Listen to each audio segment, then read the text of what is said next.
Day 2 potentially asking you to restock your first merch drop, boss man. Maybe.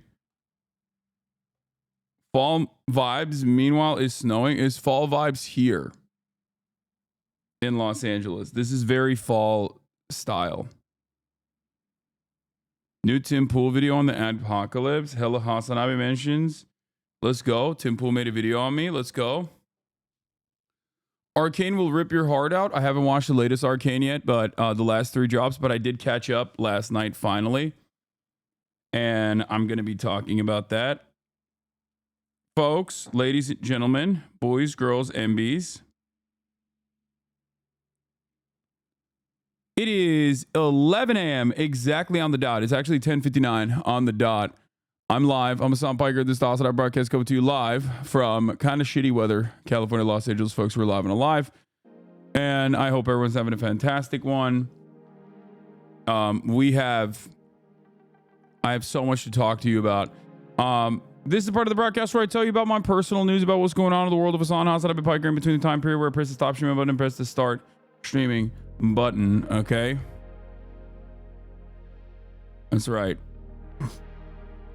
And a lot has occurred in the world of Hasan HasnAbi Piker. Just kidding. Not really much has happened, but that's neither here nor there. Okay. First and foremost, let me just get started. I ended the Korean Gooner dating stream last night after 7 hours. I was tired, wanted to hang with the fam, and by hang with the fam I mean I dove the fuck into Arcane, and I actually caught up on Arcane. Finally, I caught up on Arcane, except 3 new episodes landed last night. I didn't finish them yet. I didn't watch them yet because it was way past my bedtime. All I'm going to say is this. It is incredible.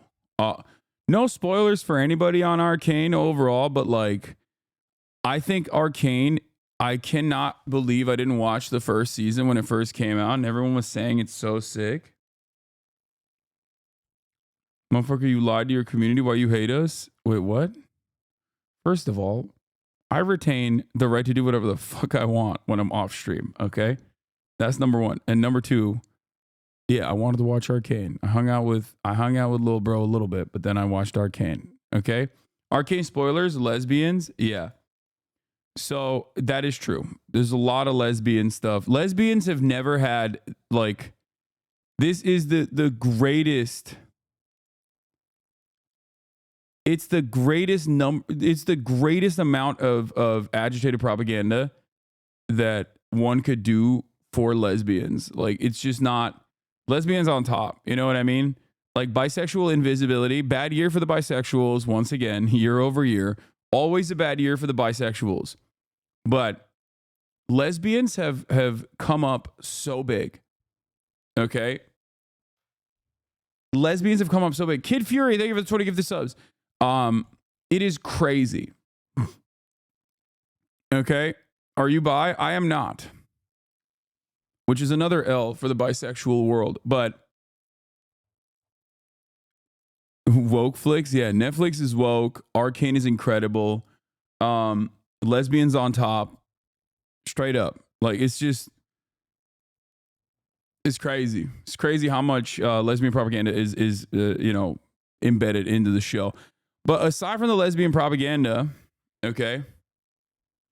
Aside from the lesbian propaganda, Arcane apparently was like an insane price point. Apparently it cost like 250 million or something. I don't know. And I really, really, really, really hope that they keep doing it. They keep making it. It is incredible. Okay. When I say this, like, look, listen. There's parts of it that I don't like. Okay. There's parts of it that I do not like. For example, the music. Okay. There's a lot of like millennial cringe. I think that there's a lot of stuff in it that is very like, what's that game? Also with the lesbians, the woke game that everybody likes, but what was it with like the suicide in it and stuff? Not Skyrim. Life is Strange. Yeah. It's giving Life is Strange. Okay. There's a lot of stuff in it that is like kind of Life is Strange vibes. And I don't really like it that much. And in the second season, they try to go a little too artsy fartsy with like, when they want to advance the story at certain points. And they do these like quick musical hits in between. And I'm like, ugh, I don't really like that, but it's fine. Outside of that, and outside of the Imagine Dragons ass music, honestly, it is every frame is a painting. Every frame a painting in this fucking show. You can literally randomly on accident pause the show and it just looks incredible. It looks spectacular. It looks like cinema. Okay?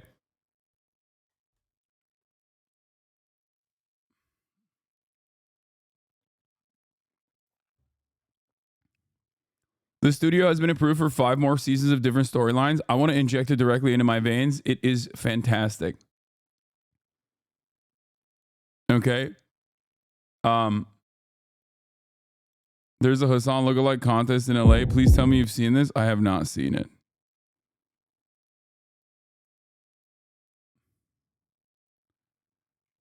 But each background is hand painted. It is so good. It is so spectacular. Did you see the Oompaville Mr. Beast interview? Yeah, I saw like people criticizing it, but I'll watch it. Did you cry at any point, to be honest? Not really. But it was what is this? Was Gallipoli from the Ottoman perspective? Hey yo, okay, this is something I might watch. So all I'm gonna say is this, okay? It was so goddamn good. Arcane was so goddamn good. It made me want to potentially consider playing League of Legends. Like, as the early heads of the fucking show know, okay?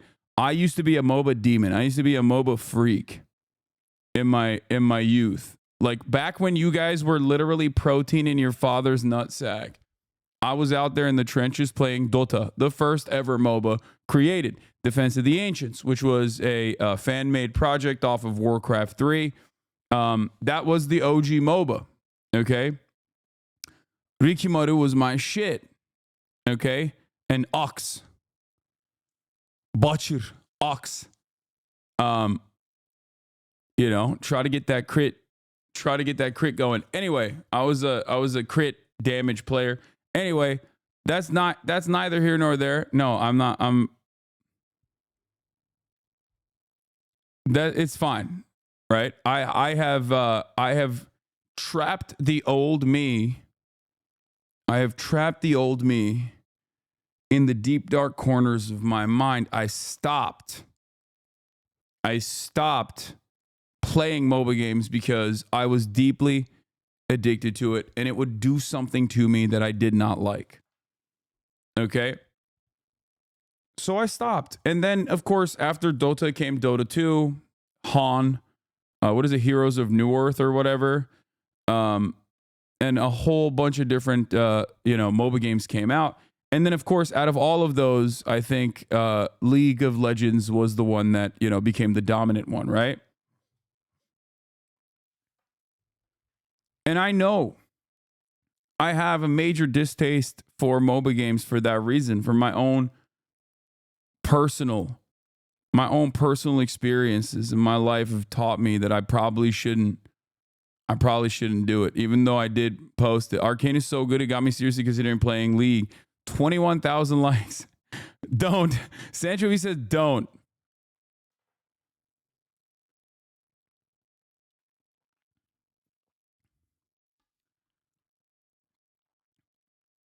Check out Emeru's makeup for her Jinx cosplay last night.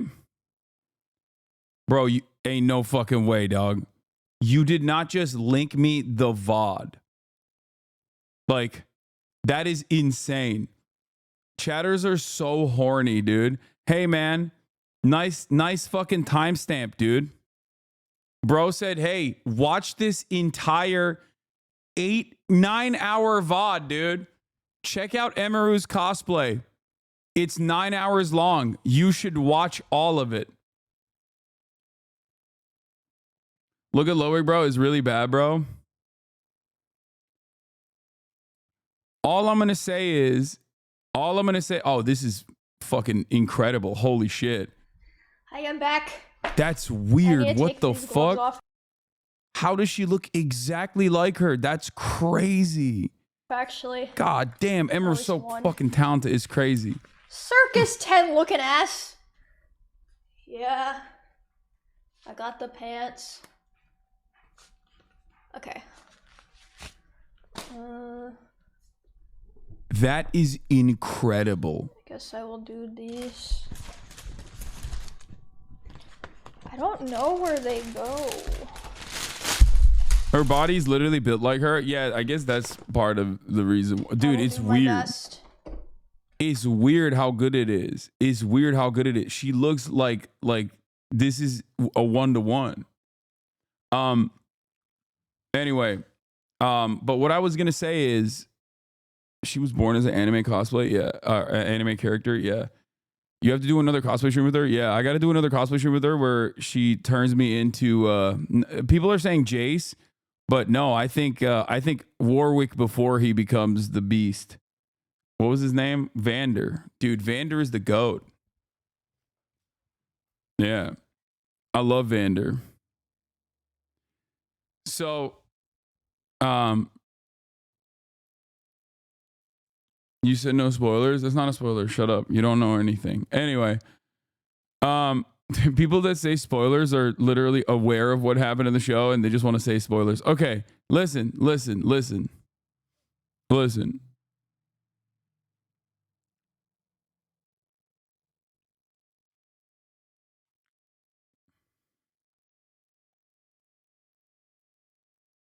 You actually fucking spoiled them. I'm actually upset. Okay, I'm sorry.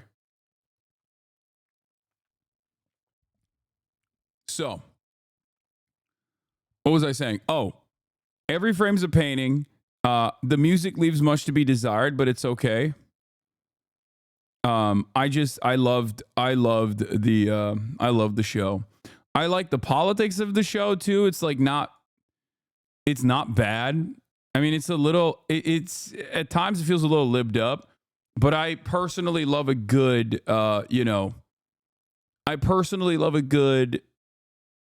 is this person evil or are they not evil? Like, can't really make up their ambitions really quickly. There's no well-defined boundaries of good and bad. You know what I mean? I like that. I think that's sick. So, in any case, yeah, not the biggest fan of Imagine Dragons ass music, but other than that, it's fantastic. Did you say the music is bad? Season 1 was on point. It's just not for me. That's all I'm saying. It's just not for me. Speaking of which, okay, speaking of good music that I love, okay, I'm not a big fan of all the memories, but you know what I am a big fan of? You know what I am a big fan of? Because after I finished that, I watched another thing. You have to watch Reborn as a Vending Machine. I now wonder the dungeon next. Okay, guys, stop. I immediately I say like, oh wow, this is my first introduction into like romance anime, and I kind of fuck with it. And you guys are like, no, you have to watch My Sister and Uncle. My Sister is My Uncle, or you have to watch In This Dungeon We All Eat Crab. It's like, I don't know what the fuck you're saying. I don't care. I don't know what that is. I'm not gonna watch any of that shit. Okay.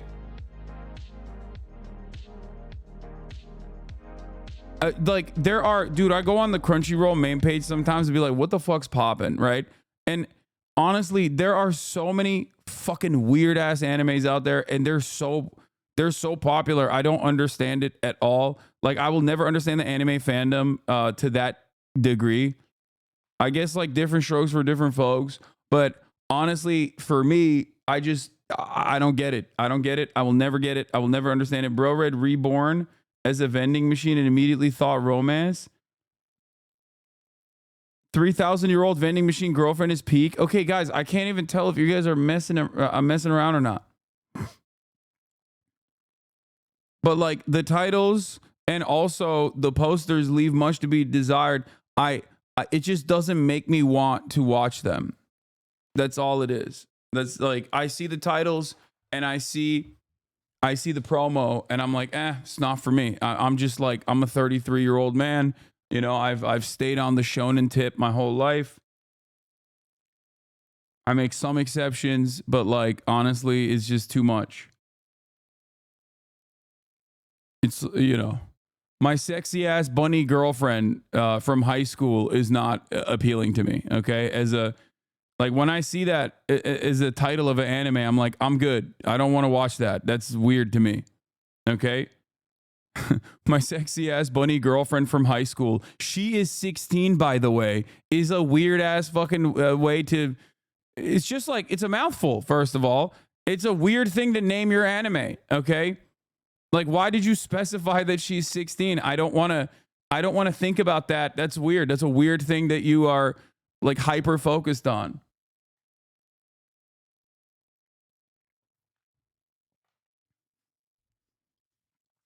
You can't say that while liking Dandadan. That is the same show. No, Dandadan is not the same show.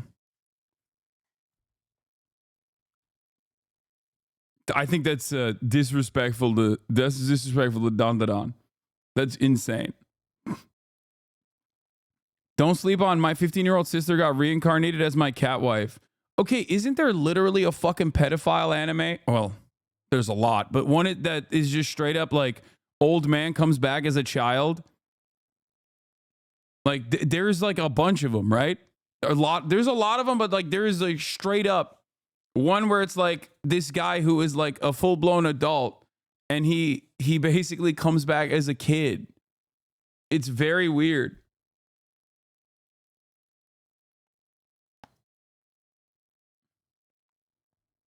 Oh my God, there are so many. You guys are literally writing very different. Oh my God. Okay. You guys have written, I think, 100 different anime names in the chat. That is so gross. That's gross. That's unacceptable. Okay. America will never face the consequences for what it did to Japan. Okay. Like, on the one hand, I do love me some anime. Okay. I am a weeb. On the other hand, we permanently destroyed this country. Okay. And their psyche, their collective psyche, we did so much wrong to them. Jesus Christ.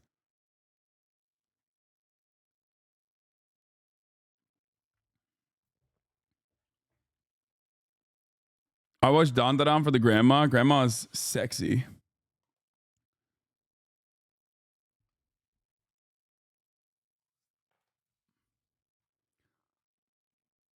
Did you watch Blue Lock? I haven't been. I mean, I did, but Blue Lock season 2 has been kind of ass, and I haven't been paying attention to it because Blue Lock season 1 was incredible. Blue Lock season 2, entirely different reality so far. Yeah, it turned into frame lock exactly. Apparently they're doing a fucking HasnAbi lookalike contest in my backyard as well.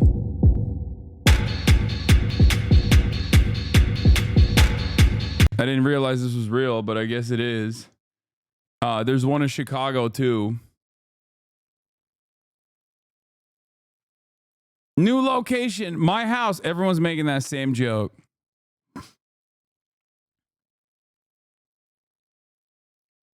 Bro, you got to show up like Timothy Chalamet did.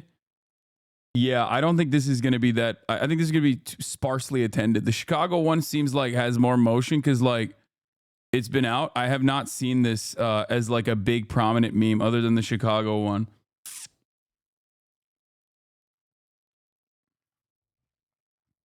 Last time you said you were doing a community day, you proceeded to talk to Nick for 5 hours about Palestine. Can we do a fun day for real today? Okay, first of all, that day was a banger, and it has been immortalized by my haters because they okay, this is not real. Okay, shut the fuck up. That's not real. I'm not playing League of Legends. But that day has been immortalized by my haters because like that's the day I showed Nick the Houthi music video, famously. Okay? Remember that. Also, talking about Palestine for 5 hours. Chad, I might be this 33-year-old man with a teenage girl. Oh, I saw this. I reposted this last night, and my mom saw it, and she loved it. I showed it to my mom. She fucking loved it.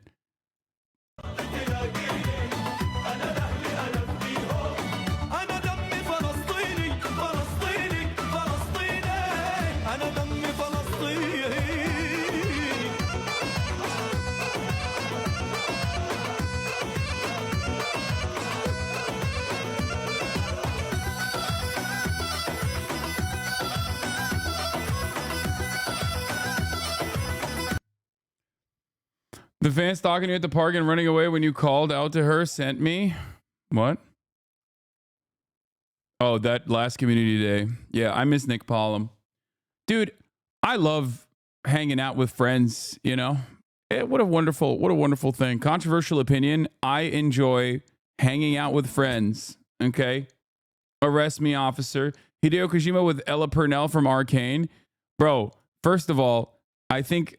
Yes, Ella Purnell is in Arcane. I did not know that. I learned about it later. But she also did Fallout, which was pretty fucking good. So I'm actually pretty excited to see what happens with Fallout. But yeah, Hideo Kojima loves face scanning every famous person. Oh yeah, we already watched this on stream. This was popping.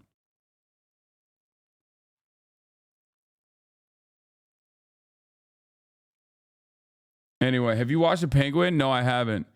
Hello, HasnAbi. I'm from China. I recently started watching the live broadcast. I would like to ask, what is the current situation of the working class in the United States? Have the workers lost their voice after the deindustrialization of the United States? Finally, thank you, comrades. Never give up. There's no way this person is actually a Chinese netizen.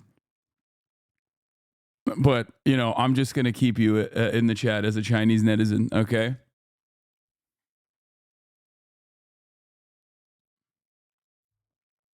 Did you see this? I did. They managed to make woke a slur in under a decade. Yeah.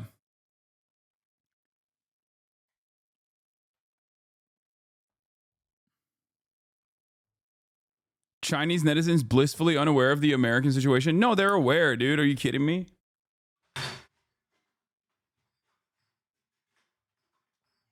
Brother, everyone on the planet is blissfully aware of the American situation.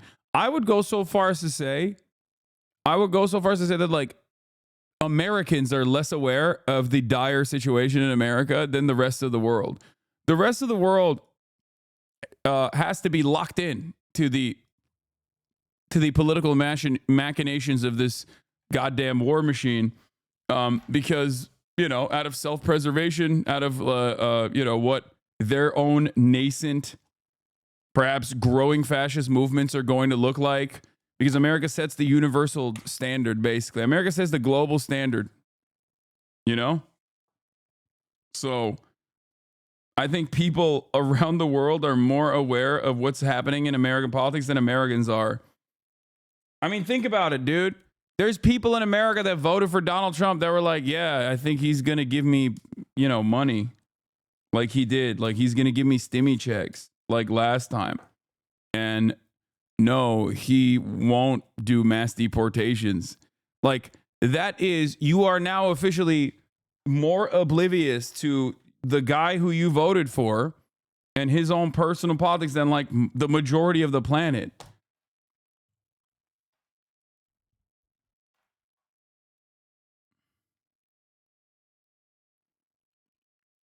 Anyway, let's blast off.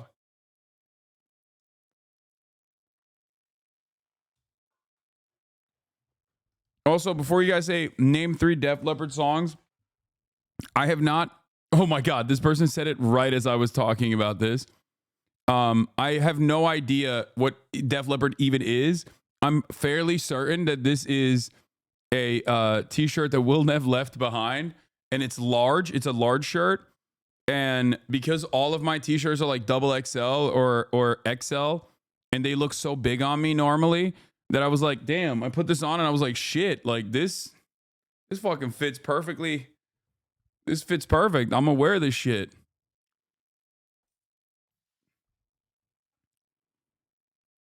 Yeah. One arm drummer, badass. Okay, sick.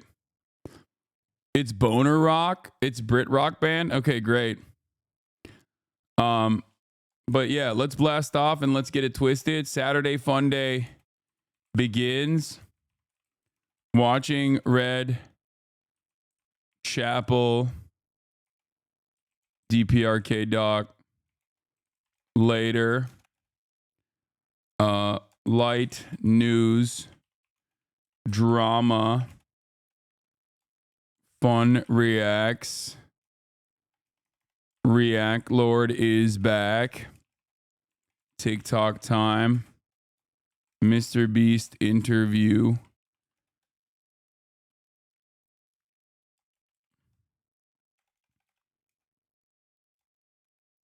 Korean dating sim. And more. Get in now. Twitch.tv/HasnAbi. Do we have a good... It's been 76 days since last Okay Buddy. I can do it today. I don't know if Lil Bear is around, but we'll do Okay Buddy today.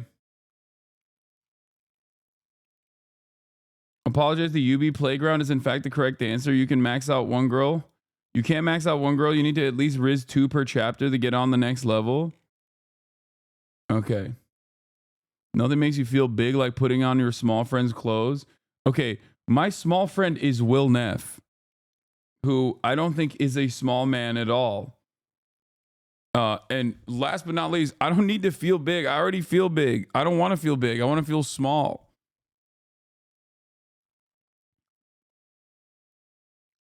Anyway, do the dating sim first. No, I'm not gonna do the dating sim right now.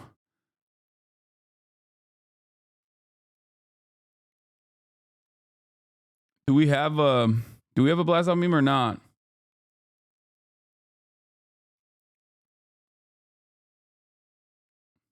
What is this? A taboo that's an issue in Canada? Korean men archives? Dude, I want to dive more into the fucking devastating nature of gender wars in Korea. Okay? Because like I feel like there's a lot there. There's a lot going on there. And playing the Korean dating sim has made me closer to understanding why Korean men are such fucking insane incels for the most part. You know? It is kind of fascinating, but it's also kind of terrifying at the same time. Because like a lot of people are fantasizing about doing that here, like the 4B shit. I do think that like our level of misogyny, while pretty aggressive, is still nowhere near like Korean levels of misogyny. I think like the average Korean incel or the average Korean man has like Nick Fuentes level misogyny. If I were to tier list misogyny, I would say like you have the regular misogyny of like, haha, get to the kitchen, or, you know, women can't lead, the like that level of misogyny, right? Which is super fucking normalized. Okay, that's an Orientalist stereotype. What the fuck? Maybe. Well, we'll do more of an investigation, but from what I understand, you have an like South Korea has a literal incel president. So like it's kind of wild. Anyway, here it is, by the way. Saturday Fun Day begins. Light news drama rack lord. Blast it off.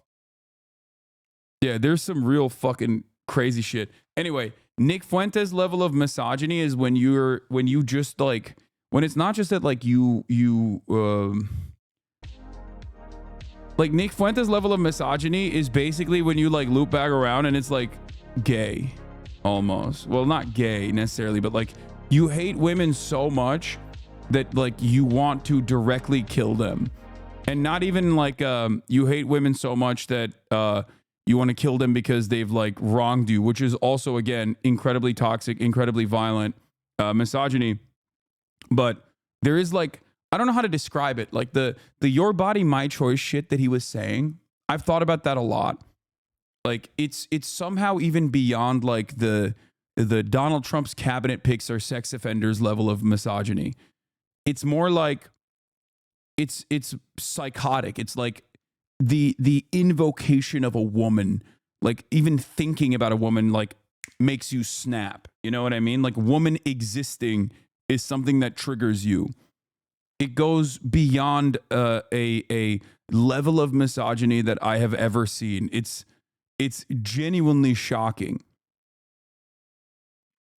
if that makes sense. Like just the mere thought of like a woman existing outside of like immediate enslavement frustrates you and you hate it. Like if you saw like a woman walking around on her own outdoors, you would have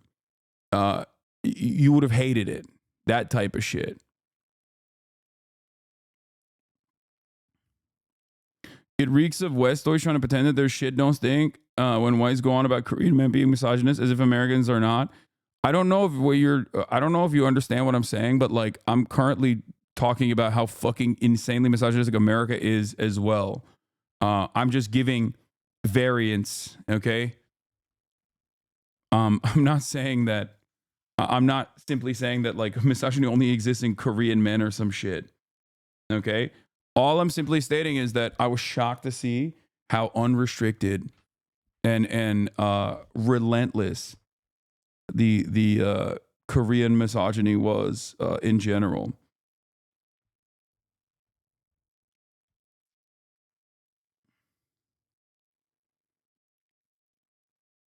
This video is really good, and it goes over the Korean gender war. Isn't Moon Channel like reactionary anti-Chinese garbage for the most part?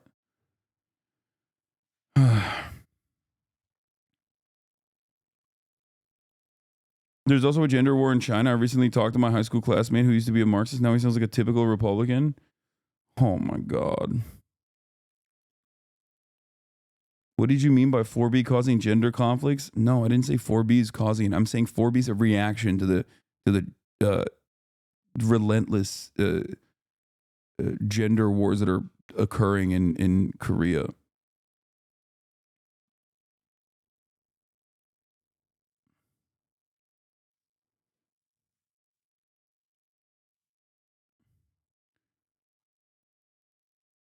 Johnny Harris bowl empty. Westoid, South Korea is basically an American protectorate. You can't be talking like that, white baby.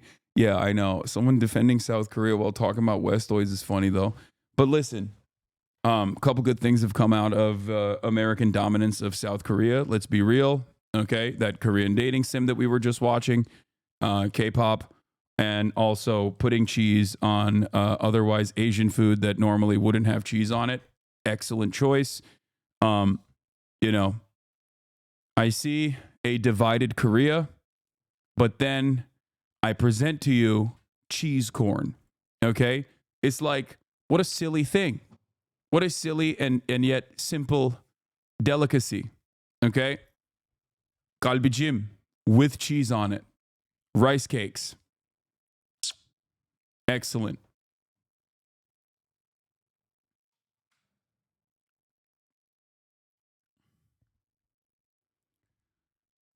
That is straight up.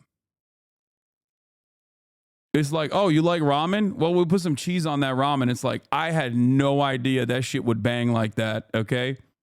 I had no idea. Korean fried chicken. Ooh. Ooh. Sheesh.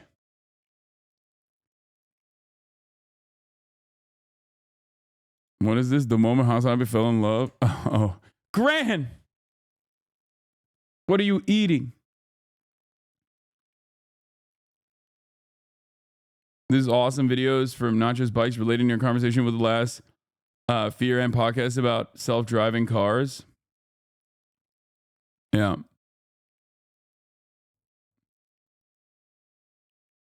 Nah, cheese on ramen is a historical relic from the Korean War. Is this real? Yeah, this is real. 現在の今いらっしゃるエリアのこの先のちょっとごめんなさい。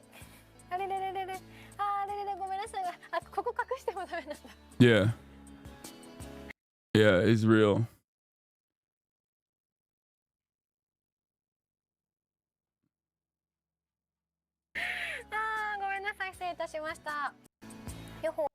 You haven't done murder reacts this year? Oh, God. I don't know if I have it in me. That's Army Stew, motherfucker. I can't believe people pay $20 for the instant ramen and hot dogs law. Ordinary Things did a video humanizing migrants. Damn. There's people in England that are... So you're saying Korean misogyny is acceptable because the wings are good? Yes. That's precisely what I was saying. I need you to understand. That was definitely the point I was making there. And I'm really glad you captured the essence of the point I was making so that we don't have to, we don't even have to discuss it further. Like you dived right into the point. That was precisely what I was saying. These men are introducing the taboos in their countries in the Korean TV show. A taboo that is an issue in Canada. Men are prohibited from mansplaining to women as if teaching them. Especially officials or judges are absolutely prohibited from mansplaining. Mansplaining is also a taboo in the US. Mansplaining is when a man adds something condescendingly to a woman's talk. Listening to that, it seems like it would really annoy men too. I have a voice too. What?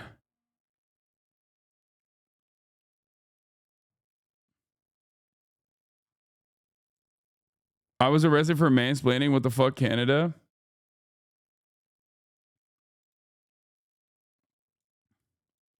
I mean, mansplaining is what I do and what I do best, if you know what I'm saying. I'm a man and I'm splaining. Korean men's reactions to mansplaining, confusion and curiosity all around.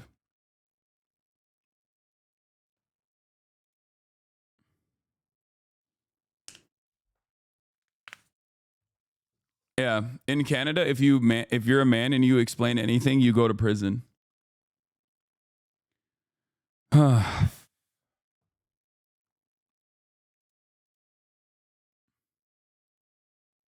Dude, this is serious. I got beat up in Gay City for refusing to twerk. It was fucked up.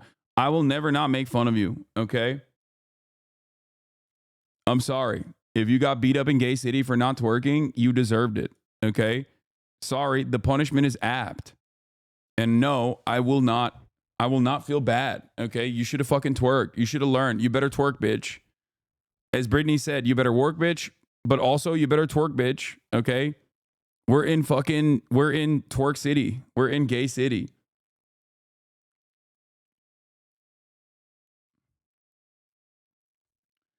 Please give me a recap of the last 9 days. I was stuck in a mental institution without any connection to the outside world since last Tuesday.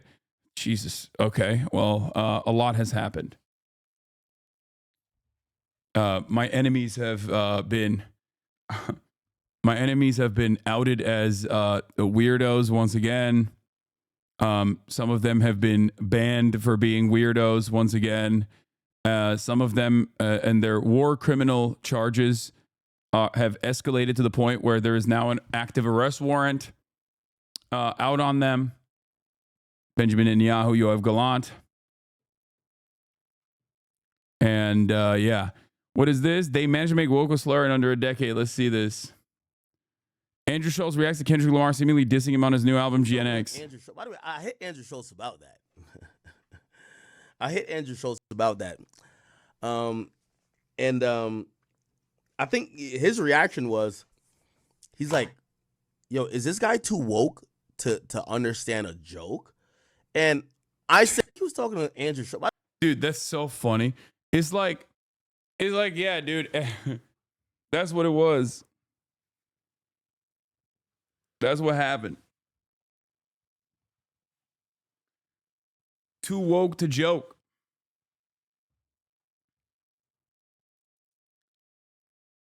They made a slur for people who aren't racist. That's so sick. I know. Finally, dude. Fucking finally. It's been a long time, dude. It's a long time coming. I was wondering, like, can we figure out a pejorative for people who are, not oblivious to systemic racism, Jesus Christ. They've had it far too good for far too long. You know what I'm saying? Why is Hasan putting more clothes on? Because it's nice and chilly in here. They've had that slur, to be fair. It's just gay. That's true. They were doing that.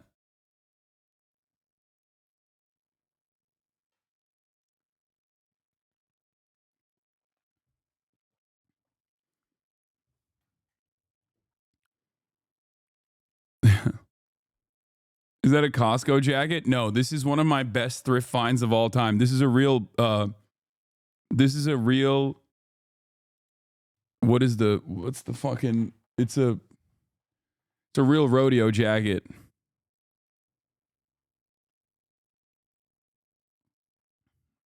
Drake saw a Pokemon clip. Oh my god. Yeah. This is a real rodeo jacket. Here, you want to see? Hold on. Here. I can show you. Oh.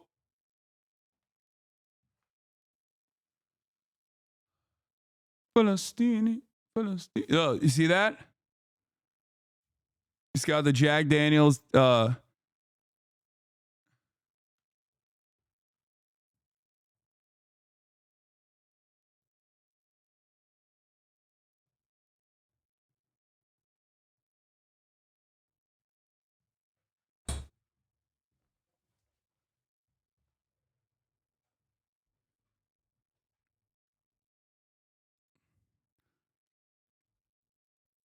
can't figure out how the camera works. I mean, yeah, Unk is having an issue with that for sure. Be honest with us, actual thrift find or expensive ass vintage store? No, this is an actual thrift find from a time when you could actually do actual thrift finds. Like, I've had this jacket for years. I've had this fucking jacket for years and years and years.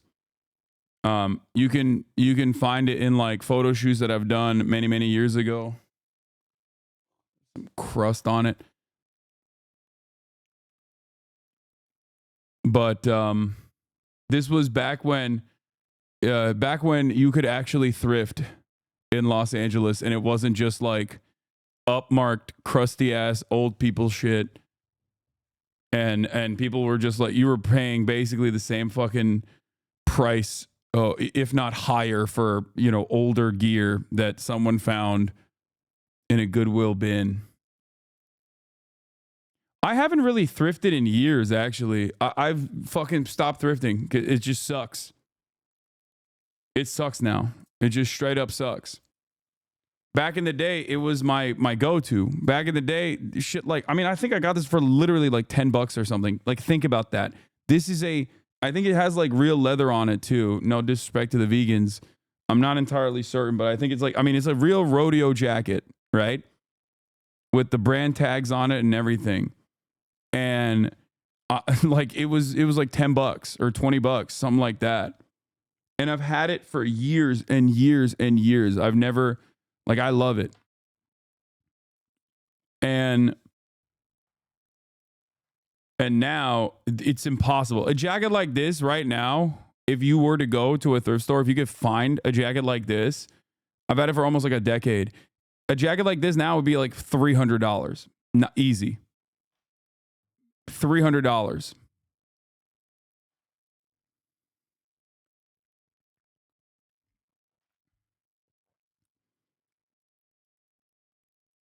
PBR is the actual professional bull riding org. Is a crazy find. Yeah.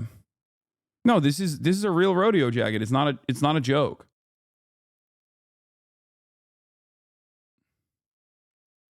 This is a straight up real rodeo jacket.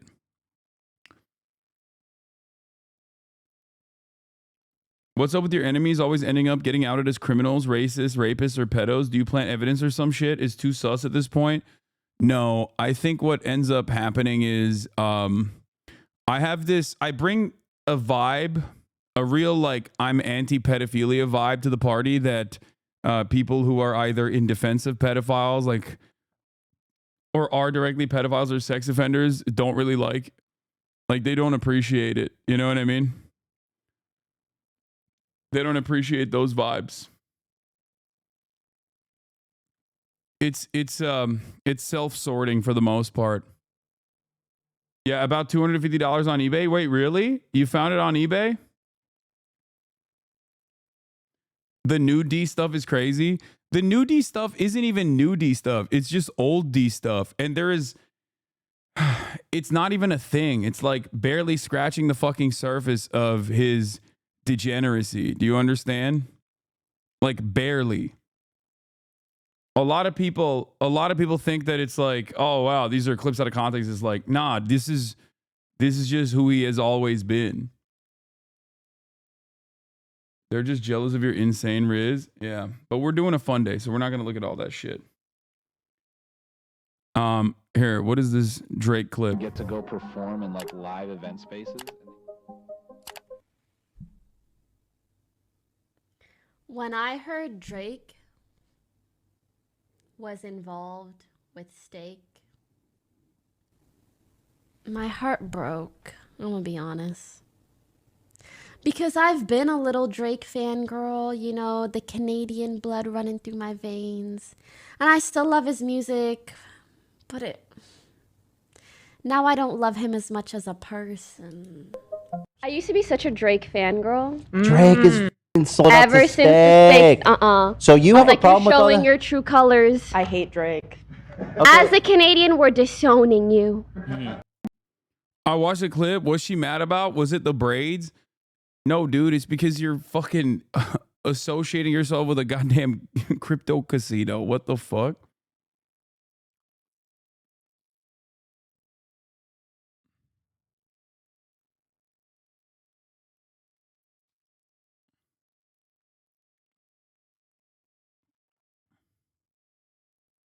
What is it? The braids? Yeah, it's because of Gamba.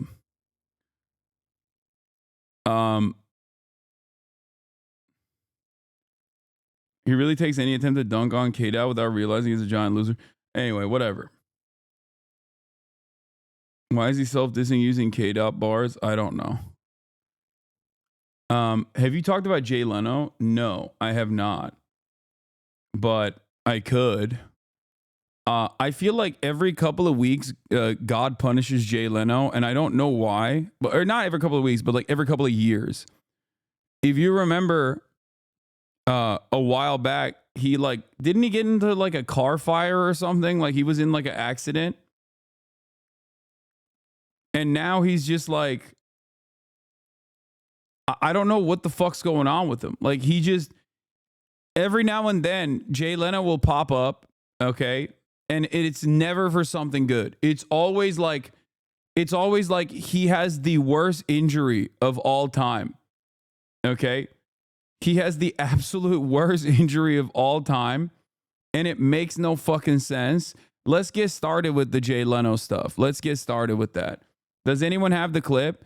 Because, I mean, trigger warning, Jay Leno, but also trigger warning, I don't know what the fuck happened to Jay Leno, but like, he looks insanely fucked up.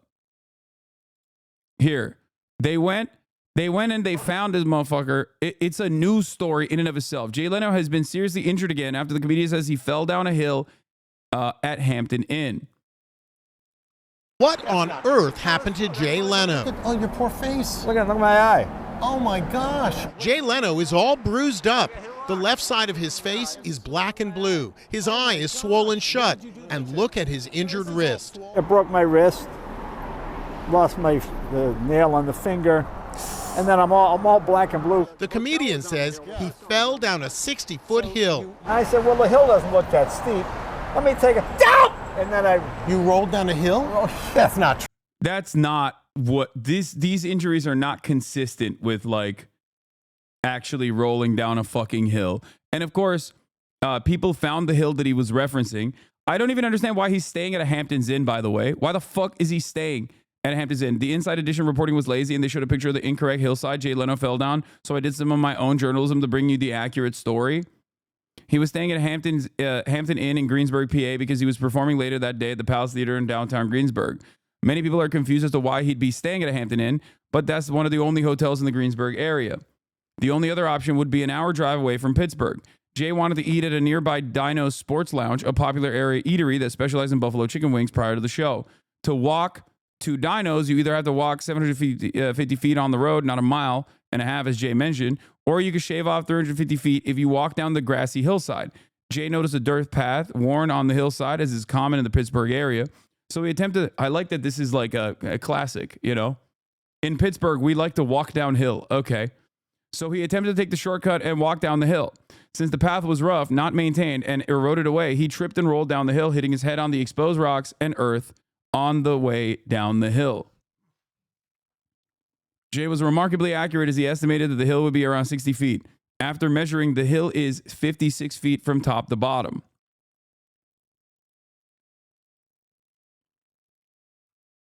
I just don't personally understand how this hill caused that much damage.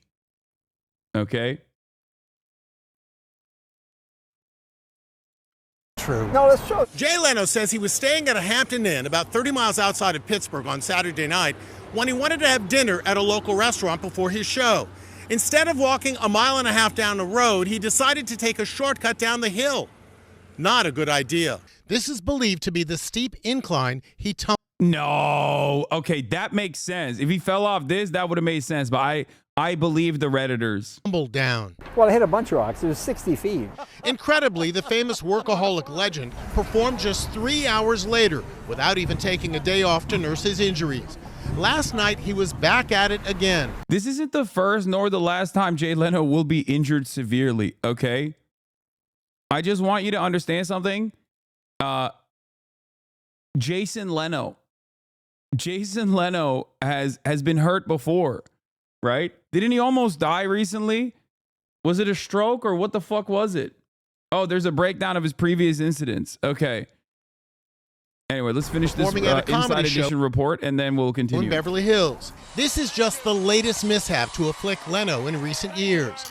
In November 2022, he was severely burned in a fire inside his garage. I went to the Grossman Burn Center and I got a new face. That's a brand new ear. Leno needed skin grafts, and there he is undergoing hyperbaric therapy at the world-renowned Grossman Burn Center in Los Angeles. Tomorrow night, he'll perform at Comedy for a Cause in Hermosa Beach to raise money for the Burn Foundation. His thank you for saving his life. Bro, I'm telling you, like, someone has it out for him, dude. Someone wants him dead. Okay. You'll be able to see again. It'll be fine. I'm not worried about it. It doesn't make sense. He also is demonstrating hubris against God. Jay Leno feeling good despite suffering bruised face from fall. So here are some of the older incidents. His badly bruised face was covered in makeup at a charity event. Okay, former Tonight Show host managed to smile despite facial trauma. Leno explained it was difficult to navigate this slope, blah, blah, blah. Okay, whatever. But before then, first of all, I don't even understand how the hell your nail got ripped off. Like while you're tumbling down a 60-foot like baby hill. How the fuck did your nail get ripped off, dude? It makes no damn sense. But it's just weird. Every part of this just his life is weird, man. There's some really, his vibes are so fucked. Anyway, listen. Leno's hotel fall comes from a string of traumatic incidents that left the comedian injured. He's kept a positive outlook over the past couple of years as he's faced several personal struggles, including a motorcycle accident and suffering from third-degree burns in a gasoline fire. I got burned in a fire. I got a face full of gas. A spark jumped. It's not like, how did this happen? I mean, people get burned every day, he told Fox News Digital in October, joking that the people had reacted more strongly because he's a celebrity. Brother, it's Final Destination for you. I don't get it. I don't understand it. Jay Leno has disturbed some really important forces, okay? It is clear to me that Jay Leno has personally disturbed the old gods, okay? I don't know if it was because, you pissed off Conan and he I don't know, went to some Irish witches or something. I don't know if he put a hex on you. Or I don't know what is going on. Maybe you bought one too many cars or something, But and God was like, it's bridge too far for me. But I don't get it. Leno noted he was out in 8.5 days in the hospital. Like, he's flexing. He's like, that's the other thing. His reception to his injuries and his like freak accidents is always like it's always too cheery, you know? It's too positive of an outlook to have, where he's like, I'm still alive, I'm still Jay Leno, I got 700 cars. Like, it always it feels as though he is flexing against the powerful mysterious beings that are trying to execute him. In January, he was knocked off his motorcycle. He broke 2 ribs, 2 kneecaps, and a collarbone. I turned down a side street and cut through a parking lot. And unbeknownst to me, some guy had a wire strung across the parking lot with no flag hanging from it. What? That's not normal. Bro.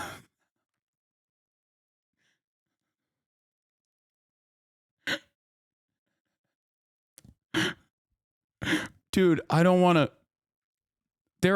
I feel like there's some powerful forces at play here. This is just crazy.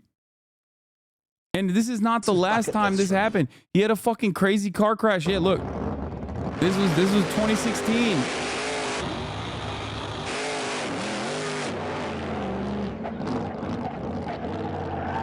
It's like he's always cheating death.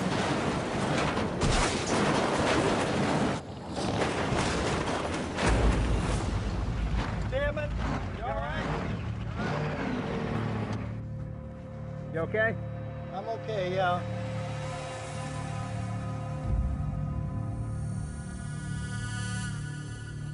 Okay. What's your name? Bob Riggle, How old are you, Bob? 80. What track are we on, Bob? 80? You're at Irvindale. Anything hurting you right now? No. My name is Bob Riggle, and I'm 80, and I'm at Irwindale. Jay Leno's Garage. Dude, look at his attitude. His attitude is crazy, okay? That's what I'm saying. Dude, his attitude is actually insane.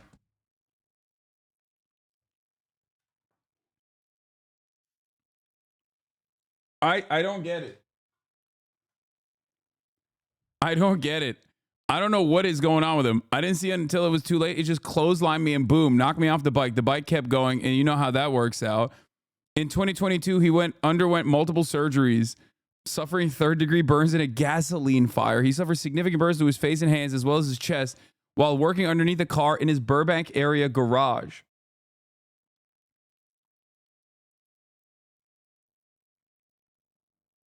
We need to understand what the fuck is going on with Jason Leno. I don't know what the fuck's going on with Jay Leno. I don't know why. I don't know if he like owes the mob money or something. That's what the suspicion is. The common suspicion is. Okay.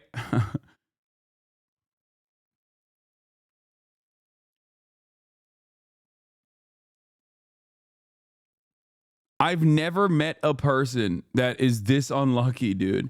At his age, he's like, I think he just, if there's a finite amount of luck that you can have, I feel like Jay Leno, despite being talentless and unfunny, having like the most insane media career, despite being devoid of talent, has now bit him in the ass. Like, it's a monkey's paw situation where it's like, you're going to be the least funny late night broadcaster, but you're going to have an insane run. Having said that, after the end of your career, you are going to find yourself in the like comically funniest like physical comedy situations, okay, for the rest of your life. You're never going to die, but you're going to come very close. You're going to come very close to death over and over again because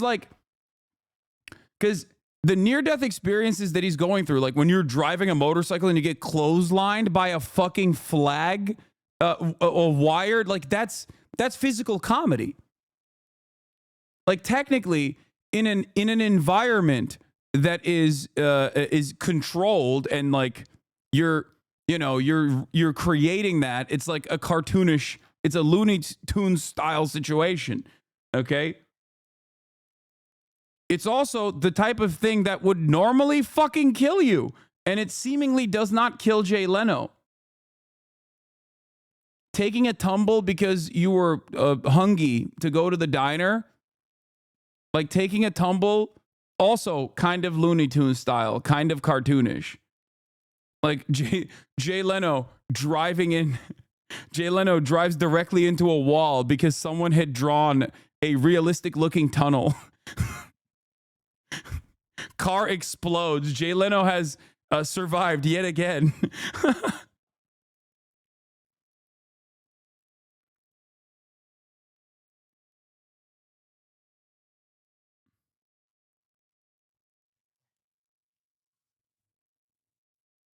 Maybe he's just always like drunk. Maybe.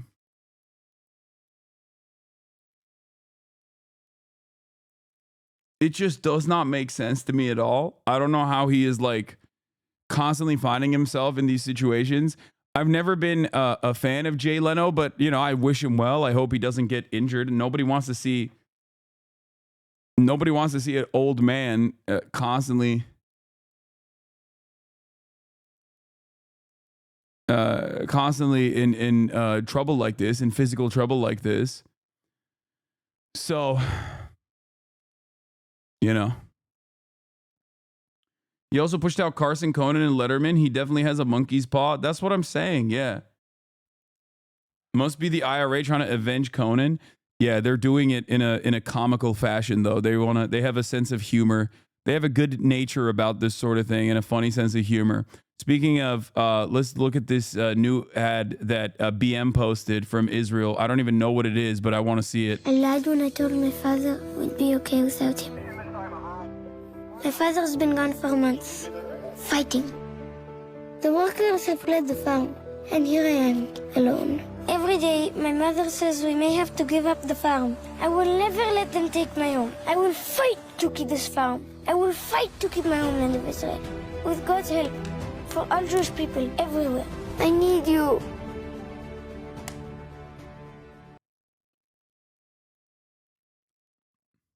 Wait. Is this like a settlement? What is going on here? Why is there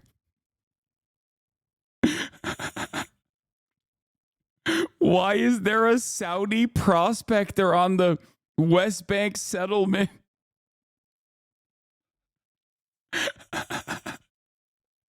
Like, what is happening here? This is the funniest part. I guess the implication is that this guy's supposed to be Palestinian. But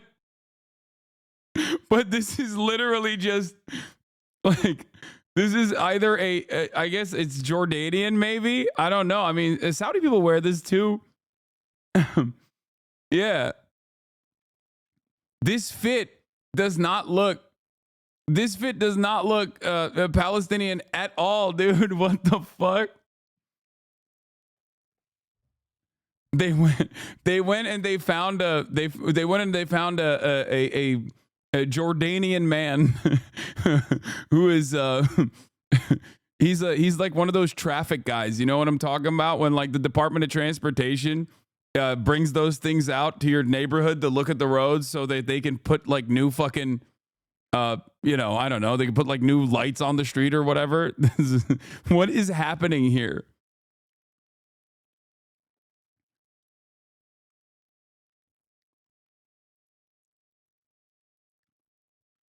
Yeah, they're surveying the land.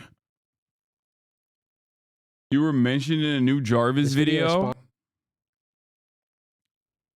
They're not losing their farm to settlers. They're losing the big Saudi capital. Yeah. What is this? Did you see Lindsey Graham threatens to destroy the economy of U.S. allies?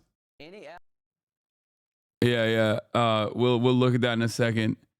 But anyway, I'm glad that first of all, Daddy is fighting. Workers have fled the farm, and it's like. And here I am, alone. Every day, my mother says we may have to give up the farm. I will never let them take my home. I will fight to keep this farm. I will fight to keep my homeland of Israel. With God's help. But that's not Israel, big dog. That's not Israel. What the fuck do you mean? You stole the farm. I mean, you, not you, you're a child, but like Pop stole the farm. Fuck you mean?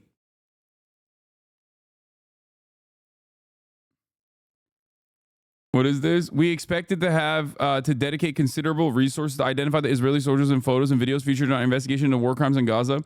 But we found that soldiers often posted the material with their own names on publicly accessible platforms. Oh, yeah. No, this is... why is God censored? Come on, guys. That's... Why are you hyper-focusing on that? That's a thing that people do, okay? Yes. It's normal. Oh, my God. Focus on the right things here, okay? And not the wrong ones. Yeah, self-snitching in the Israeli military is like one of the most commonplace things that happens all the time. I don't know why, but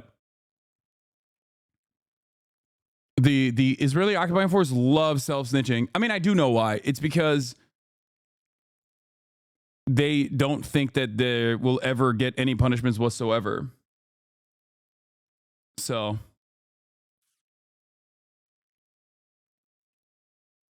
that's the reason why. And this is great for the morale, you know?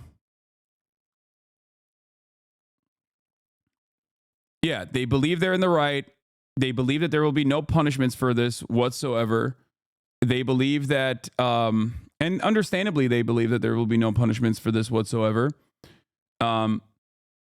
Because there haven't been at all. And that's it.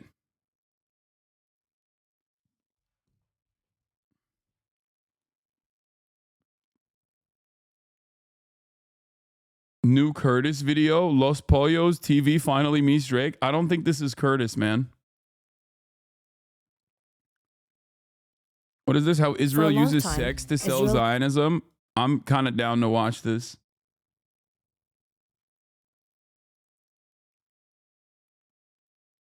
Can we watch the new video? Why is Elon Musk like that? That's fucked up. No, stop sending me this. This is an old video, man. I troll Matt Gaetz, RFK Jr., and read MAGA at the Trump Bible. This is an old-ass video, isn't it? But yeah. Stellar Blade, the fake outrage. Oh my God, new Sean video? What the fuck? And as expected, it is 2 hours long. Oh my Lord. Sean came out and decided to do a 2-hour video on that fucking weirdo titty milk lover from Blizzard, Grums. Right? Is that his name? And all the fucking the wokeness is ruining video games Andy's out there, I guess. Just a direct shot across the bow. There's some Asmin in there too. Yeah, that's not shocking to me. His most recent video before that was on Palestine, I think. I know.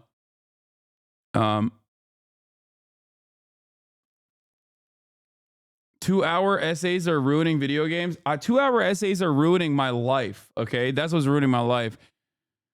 Oh, so many good things to watch. But before we get to all of that, let's hear Israel's greatest defender, Lindsey Graham. American politicians are threatening every single ally on the planet in service of one specific ally internationally accused of war crimes. Seems crazy until you remember these politicians sent the bombs used in said war crimes. So to any ally, Canada, Britain, Germany, France, if you try to help the ICC, we're going to sanction you. Well, that means I want every ally. And you saw little Justin in Canada and his position. We're going to invade Canada. No, you're not. Okay, go ahead. Go ahead. Sanction the entirety of the European Union. What should the penalty be? Sanction the entirety of the European Union. Go ahead. Make China's day. Okay? China's probably kicking back, dude. Oh my God. Xi Jinping is like, what? I can't believe they're saying this.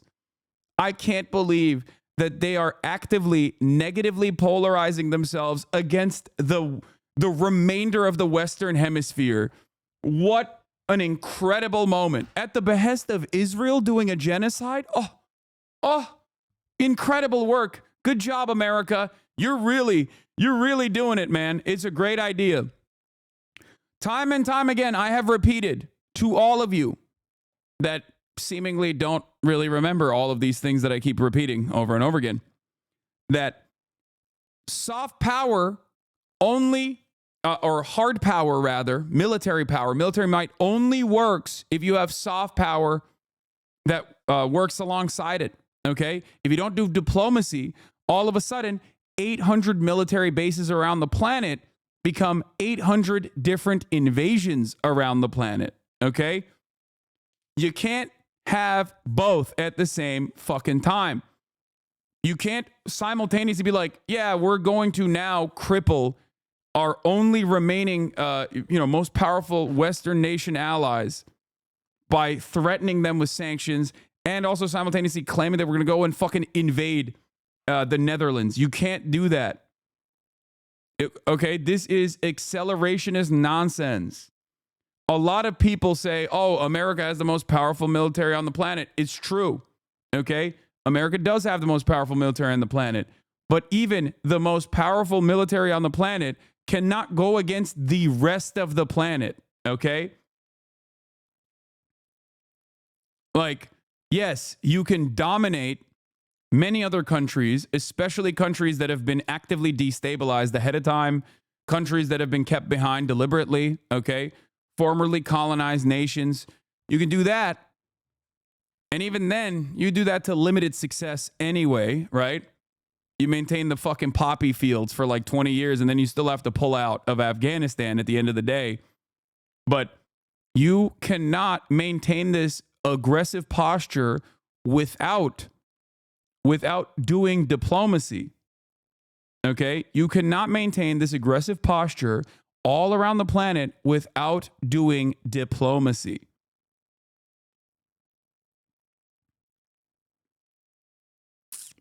I think a lot of people forget that. Okay? A lot of people forget that reality. A lot of people are hopped up on America is the best fumes and fail to consider the calculation if people no longer feel like America is a valuable, reliable ally. If people no longer see America as a reliable and valuable ally, all of a sudden, their military security partnerships turn into a military invasion. Okay? Think about that. We should crush your economy because we're next. Why can't? So to any ally, Canada, Britain, Germany, France, if you try to help the ICC, we're going to sanction you. Well, that means I want every ally. And you saw little Justin in Canada and his position. What should the penalty be? We should crush your economy because we're next. Why can't? So to any ally, Canada.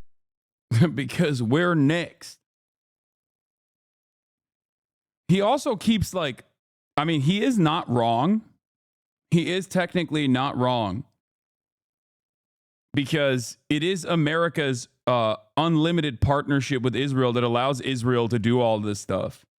So there is a lot of legal and certainly moral culpability here, which is precisely the reason why maybe America should take the fucking exit ramp, you know? Nope. Full tilt, baby. Full tilt.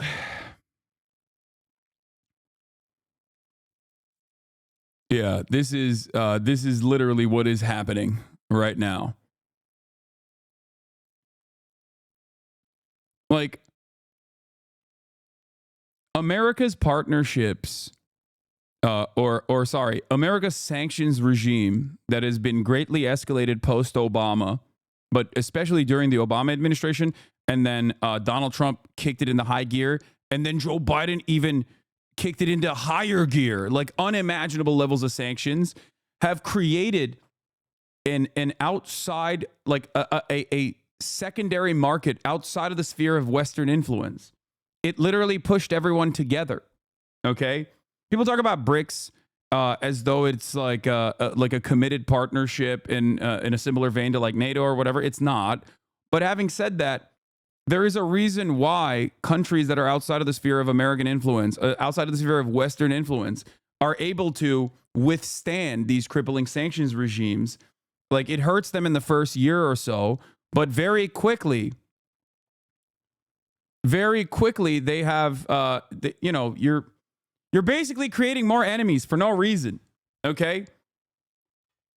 And in that process, they're relying on one another. People are, of course, going to adapt.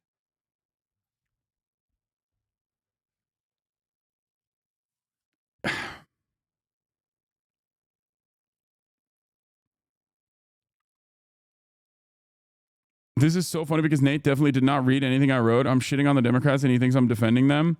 There's more money in progressive circles than in conservative circles. Harris raised more money than Trump. If Taylor Lorenz is mad that she's not getting more subscribers, maybe it's because she doesn't offer a good product. Wait, what? I didn't disclose any personal details of my birth date, home address, family info, etc. because my family members and even people remotely affiliated me have been harassed and swatted at their homes thanks to reactionary people like you misrepresenting my work and inciting outrage. People like Nate Silver talk such a big game on Twitter, but they'll never engage with me directly. They'll never join me on Substack Live. They'll never have an IRL conversation. They just rant about me and lie about my beliefs to their million-follower echo chambers. Lame. Yeah, I don't think Taylor Lorenz... I don't really understand this. I think people... I don't know how people clip chimp a fucking article. Taylor Lorenz on the glaringly obvious reason why the left can't compete with the right-wing influencer ecosystem.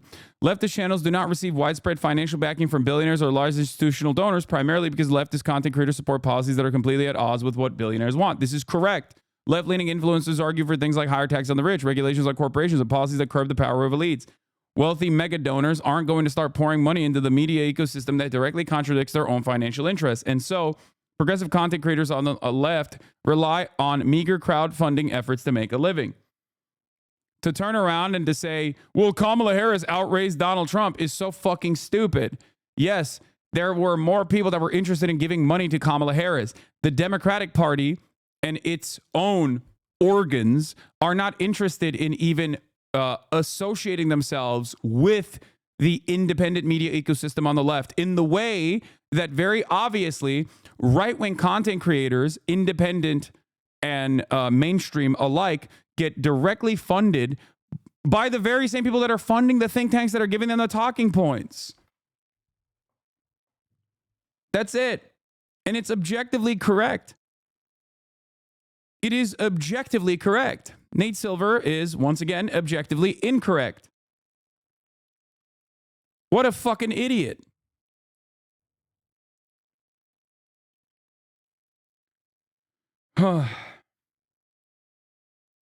Nate just said grassroots fund your entire media ecosystem. That's not the result here. Yes. That is why there aren't as many people like myself out there, because it's endlessly difficult to get to a point where you can rely on subscriptions, okay, and maintain a successful media product, even from a jump-off point. For a lot of people, the starting funds necessary to build to build a successful media company requires a lot of capital, like upfront capital. Like, I got endlessly lucky and I worked very hard. And that's the reason why I got to the point that I got to. But there's a reason why there aren't a million examples of me in the same way that there are a million untalented fucking hacks on the right. Because Prager University, Daily Wire, these guys are backed by billionaires and millionaires early on that fund them fund them to the tune of tens of millions of dollars. There are plenty, like right-wing billionaires and millionaires understand the necessity of propaganda. Okay? They understand it.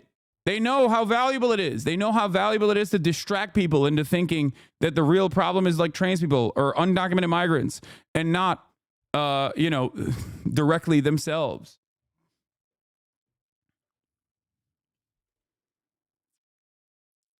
There's also no cross-pollination of the media in the leftist media ecosystem with any sort of institutional backing. Like, there is no mainstream to independent content cross-pollination occurring in the way that it does on the right. Okay? And the example I always use is Charlie Kirk. Charlie Kirk and myself started around the same time. Charlie Kirk started Turning Point USA by begging Foster Friess and many other right-wing multimillionaire donors to give him money so we could do propaganda. He wrote a fucking high school essay. Okay, he wrote an essay on high school when he was in high school about how, like, you know, black and brown people were stealing his position at like West Point potentially with no evidence whatsoever. That essay landed on Breitbart, and a week later, a week after that, he was on Fox News. Okay.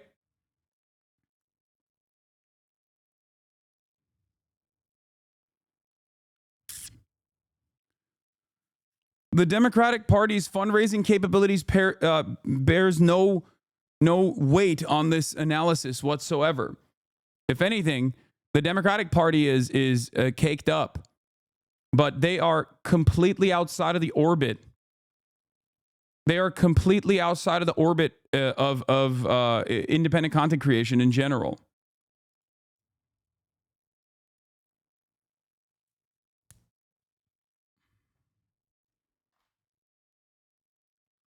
Elon Musk might buy MSNBC and turn it into another Fox News. If you buy MSNBC, I would like Rachel Maddow's job. I will wear the same outfit and glasses. I will tell the same lies. Deal. The most entertaining outcome, especially if ironic, is most likely. Yeah, they're going to buy MSNBC and make another fucking right-wing channel, and it's going to be gangbusters. Okay? It's going to pop off. It's going to be so successful. Great. For those right-wing multimillionaires, like killing two birds with one stone, they distract people from real issues and they get to shape the world into the conservative hellscape they want it to be with their dollars. Distracting people with trans issues both distracts and attempts to push their worldview. Yes. Oh. Hasan buy Newsmax and make it a socialist media platform law? Yeah, dude. I have the same level of fucking wealth as Elon Musk, so I can just like buy a news network with ease. With what money? Okay. I currently have 81,000 subscribers. I would need to have 1 million subscribers to arrive at Elon Musk level. Not even Elon Musk level. I wouldn't even put a dent in that. Okay. So keep subscribing. Maybe we'll get there. But you have a $10 trillion mansion. I know. I'm the fucking me and the wealthiest person on the planet. I'm Albanian Muslim. Free the Israeli people. You Hamas terror supporter. Third leg 91. What? Yeah, I was, hold on. Let me call up Hamas real quick and free the Israeli people. Fun day staple. Hello. Daily dose. Oh yeah, we can do daily dose. I haven't done it in a minute. Thank you, EPMB, for the 5 gifted subs.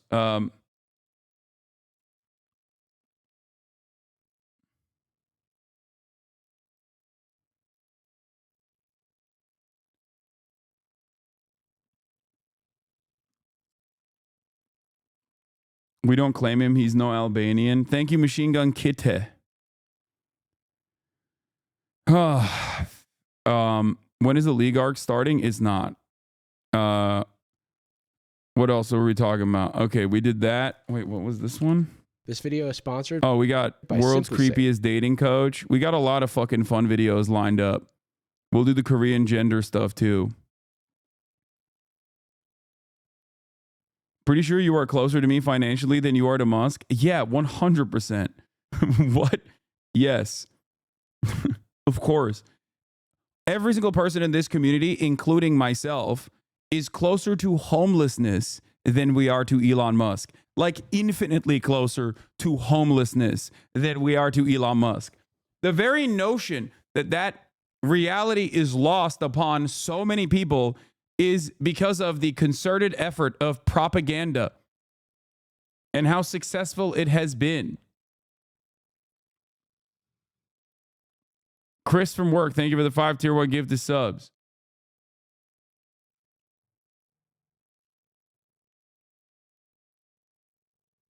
Spoken like a true socialist.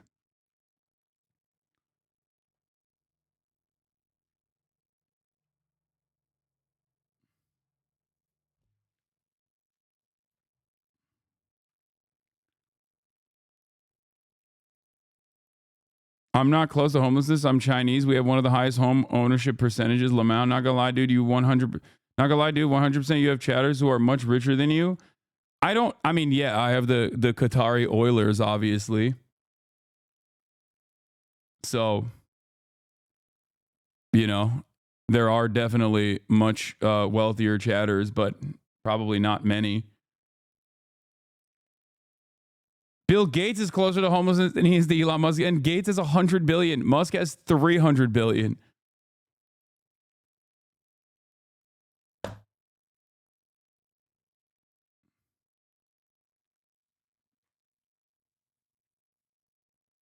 Not gonna lie, that was the one line you dropped in an H3 interview that radicalized me back in 2020, Lamau. Nam Biryani, thank you for the 5 gifted subs. Yeah, people don't understand how much larger a billion is than a fucking million. Like they just don't get it. And be outside of that point, you know, times that by 300.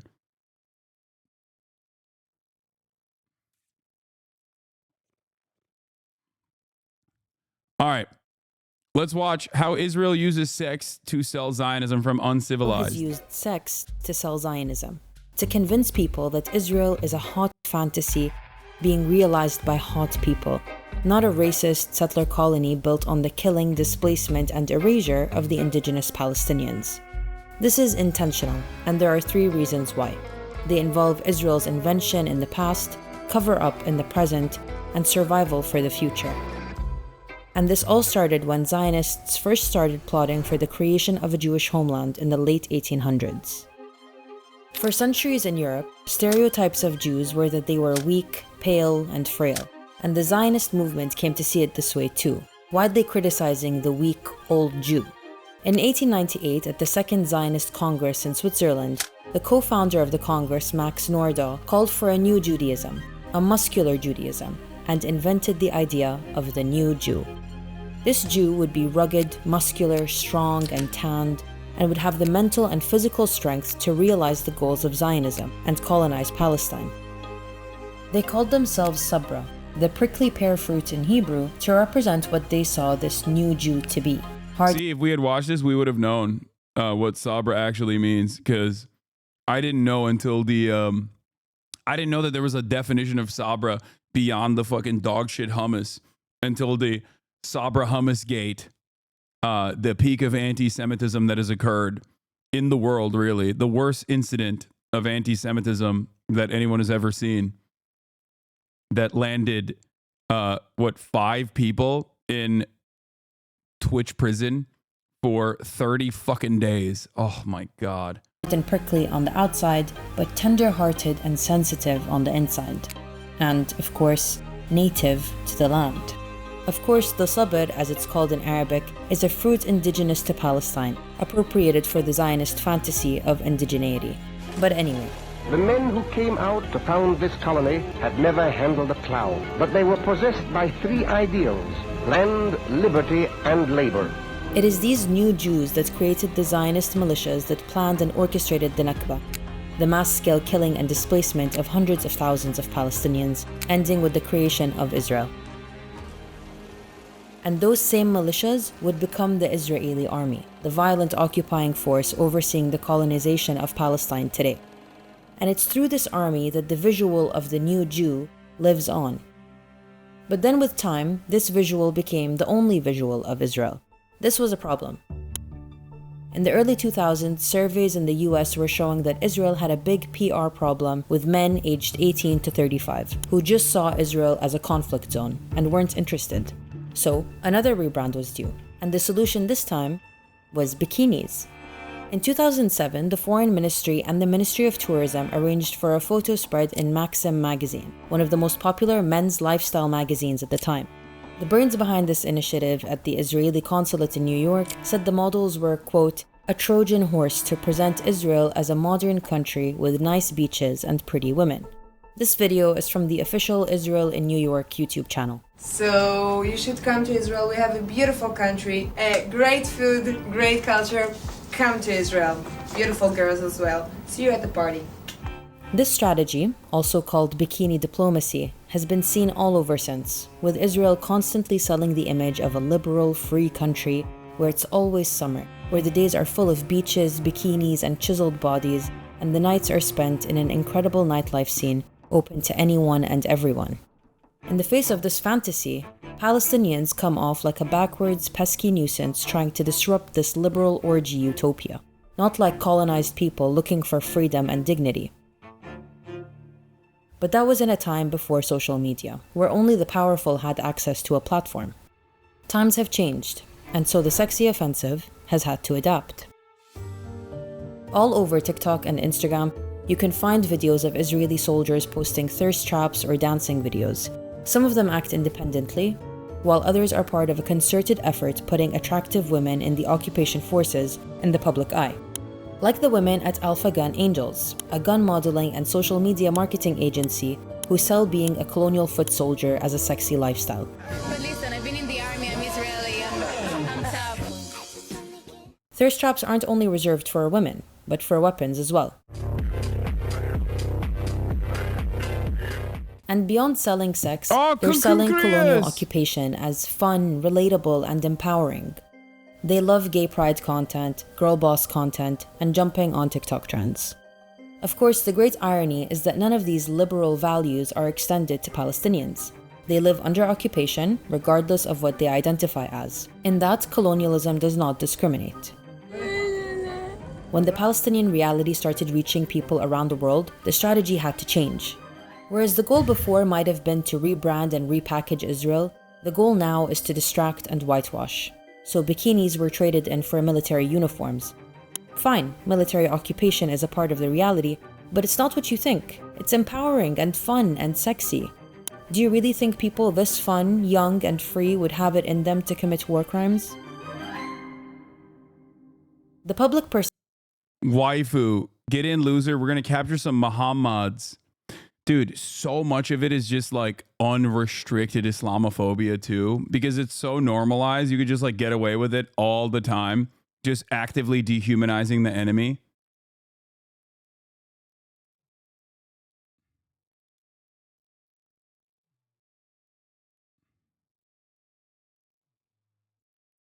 It's just, it's really fucked up. What? Logs, please, sir. Really important, please. Read, could you have Eli Valley on? His book, Diaspora, a boy delves into the white, constructed sexual and masculine created Israeli identity, which is all about this. His talk was amazing on it. I could, yeah. Eli Valley is the GOAT. A big fan of his for quite some time. Incredible cartoonist. Yeah. Perception of Israel is essential to its survival. But so is something else, that there are enough settlers there to keep up the colonizing. That brings us to the final reason Israel uses sex to sell Zionism. So Jewish Zionists have more kids with other Jewish Zionists. Have you ever heard of Birthright? It's an all-expenses paid trip to Israel that young Jews across the world are eligible for. Doesn't seem like an Israel-only thing, though you see that everywhere, especially now in Europe. Oh, absolutely. No, this is directly a consequence of 9/11. Like, this is post 9/11 shit. Like, Orientalization obviously has always played a major role. Orientalism has played a major role in Israeli culture, certainly, right? In dehumanizing Arabs. Like, they've been doing this for 76 years. At this point, it's like, you know, you can't keep up. You can't keep up a apartheid regime without actively dehumanizing the other. Having said that, however, the onslaught of Islamophobic, anti-Arab Orientalization, the Orientalist propaganda, paired up with a healthy dose of Western chauvinism, that was the underpinning of the global war on terror, that justified the global war on terror. That faucet opened up post 9/11. Okay? for the rest of the world, I mean. And I think that plays a pretty good, like a pretty important role in a lot of the defense of Israel, that oftentimes is not even a defense of Israel's actions at all, but instead is directly offense against those who have been branded as enemies of Israel, right?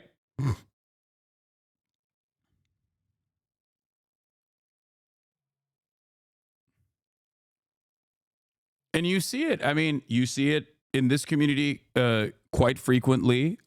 This is something that I have to deal with on a regular basis. The idea that, like, we have already created the terrorism designation, and that carries a lot of weight with it. And it's actively, it's actively deployed in a way to undermine the positions of people who are offering any sort of context or nuance to how. What is this?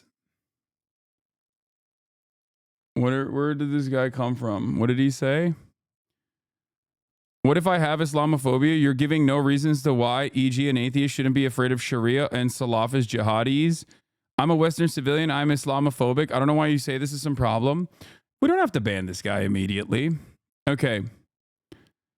As far as like the underlying Islamophobia that you have, just so you understand, you are basically saying, like, okay, I'm a Western man living in living in the United States of America. Like, yeah, I'm afraid of black people. Like, what of it? It's the same exact principle. It's just bigotry of a different sort. The fundamentals there, however, is choosing not to understand this massive population of people and the diversity of opinion within this massive population of people, and monolithizing them, while in the process of identifying silly things that you misunderstand, like Sharia, right? And also then pointing to Salafist jihadists, okay? Like, what percentage of Muslims are Salafist jihadists? It is equivalent to assuming every single Christian is a Westboro Baptist Church member, okay? Every single Christian globally is a Westboro Baptist Church member who is actively also engaged in racialized hate crimes, right? You're pointing to a tiny, minuscule percentage, okay? 98% of Muslims are great, but what about the radicals? Islam I don't like, especially not the Salafi jihadists. Groups like Hezbollah are radical. You're grouping, okay?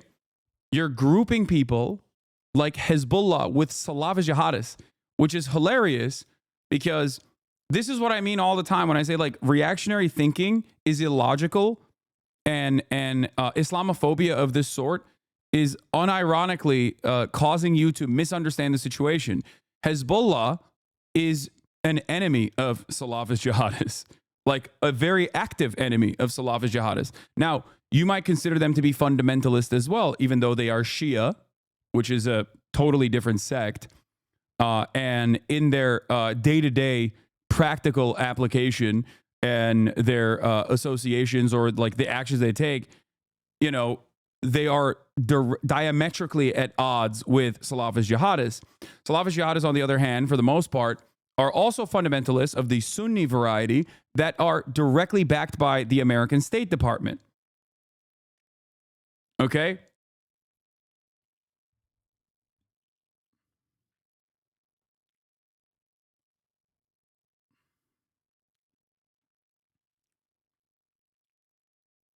Like, in order to have this conversation, I have to describe to you all of these different concepts that you have fundamentally misunderstood.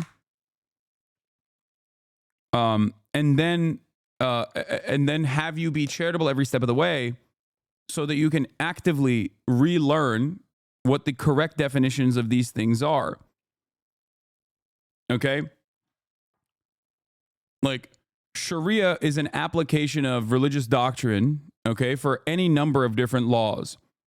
For the most part, it was heavily localized, okay? most Muslim countries do not engage in Sharia law, and Sharia law is not what you understand it as, for the record.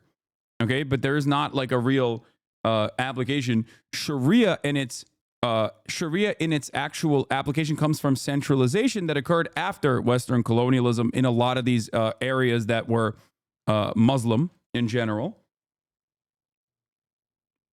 And as far as Muslim Brotherhood and Salafist jihadists are both radical and both want to enforce Sharia over everyone, I think this has no bearing on the overwhelming majority of Muslims that are living their day-to-day experiences, their day-to-day lives, as much as the direct undermining of the entirety of the Muslim world, with some exceptions, by Western imperialism. If you're constantly at threat of destabilization, or if your government that doesn't really capture your interests whatsoever has been completely captured by the American State Department, for example, if you're just a client state that is kept incredibly poor, not allowed to develop, and the people's wishes are not necessarily the people's demands and wishes are never represented in those governments, but those governments never go away because they get American military contracts and American weapons, and they can violently squash any sort of dissent. You will never be able to arrive at civil liberties and a civil rights movement in any of these countries, despite the fact that there are very real interests in the same exact ways that we had in the United States of America in fixing and modernizing a lot of these societies. Having said that, Islamophobia also dictates the false notion that like every single one of these Muslim majority countries are the exact same. But we are under control over the CIA. People's demands and wishes aren't represented. We still have a sort of colonialist government. Wait, what? I think it's also additionally ironic to have this conversation when we are watching Christian theocracy overtake the United States of America by a guy who's not really religious at all, but is utilizing that as a weapon and has done it now successfully twice, okay? Like, you have Christian nationalism as a nascent movement. At a time when religiosity has gone down in the United States of America, Christian nationalism is thriving at the tippy top of American society. And you're literally watching material conditions get undermined in a meaningful way in the United States of America, which is the wealthiest nation on earth, even a place like this that has solid infrastructure and has been the dominant force, the global hegemonic superpower for the past century at this point almost. And even here, you watch people's living conditions worsen and Christian nationalism grow in a openly fascist way, but you cannot comprehend how that could manifest in countries that have been bombed into oblivion. Okay? That's it. The question I have for many liberal, progressive-minded people in this chat is, do you agree with Donald Trump? Do you agree with the way that Donald Trump is redirecting society? Or do you understand how maybe even your immediate relatives have fallen captive to the alluring nature of American fascism and Christian nationalism? Maybe some of them are voting for Donald Trump because they don't believe that he is actually he is going to implement Christian Sharia. Okay? Maybe some of them are voting for that exact same reason. But ultimately, it's not your wishes being represented by the government, right? If you can understand this in the United States of America, you should be able to understand this in all of these other nations that are being also, on top of everything else, destroyed deliberately, actively, through direct boots on the ground military warfare.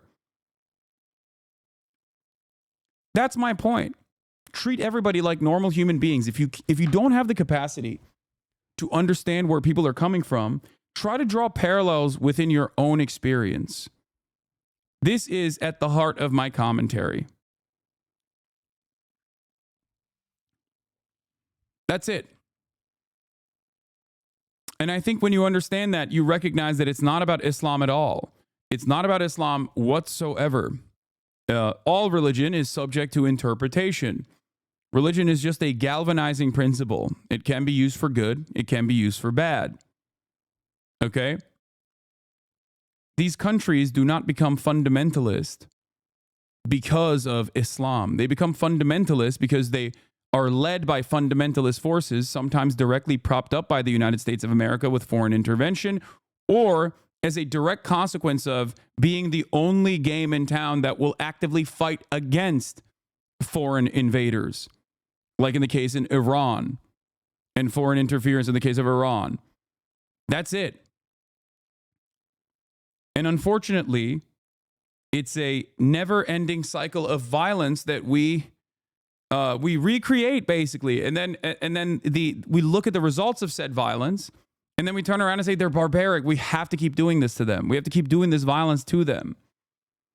But ultimately, it's illogical. So if you care about critical thinking, if you care about being logical, okay, you have to try and understand how people get to the points that they're in, and whether or not people are actually fond of these groups, ultimately. There is a reason that I talk about Ansar Allah in Yemen quite a bit.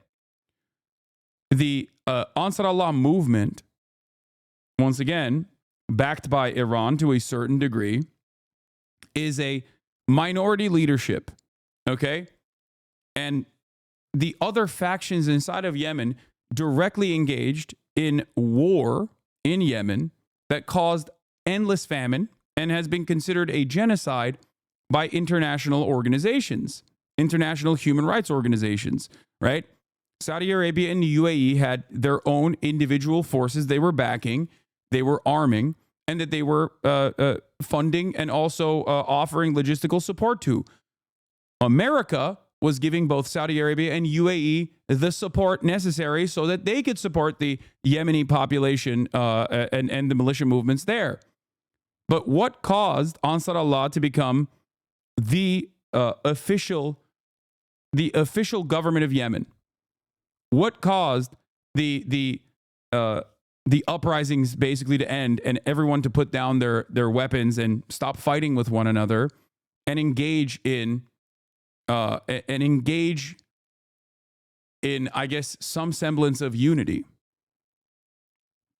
It was the Ansar Allah government's actions against the state of Israel after Israel declared genocide on Gaza.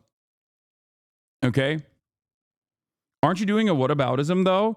Can't we just agree that any theocracy is silly and often leads to a subjugation and persecution of types of people? No, I'm not doing a whataboutism. It's not whataboutism when I'm directly explaining the historical context in which how people arrive at a theocratic form of governance. What the fuck are you talking about? You just learned a word, okay, and you think you can apply it in this circumstance.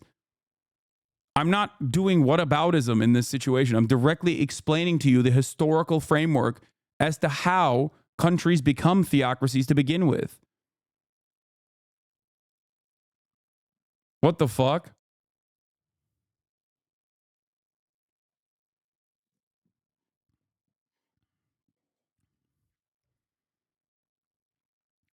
Historical analysis, when directly talking about the countries, especially when we're talking about Islamophobia, is not whataboutism. It's just historical analysis.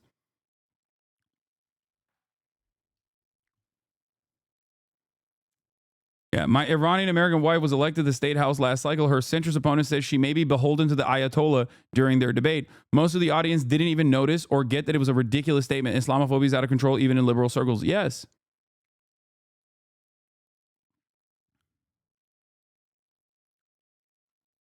Does that make sense, chatter?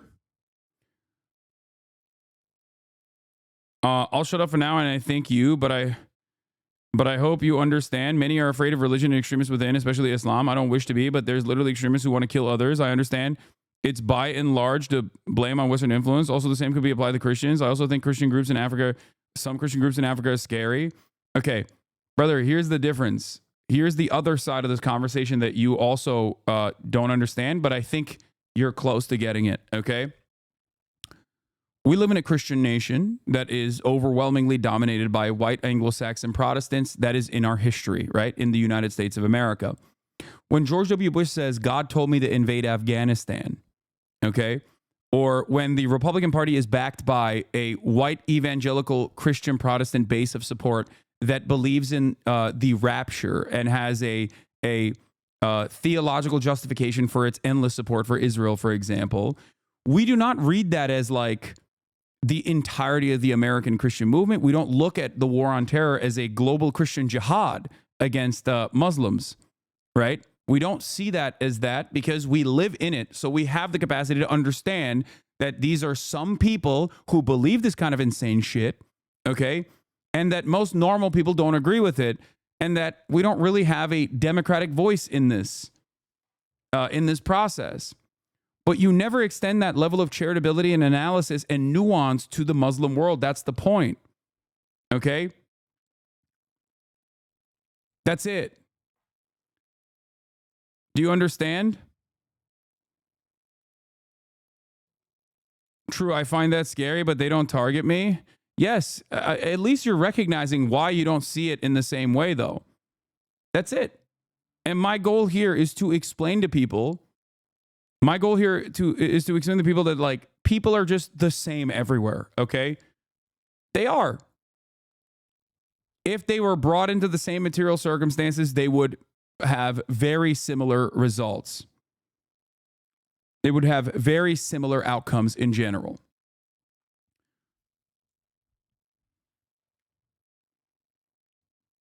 But the notion that like extremist Muslims could target you and present a serious threat to you is also silly. Like a lot of people say this about Hamas, right? Hamas are religious fundamentalists. Like not every single person in Hamas is a religious fundamentalist. Many have been radicalized directly as a consequence of Israel killing their family members.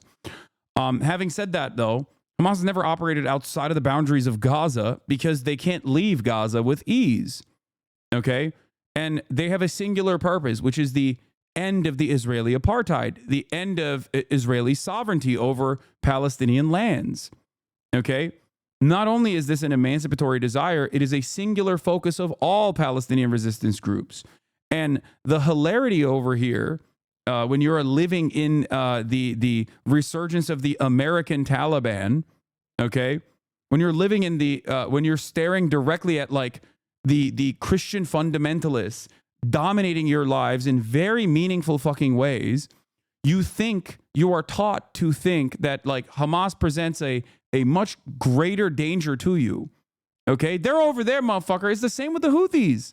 People talk about the Houthis being like this ever-present danger to the American suburbs almost. And it's like, it's laughable. And it's the same as the Taliban too. You got to worry about Al-Qaeda, not Al-Qaeda, okay? You got to worry about the American Taliban, not the fucking actual Taliban over in Afghanistan. You got to worry about the jihad, not jihad.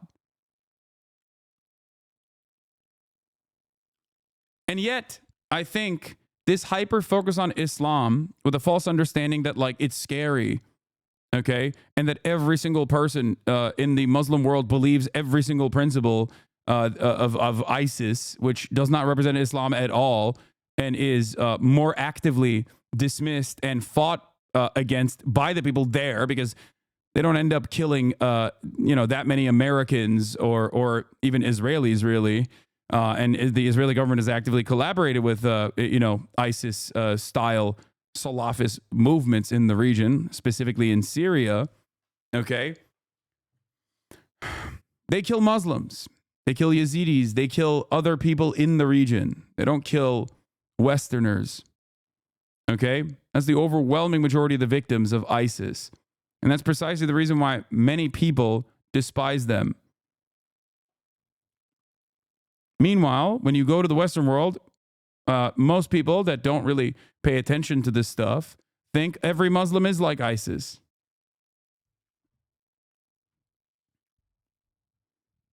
You have to look at it in a rational manner and understand the real danger, right?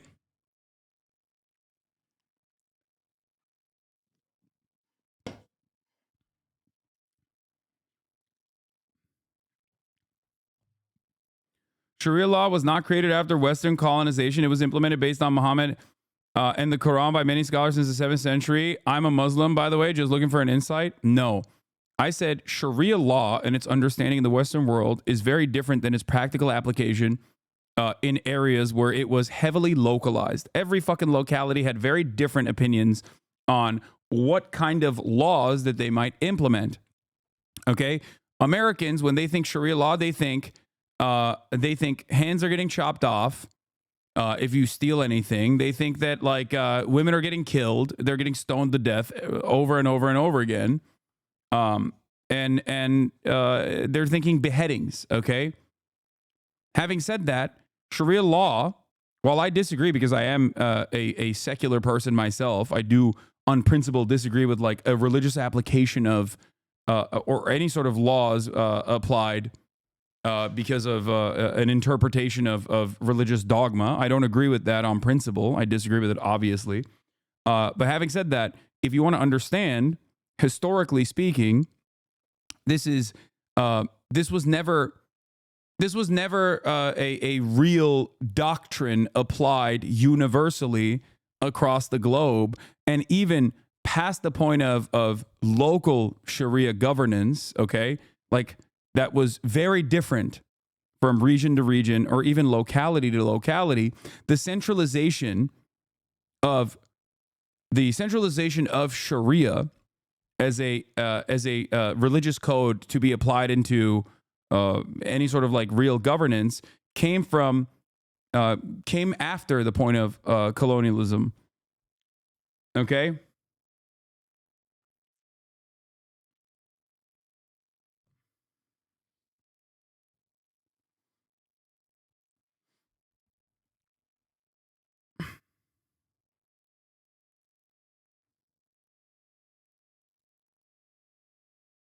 The explanation you gave of Christian Sharia law and the Al-Qaeda was perfectly effective in getting my normie family members to chill about this shit.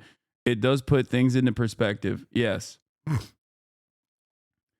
Aisha Esquire, thank you for the 5 get the subs. Aisha Esquire also says any ethno-state is bad and government will corrupt religion and vice versa a Muslim. Yes.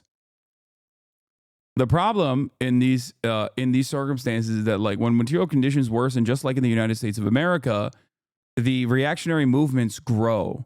Okay, and religious fundamentalists take advantage of that. Always. And that is historic. That is historically important, and that's precisely what happens everywhere. In America, it's Christians. You know, in the Muslim world, it's, of course, Muslim fundamentalists.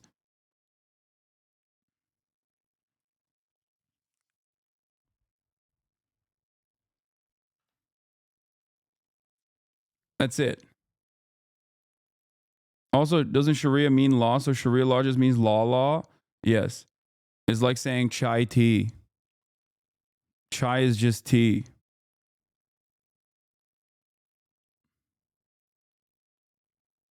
Or non-bread. Or I guess the English version of it is ATM machine.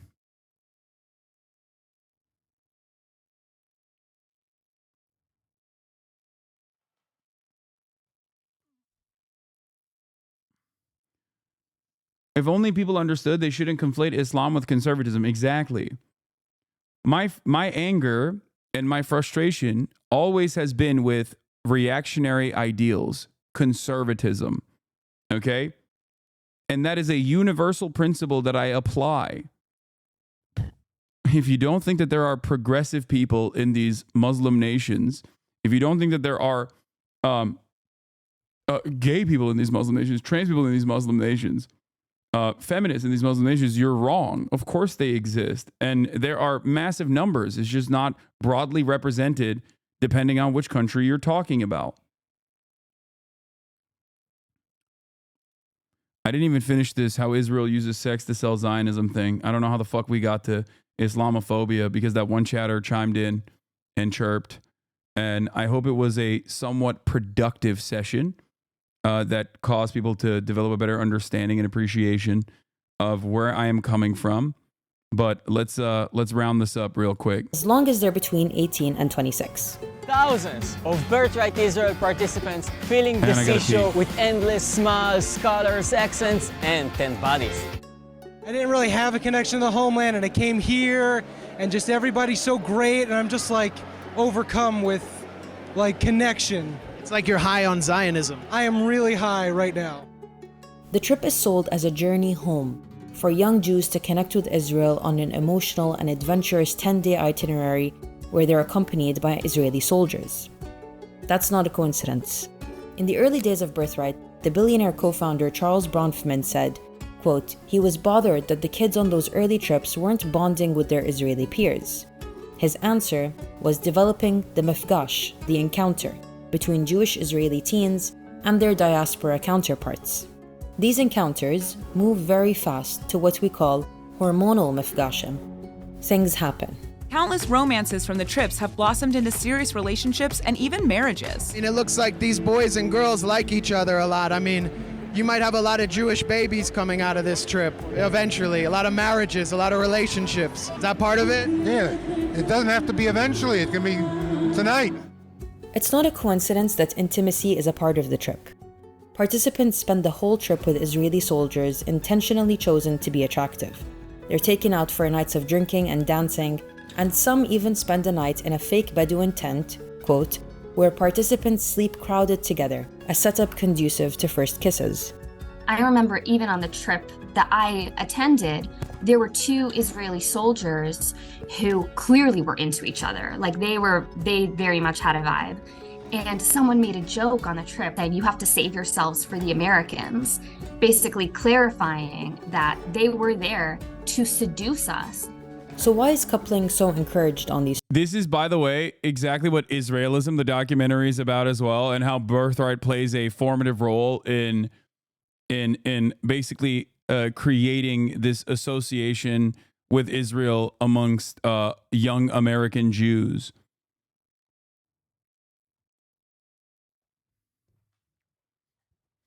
Funded in large part by American Christians, but that's besides the point. These trips.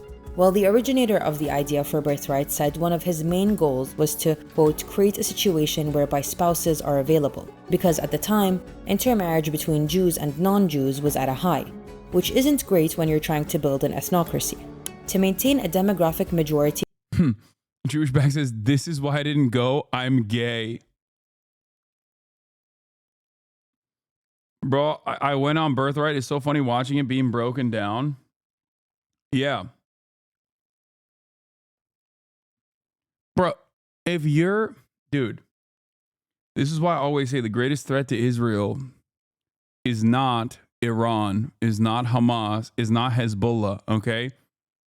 It's Los Angeles. It is New York. It is Boca Raton. That's it. Why the fuck? Like, why the fuck would you be like, yeah, I want to go and live in Israel if you're like, I love the situation in America, okay? It's great. I am an American. This is a question I present to some of my normie Jewish friends all the time, which is, you're American. The fuck are you talking about?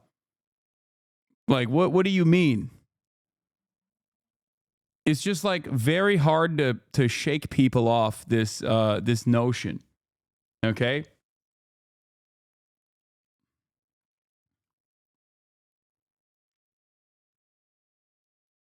Over Palestinians, Israel needs Jews to make more Jews. So what better way to encourage reproduction and immigration than through a coming-of-age, euphoric, emotional, and adventurous trip? The reality of Israel's nation-building story is violence, displacement, dispossession, colonization, and... When I first saw Midsommar, one of my buddies who was watching with me was like, holy shit, this is exactly like what happened on Birthright regarding the whole baby-making shit in Midsommar. Yeah. Settlement. That's not a great brand. In order to get settlers invested in the vision and try to secure the future, sex is a great tool. Beauty and aesthetics and fun are great marketing tactics, and they have tangible outcomes, like more babies. More babies means more people to get conscripted to the occupation forces and maintain the oppressive military infrastructure necessary for Israel to exist. And what better way to convince people to at least look the other way, and at most participate, than by making it sexy.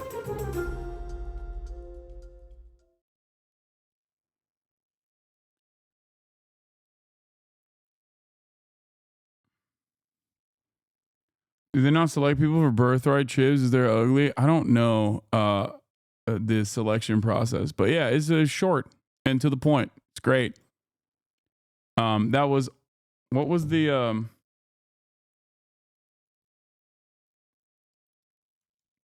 wait, hold on. For a long time. Oh, that was Uncivilized, which has a bunch of banger videos, by the way. Including how Vietnam teaches Palestine to fight invaders. They have a bunch of really cool videos. But the video that we just watched is how Israel uses sex to sell Zionism.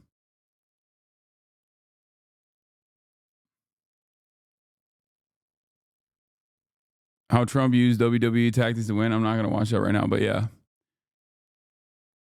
How do I reconcile pro-Israel Jewish friends? I know it's easy to dismiss someone online, but when he's my friend, it's different. He's not bloodthirsty, but is it immoral to remain friends knowing he won't budge? I mean, just be normal, dude. I don't know. I'm not going to fucking tell you guys to just like completely write out people that you know. You should always try to talk to them, and slowly but surely you can convince them and change their minds, you know?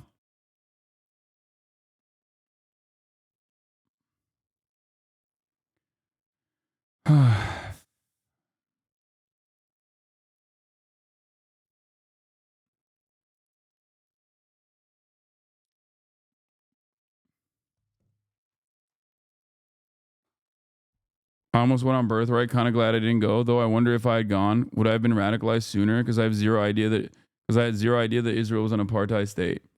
I don't know. I've never been on birthright, so I have no idea what it's like.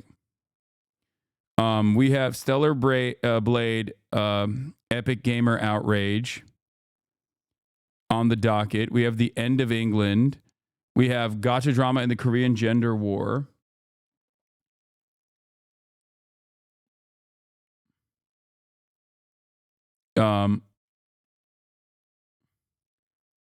There's a new Wired documentary on Epstein's Island. That's crazy. Moon Channel is very progressive immigration rights lawyer who makes really great video game essays, heavy focus on history, often with very left-wing overtones. You and chat were mistaking him with that weird reactionary guy.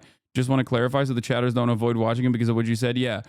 The other channel is just called Moon. This is Moon Channel. It's different. I apologize to Moon Channel for mistaking. Definitely a very weird... I mean, the reproductive aspect of like maintaining an ethno state is just like always going to come across as gross to me. I just don't understand it. And I think it's so fucking weird. It's like the freezing of the semen stuff. Like it's the IDF Cum Force, the goon platoon. You know what I mean? It's just like, it's literally when you factor this conversation into any other group, you're like, what? That seems a little weird. Like here, I'll give you one example that everybody understands is bad and wrong. White people. When white people as a associated identity, as an identity group are like, we have to make sure that we have, you know, a decent amount of white people in this country. So we maintain a white majority. You're like, that's weird. But even on the inverse of that, as a protective mechanism, right? Let's talk about a group of marginalized individuals like black people. Dr. Umar, you know what I mean? Even then, it's like, it's kind of odd, okay? It's kind of odd. Like, I get where you're coming at this from. I understand it, but it's still, you know, very weird, okay? Memes aside, you know, not exactly a great attitude to have, okay? That's it. It's the same shit. That's funny.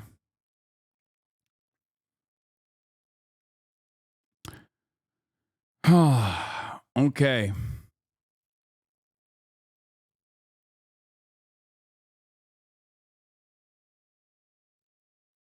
All right. I kind of want to fucking dive into this a little bit. I kind of want to see. I mean, it's so long, but you know, everyone. Imagine if you I want to see the rise and fall of gamers, dude. Really bad. can, the culture war, the great clash of ideologies taking place on the battleground of all the media we read, watch, play, and listen to. Then narrow your focus, if you're able, to just one front of that conflict, the video games front. What I'm going to do today is attempt to relate to you a single incident that happened on that front not too long ago. It wasn't a very consequential incident, it didn't really come to much, and it was almost entirely contained on the regressive side of the culture war, and it wasn't even particularly popular there, to be honest, in terms of the number of people who cared about it. Nevertheless, I am going to tell you about it today. So our story begins with a tweet from the 1st of February of this year. The account @Grums on Twitter wrote, "It's AAA game dev, triggering time. New Stellar Blade trailer just dropped." So if you're don't show me! I hope Sean doesn't show me this Stellar Blade trailer because it's going to trigger me to no end. It's going to kill me to see Korean titties. I will die. I will perish. As a woke man, I hate boobs. Okay? As a woke man, I hate it. Anything approaching a normal person, you probably have a few questions about this tweet. It's so funny, by the way, that like gamers have decided, why are we not watching Themasius' playlist? First of all, Sheltered Rosebud, it's the weekend, so I urge you to shut the fuck up, okay? Secondly, I don't even think Themasius sent a playlist today, okay? God damn. Yeah, there you go. I didn't send one. It's like, can I just go a day without Sheltered Rosebud? Turning around and just like dictating what happens on the stream. There's 24,000 other people in here, but like, nope, we got to listen. Sorry that I'm not doing hardcore news coverage for you. Okay. Please stop backseating. Jesus Christ.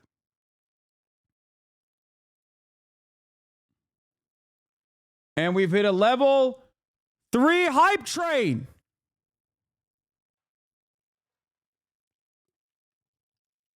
Who is Grums? I do find it very funny that gamers have basically made being like an incredibly horny person that is annoying to be around a political movement. Like they have moralized and politicized being a horn dog, where they're like, no, dude, booba is good. It's a political movement, please. You don't fucking understand it. And it's like, you're such a gross little pervert, dog. What the fuck are you saying? And I say this as someone who also every now and then enjoys a nice booba. But how the fuck do you create a political movement around gooning, dude? Grums, what is Stellar Blade? It's a video game. And why is a video game trailer being released being assumed here to be, quote, triggering to game developers? Since, I mean, that's the sort of thing you'd imagine they'd be used to, right? So let's attempt to answer these thank you for the 5 gifted. Mythic, thank you for the 5 gifted. Grums is the Twitter account of game developer Crispy Mark Bacon Fox, Kern. thank you for the 10 Mark gifted. Kern is best known for working at Blizzard Entertainment on the original release of popular MMO World of Warcraft in the early 2000s. Kern left Blizzard in 2005 and has since spent his time doing sod all. Well, that's not very fair. After leaving Blizzard, Kern co-founded Red 5 Studios, a company he became the CEO of in 2008. Red 5 Studios was creating a game called Firefall, the production of which was very Satirical turbulent. Duck, Kern thank came you for under the 10 fire gifted. for allegedly massively overspending on advertising for the game, most notably on a custom-ordered Fire. That's the other part of this that I'm very frustrated by, is that like this dumb fuck has never actually produced positive results and has like unironically done the exact same kind of Kickstarter grift that they used to shit on like Anita Sarkeesian and Brianna Wu over. But gamers don't seem to track it in the same way because Grums is like a gross little fucking gremlin nerd. And he's fighting the good fight against, woke in video games. Firefall-themed bus, which cost millions of dollars and was rubbish. Employees within Red 5 described Kern's leadership style as erratic, impulsive, and very disruptive. He was accused of taking extended absences from work only to turn up and suddenly demand sweeping changes to the game. As such, he was generally seen as a hindrance to Firefall's development, and he was eventually removed as CEO. How are these gamers so shameless in behaving this way publicly? Because they don't go out in public, okay? They don't. Oh my God, brother. Shut the fuck up. I'm not going to talk about NATO right now. Just go, please, just go and watch, I don't know, HasnAbi, NATO, Turkey, reacts to bestie marks or something, and you'll develop a better understanding. You haven't stopped fucking demanding that I stop everything and talk about NATO. God damn. By the company's board of directors. Kern then founded Mech Entertainment in 2014. Are you going to address the allegations? You're going to be coward hiding behind ignorance? Blockchain integrated. What allegations? What is it the fact that Korean booba gamers are waiting for me and I haven't played the Korean dating sim? Is that what you're going to say? Is that the allegations? Malsuk is better than Gran. I don't disagree with you. I think Malsuk is still best girl, but has been hard. It's been hard for me to win her over. It's a virtual reality MMO for the Oculus Rift. And that didn't happen, obviously. Kern's next game, I suppose, was Ember, written EM-8ER, which is touted as a spiritual successor to Firefall. See, Firefall, Ember, you get it. Ember is, as far as I can tell, looking at development videos on YouTube, a game where you play a robot and shoot at little white cubes. Ember was announced 8 years ago and was in its pre-alpha phase for ever. It is still in its pre-alpha phase, I mean. Kern has made a lot of big promises about all the features the game is definitely going to have in the future, but as the years roll by, even the people who pay to support this project are starting to sound a little frustrated with him. So this part is directly for you, Grums. Get off Twitter. Stop with this anti-woke crusade and just focus on the game. If you want to prove everyone is wrong, then be quiet, hunker down, and make what you keep telling the world you're going to make. The top YouTube comment on one of these videos says that Ember, quote, is already running the exact same course as Firefall did back then, and for the same reasons. Ages of radio silence, change of gameplay focus, countless redesigns, lack of leadership, mismanagement of project funds. Both projects suffer from the same major problem. Mark Kern. Now, this is what is so endlessly frustrating about the hypocrisy lovers out there. You know, people love to seek out hypocrisy, or maybe even in certain instances, hypocrisy might not exist, right? Against your ideological opponents. But like, this guy is literally responsible for the exact same type of shit that gamers are supposed to fucking hate. And yet, because he is, on this horny crusade, and can so easily create controversy by just simply pointing to the dumbest shit possible over and over again, by being like, every game now sucks because there's black women in it, okay? Or this game sucks because Sweet Baby Inc. worked on putting black women in the game.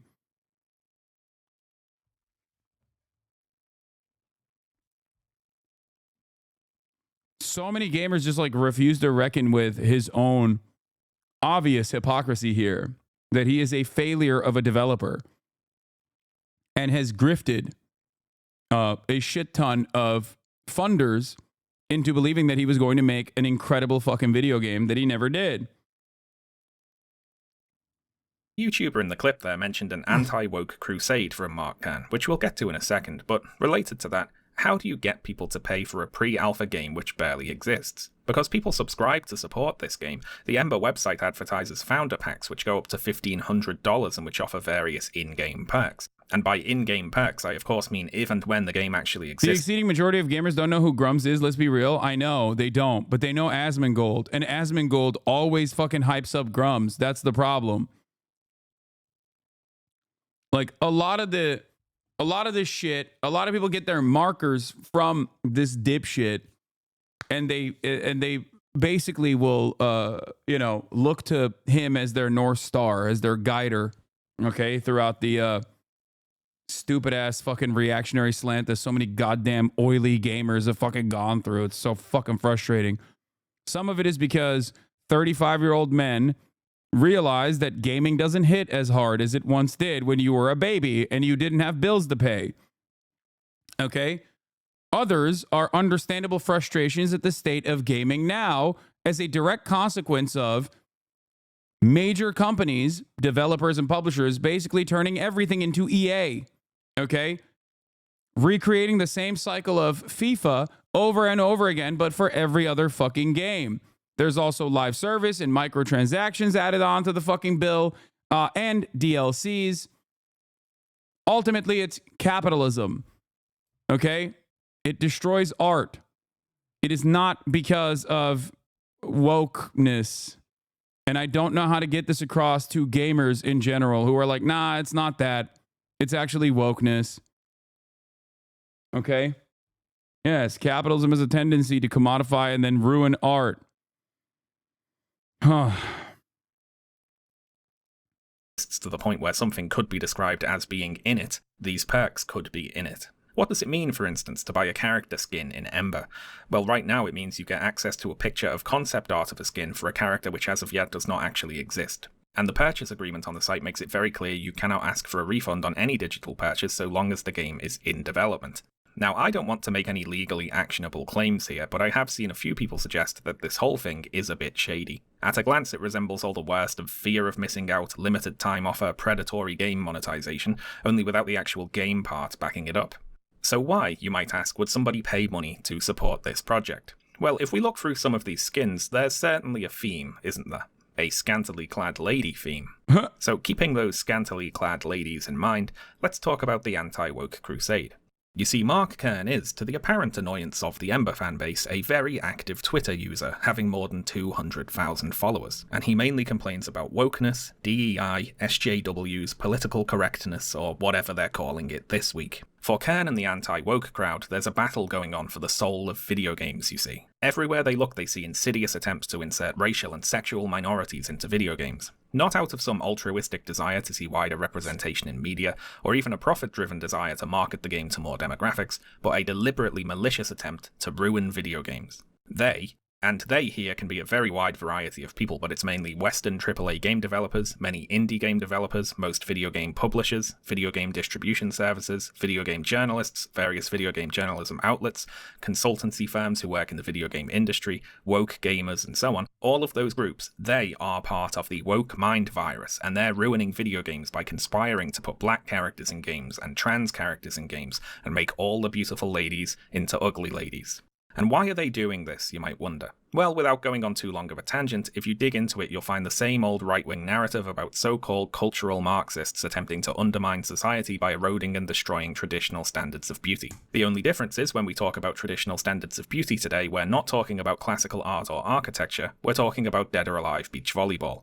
And it's interesting, isn't it, how once upon a time progressives saw video games as one example of the ugly modern degeneracy that was undermining culture, whereas for regressive gamers today, video games play the role of the culture they want to preserve against the ugly modern degeneracy. It's the exact same cultural Marxist script being run, but video games have swapped sides. Regardless, they being the people who make, publish, market, review, and play video games, are coming to destroy video games, and so video games must be defended. Now, in practice, this usually translates to throwing a tantrum anytime a video game with a character creator has pronoun.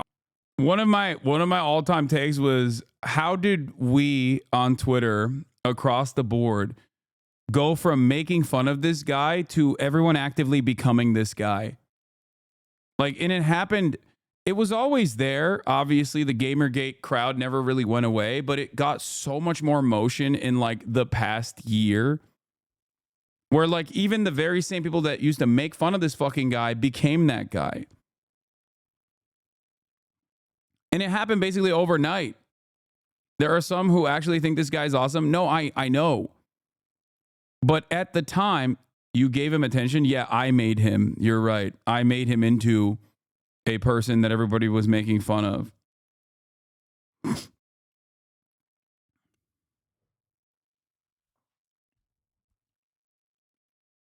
Yeah. Someone with a much larger platform that churns out this guy's fucking screeds on a daily basis would be Asmongold. Someone who has very similar opinions to this fucking guy.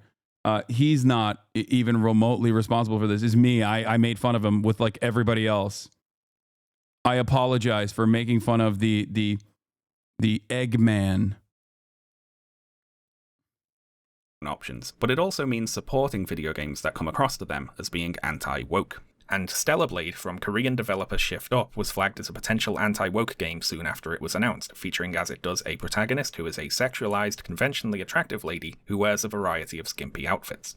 Hence, it's AAA game dev triggering time, says Mark Kern. The Stellar Blade trailer is supposed to be upsetting to game developers who supposedly hate conventionally attractive ladies in skimpy outfits. That's what's going on here. The next month, when a demo for Stellar Blade was released, Kern posted on Twitter, "Now that Stellar Blade demo is out, so be on the lookout and DM me or at me any tasty dev or press meltdown please. I'm sure there is some massive triggering going on. Fellow devs," yeah right, "if you have inside stories to tell on the internal reactions to Stellar Blade, my DMs are open."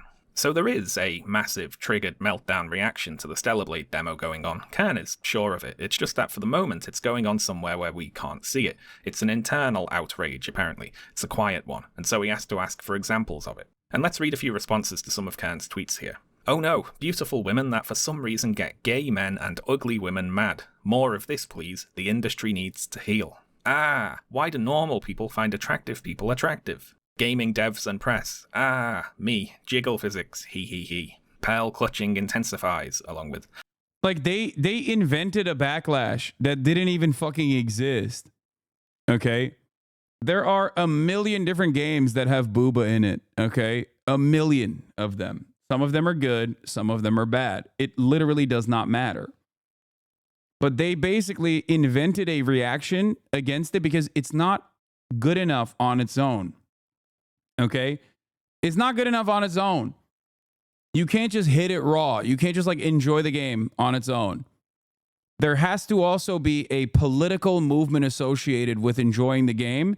And that political movement can only be defined by its enemies. Okay? And if there are no enemies against this video game coming out, then we must invent them. And that's precisely what happened with Stellar Blade. Like, it's just so fucking stupid. A gif of a woman shouting, "I hate you." And there were a lot more responses in this vein. Rather smug gamers posting reaction gifs and writing little skits about how upset the woke game developer... Just saw your story on IG. I didn't know you had abs. What the fuck? You know what? I forgot to showcase what I did this morning and in my workout. So, you know what? I'm going to fucking do it right now. Look at that.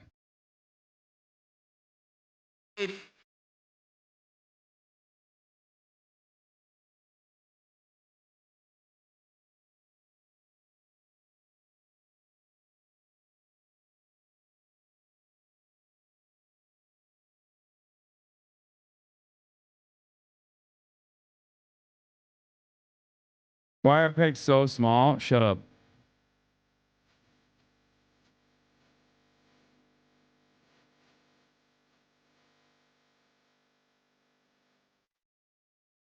Doors open.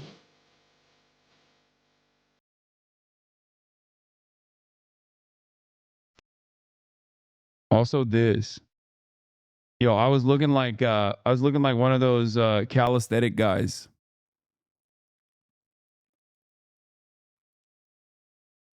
Holy shit, your scapula are fucked? Yes.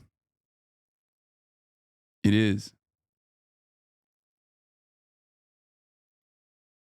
You held that for a split second? No, I can do an L-sit for like 15 seconds.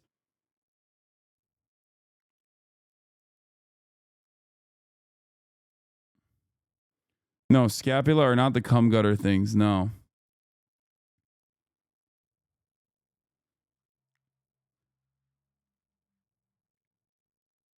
What's up? Also, this is the fit pick for today.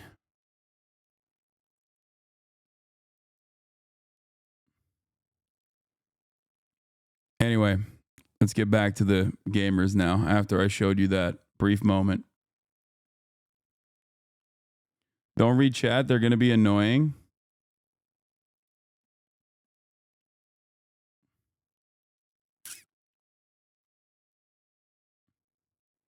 Do you feel like your lifting changed since Dr. Mike? I focus on eccentrics a lot more and making sure that it's definitely a slower eccentric when I'm working out.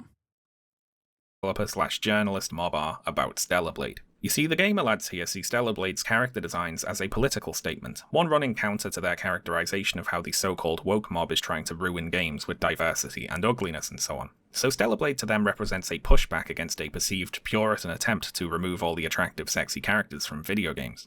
Except, I am old enough to remember all the way back to 1 year ago, when Baldur's Gate 3 came out. Baldur's Gate 3, developed by Larian Studios, is the third installment of the Baldur's Gate series, and has been a massive commercial and critical success. It's sold more than 10 million copies, it's one of the highest rated games of all time on Metacritic, it won the Game of the Year award at the Golden Joystick Awards, the Game Awards, the British Academy Game Awards, and the Game Developers' Choice Awards. It was also named as Game of the Year by various gaming journalism outlets, such as GameSpot, GamesRadar, PC Gamer, Screen Rant, and many others. That's the funniest thing, that they have no answer to Baldur's Gate 3 because it was literally a woke nightmare, okay, from their perspective. But it doesn't really matter because Baldur's Gate was successful.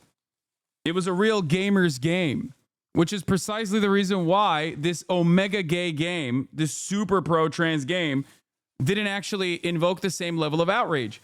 Because these guys will look to bad games, okay, that are hastily put together by these corporations that just want to serve fucking slop, and will say, oh, these games suck because of woke. No, those games don't suck because of woke, dumbass. Those games suck because corporations are hyper-focusing on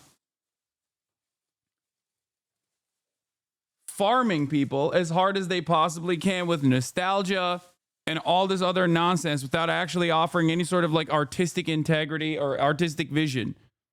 Okay? That's it.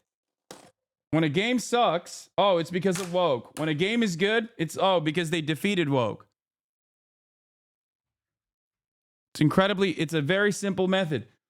Ironically enough, there are a million different examples of video games that were seemingly woke on arrival, that these gamers, and not just like video games, but TV shows too, were seemingly woke on arrival, but actually got major box office success and real audiences that all of a sudden turned into anti-woke games. There are so many of these dipshits out there. There are so many fucking assholes out there who literally don't even delete their former videos. Okay? They don't even delete the old videos. They'll farm it, claiming that like something is going to be woke and it's going to be gay and it's going to suck. And then when people love it, they're like, oh, it's actually because it's not woke. And it's ironic because these are the people who say, why are you making everything political? They are the ones who make everything fucking political and unbearable.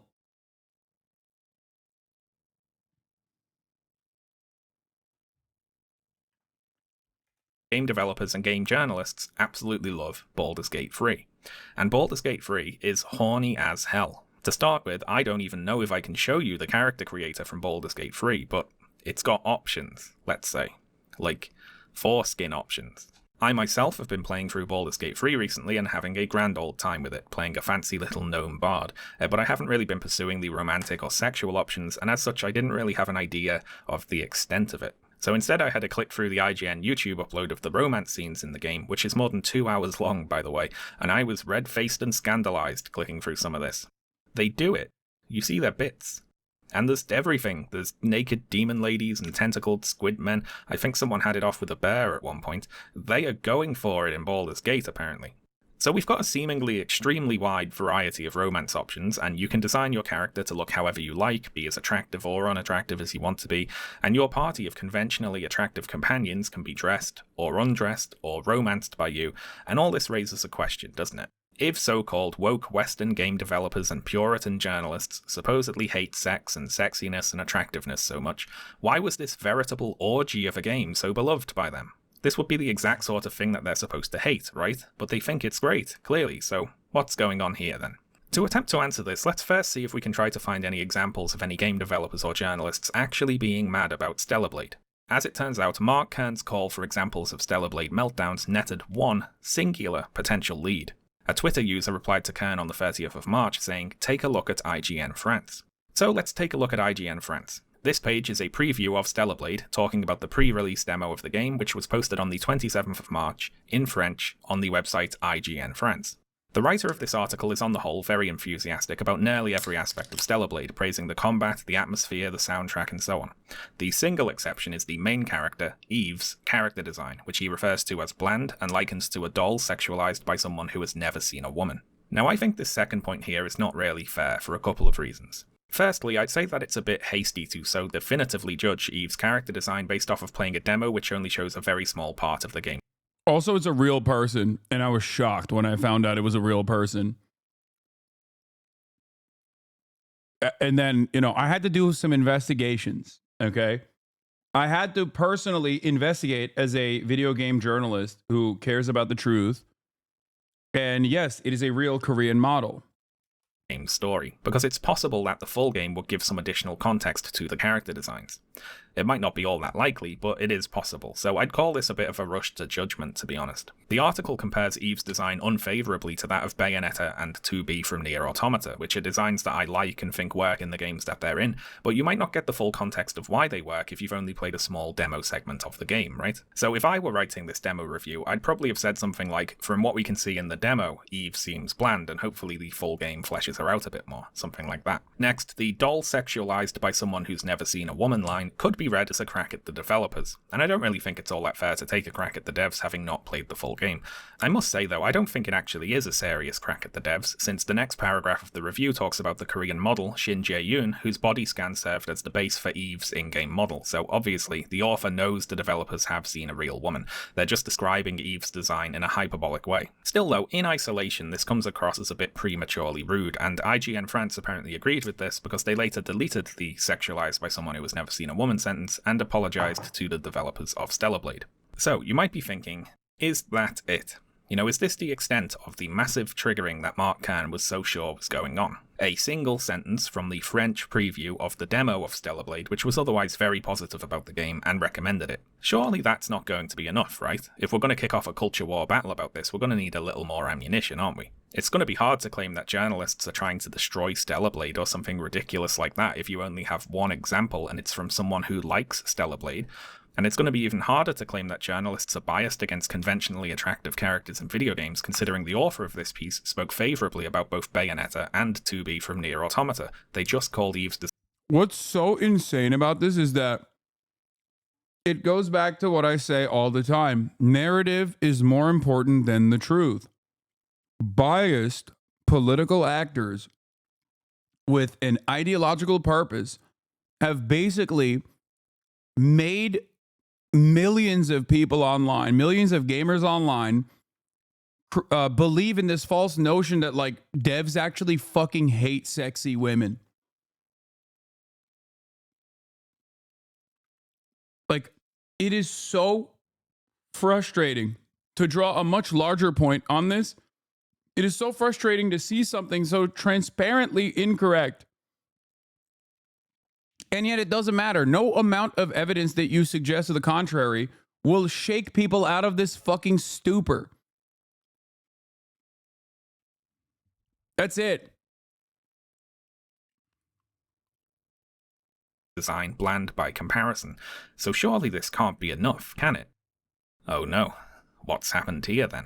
It seems we've got some discourse to take a look at. So, where did all this come from? Well, later on the 30th of March, Mark Kern posted a tweet showing the offending sentence from the IGN France article, alongside a picture of the same woman mentioned in the article, who was scanned to provide Eve's character model, as well as a picture of the CEO of ShiftUp's wife, who also works at the company. So this is a classic gotcha, isn't it? The article says Eve is like a doll sexualized by someone who has never seen a woman, but look, here are some women who worked on the game, which contradicts that assessment. Very good. It is undercut somewhat, though, by the fact the IGN France article does talk about that Korean model, in the very next paragraph in fact, saying, quote, Shin Jae-yoon, the poor Korean model serving as the character's model, is lost under layers of clumsy plastic modifications that make her unrecognizable both in body and face. So this tweet from Mark Kern doesn't really work all that well on that front, does it? Eve was based on a real woman doesn't work as a retort to someone who acknowledges her design was based on a real woman, but dislikes it in part for not resembling that woman. In fact, this tweet only works as a retort if you specifically do not include the context that the IGN France article talks about Shin Jae-yoon, which Mark Kern, of course, does not. Now, many of these videos are just people reading out this tweet from Mark Kern and having a big old laugh about how IGN France doesn't know Eve is based on a real woman, which of course they do, because they talk about her.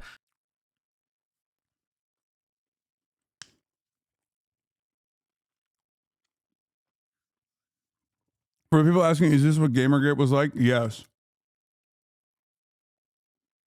One statement from an article from a dude who is like outwardly positive towards a game, taken out of context, is enough for this onslaught of right-wing fucking grifters trying to farm desperate goddamn losers into clicking in their videos and getting angry about a thing that is not real. Gamergate was significantly worse than this because there's a whole litany of death threats associated with it too. But it's in the same vein, basically.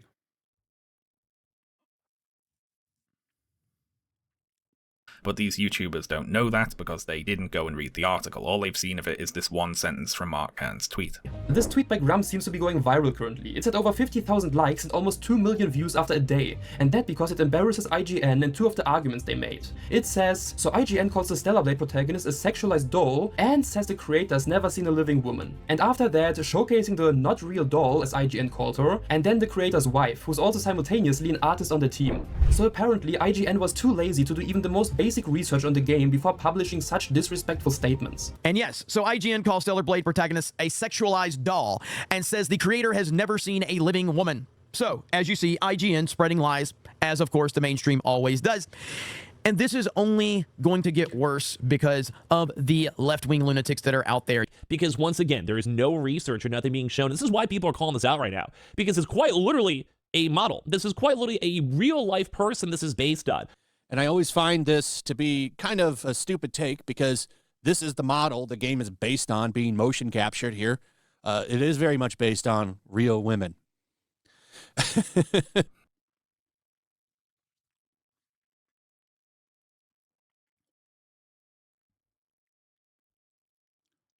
I don't know what I'm angry at. I don't know what makes me more angry.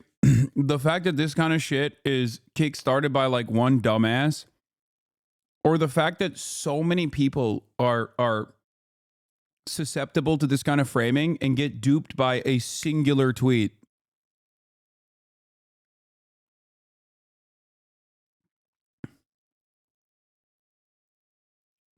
I don't know. I just like it.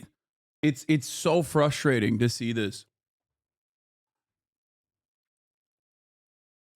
Now, Kern's tweet was one way into this discourse. Some other YouTubers were instead reading out this article from boundingintocomics.com, which makes the same mistake as Kern, saying, further, while Eve herself may be a fictional character, her appearance is not, instead being based on a full one-to-one body scan of real-world South Korean model Shin Jae-yoon. In light of both their ignoring of these facts and their blatant attempt to insult Kim, that's the CEO of Shift up there, both Asola and IGN France soon found themselves facing a massive wave of backlash from the general public regarding their lack of journalistic integrity. Which, one, is very funny talking about journalistic integrity while accusing IGN France of ignoring something that they did in fact talk about, and two, is very funny claiming there was a massive wave of backlash from the general public about this. Yes, they were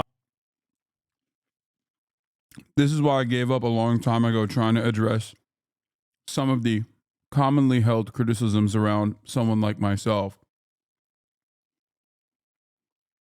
I was wrong.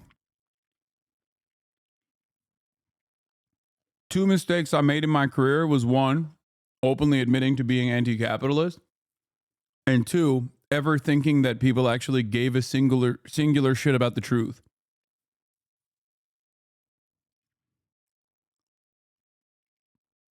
Because for people, it's not about a genuine interest or intellectual curiosity or genuine interest in understanding what the reality is. It's simply people that want to have their suspicions confirmed. That's why in so many fucking instances, you see people that are in this chat, okay, that will just straightforwardly refuse to listen to what I have to say. I'll literally be criticizing someone on screen, and in that very same moment, they'll be like, I bet you'll love this, Hasan. Yeah, I can tell you love this.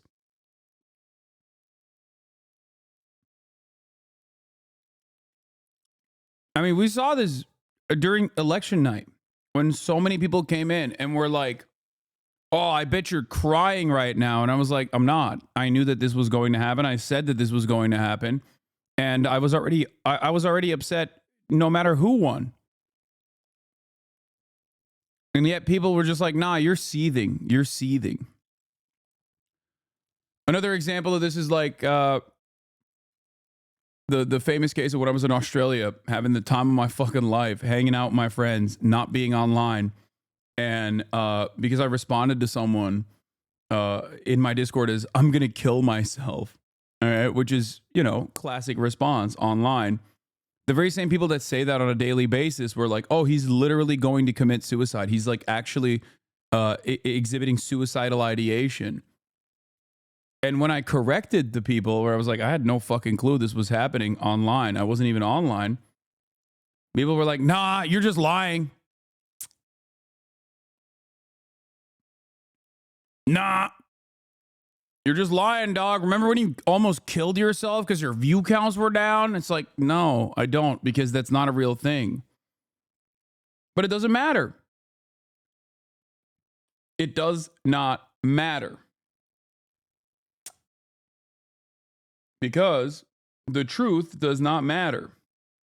What matters to a lot of people is how many YouTube essays we can make debating whether or not your favorite content creator has good vibes or not. The actual interpersonal relationship in that moment from fucking 5-10 years ago is completely inconsequential. What is more important is the narrative that you can lead on Reddit. And people would openly rather just continue along with a falsehood than to actually understand what the truth is. And when faced with the direct evidence that their narrative is incorrect, they just double down on it.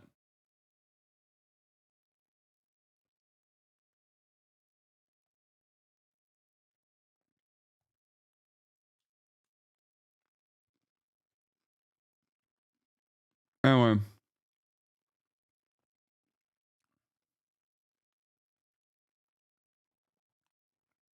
When I watched you debate that drama tuber looking for a video, I knew you were right, but disappointed you engaged with this guy who's clearly farming for a YouTube video. The guy had to take a break to watch his own YouTube video mid-debate for talking points, but I was still mad at you for engaging with the drama YouTuber. Yeah.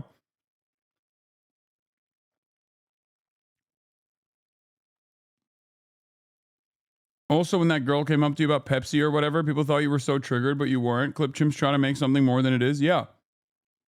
People absolutely would rather... People would absolutely rather have their own preconceived biases reinforced than to develop a better understanding of what the fuck's going on. That's it.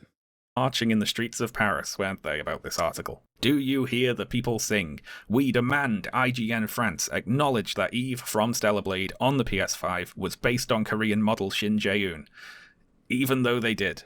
Now, the third way that YouTubers got into this discourse was by copying each other's videos. Like, look, he's just nicked his thumbnail and all. Some of these videos were commentary videos, you see, and by commentary videos I of course mean they watched a video that someone else made and paused it occasionally and said, yeah. Yeah. And I always find this to be kind of a stupid take because this is the model the game is based on, being motion captured here. It is very much based on real women. That's big-time internet streamer Asmongold putting his personal touch on this discourse by sitting in the corner there and watching this other video on the channel Yellow Flash Productions, which covers both the tweet from Mark Kern and the article on boundingintocomics.com. The video of Asmongold's stream posted on the channel Asmongold TV got 8 layers of falsehood with something of no material importance whatsoever, by the way. Because the other side of the story is the patently unserious nature of this conversation. What if IGN actually was mad at the titties? Who fucking cares? You know what I mean? Who cares? Even if it was 100% correct, even if Grums was absolutely correct that like they were seething, who gives a shit? Just play the fucking game, dumbass.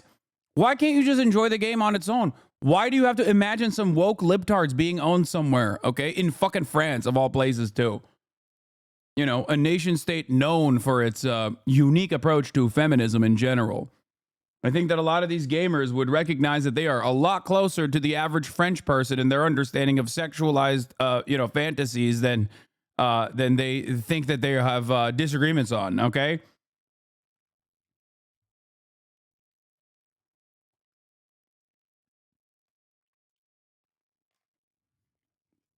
Nearly 1 million views, more than 10 times the views of the video he was watching, but don't feel bad about that. Asmongold is just watching someone read out something someone else said about something they didn't do any research about. It is lazy bastards all the way down today. Lazy and liars as well. Let's take a look at a couple of these thumbnails. This one from the channel Manix has a fake quote from an IGN Twitter account that says, in all caps, "Don't buy this game." This one also shows up in the thumbnails for videos on other channels, like these ones. There's also fake review scores in there, pretending IGN gave the game a score of 3 out of 10, which, I mean, it wasn't even out yet, and they hadn't reviewed it. They gave it a 7 when they did review it. The channel Dread Roberts has a video with a thumbnail that proclaims, "They want this game to die," in all caps, along with the quote, "She's a whore." Like, this is so unserious, dude. Imagine.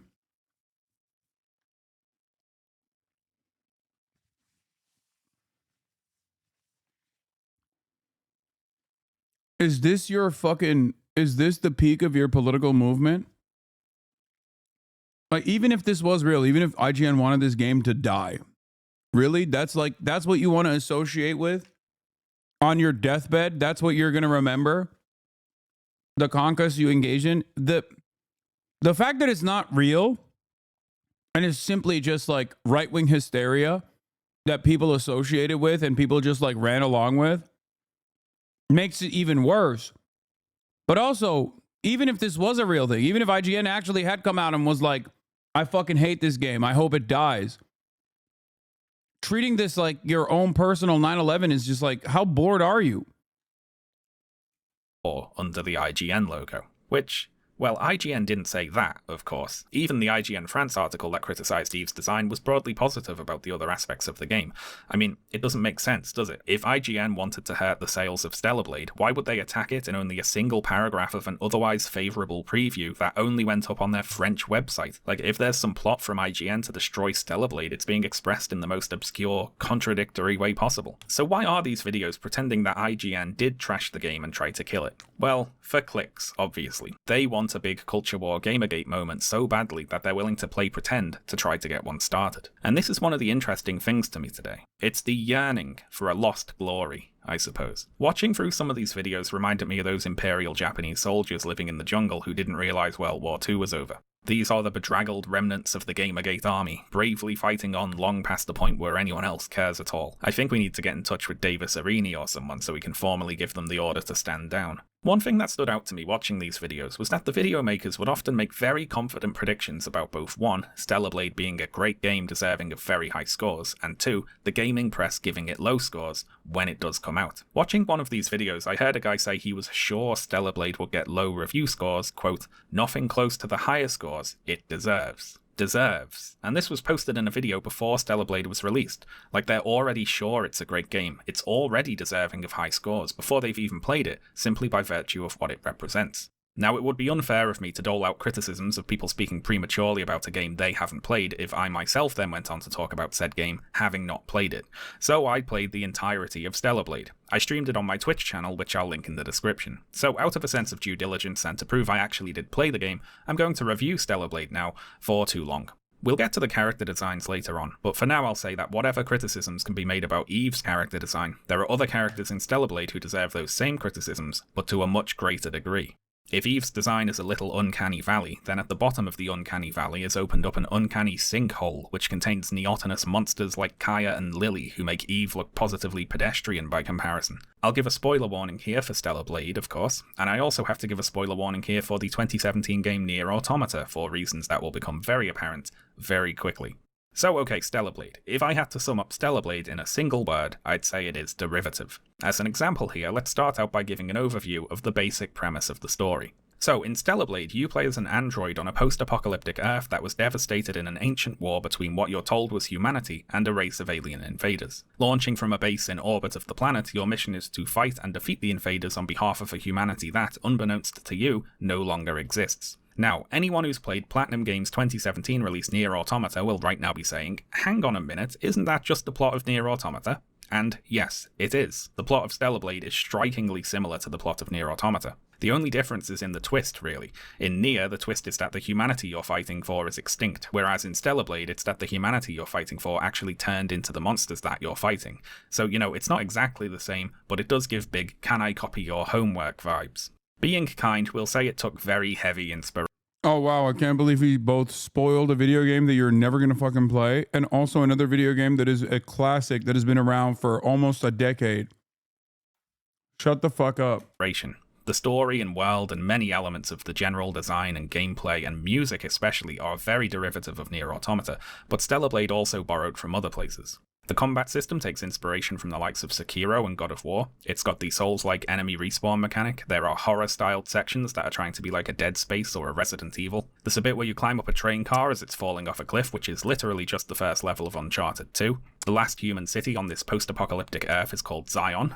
Like in the Matrix, you might say, but no, this Zion is spelled with an X, so it's different.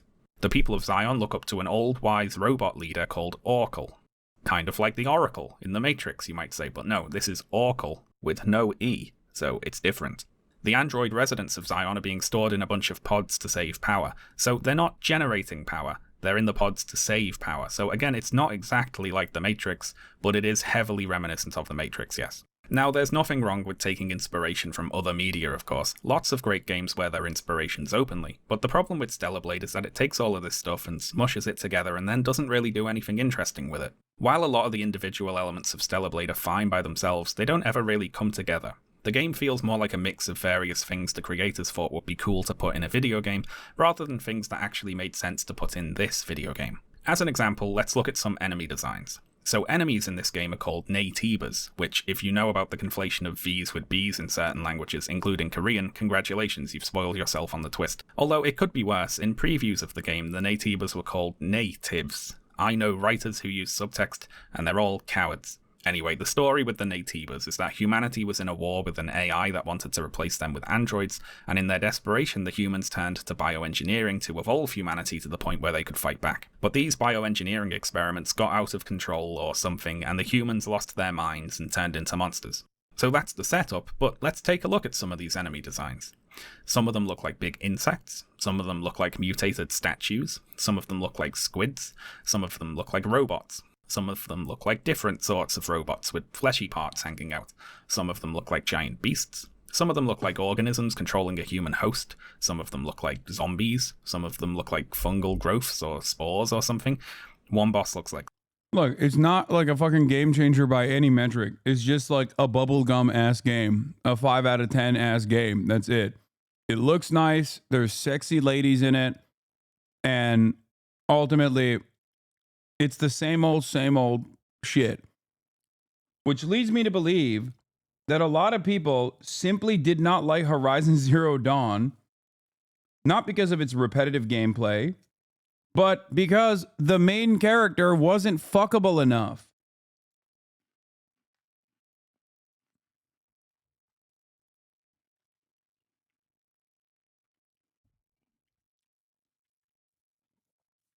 Like, that's it. That's like the...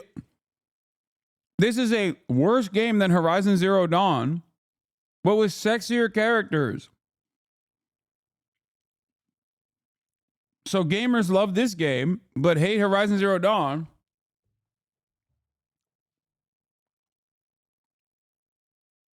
So it must be, you know, the fuckability metrics not actually hitting for a lot of these horn dogs, which once again blows my mind that people are not more embarrassed to openly state that. The fact that these people are not embarrassed to state that is crazy. Gene Park liked the game. Yeah, I mean, I'm saying it's a bubblegum game. Like, it's not a bad game. It's just not, you know, moving the needle in a direction. That's the point. Gene also loved Horizon.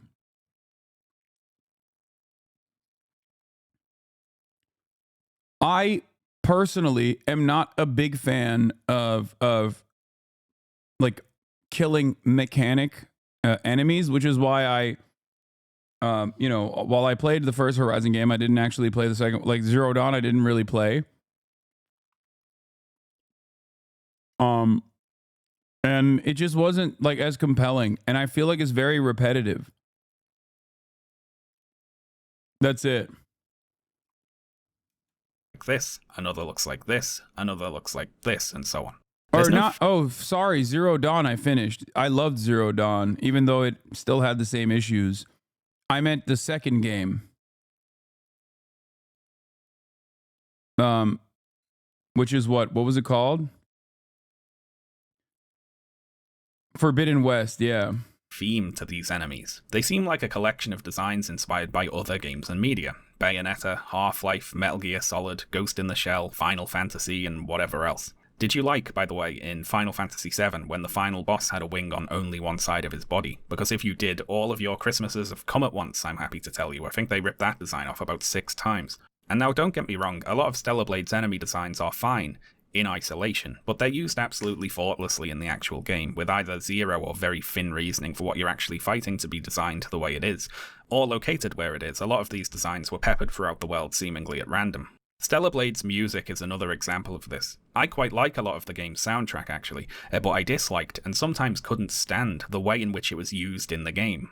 A lot of the music is fine, but whether or not any track actually matched the part of the game it was used in felt like it was random chance. For instance, the underground horror sequences with jump scares and scary monsters and so on have any tension whatsoever completely evaporated because for some reason they sound like this. I confess I'm disappointed with a lot of mainstream game reviews that rank each aspect of a game with a numerical score, but never consider how the different elements of the game work together. Like, absurd example obviously, but Stardew Valley has a great soundtrack for a relaxing farming sim, but Stardew Valley's soundtrack would not be a good soundtrack for Alien Isolation to have, or vice versa, I suppose. You know, even though it would be the same music, it would be a bad soundtrack because of the context it was being used in. It's an obvious point, but you have to consider the whole package and not just each element by itself. The combat in Stellar Blade can be fun. All the parrying, evading, and executing Eve's flashy special moves can be pretty cool when everything comes together. There's the bones of a good combat. You can tell he's woke because he's playing the most like covered up version of this character. Sean didn't appreciate this game because there's titties in it. I'll say it. He should have been playing on hard difficulty, which is when the character is naked. You want this game to fail. System here, but unfortunately the game has an issue with balance that more often than not undercuts the fun. The problem is the game has a very flat difficulty curve. Enemies at the beginning of the game are mechanically just as hard as enemies at the end, and there isn't really much difference between fighting any of the bosses in terms of skill either. The game increases the difficulty by simply turning up enemy HP and damage values, but this just has the effect of making the later game feel like a bit of a slog, as you spend a long time whacking away at enemies that are by this point trivial to beat mechanically, but can have what feel like arbitrarily enormous health pools. From Software's Sekiro is a good comparison here. My fucking least favorite aspect of video games is bullet sponge, which reminds me of the second Horizon game, which is what people say always is like, hey, if you want to actually truly enjoy the combat in that game, you have to play it in hard difficulty. And when you turn it into hard difficulty, it just doesn't improve the AI. It doesn't make the battles tougher. It just makes them bullet sponges. The enemies at the start of Sekiro are both weaker and mechanically much simpler than the enemies at the end, but the game prevents things from ever turning into a slog by means of its death blow mechanic, which is genius. If you can fill an enemy's posture gauge in Sekiro by keeping up the pressure on them by parrying their attacks and hitting them with your own, you can drain their entire health bar in a single hit regardless of how much health they have left, and this goes for every enemy in the game, even bosses. If you prove you've mastered the mechanics of how to fight them enough to break their posture, you get to end the fight right there. I mentioned Sekiro's posture mechanic here because they put a superficially similar system in Stellar Blade. The posture bar is replaced with these little balance pips under the enemy health pool. This is why Sekiro will forever remain one of the greatest games of all time. Also, I've reconsidered my stance against Sean. Clearly, he's playing the sexy bunny costume in this one. I'm afraid I judged him too early. It seems he is a man of taste, and it seems like he is not woke and giving an honest assessment. Hitting enemies with certain abilities or executing perfect parries will take away one of these pips, and once you deplete them all, you can execute a flashy special move similar to Sekiro's Death Blow, only here, instead of killing the enemy outright, it does a rather underwhelming amount of damage. I felt a little deflated every time I managed to pull one of these off against a boss. You go to all that effort. I'm back into thinking that he's actually not, he's actually woke and not being fair in his assessment, considering the outfit of this character that he's utilizing. Once again, I'm back on the he's woke and he wants this game to fail train. Focusing on parrying and whittling away their balance, and you're rewarded with a big flashy attack animation that ends up not really doing all that much. Feeling that my efforts to actually engage with the game's combat mechanics weren't really being appreciated, I ended up beating many bosses by mindlessly spamming Eve's special moves over and over, because why not? Eve has a fancy combat mode she can shift into, similar to God of War's Spartan Rage, where she gains access to a new moveset as well. Yeah, he's back to critiquing in bad faith. He's so hard to pin down, which only leads me to believe that lo and behold, he was always woke the entire time and was critiquing in bad faith. And the only reason why he peppered in a naked version was because he wanted to, you know, draw you off the scent. Yeah. Look at that. Surprise. I was right all along when I first came into this conversation without playing the video game at all. I had already made up my mind. And it turns out I figured out another way to, you know, confirm my previously held positions without changing them. What I just described to you right here is an analogy to exactly how these guys operate. Do you understand? Naked woman, I like. Very good. Clothed up women, I don't like. Seems like this guy is woke. Ultimately, though, I arrived at this conclusion without even playing the game, and I actually don't even care about playing the game at all. I would much rather enjoy the discourse surrounding the game. And I have already made up my mind about these woke libtards, including Sean. That's how people operate. That's just it. No one has any real interest in having a normal conversation. No one has any real interest in changing their minds, changing their previously held positions. It is very frustrating. Oh. As well as growing a single wing on one side of her body, fancy that. The spin move she can do in this form has a knockback effect that prevents enemies from countering, so you can just press that over and over with no way for whatever you're fighting to ever do anything back to you. It feels like they made the more mechanically interesting and engaging elements of the combat give low gameplay rewards, whereas mindless repetitive spam is much more consistently rewarded. There are conflicting design influences here that work against each other. Stellar Blade feels like it's trying to be a little bit like Sekiro and a little bit like God of War and a little bit like Nier Automata and Bayonetta and Dead Space and so on, and all the different systems can end up getting in the way of each other. I will say though that when the Stellar Blade developers were looking at other game franchises for things to borrow, I wish that they'd also borrowed some character traits for their characters to have. The main character and the subject of all the fake outrage today is Eve, who is a blank slate with the emphasis on blank. Eve is exceptionally one-dimensional. Her only major motivation is to complete the mission she was assigned, and as far as I can tell, there aren't any interesting reasons for her to want to be doing that. She isn't trying to prove herself, she doesn't desire to be seen in a certain way, she isn't devoting herself to the mission to compensate for something else, she just has been given a mission, and so is going to do it, because that's her job. Eve doesn't really have a sense of humour, and she doesn't engage much with the world beyond the extent she needs to in order to accomplish whatever her task is at that moment. Beyond wanting to complete the mission, as far as other character traits for Eve go, after playing through the whole story, all I've got is that she doesn't like swimming, she often complains about having to go in water, and she seems to like collecting the various collectible cans hidden throughout the game's levels. And that's it. It's pretty thin for a main character there. Or is it? You're not going to address your goat's pathological lying? Yes. I will not be addressing bad faith critiques that are coming from a position of white supremacy, okay? If you say my goat, LeGoat James, LeBron James, La Deity, La God, La inventor of basketball is a serial liar, you are a racist, okay? That's it. We are in the process of going through how one singular Twitter thread can actually cause so much commotion amongst people who are already primed to hate one another, okay? Who are already primed to hate a certain position. And here you are doing that same thing against my GOAT, LeBron James. I'm begging you, man, to stop. He is not going to choose you. Yes, he will. One day he is going to know that I have endlessly one day he's going to know I've endlessly defended him against these naysayers, and we're going to play basketball together, and I'm going to pour honey on him.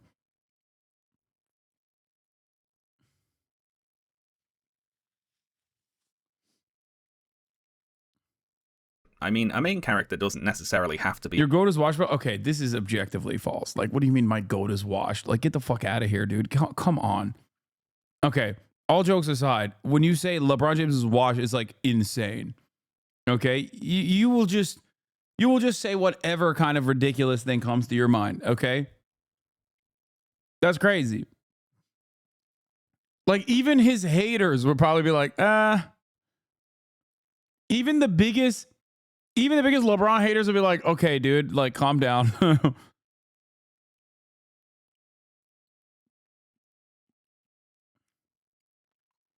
How do you defend his need to, like, lie about things like reading books or watching movies? Excuse me. He is an incredibly personable person, okay? Everybody knows that he has dedicated his life to the game that he invented, basketball. For those of you who don't know, LeBron James invented basketball and therefore does not have time for other, humanly pleasures, okay? But because he is our God, okay? Our God, who is an awesome God, he has chosen to make mere mortals feel as though he is just like them, okay? That's what's going on. That's when he says, like, haha, I read this book, or haha, I love watching football, and I'm a big fan of Arsenal. Like, it doesn't matter. He is above that. He is transcended beyond the need to watch a single Arsenal game, but he's just simply saying that so that, you can feel like he's just like you, okay? Remember that. Let's continue. All that complex, do they? You might say Mario or Link are simple game characters with straightforward motivations, for instance, and they're perfectly fine. So what's the problem with Eve being simplistic? Well, the difference is the way in which the narrative is being conveyed, I think. Stellar Blade has long cutscenes, a lot of dialogue, radio chatter while you're playing through the missions, and if a game is going to make you listen to a character talking for hours, it might be nice if they occasionally had something interesting to say. Nintendo doesn't make you watch hours of Mario talking in boring cutscenes, do they? No, he just says, "It's a me, Mario, let's a go," and that's all he needs to say. Let's compare Eve to a few other video game characters here. Cloud from Final Fantasy VII and the remake starts out trying very hard to be seen as a stoic, no-nonsense, just there for the mission kind of guy. But over the course of the story, we realise that this stoic persona is an affectation. Cloud is actually a pretty insecure and vulnerable person who's merely trying to present a cool and disaffected front. He is the way he is at the start of the story because he's trying to protect himself. He's traumatized. The way he's acting. LeBron did not lie about reading Malcolm X's biography. He did not. LeBron knew exactly what had happened, and it was far too emotional for him to engage with the material because he is such a big fan of Malcolm X. So what ended up happening is when they asked him directly, like, oh, what do you like about the autobiography? Like, or like, what's going on? He was overcome with emotion. He was overcome with emotion, okay? Because he was thinking about how devastating it was that the state had assassinated Malcolm X. And in that moment, he basically just, said something that comes to mind. Obviously, it didn't come across like, pretty honest. It didn't come across like it was honest only because he was overcome with both the feelings of gratitude for what Malcolm X represented, okay, but also overcome with feelings of deep sadness.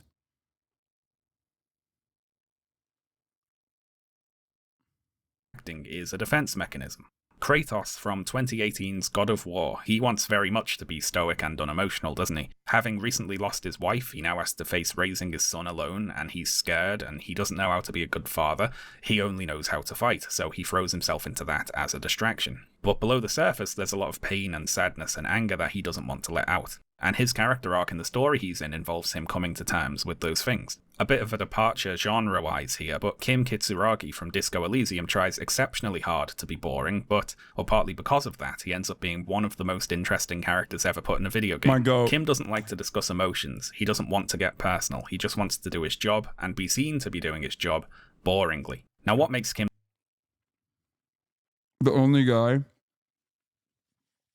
that ACAB does not factor into is Kim Kitsuragi. Okay? That's the one good cop. The best cop. My goat. Kim so interesting are the times when that carefully maintained facade cracks and you see the person behind it. What makes all of these characters interesting is precisely that, when you see the person they are behind the curtain, and you find out why it is they act the way they do. Kim, for instance, is someone who's subject to racial discrimination. He's gay, he's been made fun of because he wears thick glasses and for embarrassing assignments in his past. And well, there's a lot we could say about Kim, but I'd be in danger of just speaking about Disco Elysium for the whole video, so we'll simplify it and say that Kim really doesn't like to stand out. One commonality here is that all these seemingly simplistic, straightforward characters have other characters to play off, characters with different personalities who draw them out of their shell. Cloud has the rest of his team, though especially Aerith. Kratos has Atreus and Mamiya. 2B has 9S. Kim has Harry. You know, these are characters who are not like them. They might be funny or chaotic or inquisitive or troublesome, and they put the stoic characters in situations that cause them to open up and change, to have a character arc. Now this is hardly Shakespeare, except Disco Elysium of course, which is Shakespeare. This is just the basics of character writing. All these characters have an inner world, which is what they're like on the inside, and they also have a face that they choose to show to the world. Now with Stellar Blade, Eve doesn't have an inner world. That's really the crux of it, I suppose. Eve is a shell with no personality inside. Now this could actually be a good starting point for a story if, over the course of that story, Eve grew into something more complex than she is at the beginning. And reading about the development of the game, it seems as though this was the intention. The director of the game told Games Radar that, quote, as the game progresses, Eve takes on more and more burdens and comes to make important decisions. She gets to interact with more characters and other people and becomes more human. In the beginning, she's more soldier-like and doesn't have that many emotions or show much expression. As the game and story progresses, you get to see the change in her emotions. And while this is a fine intention, it did not, for whatever reason, actually come across in the final product. Eve does not change over the course of the story. She's pretty much the same person the whole way through, regardless of what happens to her. Even the reveal that everything she thinks she knows about the world is a lie, and that the leader of her society has been manipulating her and everyone she knows, and that she is in fact not a human and is an android, and all the monsters she's been killing are actually the real humans, all that hits her like, what's the opposite of a ton of bricks? A single feather, I suppose. She just goes, oh well, alright, fair enough. May as well carry on and finish the game, I suppose. Then again, even if Eve had some hidden depth to her personality, even if there was something to be drawn out or developed in the course of her interactions with other characters, we would likely never see it, because her main companion is Adam, who is so wooden and boring himself he makes Eve seem like a fucking party clown. It's Adam who controls the little robot that follows Eve around and performs long-range attacks for her in combat, in another heavy nod to Nier Automata, and the vast majority of his dialogue consists of him saying things like, we need to find a way to open that door. And yes, Adam and Eve, literally. And now, hang on, I hear you say, didn't Nier Automata also have two characters called Adam and Eve? It did, yes. Now, our last main character is Lily the Engineer, a character whose design inspired me to Google Stellar Blade Lily alternate outfits and then go and find her something less ridiculous to wear. Lily's character profile does clarify that she is indeed a fully grown individual, which, I mean, I think the fact they felt they needed to clarify that is telling in and of itself. As for her character, though, Lily... That's insane.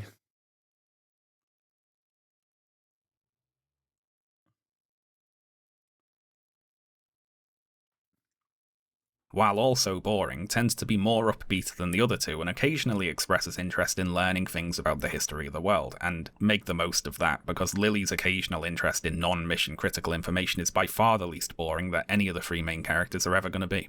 And as for the non-main characters, good lord, I would suspect that what they call AI was used somewhere in the scripting or translating of the background NPC. Like, with that character, I get it. Like, I don't know how she carries herself, but like the fact that they had to say she's a fully grown human makes it more suspicious.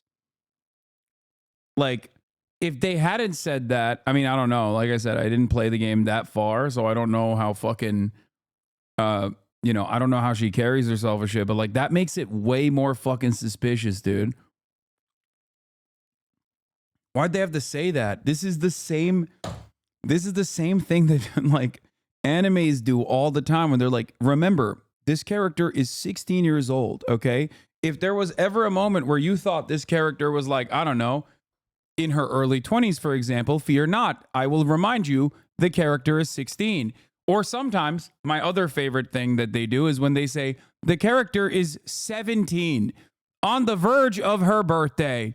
On the eve of her 18th birthday, the character is actually, you might accidentally think Zelda is actually an 18-year-old of age. Let me remind you, she is not. She is 17.9, and it's like, why did you just not make her 20? This makes no sense.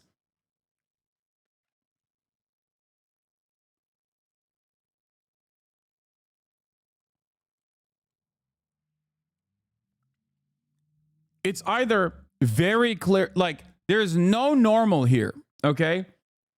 It's either very clearly a full-grown adult woman that they keep fucking reminding people is actually 16, or very clearly a baby, like an actual goo-goo gaga baby that looks like they're goo-goo gagaing, but then they tell you this is actually a 5,000-year-old dragon and nothing in between.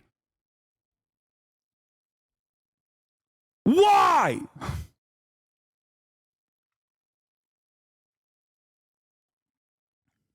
See dialogue in the game. The main story script at least seems like it's had a glance over by an actual human, but the bulk of the background NPC and side quest dialogue strays into the nonsensical. And that isn't an exaggeration from me there. I mean, it often literally makes no sense whatsoever. Like, I guess with Zelda, I understand, because like she's not supposed to be sexualized. You can't stop people from doing it regardless. But, you know, the example that I'm referencing remains in every fucking story. Joel, lovely to meet you. You don't seem very likable. All right, you're pretty sharp. Oh, I do like this, Angel. You really are my favorite customer.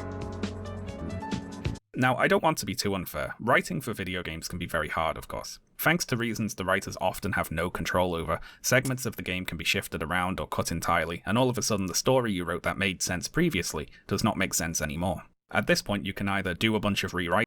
I have a cringe admission. This might piss people off.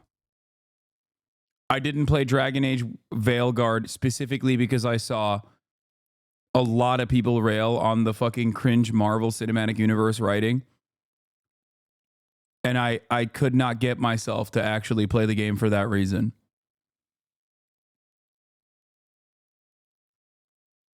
I saw it and it was like immediately I was like, nope, I'm done. I'm not touching it. It was better than what we just saw here. I mean, everything is what we just saw here seems like AI wrote it, okay? Writing, or say sod it and just release the game. And obviously the writers aren't always in control of that process. And playing Stellar Blade at this stage, all it takes for me to fucking get lasered into orbit is someone going, well, that just happened. If that happens at any point in any game, it could be a fucking 10 out of 10 production.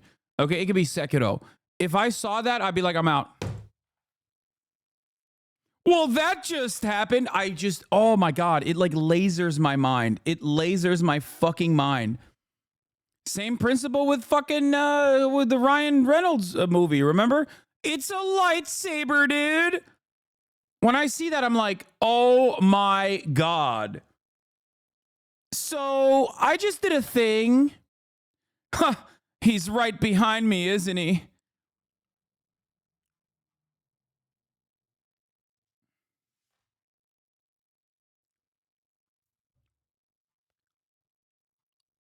I cannot stand those fucking singular bars. I hate it so much. You're such a hater. Dude, I think it's such lazy writing. It's such fucking lazy ass writing, dude. Oh yeah, another one. Ooh, that's gonna leave a mark.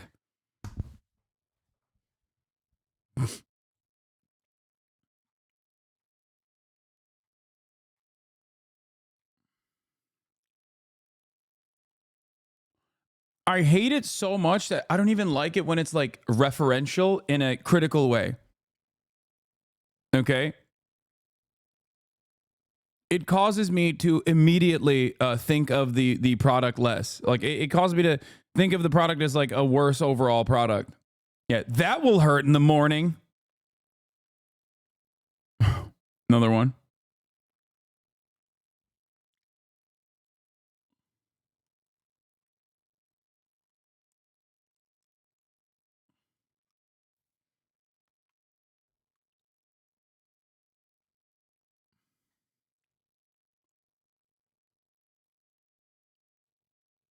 Nobody?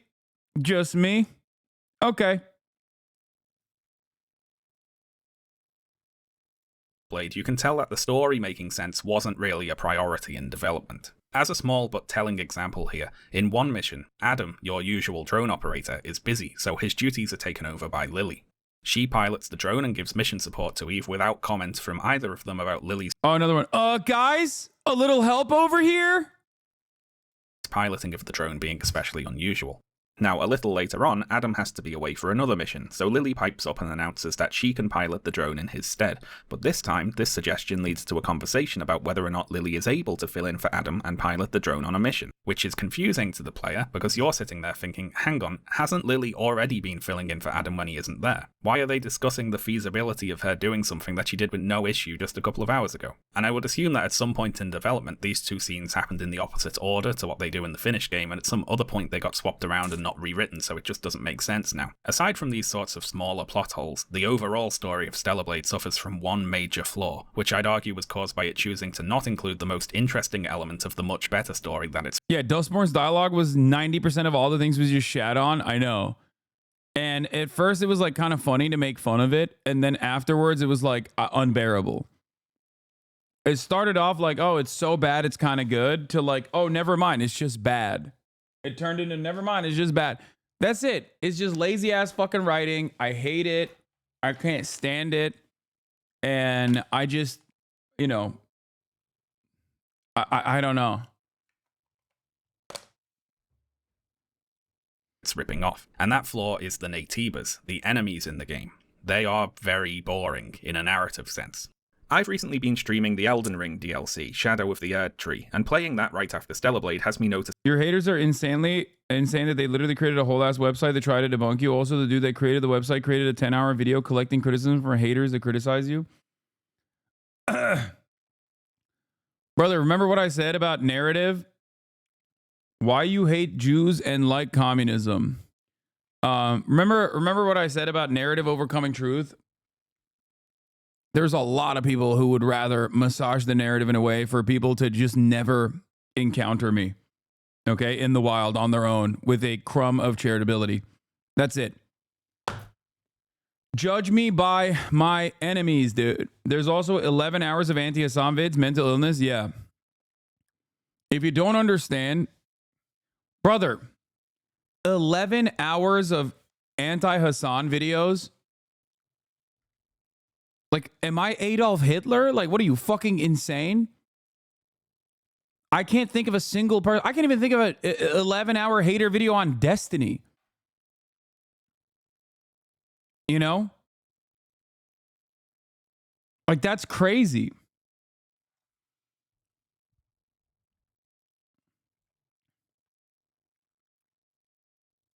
...a lot of points of comparison. One interesting thing was that in certain dungeons in that game, there are enemies which are these stone golem blacksmith things, and also enemies which are these little lava slime things. And in certain places, before they notice you, you can see the golems gently petting the slimes. And it might seem like a small thing, but seeing a golem petting a slime was literally more interesting than everything I ever saw all of the Naytiba enemies do in Stellar Blade put together.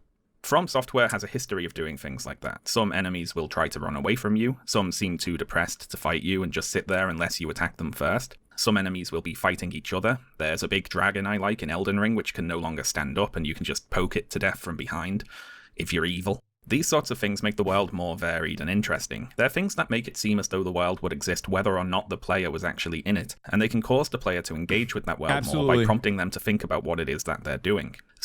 It has a way to draw you in and make you feel as though you are living in a universe that is alive, whether you're there or not. Cyberpunk did a fantastic job with this as well. Okay. And From Software games does this all the time. I would go so far as to say the most annoying part about From Software games is that it literally just does exist without you recognizing it. And it's fucking annoying because, like, if you don't seek it out, you're just going to miss it. You know? And many people do miss so much of it. They don't even, like, attempt to lead you in that direction so you can see it. But I guess that's also what makes it beautiful and amazing. Yeah, RDR2, great example of a living, breathing world. Probably the best example of a living, breathing world, as a matter of fact. RDR2 might be the greatest example of it, like more so than Skyrim, Oblivion, all of that. More so than Bethesda. I think it's just crazy. You RDR2 dude, no. That's crazy. I'm sorry. That is goated. RDR2 is fucking goated, dude. It is the best example. Like, you want to patch that fucking game? End the first chapter. Eliminate it in its entirety. No more, and also eliminate all the fucking hand-holding that has to exist. Eliminate all the hand-holding that has to exist in every fucking mission where you're like, this is a beautiful universe and you have to take it in at every fucking step of the way. It's like, I don't like it. I don't like that. I think it's annoying. It's tedious. It's boring. It kills the replayability.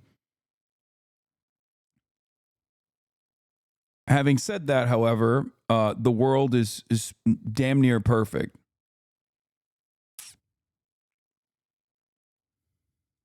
The golems petting the slimes, or this hollow chilling out on a ledge in Dark Souls, those moments make those enemies more than just mindless monsters to be defeated in combat. Is he petting that? Dude, is he petting a slime? Buddy, he's petting it. I can't kill this man. He has a pet. Now, I'm not saying this is necessarily the right way to do things, to be clear. Everything I'm saying right now is dependent upon the type of game that's being made and what the creators want the player's relationship to its enemies to be. You can have a game with mindless inhuman enemies if you want, that's fine, but Stellar Blade, in its cutscenes and in its dialogue, is trying to ask questions about what it means to be human, so it seems like a big missed opportunity to have all the enemies in the game act so relentlessly inhuman. The reveal that the Naytibas were indeed once humans is treated as though it is important, as though you're supposed to have some thoughts or feelings about it. But the fact that every regular Naytiba enemy you meet is mindlessly aggressive and has no personality really undercuts the twist, because all the Naytibas do is immediately try to bash your head in. Elden Ring seems like a bad example of that. It's hardly a living, breathing world. If you don't think Elden Ring is a living, breathing world, you haven't paid attention. Especially for the type of game it is, because it's not like a narrative-focused game, obviously. Many people don't even... I would say that the majority of people that finish Elden Ring don't even understand the narrative. I myself don't even fully understand the narrative. Okay? But in spite of that, in spite of the lack of focus on the story in and of itself, it very clearly is a world that is alive with or without you in it. And I mean, I think Sean did a great example. Sean demonstrated it with a great example.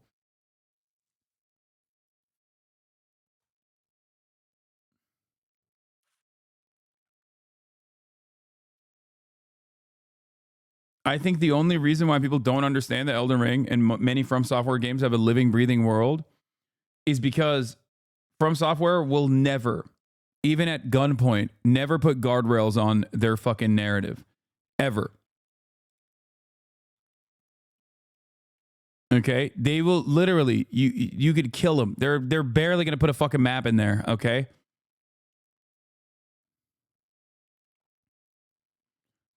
Talk for yourself, bitch. I watched around 30 hours worth of Elden Ring lore videos just to come out with more questions.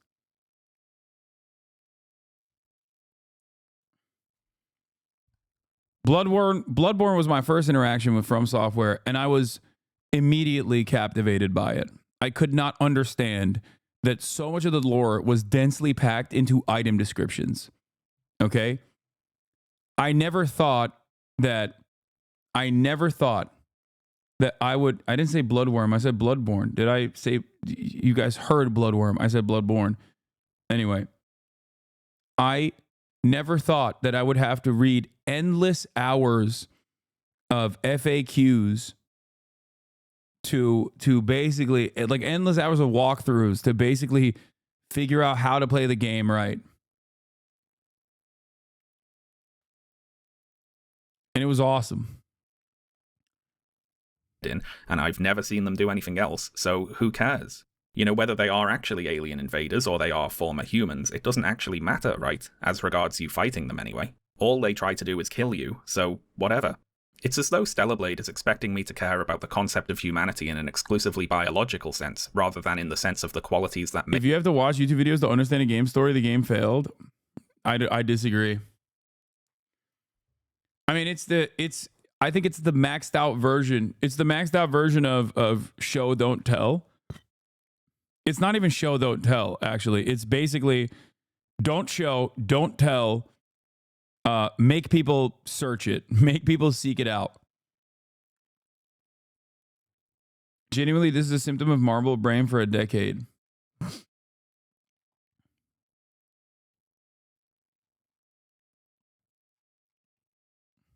Make one a human. That the Natives were once biologically human is not really that meaningful if they don't have the ability to express the qualities of humanity. To imagine a different story, what if in Stellar Blade you played an android who had been indoctrinated with a bunch of lies about how Natives are all mindless alien monsters who need to be exterminated, and you get sent to Earth to do that, and then you start seeing Natives who are not like that, maybe doing things that mindless monsters shouldn't be doing, like communicating or forming factions. Marvel hate jerk is strong? Yes, because it's bubblegum, dude. You can just sit through it without ever having a new thought, a unique emotion ever. Okay? And there's a place for that. There is a place for that. It's great. I'm not discounting it, okay? But if every piece of content turns into that, then it sucks. It sucks. Maybe not immediately attacking you always, which is, of course, the plot of Nier Automata again, isn't it? In that game, your main enemies are the machines, who you start out believing are all mindless killbots programmed to fight you and nothing more, but then they start talking and acting scared of you. And the two android characters, 2B and 9S, have to reassure each other that the machines do not have minds or personalities, that they're just saying random words, that they don't have feelings, so you don't have to worry about killing them. But of course... For the record, I do want to point to something that a chatter said. That's why a chatter made a cyberpunk take. There's nothing in Cyberpunk 2077 that informs you Johnny is an unreliable narrator, but its flavor, if you take a deeper dive into the lore medium between Marvel and Elden Ring. One of my greatest game takes of all time is that Cyberpunk 2077, if playable, which I was very fortunate, it was playable for me, is one of the fucking best video games, okay? It had a shit ton of issues, but it had everything that I wanted in a video game. Everything that I wanted in a video game, okay? Old school, narrative focused, incredible story, incredible world building, incredible world in general. Okay. And I said that at the time. Some people yelled at me. I played it to the bone. Yes, I finished the DLC as well. It was fan-fucking-tastic. Okay. It was fan-fucking-tastic. And I think it's one of my best takes because they went back. It's the greatest thing that Poland has ever done, okay? They went back to the game. They fixed it. They made it playable. They fixed all of the issues after years and years and years of working on it. And I'm so glad that like people have gone back into that universe, dove back into it, and realized how fucking amazing it was. They saw what I saw in the game. Okay?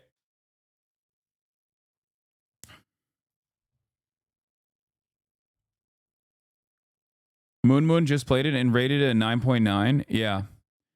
It is a perfect game. It is a perfect game. Even when it was imperfect and even when it was fundamentally broken, I could see exactly what the game was supposed to look like if given a little bit more time to ferment. Okay? Oh, so fucking good. so many options, so many pathways, so many parts of the lore that are just like that left me wanting more. You know what I mean? It left me wanting to play more of it. I wanted to dive further into the normal corpo life, like normal existence of being a corpo. You know what I mean? Yeah, it did need a little bit more polish.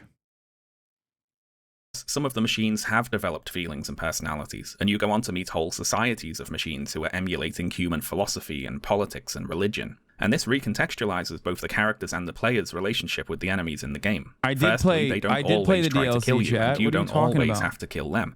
And when they do try to fight you, it isn't always out of some mindless antagonism. Sometimes they fight you because they're scared of you, or out of religious fanaticism, or in defense of a society that they see you as a threat to. And all this plays into the twist with the humans being gone, of course, because while humanity, the biological beings, might be gone, humanity, the concept, is everywhere. And if that's the case, what does it mean for our characters to be fighting on behalf of humanity when their enemies are often acting more human than they are? Stellar Blade is like Nier Automata if the mindless killbots really were mindless killbots and never had anything interesting going on. And now you might say, Sean, are you really going to criticize Stellar Blade for copying so many things from Nier Automata, but also criticize it for not copying more? And I am, yes. If they're already copying so much, they should have just gone all in and copied this bit as well, because it's the most interesting bit.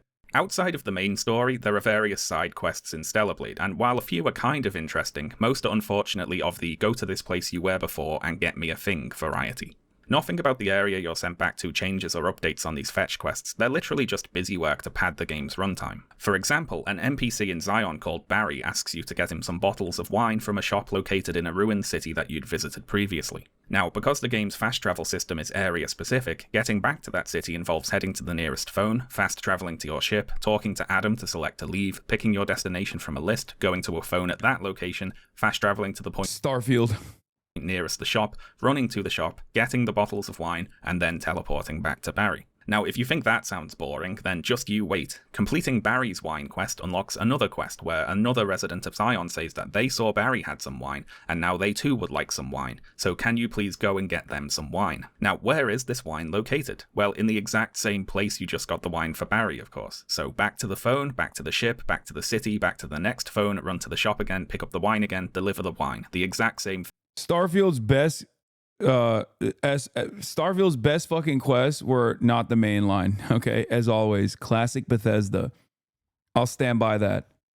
Like the war, the war that you wage between the factions as you have like a full blown choice of whether you can alliance over the Crimson Fleet or the fucking Navy or whatever. Like that is literally better. Like that's 10x better than the actual mainline quest. The mainline quest sucked so much ass. Thing you just did all over again. Stellar Blade's level design is, well, it's kind of a blast from the past, I guess you could call it. The game is divided into linear corridor levels and 2 large open areas. Multiple of the linear levels contain claustrophobic sections set in sewers and other enclosed areas, and the 2 more open zones, the desert and the wasteland, are, as you can imagine from the names, sparse stretches of terrain without much interesting going on really. In a bygone era, you might chalk this sort of thing up to technical limitations, ones that shouldn't really exist on the PS5. I guess it's nostalgic level design, if nothing else. I actually have a theory that a lot of the elements of Stellar Blade poked gamers of a certain age right in their nostalgia zones. The game reminds me a lot of a certain type of anime-inspired hack-and-slash game from the early 2000s that got praised for its flashy combat animations but criticised for its weak story and characters. But also, who really cares about that because you're clearly not here for the story or characters, are you? Something like Chaos Legion or Bujingai, The Forsaken City. You know, games that nobody has thought about for 20 years. But I know there's some people watching this video who are seeing this gameplay and saying, oh, I think I remember playing that on the PlayStation 2 when I was like 10. Stellar Blade is at its core just one of these. It's like one of these games got put in a time capsule 2 decades ago and then they unearthed and released it today. Now, to clarify, Stellar Blade is not the worst game in the world by any means, and it's not some huge crime for a video game to be a bit mediocre. Not every game can be the best game ever made, can it? But on the other hand, it is certainly not going to be this big cultural reset industry shift moment that the Gamergate remnants seem to expect it to be. It's just not that good. Ultimately, I'd say Stellar Blade is less than the sum of its parts. A lot of those parts are fine in isolation, it just never really comes together to form anything all that interesting. To use a cliché food metaphor, it's the difference between a meal and a bunch of uncooked ingredients. And Eve's character design is just another of those uncooked ingredients, I'm afraid. I've got no big problem with Eve's design myself, in a vacuum, but like a lot of the other elements of the game, it feels very arbitrary. One of the questions I had when deciding to play through Stellar Blade was, does it ever matter what Eve looks like or is dressed like in terms of either her character or the story she's in? And after having played it, I can say that the answer is no. What Eve looks like never really matters in the universe of the game. She doesn't know that she looks like this, and it doesn't suit what little there is of her personality for her to look like this. Eve is straightforward, serious, mission-focused. She's never flirtatious or irreverent, so she wouldn't be getting dressed in a bikini to go into battle, obviously. Ditto for the other female characters in the game. They don't know that they look how they look, and how they look never matters.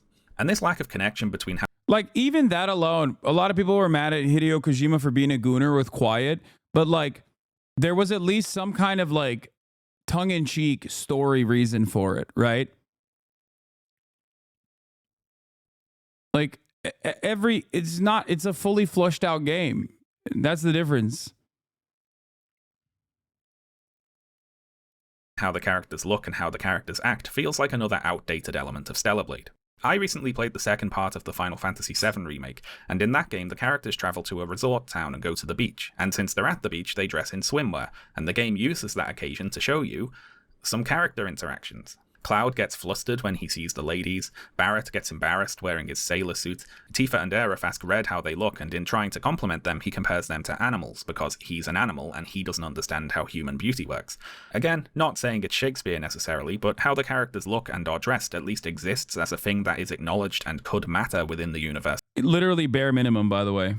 Of the game. How the characters are dressed is being used as a way to show the audience more about them. Yeah, Metal Gear Solid 5 was not fully fleshed out. I know, chat. What, you think I don't fucking know that? I'm the #1 Kojimbo dick rider. And even then, a non-fleshed out forced video game that ends up literally having a second act that is a copy paste of the first one is still infinitely better than this. Well, not this, but infinitely better than Stellar Blade. That's the point. Their personalities. And I hadn't really thought about it, but I suppose at some point I got used to games that allow you to change outfits, acknowledging what you're wearing in some way. In Breath of the Wild and Tears of the Kingdom, for example, characters will react to the different outfits Link wears, as well as if he talks to them while only in his underwear. And there's also certain places in the game world that Link can only access if he's wearing certain outfits. In Skyrim, the NPCs will comment on the armor set you're wearing, or tell you to put some clothes on if you walk around naked.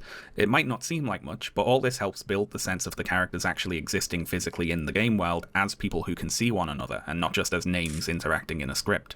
And a lack of this sort of consideration can work the other way, of course. For instance, in Stellar Blade, there's a character called Kaya who looks like she should be playing the monster in a horror movie about a haunted sex doll that murders pedophiles. Kaya runs a store called Sister's Chunk, a name I was surprised to find out is not an intentional joke, and she tasks Eve with finding her sister, who's gone missing out in the desert. The sister is almost certainly dead, but Kaya maintains a childlike insistence that she's sure her sister is somehow alive. Eve goes looking for the sister, and when you find her, she is dead, oh no. Eve then has to explain to a child that her sister was killed and is never going to come home, and then attempt to console said child while dressed like this. Now, okay, to be fair, I dressed Eve like this on purpose for this mission because I thought it would be the funniest outfit to wear while breaking the news to Kaya that her sister was dead. But still, it's not like the majority of Eve's outfits are much more appropriate, is it? Stellar Blade isn't a purposefully funny game. It doesn't have a goofy or silly tone. It's most often expecting the player to take what's happening in the story rather seriously, and Eve's skimpy costumes pretty much always clash with this expectation. Now, there's a range of justifications for skimpy costumes in video games, of course. We've already mentioned Bayonetta today, and that game does have a camp, silly tone. Bayonetta isn't expecting you to take it all that seriously, and notably, Bayonetta, the character, knows that she looks like that. Her sexualization is, within the universe of the game at least, deliberate and something that is under her control. In Nier Automata, 2B's design, as well as the designs of the other androids, have been both praised and criticized. I happen to like the android designs in Nier Automata, mainly because I think they play into the twist in that game very well. The androids look like these particular idealized versions of humans. Yeah, he likes it because he's horny. I mean, that's it. And there ain't nothing wrong with that, King.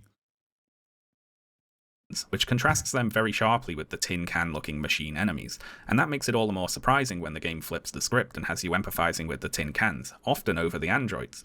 The androids might look like humans, but it's the tin can machines talking about human concepts like love and reproduction and raising young, and there's an early game machine boss which is obsessed with looks and making herself more beautiful. It's a fun reversal of what you might expect just looking at the character designs. Of course, as well as the more defensible instances of skimpy outfits in games, we also have the ones at the bottom end of the scale. Now, one of these for me is Quiet from Metal Gear Solid 5. You better not be fucking coming after Kojimbo, dude. The silent and nearly naked sniper lady who goes out of her way to awkwardly shove her ass in your face when you're riding in the helicopter with her like she's a cat in heat or something. Although Hideo Kojima made a memorable assurance that Quiet's design made perfect sense, this turned out to be a rather arbitrary need for her to photosynthesize. But once you recognize the secret reason for her exposure, you will be ashamed. You will feel ashamed of your word and deeds. Like a plant, which doesn't make a whole lot of sense because Kojima already used the photosynthesis trait for the old sniper man in Metal Gear Solid 3, and he just wore clothes. Commit to the bit, you coward, and show me a 100-year-old man in a bikini. Of course, it is up to your own judgment what you think is sufficient justification for any particular character outfit or design, and if you're happy to accept actually she has to be naked because she caught clothes fall off disease, then that's up to you, honestly. I'm not going to argue with you. So where does Eve fall on this scale? Well, with Eve, there's no real attempt to ever justify or even address at all how she looks. Eve herself is a sexless character, who exists in a largely sexless world. What she looks like is arbitrary. Eve's character design is almost completely divorced from any other aspect of the game. And not to get ahead of myself here, but I would argue that this lack of explanation for Eve to look the way she does is kind of the whole point.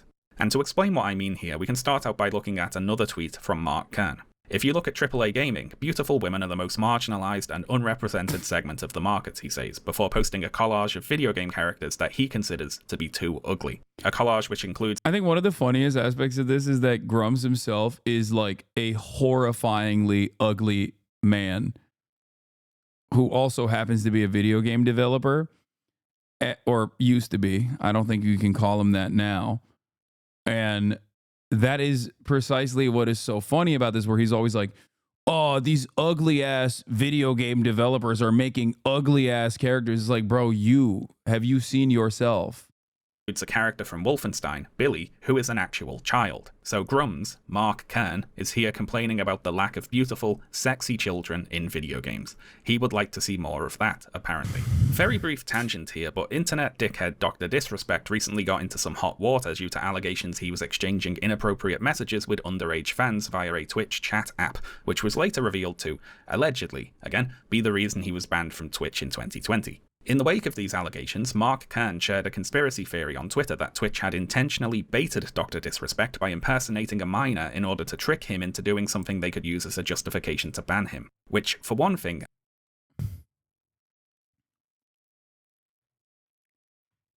Isn't that the entire basis of, like, the pedo hunters, by the way? That's obviously not what happened, but it's, like, crazy that he's like, oh, dude, they baited him. They baited him by behaving like a minor. Like, that's just what fucking, Chris Hansen does. Isn't that? Oh, my God. Oh, dude. Oh, God. This man is like 56 years old, by the way, which is, holy fuck. It makes it so much sadder. I'm not sure why Twitch would engage in a conspiracy to fabricate a reason to ban one of their biggest streamers, but even if they did, I'm not sure it would be all that exonerating, would it? What sort of person can be, quote, baited by someone impersonating a minor on the internet? Or indeed, what sort of person would even describe such a thing as bait? I'm not saying anything. I'm not making any allegations. Anyway, tangent over, back to this silly internet post. Firstly, of course, this is an example of cherry-picking, isn't it? We've already talked about the ladies from the Final Fantasy VII Remake today, for instance, one of the biggest games of the year. But I know the response will come. That's a game from Japan, isn't it? They haven't fully caught the woke mind virus over there yet. These are all examples from Western game companies. To which I'd respond first, Mark Kern didn't say Western, he just said AAA, so nah. But also, this is just another example of cherry-picking. We've already talked about Baldur's Gate 3 today, for example, with everything going on in that game, and that was made by a Belgian company. And the Witcher series, for instance, has an array of conventionally, or even more than conventionally, I think in-universe, sometimes magically beautiful women with romance. There's also a shit ton of American games, like Western, at the heart of Western creation, that have like sexy-ass characters in it. It's very stupid. Plots and sex scenes and whatever else, and that's made by a Polish. And there's also disfigured, horrifying monsters in Japanese games. Like, what are we talking about? These are games made by Western game developers that make Stellar Blade look tame by comparison. They have romance and nudity and on-screen sex and whatever else. Stellar Blade doesn't have any of that. Anyway, the cherry picking in this image even extends down to the individual characters. For instance, taking a still from a stylized animated trailer featuring Apex Legends Lifeline rather than showing her in-game character model. Many of the characters also just are unarguably conventionally attractive. I guess Senua from Senua's Sacrifice made it on here because she's shouting. I have no idea what Jessie from Control is doing here, and I have a lumbering suspicion that many of these characters ended up on here simply for not being white. I mean, Billy Lurk from Death of the Outsider just looks like a fashion model or something in that picture. There's an obvious point about appropriateness in character design to be made here. Xenia from Assassin's Creed looks like an imposing pirate captain because she is. This other character from Rage 2, who I suspect also made it into the collage just because she's shouting, looks like some sort of post-apocalyptic Mad Max-style bandit because she is. You know, these characters look like what they are. The now classic example of appropriateness in video game character design is this Twitter post from 2021 complaining about Sony's apparently masculine-looking female protagonists. Pick from the game on the left, fan made on the right. Higher fans lol, says the poster. The picture on the left shows Aloy from Horizon Zero Dawn, and the picture on the right shows an Uncanny Valley Photoshop job of Aloy with a full face of makeup and perfect teeth. So for those who don't know, Horizon Zero Dawn is set on a post-apocalyptic Earth where all Hire this man, please. modern human civilization has been destroyed, meaning it would be extremely bizarre for Aloy to look like she does on the right there. You know, she's a hunter who lives in a mountain. I do think when this shit was popping off, I did think that this was like actually a very resilient, overt example of porn addiction. I think like these guys are coon brained. Like I think they actually do have porn brain. Guy watching Zone of Interest being like, why are the characters not fucking sexy, dude? What the fuck? Why are the fucking Nazis not hot?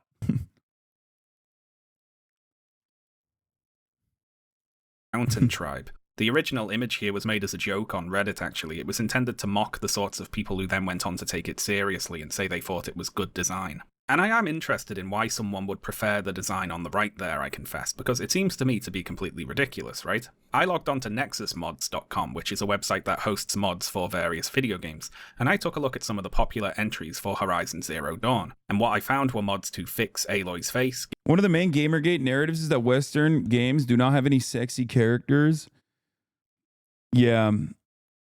I don't want to say what I truly think you should do to yourself if that's like your, number one concern, because I think only time will sort that problem out. But honestly, please step away from the ledge. Like if this is a real galvanizing force for you, okay, you have to fix your life immediately. Give her whiter teeth, make her outfits more revealing, or even outright remove her clothing altogether. Now, I confess I thought it would be more difficult to find these sorts of mods in the list, but they're some of the most popular ones there. If you search by the most downloaded mods of like the nude mods and shit, that actually is classic. Gamers have been doing that in perpetuity, okay? They've been doing that forever. It's still weird, but they've been doing that. all time, Aloy explicit outfit. I just don't understand, like, why don't you just, why don't you just go jerk off? I don't get it. It's Aloy Nude Mod and Aloy Explicit Outfits 2 are all there, and they've all been downloaded hundreds of thousands of times altogether.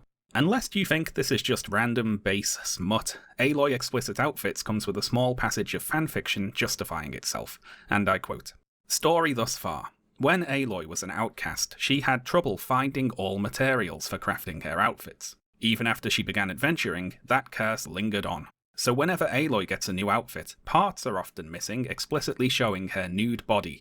Oh well, what can Aloy do but continue on?" That's a narrative justification for nudity worthy of Hideo Kojima there. So, what's the point of fixing Aloy's appearance by changing her face, giving her makeup and skimpy outfits and so on? I'm going to go ahead and make the assumption it's not because they believe it makes any sense from a narrative or character perspective for Aloy to be walking around talking to people with their kit off. And the latest version of this fixing of female characters' appearances is even worse. They're even doing it to Angela from the Silent Hill 2 remake, a character who is a teenager traumatized by a lifetime of physical and sexual abuse. Oh. It's not just nonsensical in this example, it actually runs totally counter to the text of the game. The root cause of this expressed desire for all women in games to look like bikini models, regardless of if it makes sense or not, is usually suggested to be simple, mindless horniness, right? Juvenile masturbators who want all media to resemble pornography all the time. People say, oh, you must be playing one-handed. Not every woman has to be designed to give you an erection, things like that. But I think this is oversimplifying it a little. Discounting any hypothetical, actually mindlessly horny.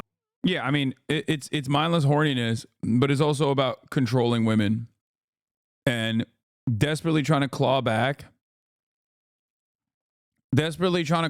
this forgotten time that they've created in their minds where like women were dominated.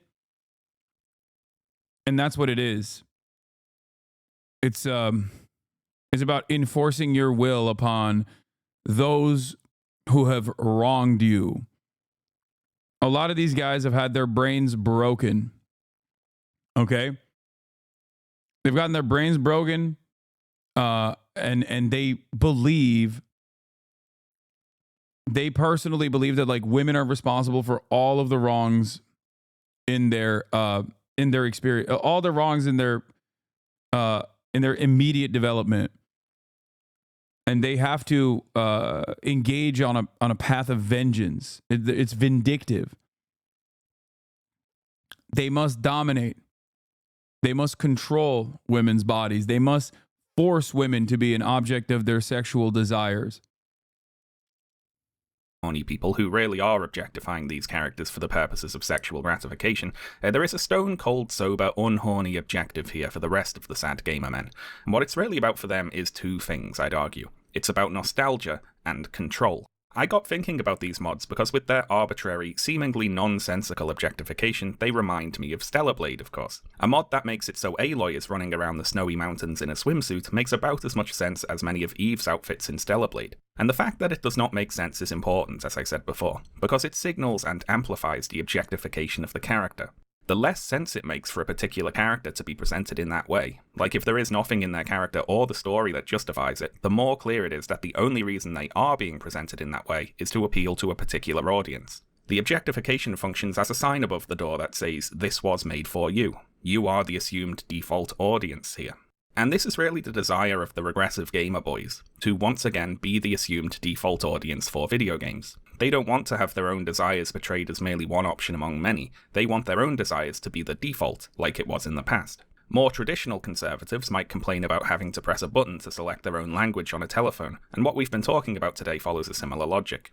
The rose-tinted past that the Gamergate crowd are nostalgic for is one in which all gamers were assumed to be straight men, and if women were there at all, it was to take their clothes off. There's a close association between young cis-het men being the assumed default video game audience and the objectification of women in games, one with roots not just in how many video games used to be designed, but also how they were advertised and talked about in the gaming press. If you're of a certain age, you might remember the way video game magazines used to be, assuming all gamers are straight men and women are sex objects used to advertise the games. Video games and other nerdy hobbies are sometimes seen as an escape from a misogynist, toxic masculinity for sensitive boys who are above that sort of thing, but that's not always the case, is it? Nerdy hobbies can be every bit as objectifying and exclusionary as any others. A lot of this sort of advertising portrays games not as an escape from traditional masculinity, but as another avenue to reaching it. Play this game to get the girl, to be a tough guy, to prove you're not gay or whatever. I don't know how much I'd commit to saying the roots of Gamergate were in this sort of environment, but at least one root was probably dangling somewhere nearby. This era is what the Gamergate crowd see as the goal. God, Duke Nukem was such a dumbass game, bro. God damn, Duke Nukem. Golden Age. This is what they want to return to. So I would argue that the point of fixing female characters' appearance... I'm so fucking old. ...to make them more objectified is much less about the simple desire to see a sexy lady, and more about changing the products those characters feature in into something that appears to have been designed as if they were the exclusive audience. What they want is to be pandered to. Objectification is just the way they see that pandering being conveyed, and if the developers choose not to pander to them by objectifying their female characters, they have to fix it. So it's less about jacking off and more about trying to transport themselves back in time to when games were just for them and Crash Bandicoot had 4 sexy girlfriends. Now if all this sounds like a bold claim, let me see if I can justify it with another example. You see, running alongside this very one-sided discourse cycle about Stellar Blade were various other one-sided discourse cycles related to Supergiant Games' early access release of Hades 2, which came out in May of this year. This is the sequel to Hades, which came out in 2020, which is literally the most bisexual game. Hades did a lot for bisexual visibility and bisexual representation. I think. Like, bisexuals were on top when Hades came out, and then Kirsten Cinema ruined it. Which is an absolutely excellent roguelike action game with a brilliant story and characters and character designs. I really like Hades. It's one of the best games I've played in the last few years, and I'm very excited about the full release of Hades 2 when that comes out. If you've not played Hades, go and give it a go. Now, for those who don't know, Hades is a story set in the underworld of Greek mythology, and as such, Greek gods and mythological figures make up the cast of characters. The early access release of Hades 2 introduced some previously unseen characters to the cast, as well as showing some updated character designs for the returning characters. Of course, the fake outrage clickbait merchants on YouTube watch every new game release like a hawk, looking to see if they can brand a game either woke or anti-woke to get a desperate little discourse cycle out of it. And let's look at a few they managed to toss off for Hades 2. So first up is Hephaestus. This time around, the game doesn't only promote gender ideology, it also goes out of its way to promote racial and body diversity as well. I mean, why would a god be in a wheelchair? Yes, because I'm sure gods are just fat, frumpy weirdos who can't fucking walk and have to travel around in wheelchairs, even though they can control anything about anyone. They have to be in wheelchairs because they can't walk. Yes, I'm sure that makes perfect sense in your absolute small brain, low IQ head of yours. I'm sure. Yeah, only high IQ people have high enough IQ to be like, I saw a character in a fucking wheelchair, and that actually made me very frustrated. I will not look into the actual fucking Greek mythology and the canonical reasons as to why this character is actually in a wheelchair. I will instead talk about how high IQ I am. The higher IQ I am, the more I shit on people in wheelchairs. Or he does. But the wheelchair? He's a god. Hephaestus is a god. Why is he in a wheelchair? So much of this is just stupidity, by the way. Like, so much of this is just Dunning-Kruger being fucking stupid and creating a hug box where, like, there are enough stupid people around you, so it doesn't fucking matter that you're stupid. No one checks you in this situation. And if you are laser focused on this style of content and there's a steady flow of garbage coming out always, you won't even accidentally encounter Sean's video or even someone like myself who would be like, what are you talking about?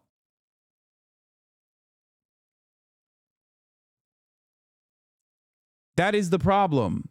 There are so many people who are just like confident in their rhetoric and incredibly dumb. And plenty of other incredibly dumb people tune into that to feel good. Wheelchair. But these are some of the characters here, and obviously all of the games journalists are soy-facing over this because of the fact that now they have a Greek god in a wheelchair. I'm really glad to see everybody pretty much calling this shit out and saying how fucking ridiculous this is. So yes, Supergiant Games had the temerity, the gall, to put a god in a wheelchair. What sort of a god would need to be in a wheelchair? Now, this video is long enough already, so I'll try not to belabor. Like, all you needed to do was just Google it, man. They'd be like, Like, even if they actually put a god in a wheelchair and it wasn't like canonically accurate, why are you so fucking bent? That's the question.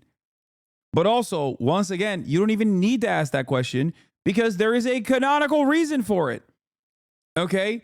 But because you're so laser focused on DEI narratives that you look at the most bisexual, diverse game of all time and its second version of it and immediately laser focus on DEI.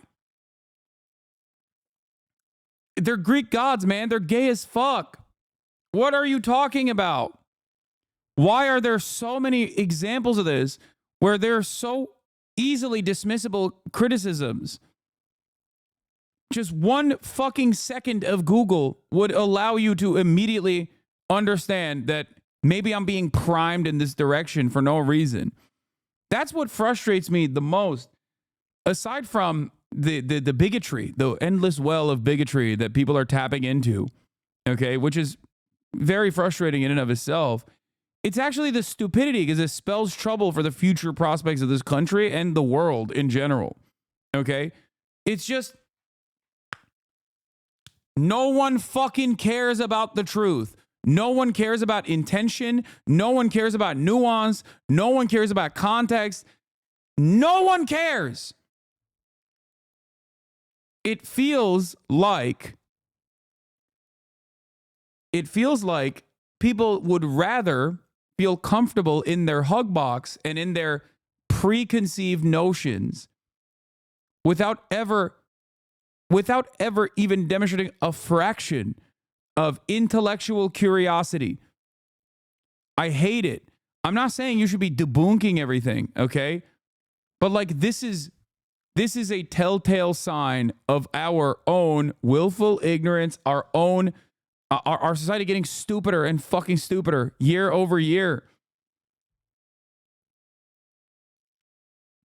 I hate that. I actually fucking hate how dumb people are. This is how I feel about my parents. I hate how dumb people are, and I hate how confident they are in their stupidity. Labour the point, but firstly, Hephaestus is the ancient Greek god of blacksmiths, carpenters, craftsmen, and the likes. He makes things, basically. He's also described as limping on account of having a lame leg, which in different tellings either caused him to be cast. You could do this about, I'm sorry, because Asmongold is just basically repeating everything that he gets from his subreddit, who is, and the subreddit is filled to the brim with like a bunch of people who just follow Grums and all these other fucking dumbasses. You could do this about every single Asmongold video, pretty much. It's just like incredibly easy to Google shit. It's like bottom of the barrel, incredibly easy to Google shit that would destroy this fucking narrative in a fraction of a second. And yet, seemingly, no one fucking cares. And when faced with the reality, okay, when faced with that reality that like people are wrong, no one even goes, oh shit, maybe I got duped. At least back in the day, I feel like people would go, oh man, I think I got duped here. Here, I'll give you an example. Dr. Mike Israetel. He is, at the very least, a skeptical person, right? I think this was on camera when he asked me about AOC changing her description on her Twitter. If you recall, he was like, so let me ask you something. Did you see the AOC thing? And I was like, I knew exactly where it was going. And I said, oh, did you see the AOC thing where she took off her pronouns from her bio? Did I get duped on that? Or was that a thing that happened? And I said, no, she had actually changed her description a couple years ago, but people actually fucking ran with that narrative as though it was recent. And like there are multiple different ways of tackling that, but at least like Dr. Mike Israetel had a healthy dose of skepticism there, even though he had seen a narrative online being repeated over and over again. He at least was like, one, able to see through it and had like some degree of skepticism that he demonstrated. And also, he very quickly went, oh, okay, I guess I was duped on that. People have completely lost the plot. Most people don't do that. Okay? Most people do not do that. Most people don't come at it with like, am I being duped by this thing that I saw, this prevailing narrative online? Okay? That's all you need for a lot of people. If you want to bring them back to like reality, that's all you need to do. Okay? And it's ironic because these are the same people that say like common sense is no longer commonplace. Common sense not so common. And yet when faced with a world-altering reality, a cold hard dose of truth, they just double down and go, nah, fuck you.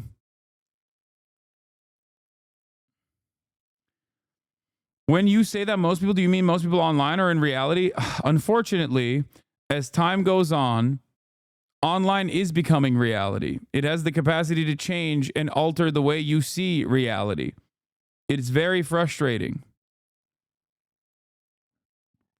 We need to still maintain skepticism,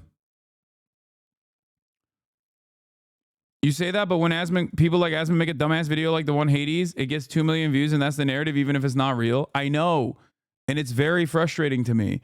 Not because like, it's frustrating to me twofold, okay? It's frustrating to me for two different reasons, okay? It's frustrating because on the one hand, well, like you got shit like this.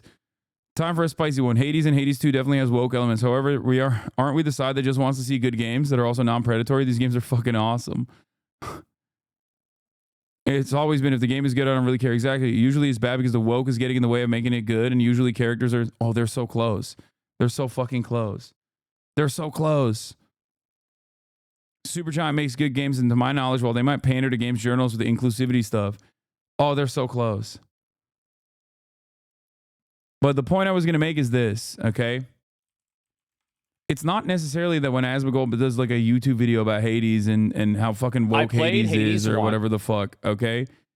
And how woke Hades is ultimately, okay? And how many views it garners. What's frustrating is people don't personally recognize that like there is an answer to these questions, okay? There's an answer to these questions, and yet people do not care about the truth. People do not care about like why people make these decisions. And it makes me so mad because you can't convince people that are primed into believing a certain thing. So here, we watched it. When this happened, the Adpocalypse was a great example of this, right? It was a month-long smear campaign created by a group of people that were butthurt that they were banned from the fucking platform, okay? Directed by like a person that was butthurt that they were banned from the platform, who's, you know, say unimaginably, ruthlessly toxic shit on a regular fucking basis. And then they went to advertisers. They mass spammed advertisers. It didn't work, but it didn't matter. Even when it didn't work, people were still running along with the Adpocalypse narratives. Okay? Look at this. Ludwig will protect his girlfriend Hasan. I like how Ludwig goes over Hasan a few seconds like he isn't 95% of the reason. Issue with Ludwig is the vanilla fence sitter. Like they move on to the next thing instead of addressing the issue head on and maybe recognizing that like, yeah, I guess we were wrong. I guess like the Adpocalypse didn't actually happen. It doesn't matter. We'll find another thing to get mad at in the process. And the thing that they got mad at was like Ludwig protecting his girlfriend Hasan. I didn't even know he had made this video, right? Every new talking point in this process is yet another point of misinformation that now has to be addressed. I saw someone blame you for allowing Ludwig to stream a fucking fighting game tournament earlier on Twitch, completely unrelated to anything on screen.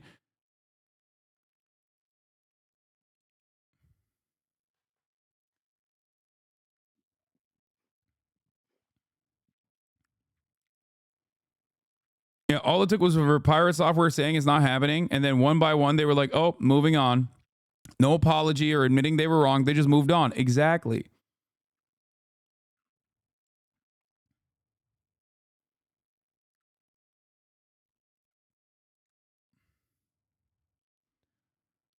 And it's just, it's sad. It's a sad state of affairs.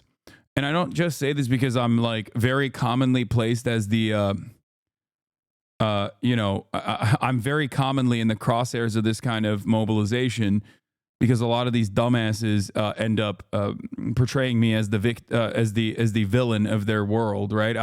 I represent everything that they fucking hate and despise. But I want these people to be happy.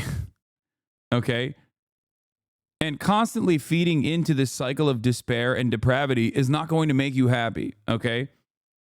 You are just losing your humanity in the process. And not only are you losing your humanity in the process, you're also just like living in an alternative plane of existence. And it's very fucking annoying.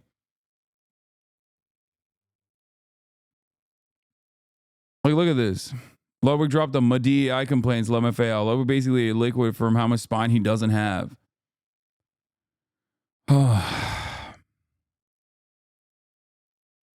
Like everyone's just like shitting on fucking Ludwig.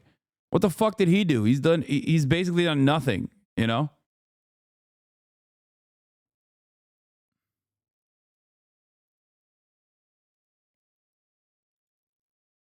Northern Line had a great take on it. We got grown adults that are when the VTuber is like singing a song, they're like typing the lyrics in chat, even though they have like their telomeres are shortening, right? Now I would never. Oh yeah, I mean I remember this. Yeah, he was just talking about like, why do you fucking give a shit about Apocalypse? Like you're a watcher of the content. Off Mount Olympus, or was caused by injuries he sustained in being cast off Mount Olympus. So Hephaestus has a disability, canonically, in the ancient Greek sources. But he's a god, you might say. Can't he just fix it with magic god? I don't see Hasan as a villain, but I do sometimes see him enabling and coddling the woke. When there are valid criticisms of some people just being lazy writers or trying to push niche messaging, but most of the time I agree with them. No. Okay? The Hades devs literally could have put Hephaestus on a donkey as shown here, but they went for the low-hanging symbolism, which is what they do all the time, and then get mad when people call them out for it. Brother, you are actually very easy to fucking pull off this ledge. So I'm going to be as charitable as I possibly can here, okay? Putting Hephaestus in a fucking wheelchair, which I'm sure Sean is going to explain now, in this circumstance isn't fucking low-hanging fruit at all. What are you talking about? He already is a blacksmith. Why the fuck wouldn't he invent a way for him to move around? What are you talking about? It's not low-hanging symbolism. You've just been primed into thinking that it's low-hanging symbolism. Okay, low-hanging fruit symbolism. Do you understand? They reinvented it. The donkey was canon. You're dumb. They're taking an artistic liberty here. Okay? And redefining this canon in a way they see fit. Why the fuck is it not a donkey? Okay. Who gives a shit? That's the point. Artistic liberty is not an excuse. Artistic liberty is not an excuse, chatter. It is a formative part of the art-making process. What the fuck are you talking about? I don't know if you know this, but Greek mythology isn't real, okay? And not only that, but also it is redefined in a way that actually suits the character.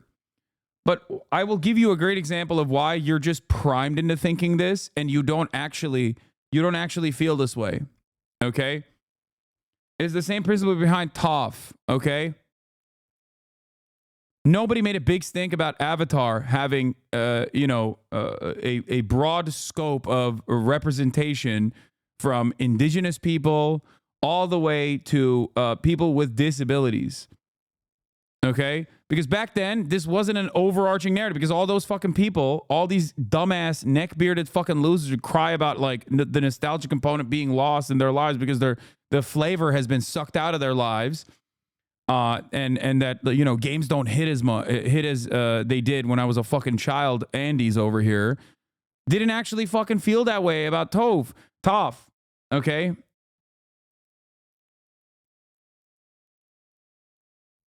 That's the problem with the woke. Don't tell people how to feel while getting mad when you say the chuds tell you how to feel. What are you saying? There is no woke. There is no the problem with the woke. You're always going to lose the young male vote. Brother, you are a fucking intellectually deficient moron if you think this has anything to do with fucking politics, or if the end all be all of your politics is you saw a person in a fucking wheelchair. Okay?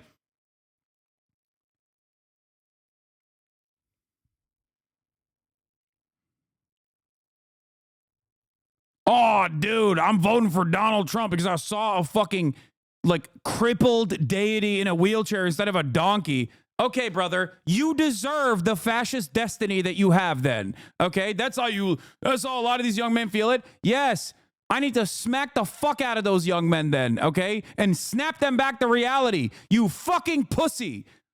Have some fucking shame. Have some goddamn decency, dude. Men used to go to war.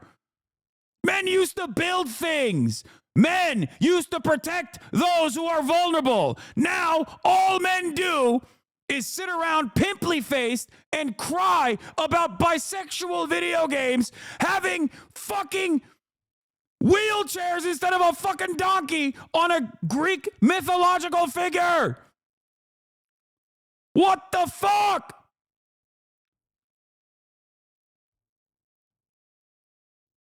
You are a deeply unserious person if you want to tie this back to like what men are being afraid of or what men are sad about. This is all men see. Jesus fucking Christ. I saw pronouns in a video game and that's why I'm voting for Trump. What a fucking stupid way to openly admit that your existence is so pathetic and fucking meaningless. You're openly saying you're a dumbass. You know that, right? You're openly saying you're a weak person. That you don't have any sort of empathy or no like moral rudder. Nothing guiding you. No moral compass whatsoever. See, your mods didn't even show the rest of the argument. That's not how anything works. My mods aren't stopping something, okay? Isn't Hephaestus the one that forges weapons? I don't think I've ever seen him depicted in a wheelchair until Hades. I read the Aeneid in Latin. I still don't remember the wheelchair. Wikipedia says nothing about him being a wheelchair either. It's only Reddit and Steam talking about the backstory of the wheelchair. It would be more accurate to have Hephaestus crawl around. This would explain his great arm strength to forge the weapons for gods. You understand that that is your own personal artistic interpretation in this situation. Okay? As I said, those men see it as a microaggression. Microaggressions? Now we're talking about men and the microaggressions that they see? Shut the fuck up, pussy, is what I say to these people who are crying about a microaggression. And the microaggression is seeing a person, a character in a fucking wheelchair. God damn. Have some fucking backbone, dude.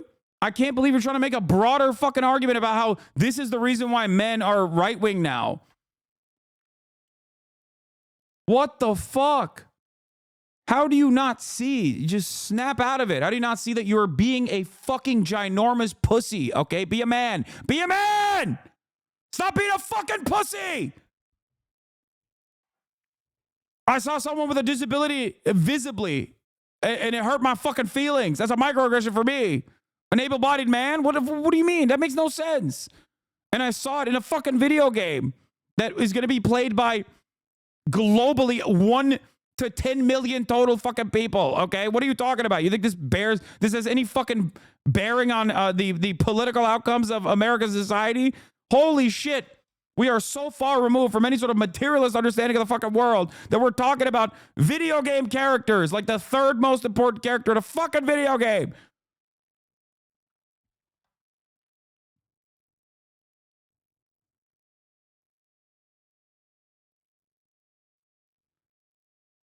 Oh my God. The wheelchair argument is dumb because he's literally in a wheelchair here.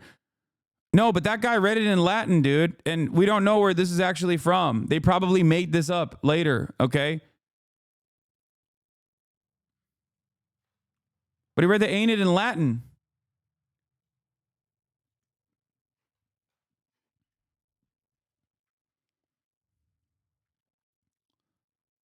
I swear to God, we need to do a fucking jobs program. Federal jobs program for all young men immediately. Instantly. They need to stop. This is ridiculous.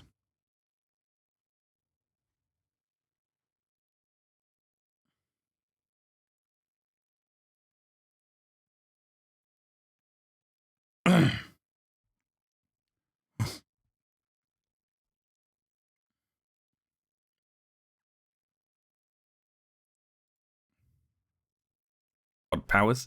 And no, the second... I hate this permanent victimhood, dude.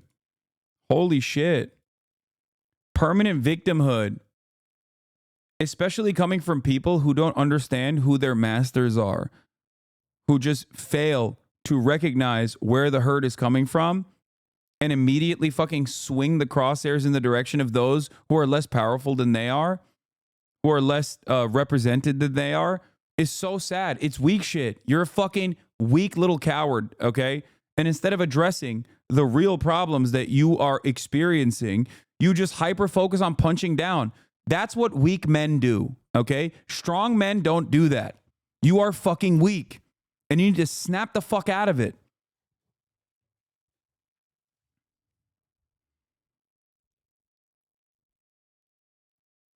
It's so, like, where is the shame? I don't understand.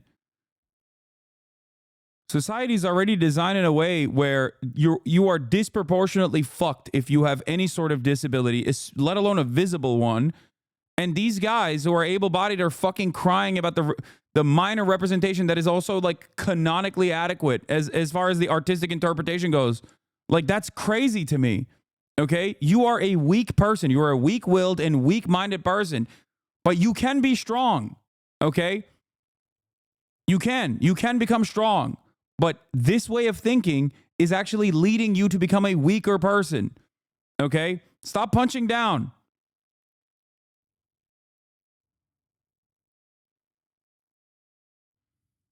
The second thing you need to know here is that the gods in Greek mythology are not omniscient or omnipotent. They're not all powerful. They can't just do whatever they want. Now, of course, this combination of a god who both has a disability and is a great inventor has given rise to modern portrayals of Hephaestus as having created mobility aids for himself. It's sort of an obvious way to portray the character, right? So obvious, in fact, that it was obvious to the ancient Greeks, who portrayed Hephaestus in a wheelchair. He made himself a winged I should have just played the fucking video. God damn it.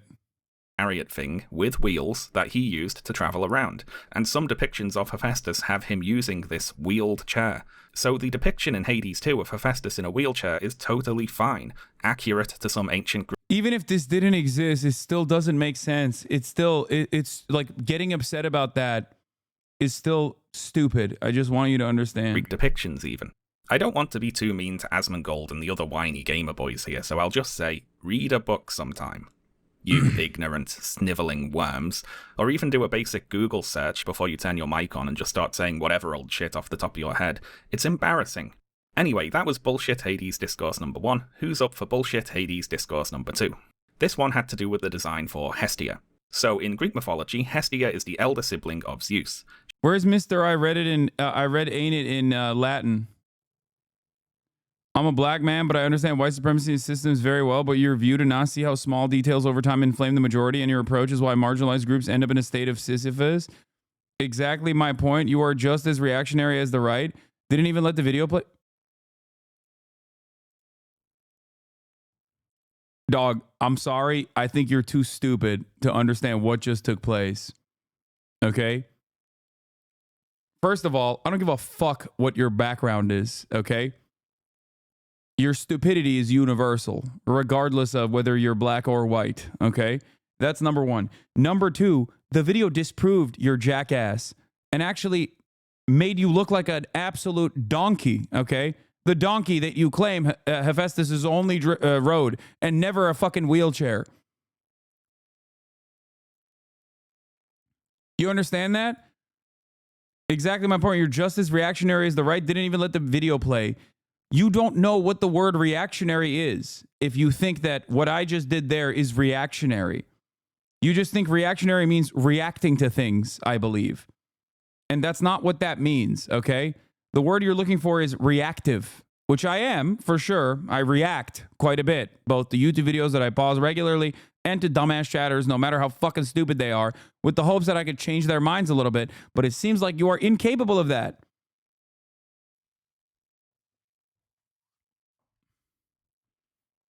The video actually disproved your ain't it reading ass, okay? Oh, I read ain't it in the original Latin. I still don't remember the wheelchair. Wikipedia says nothing about him in a wheelchair.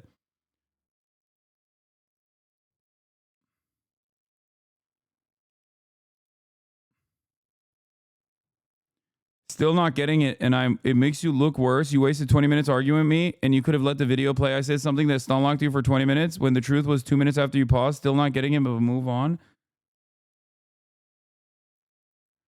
I'm just pretending to be R-worded is not actually, has never been in the history of mankind an adequate substitute for what you just engaged in. Most people just look at you and think, oh, you're literally brain broken. You understand that right here. Let's time you out a little bit. Maybe you can go to a quiet place and just, think about the way that people are looking at you. Video game characters are important. It was the online vote that won it for Donald Trump. Most of us have good jobs. It's y'all progressive men that don't.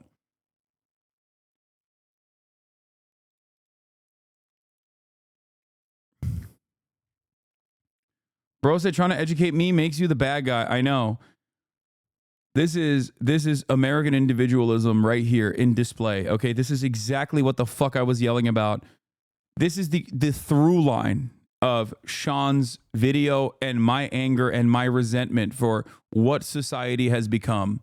Okay, that person objectively wrong in every aspect has, instead of looking at why he was wrong and saying, you know what, my bad.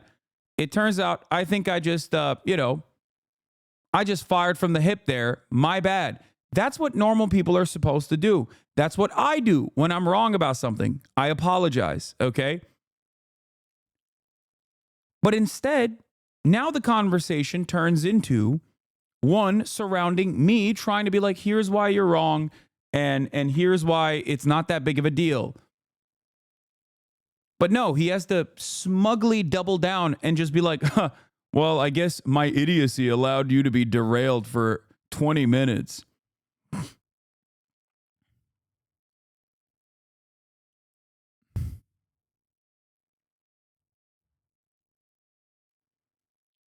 Be a man. A real man, okay, recognizes when they're in the wrong. You're weak-willed. She is the goddess of the hearth and the home, and is depicted tending to the hearth fire on Olympus. And we see Hestia in Hades 2 here has a fire poker, a crown of coals, hot coal earrings. She's very fireplace themed in general, and she's an older lady, being older than Zeus, as we said. In terms of character, she's presented like a kindly grandmother type. She's warm, you could say, and in terms of gameplay, she grants you fire-based attacks that burn your enemies. She contrasts well with Demeter, her sister and another elder sibling of Zeus. Demeter is portrayed as an older lady who's very stern and cold, and who grants you frost attacks that freeze your enemies. You see, their designs not only reflect their personalities and their role in the story, but also how they function in terms of gameplay. It's character design. So why are we talking about Hestia? Well, on the 7th of May, very strange Twitter account V made the following post. I am unironically not buying Hades 2. The people who made Hestia just committed a crime against nature. They are so phenomenally shit at their job, and by existing in the industry they are taking away the position of someone more talented. And V attaches an image which contrasts a, quote, Greek depiction of Hestia with Hestia, quote, according to America, that's the design from Hades 2, and Hestia according to Japan, showing an anime girl. This post was later shared by Mark Kern, who added the statement that, quote, anime Hestia is the best girl. I thought long and hard about when it would be funniest to reveal to you how old Mark Kern is, but it's probably right here after he says anime Hestia is the best girl. How old would you reckon he is, if you had to guess? You might say, well, you mentioned he worked at Blizzard in the early 2000s, so say if he was in his 20s then, that would mean he's in his 40s now. That's a bit old, isn't it, to be saying things like anime Hestia is the best girl? And it would be, yes. And also, Mark Kern is 56 years old. 56 he is. I feel too old to be talking about some of this. Dude, I would Sudoku at that point. You know what I mean? It's like the collective total of all of my work on this planet amounts to that shit. I'm going to play Sudoku. I'm Brian Kill Me at that point. Straight up.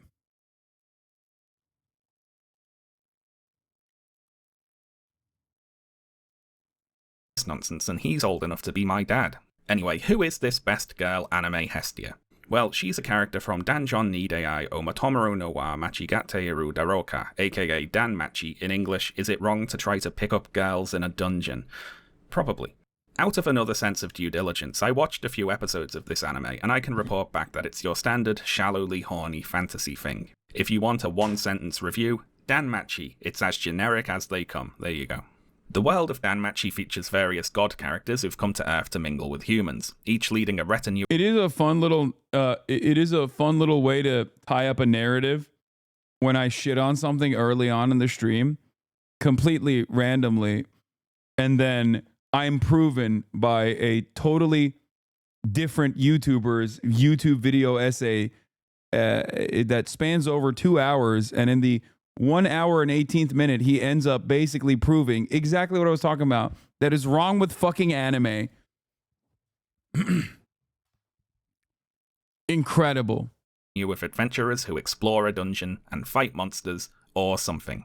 The main character is the sole follower of anime Hestia there, and she's in love with him and gets jealous when he talks to other women. That's their deal. Character design-wise, anime Hestia is pretty basic, I think it's fair to say. Women, that's their deal. Follower of Explorer Dungeon, and she's in love with him and gets jealous when he... I think it's fair to say. Her clothes are a bit torn at the edges there, she's got some ribbons. That's about it. Well, actually, the fan wiki for Danmachi points out that she's also known for having large breasts. Really pushing the boat out there in terms of anime girl design, aren't they? Breaking new ground. And what does her design have to do with the Greek Hestia, really? She's supposed to be the elder sibling of Zeus, but he appears in Danmachi as an older man with a grey beard. So why is anime Hestia designed like this? He asks, facetiously. Well, for reasons of fan service, obviously. The fans of this sort of thing are a bunch of horny little goblins, and this design is saying, do not worry, horny little goblins, this product was made with you as the target audience. Which, you know, whatever, I'm not going to shame the horny little goblins, they can like whatever they like. What I would impress upon them, though, is that when you see a character design that was not created with your particular brand of juvenile horniness as its prime consideration, that doesn't mean it was a mistake. In fact, it was almost certainly not a mistake. Hestia from Hades 2 is a really bad design if the target audience is anime perverts whose favourite character is nicknamed Lolly Big Boobs. But it isn't, thank God.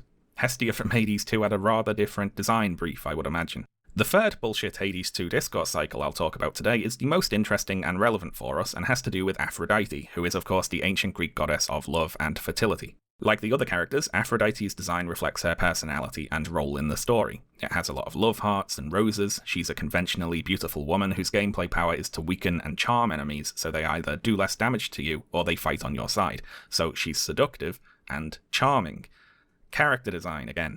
She is also, you might have noticed, almost completely naked. So, almost completely naked, conventionally attractive lady. This is exactly what the anti-woke outrage gamers claim to want to see. So you'd imagine they'd be pretty happy about this design, right? Well, on April 19th, Kotaku published an article written by Alyssa Macante entitled Hades 2 is the kind of hot we need right now, which praises that dumbass chatter who doesn't know what reactionary is, the word itself, is about to learn exactly what reactionary as a political method looks like. Okay, it's not about reacting to something or just reacting to anything or how you react to certain things at all. It's this. Praises Hades 2 for the diversity and depth of its character designs. And now this article caught some flack from the sad gamer men by making comparisons between the characters of Hades 2 and Eve from Stellar Blade.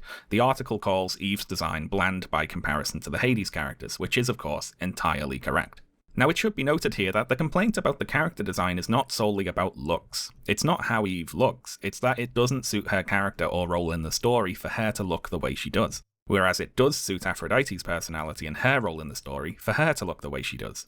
This was always the point being made with regards to Eve from Stellar Blade, by the way. If all you have is the looks, but there's no character there backing that up, it's boring. That's the problem with Eve's design. It's not that she's hot, it's that she's boring. Of course, I completely agree with you, but coming out of the gate swinging it hard at those guys just affirms they'll never see your perspective. Nah, dude. Sometimes you need... Dude, that's what being a fucking man is, all right? Big dog, sometimes you gotta fucking learn cold hard truths, okay? Maybe you just need to be yelled at a little bit. A lot of these guys have not had any sort of tough love from their parental figures, okay? No daddies in their lives, okay? Sometimes you need a man to tell you to fucking man the fuck up, nut up or shut up, okay? And to stop being a fucking pussy. If you're chirping about something that you are completely wrong on, okay? In terms of like aesthetic choices that a video game designer has made, in the second iteration of a franchise that many people are not going to even play, okay? And if you think that that is the guiding principle, if that's your fucking North Star, and that is the reason, that microaggression is the reason why your entire worldview has fallen apart and you have found yourself in the throes of reactionary sentiment, sometimes you need to hear from, an older male figure that you are being a fucking pussy. And here, I'll take it one step further. That's what Andrew Tate and the like do all the time, for the record. They do that all the time. They tell people to stop being a pussy. They just tell them in the wrong direction. Okay? They'll tell you, like, stop being a pussy. and start grabbing pussies. So why are men so responsive to someone like Andrew Tate saying that, but not responsive to someone like myself? And also, I think you're arguing for a man that doesn't exist. This is a made-up person.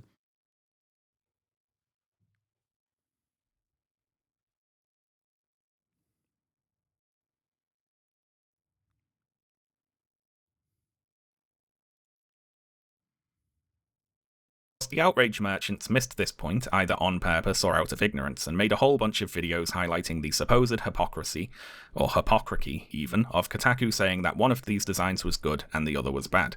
But I'm not all that interested in that point. They're just obviously responding to an argument that wasn't actually made. What I'm interested in here is that these videos gave the opportunity for the video makers to comment on Aphrodite's design. So this whole time, the lefties didn't take an issue with fan service or the male gaze. They just wanted all the male gaze to be towards queer characters, queer identity, and what they find attractive. I feel like there's a little bit of hypocrisy going on right here.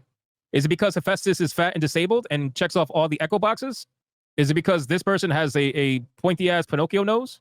We got our female characters with a manly jawline. We got Aphrodite with a masculine face and masculine features. It's a manly face. It's probably a trans woman. You know what they call T-coded, like transcoded, T-coded? That's what I get from that. It's like a T-coded design. It's like you shouldn't know that. If you're like, why do you know that term? Why? It's weird that you know that term. If you're not trans and you don't have any trans friends and you invest this much fucking time and effort and energy into like being transphobic, it's weird.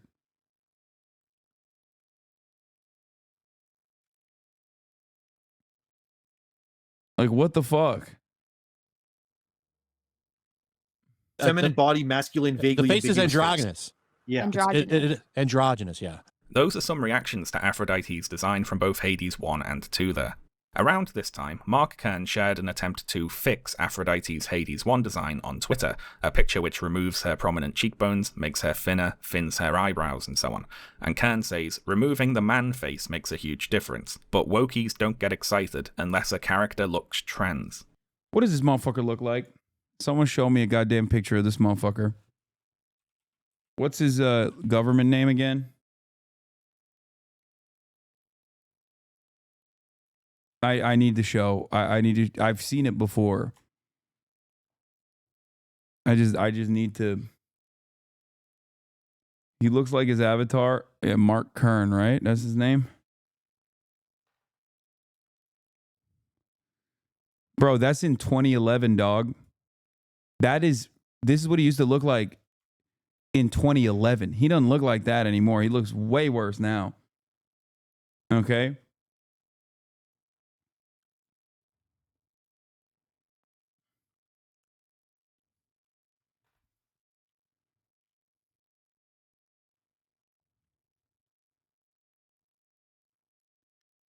This photo has aged so much that Mark Kern would jerk off to a artistic depiction of it. Okay?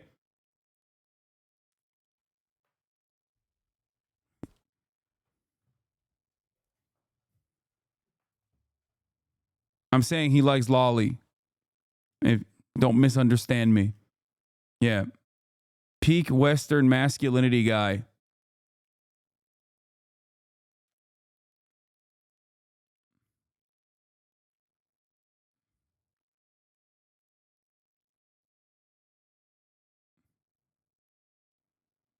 Grums isn't happy he got made fun of. He posted this 3 hours ago. I'm the one that prevented a boycott of Stellar Blade. I'm on multiple videos and posts that show me telling people not to boycott, instead buy and support the game. Never harass the devs.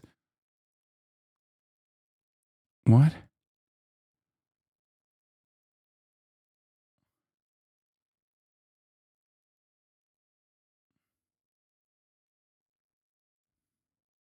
Yeah, he owes child support as well. I can't believe someone fucked him. Married 20 years, never divorced, wife and happy kids, but thanks for showing who is spreading the real disinformation.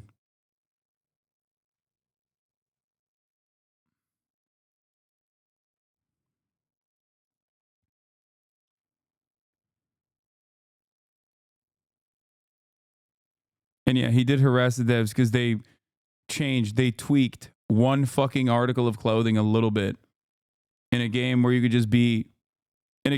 could just straight up be naked. Out of like 300 different items of clothing that you could change, they changed the bunny suit a little bit. They added like a lace bra, and he fucking lost his mind.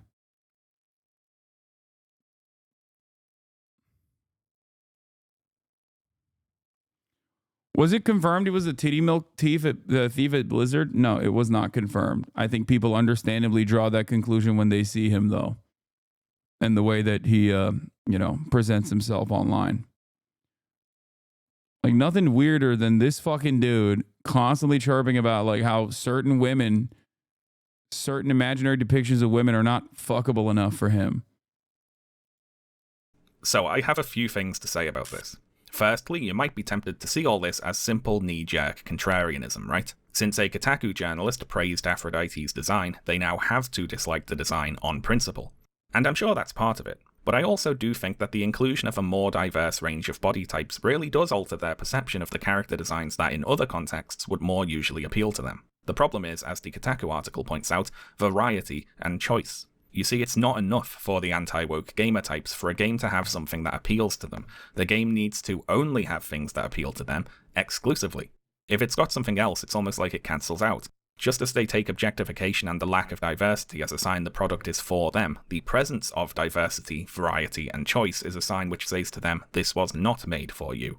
So the inclusion of character designs like Hephaestus and Hestia really does alter their perception of Aphrodite. They now second-guess themselves with regards to her design. They can't trust the developers anymore to solely pander to them. So even this very feminine design of a conventionally beautiful naked lady reads as masculine and ugly to them.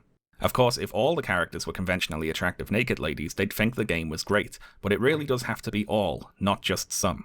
It's not that their tastes are not included here, they are, it's that they've excluded themselves. As a side note here, one surprising thing I saw watching videos about this were some people who appeared to be confused about the Hades series going woke. Did these guys read the dialogues from the first game, or did they just keep hitting everything they saw in front of them? Hades has been queer as F since the first game. I played the first game quite a bit. I got close to beating it, put in probably a dozen hours, talked to all the side characters. I really enjoyed the first game despite its shortcomings. And yet I didn't get this whole super queer LGBT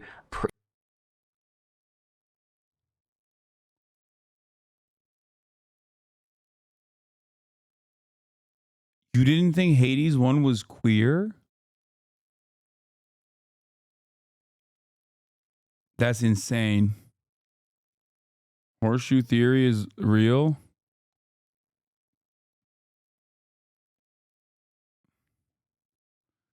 Well, I didn't like the Joker. 33 minutes. EFAB responding to Jay Nicholson's well, I didn't like the Joker. 11 hours and 44 minutes. Ben Shapiro versus 25 Kamala Harris and George. 3 hours and 25 minutes.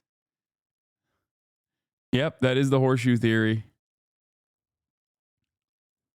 Alphabet Mafia vibe. Apparently I wasn't paying attention.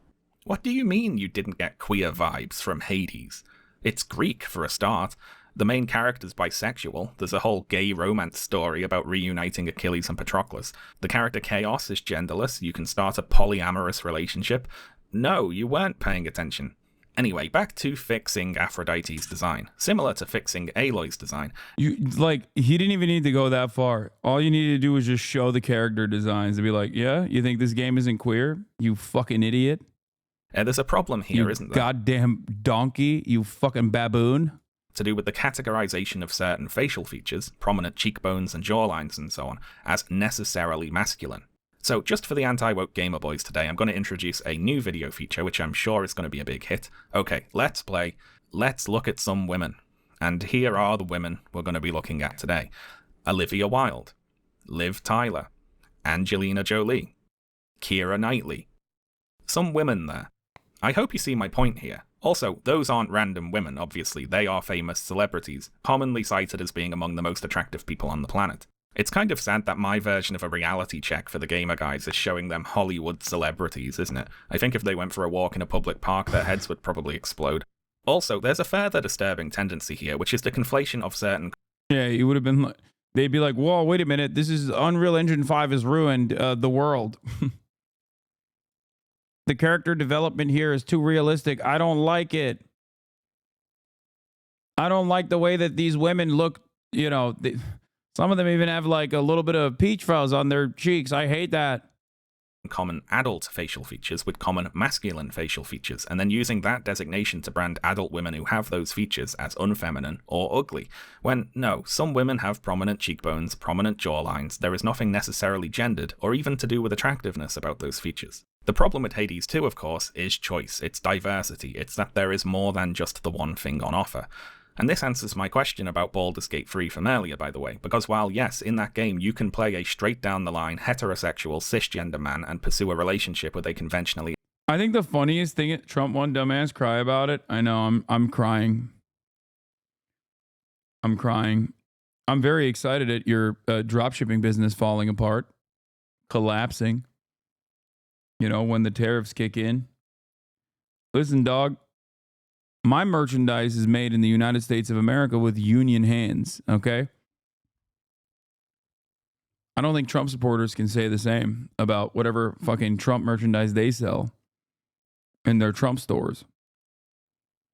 Attractive woman, you have to select that option. You have to be involved in the process to declare your own desires. You have to press 1 for English, basically. The anti-woke gamer men we're talking about today don't want that. They don't want to be a part of diversity. They want to be separate from and superior to it. Again, we're talking less about sex or sexuality and more about who media is being made for. For the anti-woke crowd, this is what is actually attractive about Stellar Blade. It's not the sex, because there isn't any, and it's not the romance, because there isn't any, and it's not even the sexualization, really, in isolation, because they will turn on a game with sexualized characters if they perceive it to be too diverse or inclusive. It's the lack of diversity and the objectification. It's a fine line between definitions here, but there are certain conservatives who dislike sex and sexuality in media because they view it as a kind of modern moral degeneracy, but they do like the objectification of women because that reinforces a conservative hierarchy. And this objectification doesn't necessarily mean sexualizing women in the way you might expect.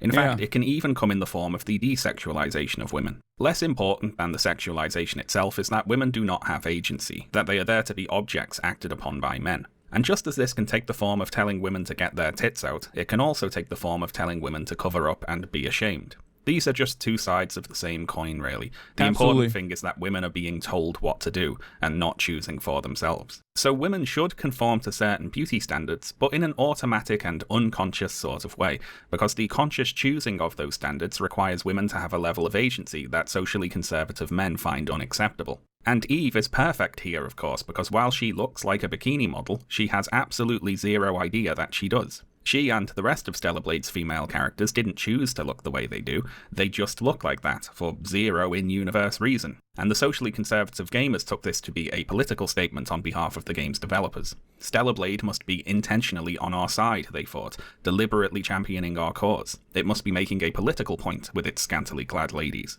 Now, just to clarify here, it isn't. Stellar Blade makes zero intentional statements about real-world society or politics, and certainly doesn't offer any opinions about silly culture war nonsense. As far as I can tell, Eve is designed the way she is because her designers like looking at bikini ladies, and they didn't really think about it harder than that. Eve's design certainly doesn't seem to be intended as any sort of intentional cultural statement. Nevertheless, in the run-up to Stellar Blade's release, the Gamergate remnants went to lengths to try to divine this intention from the game's marketing and social media posts. For example, about a week before Stellar Blade came out on the 21st of April, the Stellar Blade account on Twitter posted, "Stellar Blade offers the same uncensored version in all countries, including the Japanese version." And then they posted the same message in Japanese. Now, seeing this in isolation, you might assume it to be a message intended to assure prospective Japanese buyers of the game that the version of Stellar Blade released in their country was not going to be censored. You see, you might know that Japan's Computer Entertainment Rating Organization is relatively strict on new game releases compared to ratings agencies in other countries. For example, they censored some of the violence and sexual content in The Last of Us Part 2, and they've previously refused to issue ratings to games that feature violent content like Dead Space and the Callisto Protocol, to name a couple of examples. So this tweet was clearly intended to dispel worries that their Japanese audience might have about receiving a censored product, you might think. But no, it turns out this tweet wasn't about that. It was actually Stellar Blade giving a middle finger to the woke. That's right, just before the game releases, there's barely enough time to squeeze in one more discourse cycle about Stellar Blade versus the woke mob. Stellar Blade uncensored worldwide, Shift Up announces amidst puritanical and feminist criticism. Stellar Blade scores massive win against the woke. Game will be uncensored for the entire world. I can't be censored, says Eve. I like this video thumbnail, which has Eve flipping off the other person. Two things that are consistent in all of the criticisms. Number one, it's almost always about controlling women's bodies and enforcing that mechanism of control, which they feel is lost in their immediate lives. Women are the, arch enemy. They've refused to have sex with them. Women have refused to have sex with these fucking losers, and therefore all of society's problems can be attributed to that. So we must go back to a traditional way of existence, a traditional mode of existence.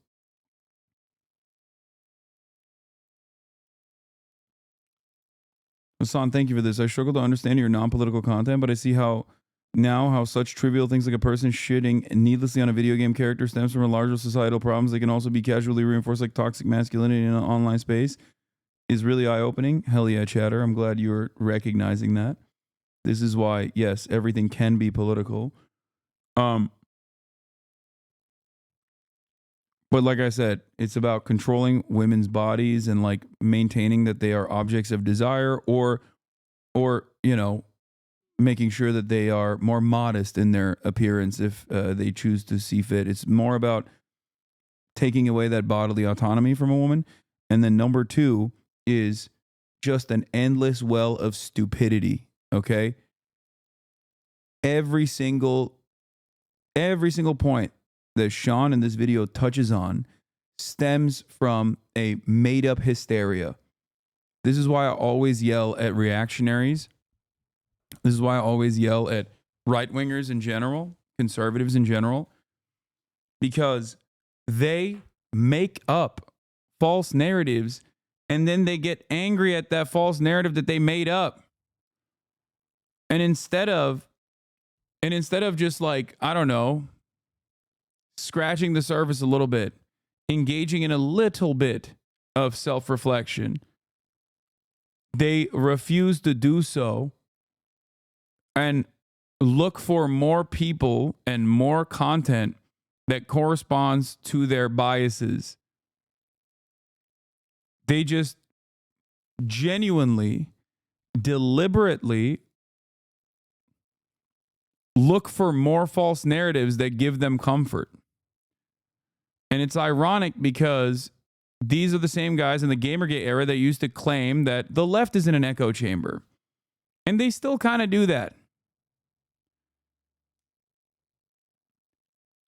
I will never understand why someone will go out of their way to look at a false narrative, recognize and get so close to understanding its falsehood and refuse to interrogate it. I just don't get it. I just don't understand it. I don't know why people would rather, instead of facing cold, hard truths, refuse to do so and make themselves dumber as a consequence of that. There, someone who I guess we're supposed to infer is a woke person who really wants Stellar Blade to be censored. Can you believe these sorts of video thumbnails are still being pumped out, by the way? I saw a channel while making this video that was created 3 years ago and has 2,500 videos on it. That is multiple per day, and all of them are exactly the same, and all of them have thumbnails like this. Like, I am entirely too insecure, but I feel like it's a healthy dose of insecurity that I routinely worry that I might get something wrong. And I try to make sure that I have a decent enough understanding before broaching a subject matter. And sometimes I still end up getting things wrong. I talk for 8 to 10 hours a day, and I immediately apologize for it if I do.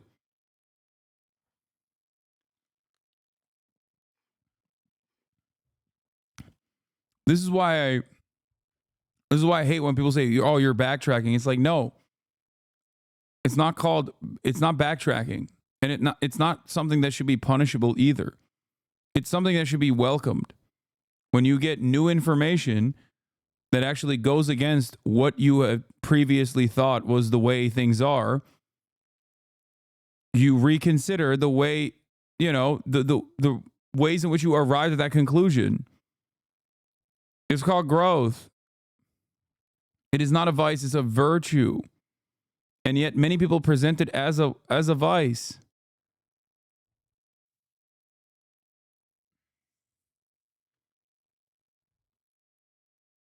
I don't like that society also rewards people who double down.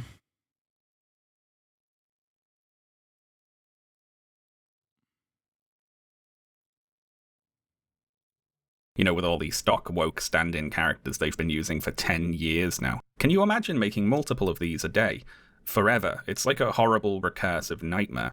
Anyway, this rather generous extrapolation of the tweet about censorship cemented Stellar Blade's reputation as the anti-woke flagship game of the moment. Stellar Blade is refusing to be censored. It's taking a stand against the woke. It's going to take us back to the past and make video games great again. Now, unfortunately, something happened to interrupt this rather premature victory lap. Stellar Blade came out. Oh no. What's this? Stellar Blade censored on day one? Gamers are pissed? Stellar Blade censored now? They betrayed us? PSN accounts cancelled over Stellar Blade censorship?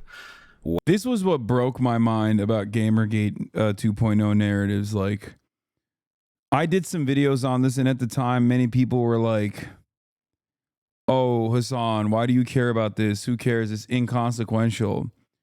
It was a representation of a much larger problem, okay?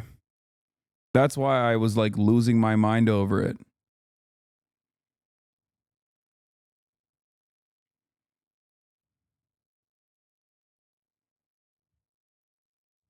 Well now, what's happened here then? Let's go to our reporter live on the scene, Mark Kern, and see if we can figure out what's going on. More rumours coming in about Stellar Blade as the situation is organic. People are reporting that these outfit nerfs were weeks before the day one patch. There's speculation that the more risque versions of the outfits may be New Game Plus unlocks, but there is no confirmation yet. Taking down the Stellar Blade outfit post until I can get more confirmation. Stellar Blade needs to release a statement now. I'm waiting for more confirmation tonight/tomorrow. Thinking is better than reacting. Took down my tag post of Stellar Blade. Let's see what happens tomorrow. As more information comes to light, I'm taking down my tweet about should I buy Stellar Blade. Again, 56-year-old man, by the way, 56-year-old man. I just want to remind people how 56 years old he is.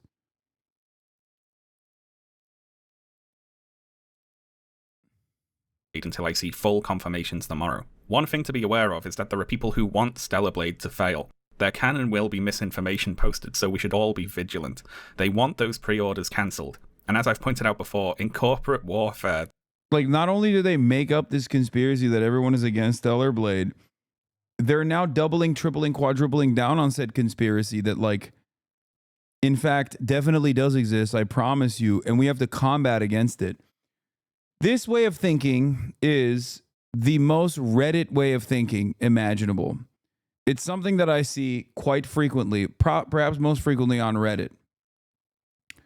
Reddit has this way, I've addressed this before, right? Oftentimes, you'll see something that is objectively untrue on a subreddit, right? A commenter will make a statement that is objectively untrue. And instead of addressing whether or not this statement is true or not, people will then engage in jokes as a way to reaffirm the truth of the thing that is objectively false. They'll double down, triple down, and create entire worlds off of this false premise. It's a very strange thing. And yet it happens all the time. It happens on TikTok as well. But the reason why I'm using Reddit is because, like, LSF, for example, is a great example of this. Just a genuinely false thing can be brigaded into oblivion. And instead of people examining what the actual truth of the matter is, like the apocalypse situation, instead of examining where this is coming from, people would rather start assuming that that falsehood is real and then launch additional jokes off of that underlying false premise. Very strange.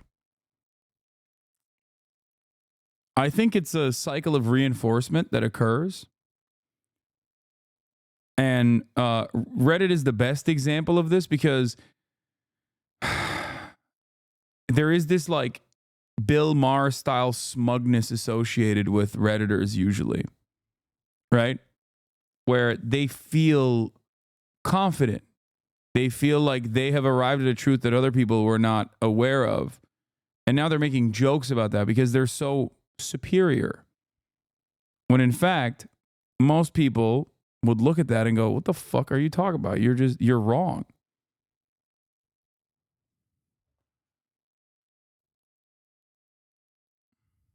The bad actors can be rival company PR firms.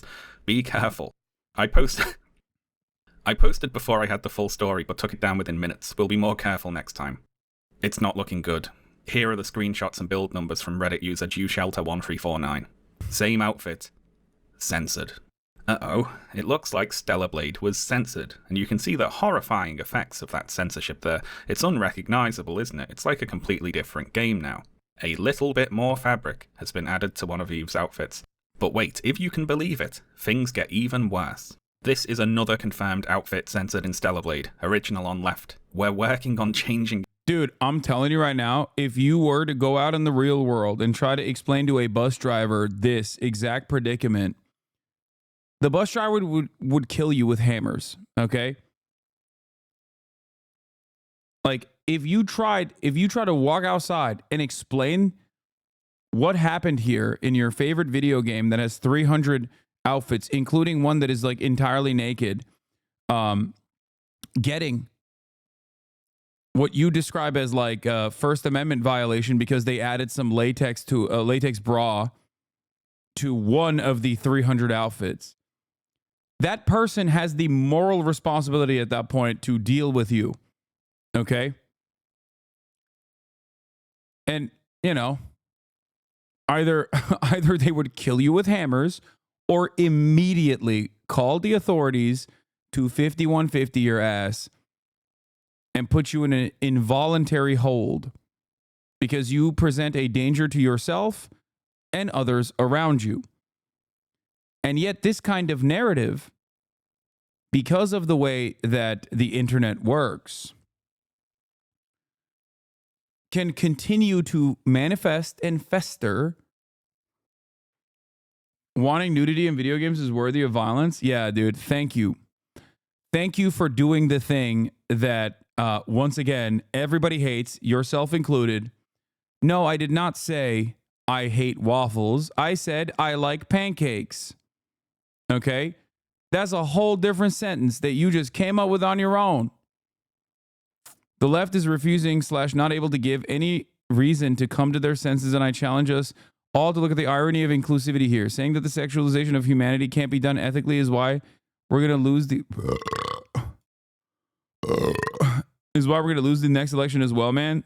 These people need to be brought into the fold, and that requires doing something seemingly impossible. Consensual sexuality being fine and okay from a movement standpoint. Yeah, I think we need lobotomies. I take it back. Nah, gamers got to get lobotomized, dude. Nah, we got to bring back lobotomies, actually. Dude. This is not a political movement, okay? What you are describing is not a political movement. Like, this has no bearing on the election. I hope you understand that. It is akin to saying, I'm a flat earther, and liberals need to actually acknowledge that there is validity to the claims of the flat earth. The right owns sexuality, though? No, they don't. What the fuck are you talking about? Have you met a right-winger? The fuck are you talking about? Not only do they not, but also you're hallucinating and demanding that we subscribe to your hallucinations and act as though they are real.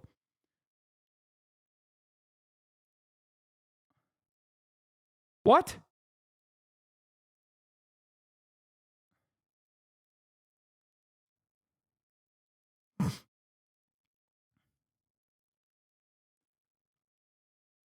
I already said I had no idea what's going on. Yeah, you clearly don't if you say stuff like the right owns sexuality.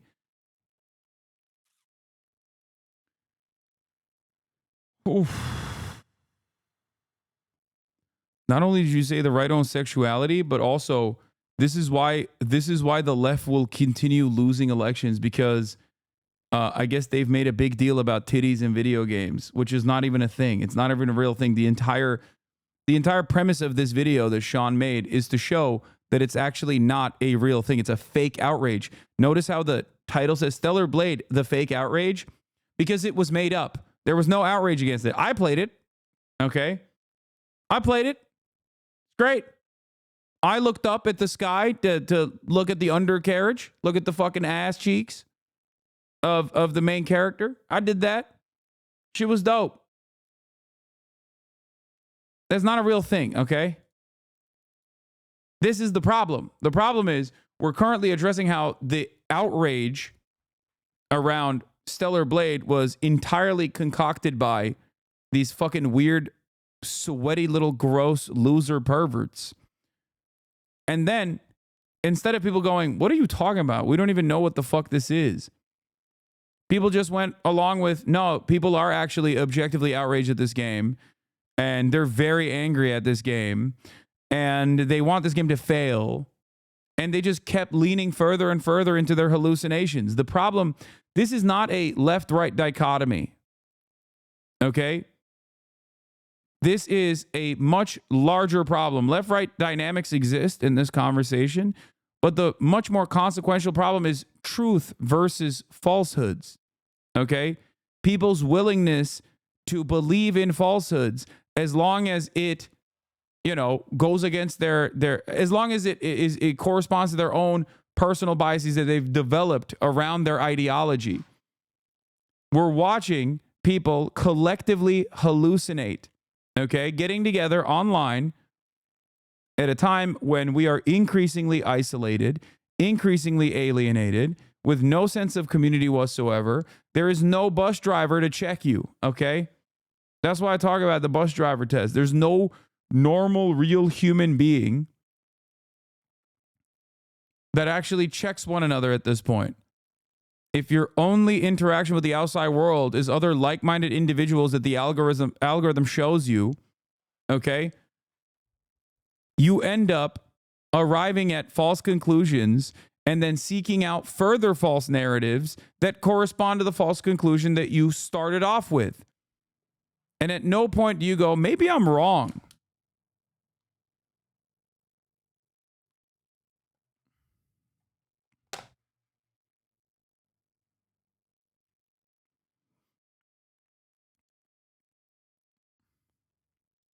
Get back.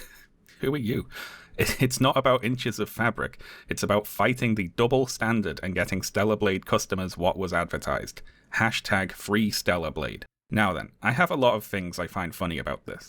Number one, it is very funny that Mark Kern decided to talk about all this in the manner of a news reporter breaking a story about Air Force One going missing or something. Like it's a developing situation that we need to be careful how we talk about. Very good. I love that. Secondly, there are outfits in Stellar Blade which are still much more revealing than any of the quote censored outfits, which leads me to believe the outfits were not in fact censored and were merely changed in the course of the game's development, something which the Shift Up developers later stated was the case. Also, the scale of these outfits. Yeah, here's another great example of that, because I remember covering this at the time to make this broader point that a lot of these people are just like deluding themselves into believing in falsehoods. Okay? I realize that now there's a shit ton of ableism and reactionary garbage attached to the sexualization thing. Not trying to defend anything. Okay. I don't even know what you mean by that. I don't know how you came to that realization, but listen to the major point here. The point is there was no leftist or liberal outrage towards this fucking game. They concocted it themselves and then believed their own concoctions.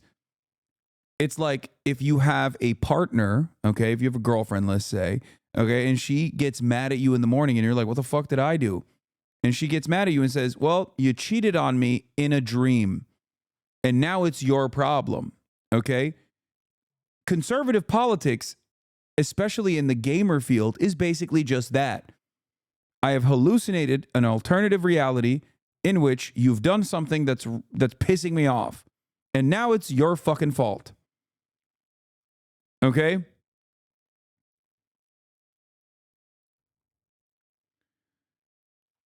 It's ridiculous. It's a ridiculous mode of existence. And the internet and the way that algorithms work is making it worse. Same thing happened on SNL with Sydney Sweeney. Boobs killed woke. Exactly. But because people never actually breach the boundary of their ideological enemies unless it is directly to combat them in an incredibly uncharitable way.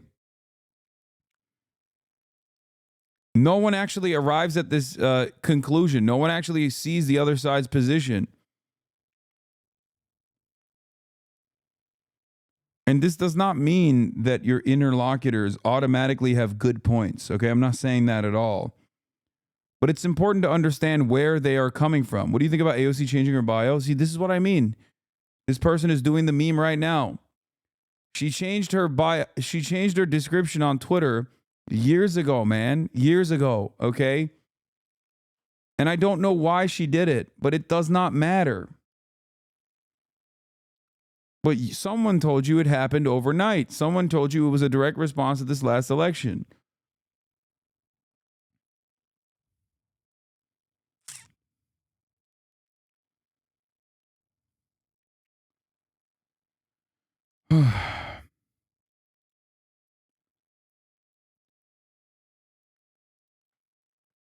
Everyone is fucking QAnon now.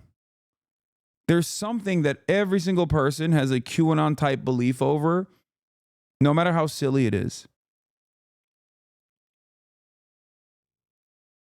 The guy you're covering uses tweets of one dweeb. Why are you saying it as a whole gamer community?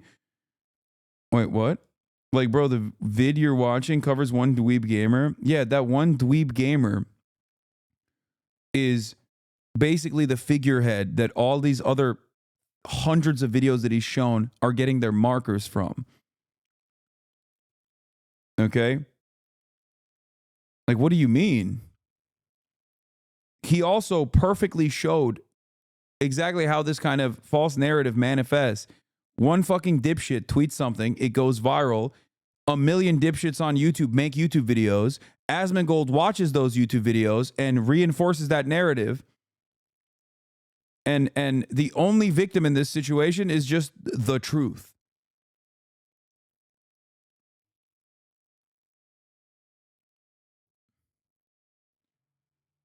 The secondary victim in this situation is all of those fucking dumbasses who believe this as though it is the truth when it's not, and get mad about it.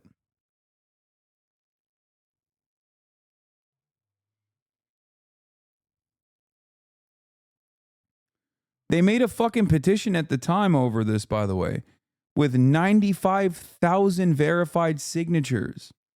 There are still people signing on to this petition to this day.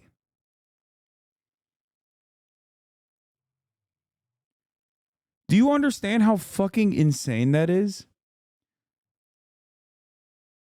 I think you guys forgot how insane this was.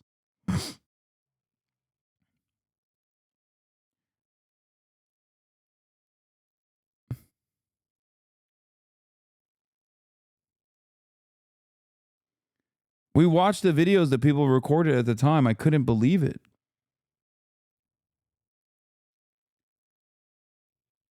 It's collective hysteria.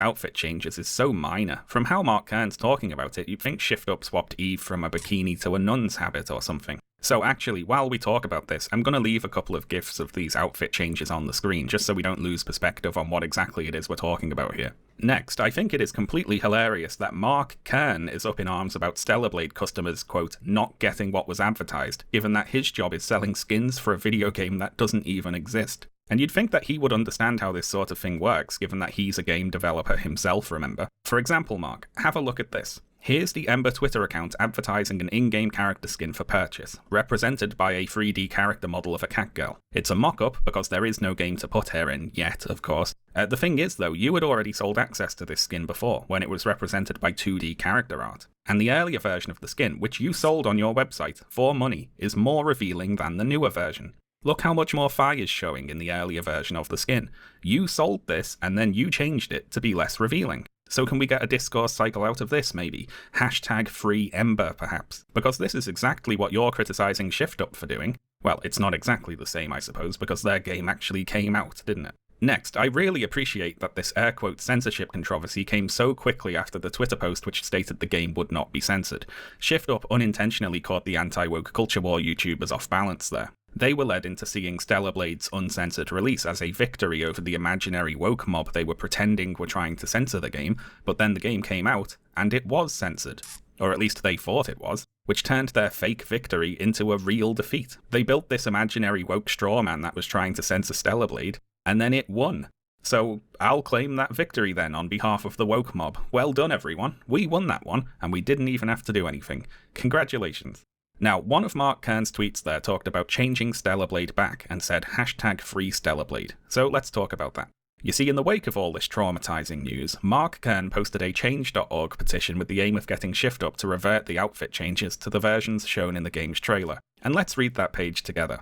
Stellar Blade is a phenomenal new game that just launched on PlayStation 5 worldwide, but it has a problem. The content has been censored from the original trailer version posted by Sony. We, as gamers, want this content back. We relied on it. We made the game the #1 pre-order worldwide because of it, and this is the true game we want. What do you mean you relied on it? You relied on this.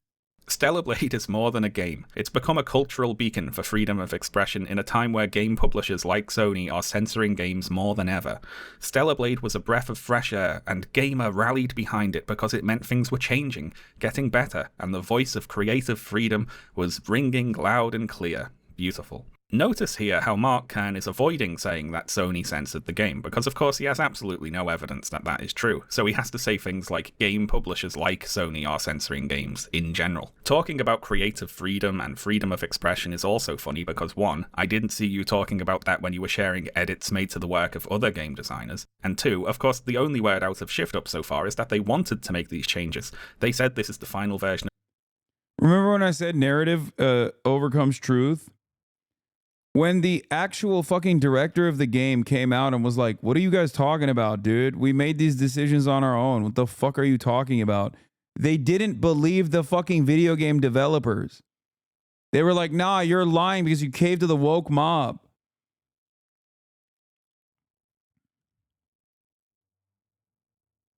What do you do? What do you fucking do in that situation? It is such an objectively pathetic existence. Only fucking made worse by the fact that these people are hallucinating it.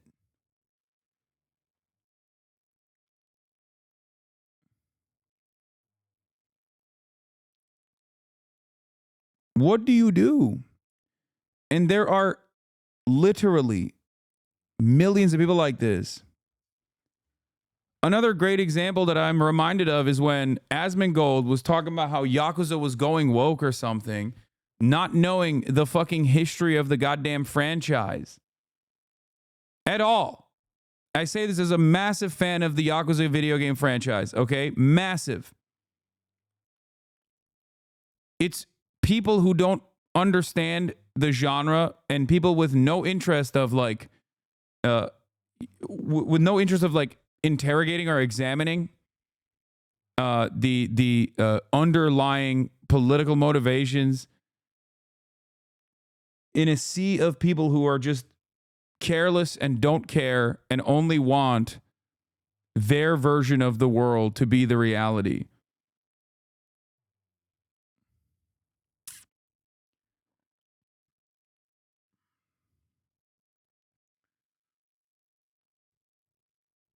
Yeah, Kiryu was a trans ally in Yakuza 3, okay? Many, many years before people even thought about hating on trans people.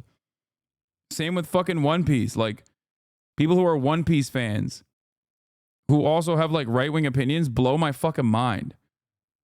Some of the main characters, some of the main heroes in the story are literally trans. The fuck?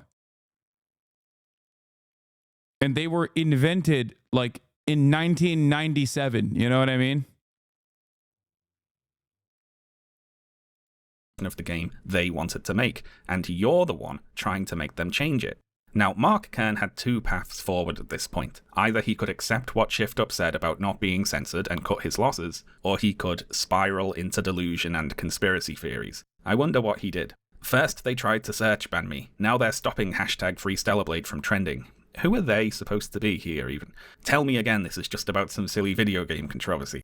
These people are very threatened by the normal sexuality that Stellarblade represents. That is definitely the word that comes to mind for all of this. Sign the petition. It's important. It really isn't. You see, even though ShiftUp said Stellarblade is not being censored, it is being censored. We just don't know how, and whoever did it is so powerful that they can somehow force ShiftUp to lie about being censored, as well as force Twitter to limit Mark Kern's social media reach, all in the name of destroying normal sexuality, represented here, of course, by maybe an inch of fabric on a video game bikini.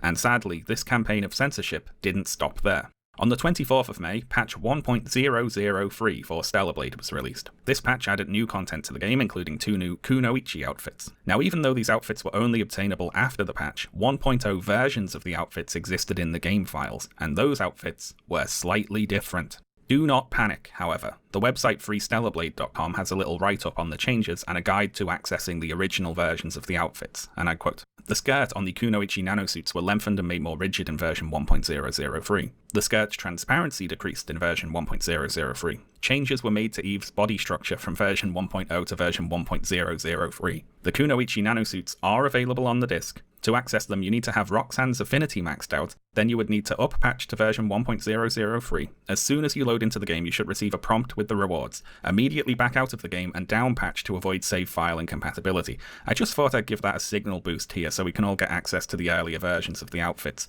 It certainly looks worth the effort." I'm sorry, dude. Your life is so fucking meaningless if this is something that you ever considered even for a moment. Okay? It's meaningless. There is no meaning in your life. There is no glory that you will ever retain. You're done. You're nothing. You're worse than a bottom feeder. You're worse than actual dog shit that someone steps on. It's crazy.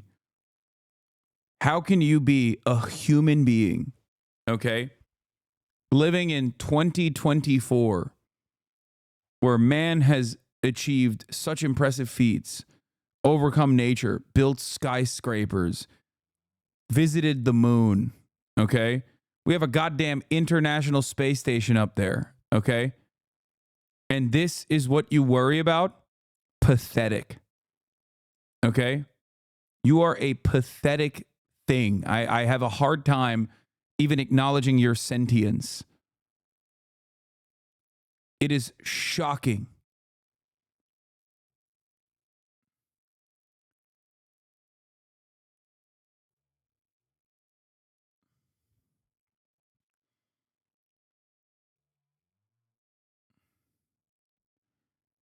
I don't know. This shit black pills me into oblivion. When I see stuff like this, when people take it to this level over such minute differences, it actually hurts my brain. It kills my soul.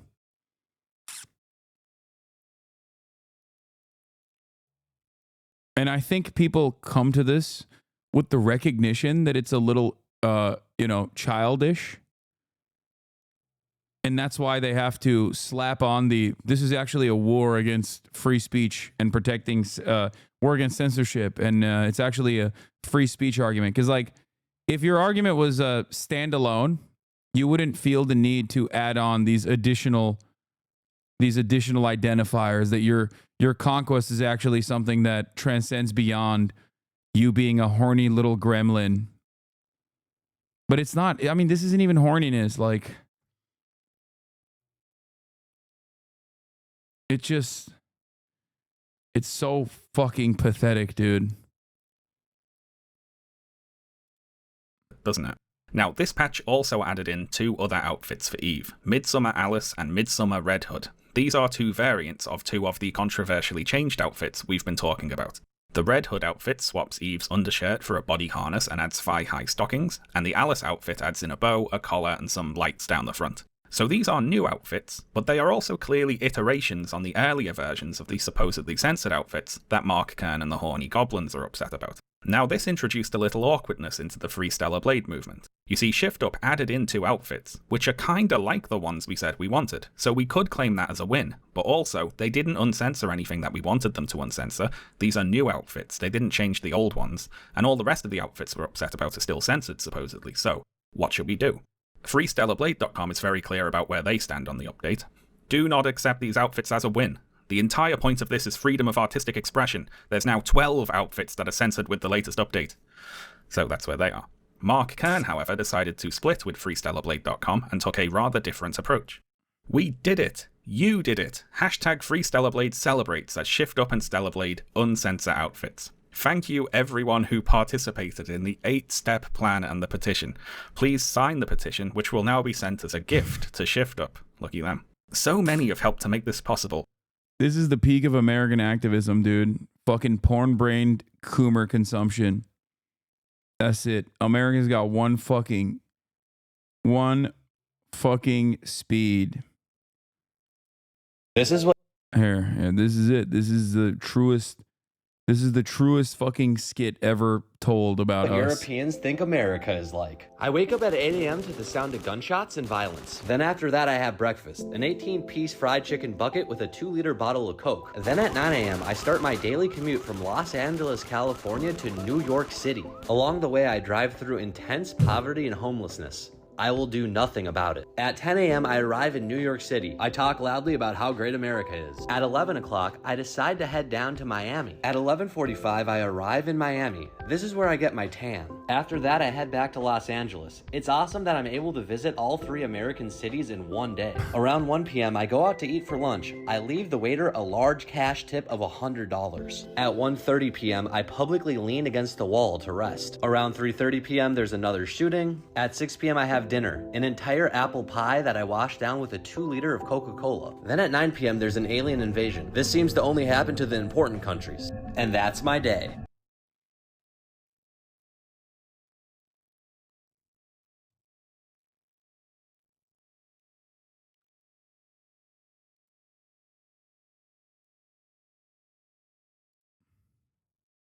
Did you know that You sent the bad link, a broken link.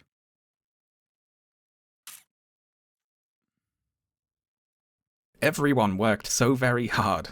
That's right, we did it. Stellar Blade has released 2 new outfits for the game, and that means we win. That's what we were asking for all along, of course, 2 new outfits, and we got them. In my favourite history podcast, The History of Rome, host Mike Duncan has a recurring joke about generals and emperors who would extract themselves from an unwinnable military situation by simply declaring victory and going home, and this is the culture war version of that, basically. Even though 0 of our original concerns were addressed, we won. And the replies to this tweet are quite funny. We've won nothing. The original... Minute differences. How dare you try to minimize the issue and not realize they're radically different looks, leading to a radically different experience in a game that was paid for. You are victim blaming. Come on, come on. Bait used to be believable, dumbass.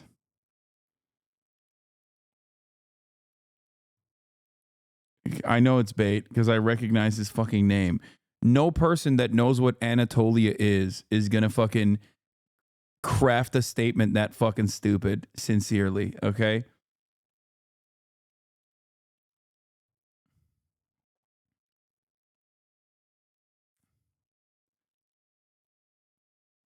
Also, we don't need believable bait. There's plenty of it, okay?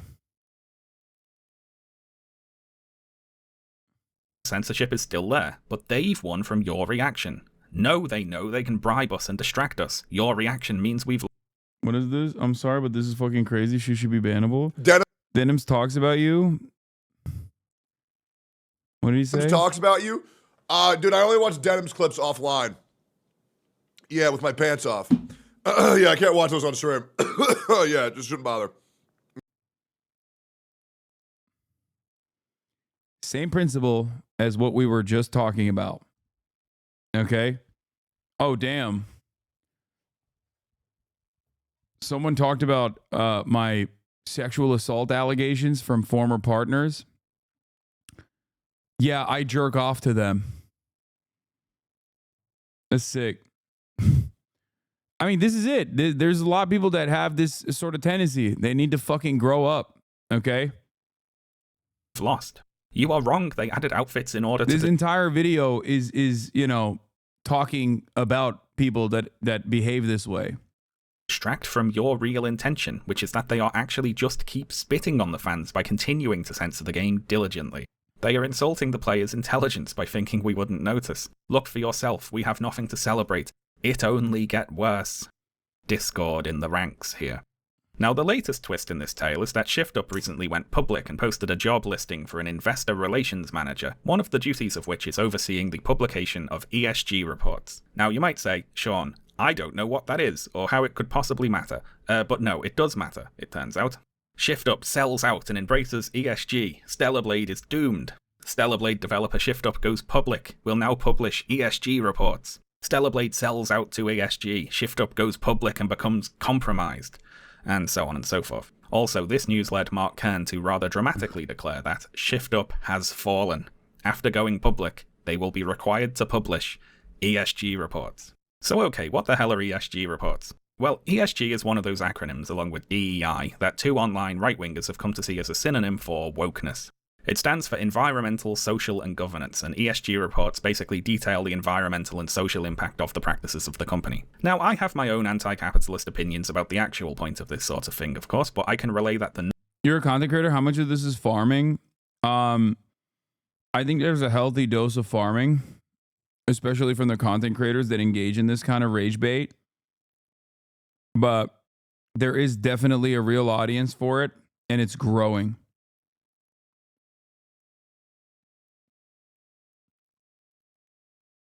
And that's really fucking scary. And it's not scary because like, ooh, these, misogynistic men are scary. Like, I don't give a fuck. First of all, I'm a man, okay? So it doesn't impact me in the same way. But secondly, it's scary because society is fucking collapsing, okay? I can't stand this level of stupidity and the incompetence and the purposeful ignorance at play here. I hate it. I hate it so much. Could it be that we are so terminally online that we think this is a serious discourse? I don't hear this shit outside at all. No, this is absolutely a terminally online piece of discourse. But there's two different problems here. One, unfortunately, as we become more and more isolated and alienated, things online do have the capacity to impact things in the real world. And last but not least, if online is your only interaction with the outside world, then this does have the capacity to fucking dupe you. And this kind of idiotic hallucinations end up reinforcing a lot of bad behavior and a lot of bad ideals. And in the interest of pursuing this shit, a lot of these losers then make it their lives' mission to endlessly harass video game journalists and the developers that make these fucking video games. Stop saying still on this vid. It's almost done, and it was actually a very fucking informative video. Shut the fuck up. The trolls are purposely weaponizing being naive in the real world. It's mostly people being lazy and just taking information by osmosis. Yes.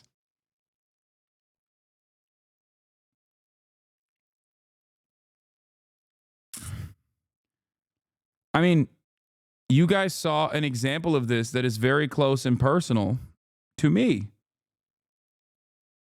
This a version of this cynical, bad faith smear campaign happened with this platform that you're on for the past month.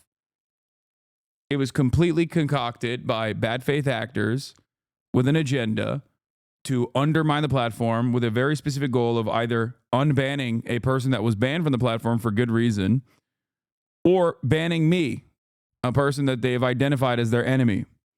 And when that couldn't happen, they went after people in my orbit.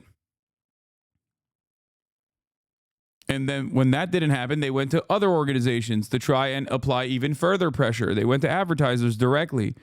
And when that didn't work, they still went along with this narrative that it was actually successful. And in that process, I'm sure there were thousands of people who just go about their day-to-day existence that just took that for granted and will never think about it ever again. But now in their minds, they think, I am an anti-Semitic terrorism lover, and Twitch is defending me because Dan Clancy loves me personally, and that advertisers actually left in droves, and Twitch took a major hit, but they still wanted to protect me because they also are anti-Semitic terrorism lovers. Look, there's still people in here that say, ha ha ha, nice accountability. Like this person legitimately probably believes everything that happened in this process, despite the fact that this is why you've fallen off projection. Ha ha ha, nice accountability. Like, do you see what I'm saying? And this is a sock account that they created in October 5th, 2019. Okay. And they've obviously been following for quite a long time and have unfollowed in the process. And followed again as recently as July 15th, 2024. And they're still in here.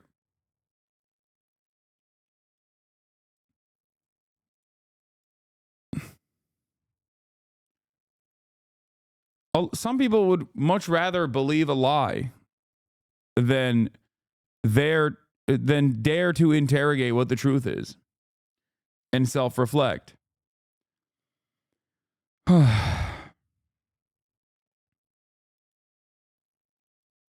Bro, you are on video. What are you even saying? This is what I mean. There you go.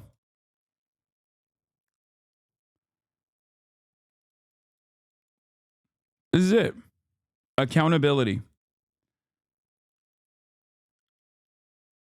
It's always accountability. Gamergate was about ethics in video game journalism. And this last iteration of Gamergate, this like microcosm of Gamergate here, was also, once again, accountability, bringing about accountability to a platform. Like, why are you defending the point of view of the cartel's law? Mexico equals cartels to Hasan. Like, this person is defending Donald Trump's possible moves of bombing Mexico or invading Mexico to, destroy the cartels or whatever. So they're at least Trump adjacent. Okay. And here, in the very same breath, a day later or 2 days later, they're talking about accountability. You are on video saying the dumbest shit every day. Brother, for most normal people, and I can't stress this enough, they do not see the world in the way that you see it. I know it's virtually impossible for you to comprehend this, but most people in the real world actually are diametrically opposed to your way of understanding the world. Okay? If your framework revolves around defending Israel, you are, unfortunately for you, the minority. You are the overwhelming majority of Congress, but you are the minority in even American society. Defending Israel, Trump adjacent. Okay, what's your perspective then? What a phrase. It's impossible for you to comprehend accountability. I used to think you were an intellectual. Okay, what's your... Now I know is pseudo. You moved on from one person that you thought was an intellectual, me, to another person that you think is an intellectual because you have no opinion for yourself. Okay, you hopped around. Explain to me what your worldview is. Why were you defending Donald Trump's policy of potentially sending SEAL Team 6 into Mexico? My worldview is that you're an idiot. Exactly. That's it. That's what's that's the point. I know. That's why you're a dumbass. You have no genuine politics. You have no genuine interest in anything. You've been overcome.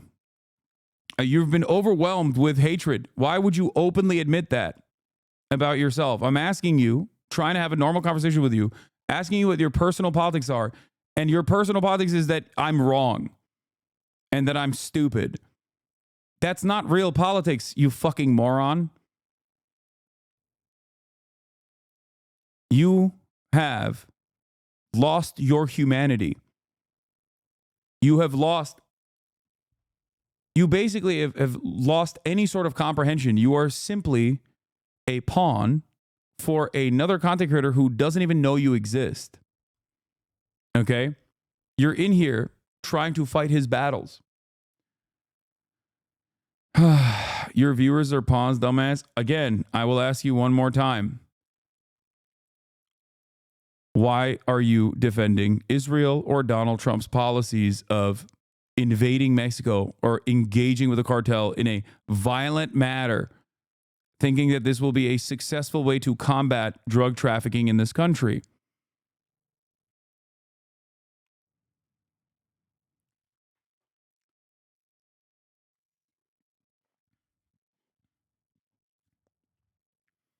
This is the worst part of parasocial relationships, man. I know. Go take some Fent. Do everyone a favor.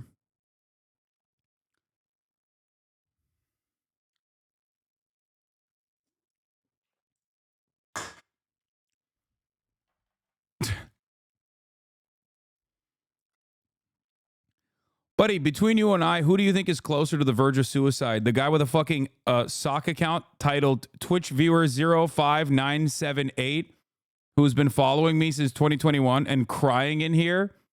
Or the Twitch streamer that he's watching?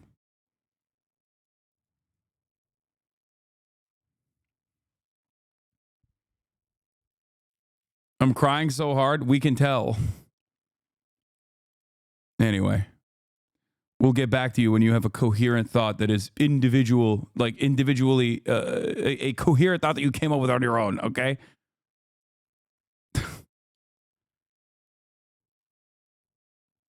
Nominal point of this sort of thing is to attract socially conscious investors. I know where that kind of hatred comes from, okay? I've been angry and vulnerable in the past myself. I know where you're coming from.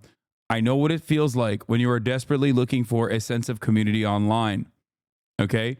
But the moment that you absolutely fucking despise a Twitch streamer, okay, a dumbass Twitch streamer like myself, to such a degree that you are in the chat like trying to wage intellectual battles in your mind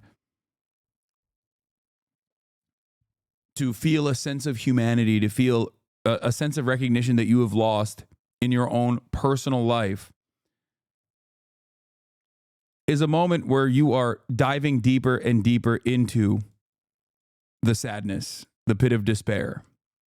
I want what's best for you, okay? I promise. You pulled me up, dumbass, intellectual battles. Oh my God. All right, well, I hope you get better. Let's finish this video now. Invest in us not just because we're a good financial investment, but because we are good for society, that sort of thing. Of course, even the mildest corporate overture towards any sort of social responsibility is read as Marxist infiltration by the sorts of people who see Marxist infiltration everywhere they look. And so Shift Up hiring someone whose job will be, in part, to publish ESG reports is seen as necessarily compromising. They have caught the woke mind virus, in other words. Alas, they were supposed to save our culture with their video game bikini ladies. But it turns out that was probably just a really strange thing to expect. Something that jumped out at me watching dozens and dozens of horrible videos over the course of making this horrible video was how few of these video game commentator channels seem to be run by people who actually play the games they're talking about. I saw a lot of people not just talking about how great Stellar Blade is without having played it, but talking about Hades without having played it, Baldur's Gate without having played it, and so on. Like, I didn't play Hades, and I have no plans to play Hades 2, but I'm outraged about these Hades character designs, and, like, why? Well, we know why, don't we? People like Mark Kern and the YouTubers who make these videos are outraged tourists. They don't really care about what they're talking about, they just want attention. And something happened quite late in the production of this video which illustrates this point rather nicely, which is a little annoying as I now have to add this part you're hearing right now into an already long video, but on the other hand, it is a good example. So on the 20th of August, Mark Kern posted the following tweet about an upcoming game in the Monster Hunter series, Monster Hunter Wilds. And he says, "What happened to Capcom? From Monster Hunter World to Monster Hunter Wilds." And then he posts 2 pictures comparing 2 seemingly random characters from those 2 games. The Handler from 2018's Monster Hunter Worlds, and a new character called Olivia, shown here in a frame from the 3rd trailer for Monster Hunter Wilds, which was also released on the 20th of August. The intent here was obviously to get another "they're turning the beautiful ladies into ugly ladies" discourse cycle started, but this one was thankfully killed before it got off the ground. Monster Hunter fans ruthlessly mocked Kern and his silly cherry picking until he was forced to delete the tweet. Kern then posted another tweet about Monster Hunter Wilds saying, "Took down the Capcom tweet, Monster Hunter Wilds is safe, my bad," and he attaches a picture of Gemma, another Bro, so much of this is just fucking fake outrage. That's the greatest antidote, though. Other fucking vicious nerds being like, "You better shut your fucking bitch ass up. I love Capcom games. They never miss. Fuck you." Asman believed this shit? No, dude, he didn't, okay? He believed the fucking 1.5 million views that he accrued on his YouTube channel from believing this shit. That's what he believed. Come on. Come on, dude. Jesus Christ.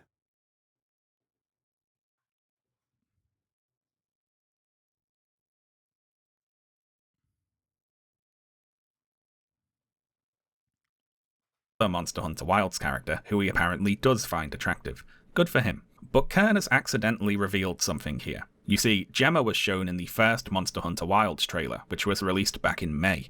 Any Monster Hunter fan paying attention to Monster Hunter Wilds would already be aware of this character, so Kern doesn't know what he's talking about here clearly. But even worse, Gemma also shows up in the 3rd trailer, the one featuring Olivia, the character Mark Kern was complaining about in his tweet, so he must not have seen it. He's only seen this screenshot. So it's not just that Mark Kern isn't some big Monster Hunter fan, he hasn't even seen the trailer that he's complaining about. Kern and the outraged tourist YouTubers like to complain that their hobby has been infiltrated by fake fans. Listen, as long as your audience does not care about the truth and they only want a comfortable hug box, which is ironic because many people project and say that that is my audience, okay? It doesn't matter. You will never get punished for being wrong. How many people yelled at drama farmers that were like, Hasan was wrong about the Al Ahli hospital being bombed by Israel, when everything that Israel said subsequently after, before bombing every other fucking hospital in Gaza, okay, came out to be completely false?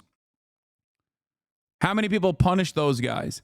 No one. 0. The answer is 0, because those guys were not interested in Israel or Palestine. They were interested in fuck Hasan content. Do you understand?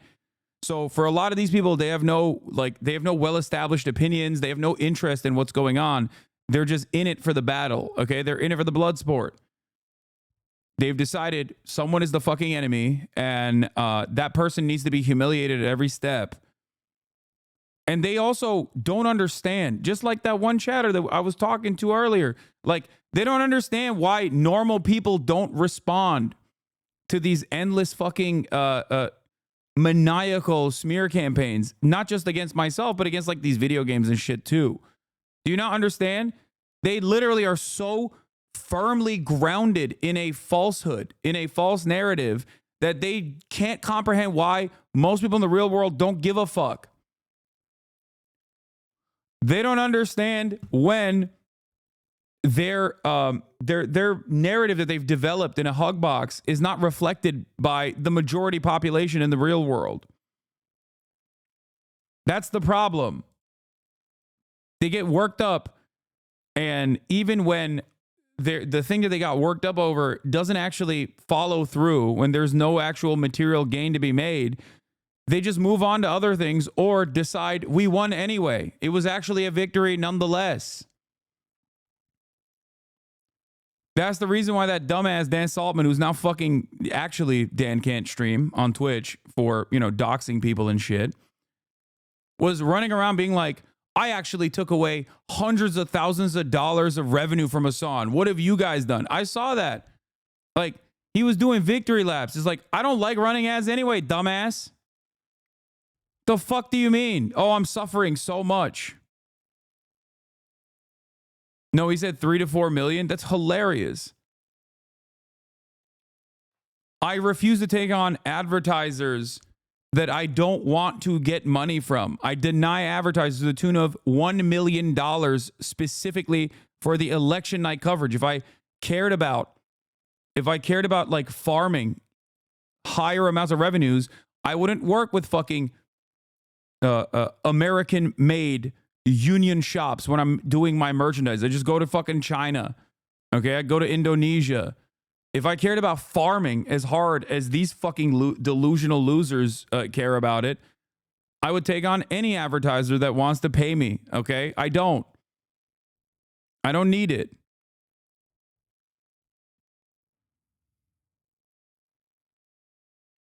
So you push them while not getting paid? What do you mean?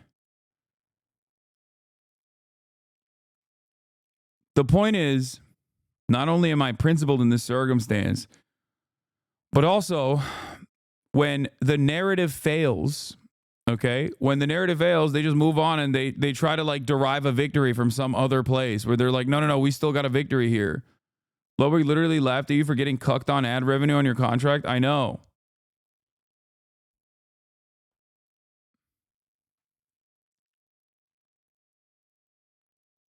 He showed you run a lot of ads by posting a proof of how many times ads are mentioned in the chat. Yeah, of course ads are mentioned a lot in my chat because we gamified the advertising when I had a contract that forced me to run the minimum amount of ads that I could, okay, which was 4 minutes. And in the process, before Twitch told me I can't say it any longer, I used to tell people to use an ad blocker to avoid seeing those ads. That's what's so funny about this process, that like people max out on the 22 minutes of ads an hour on this fucking platform. Nobody says a goddamn thing, and they run it periodically or randomly. I wanted to do it in a way where it wasn't as disruptive and that people could fucking not see the ads. Just show this to the haters.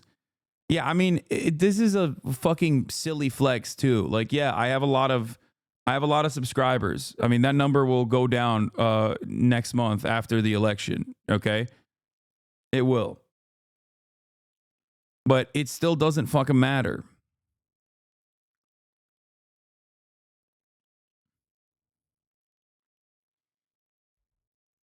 Yeah, I used to tell people to use a VPN or an ad blocker to avoid seeing the ads.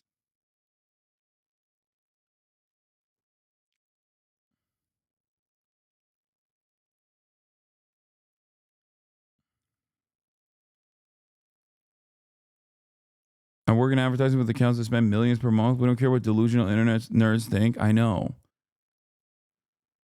Oh.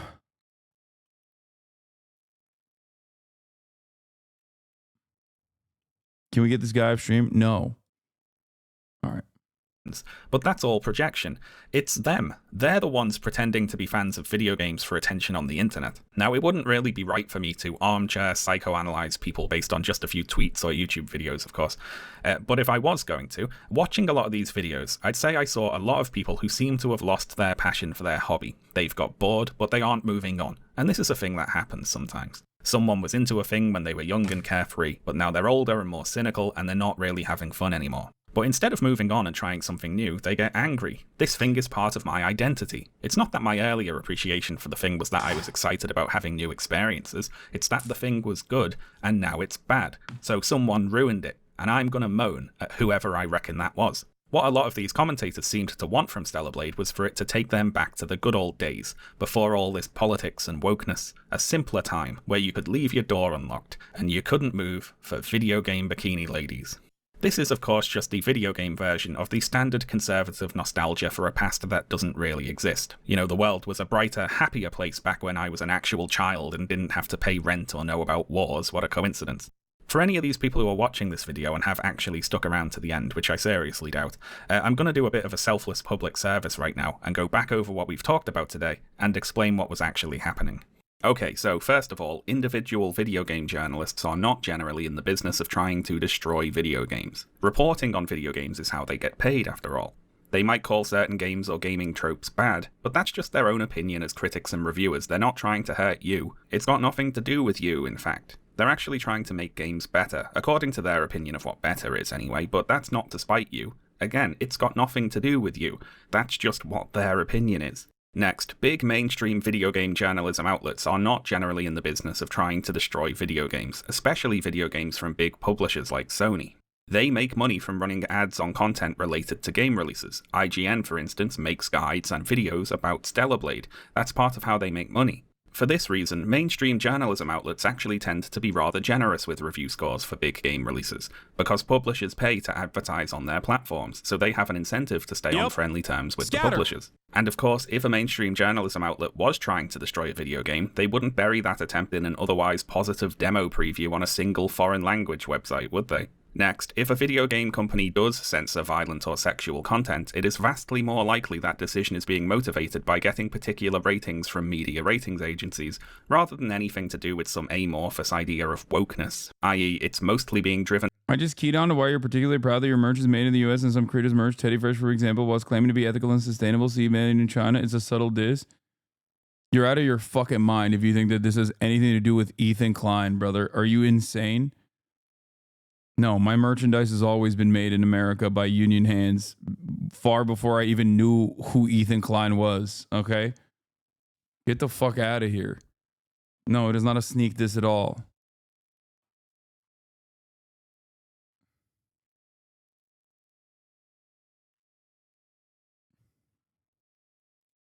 By older socially conservative people. Yeah, my entire worldview is actually a sneak diss of Ethan Klein. That's why I'm fucking pro-union labor. to sneak this Ethan Klein. The fuck? Come on, guys. Please. Stop obsessing over Ethan Klein. Please. It's unhealthy, okay? It really is. It really is. And capitalist financial incentives, not blue-haired feminists on the internet. If some ratings agency says you need to tone down the violence or sex or change the blood to be green or whatever, or you don't get to release in our country and therefore potentially lose profits, I mean, you knew who he was, but you hadn't met him yet. I feel like annoying people will call you a liar. Yes, I hadn't met him yet, okay? I knew him as the Vape Nation guy, and I did not know what his brand was at that time. My mistake. I know that if I'm not hyper specific on every little thing that I say, there's an army of little gremlins.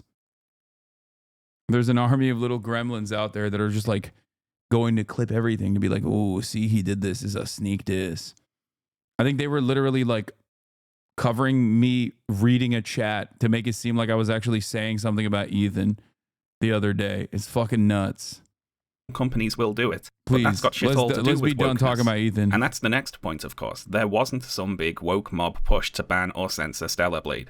A couple of journalists criticised some aspects of the character designs in the game, because it's their job to give their opinions about video games, and that is the full extent of what actually happened there. The narrative about the woke mob coming for sexy ladies in video games used to be built on cherry-picking and misrepresentation, only watching very particular sentences of Anita Sarkeesian videos and the likes, but today it's more like an ancient superstition or something. We are long past the point where that argument was centre stage now. The industry and the discourse are both moving on. The woke mob isn't coming to try and take Stellar Blade away, because, to be blunt, Stellar Blade's character designs don't really matter all that much. The argument really was about a lack of diversity in character designs, and Stellar Blade's style of character design just isn't as prominent and overrepresented as it once was. This isn't a two-sided culture war battle anymore, if indeed it ever was. It's the outraged tourists versus their own imaginations. Next, I have a note about concepts of attractiveness here.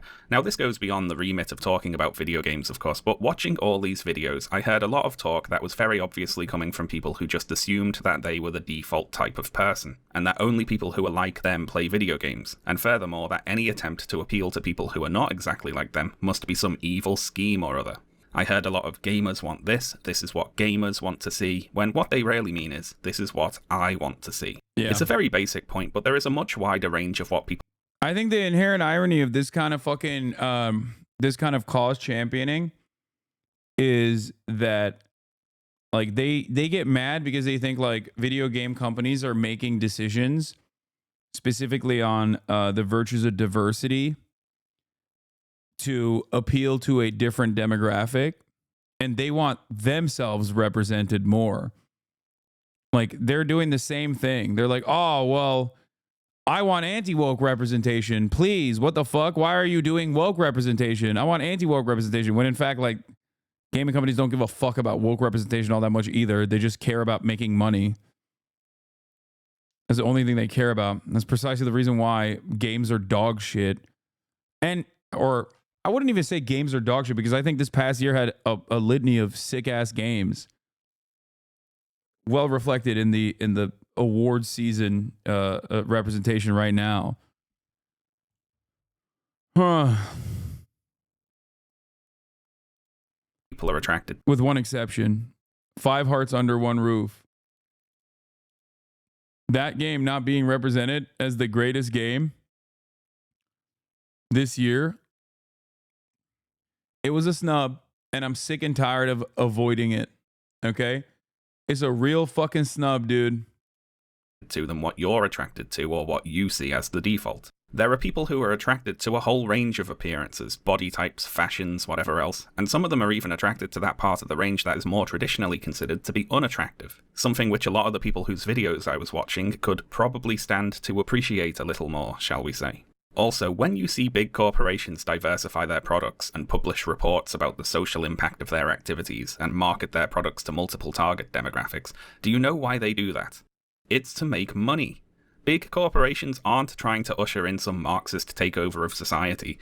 Unfortunately, they're trying to get paid, so they market their products to appeal to a wide variety of people.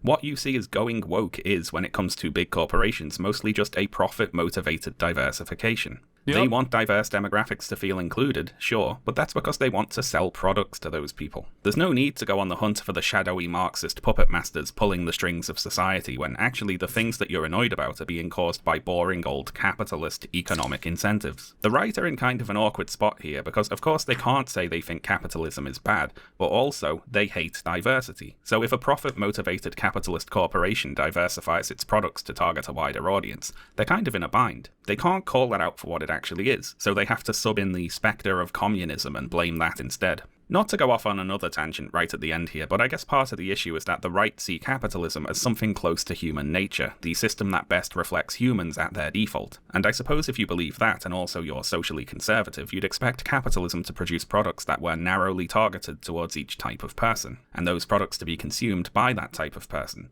And of course, the gamers we've been talking about today thought that video games fulfilled that role for them. So faced with inclusive media featuring a diverse cast of characters targeted at a wide range of different people and that media being successful, that's a challenge to the whole conservative worldview right there. Probably even more so in the cases where the diversity is merely profit-motivated tokenism, because that communicates that even the cynical capitalists have calculated that enough people like diversity to justify making diverse products. If there was more money in producing only regressive, non-inclusive, narrowly targeted content, they'd be doing it, but since they're not, that means the conservatives must either be wrong about people or wrong about capitalism. But that can't be true, so enter the cultural Marxist puppet masters perverting the true course of history or whatever. Now, all the bad things about capitalism are actually secretly communism is such a common take. I know. It's just the classic dumb guy opinion. The annoying thing here is that this push to make products that appeal to different demographics is one of the more benign economic incentives driving corporate decision-making. But some other economic incentives really are hurting gaming.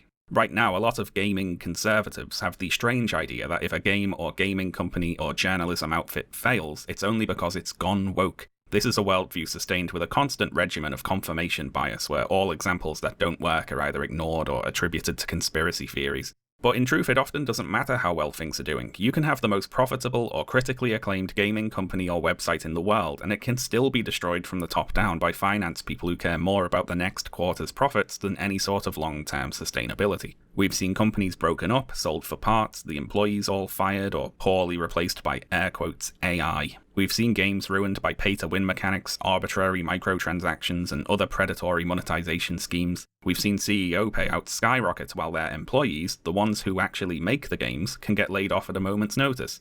These are the actual things that are hurting the games industry. Anyway, I'll wrap up today with a message to Mark Kern. So, Mark, you can't just hitch your culture war wagon to whatever new game is passing by and expect that to reset media back to how you thought it was 30 years ago. Obviously, it's not going to happen. It's not possible. And if you think I'm wrong there, and it is possible for a video game to do that, you are, supposedly, a video game developer. You are allegedly making a video game, if you can remember. So why don't you be the change you want to see in the world? Listen to the people who, for some reason that I do not understand, actually still look forward to Ember. If all you do is react in the culture war, you lose. You're not going to get anywhere by just complaining about how the tide is turning against you. You need to create your own things. And not just for silly culture war reasons. You have taken a lot of money off people with assurances that you would make a video game. But Crumbs is much too busy, of course. You see, Subnautica 2 has some characters who aren't white in the trailer. He doesn't like the new Tomb Raider cartoon. The next Assassin's Creed game has a black character in it. Hephaestus from Hades 2 is in a wheelchair. Oh, we did this one. Just the same old rubbish over and over again.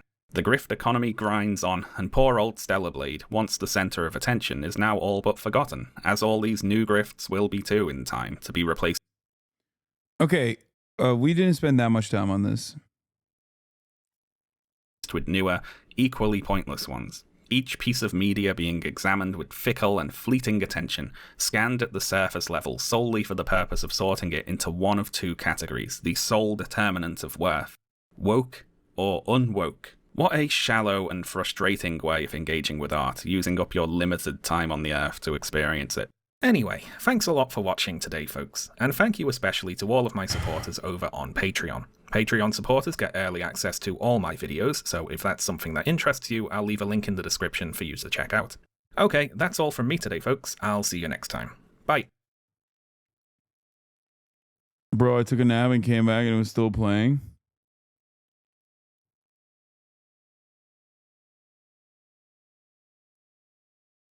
I took a nap. Time to visit Grand Canyon. We're not going to do Grand yet. Jesus Christ. Y'all are fucking crazy. That was a banger video from Sean. Friend of the show, Sean. Came back in a big way. And I'm, I was very excited. I normally don't watch these like long videos, but I think that's some old hat shit, you know? I used to do that. And I'm glad I did it. And I don't really care if you had an issue with it, okay? I think it was an awesome video. We got gotcha drama and the Korean gender war. I kind of want to watch that. This was a fun watching commentary, but I just remember why we don't watch normally long videos in here. No, I mean, it's the weekend. We can dial it back a little bit and dive into some stuff that's been annoying to me that we haven't gotten a lot of time to cover in the sea of all of the awfulness that is happening. In the real world, in the real world of politics.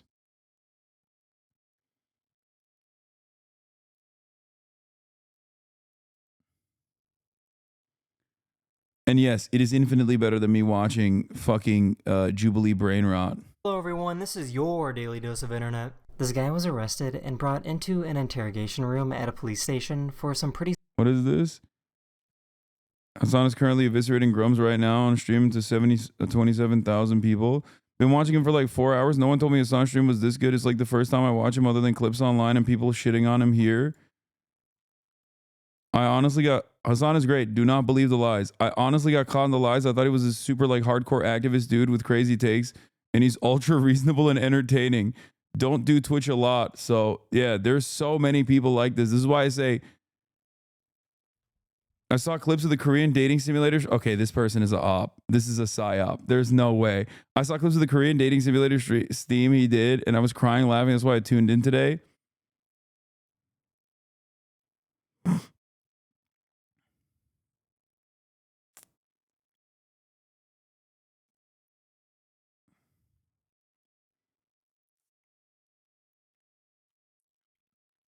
Gaming Watcher trying to get me to game more. I won't fall for that.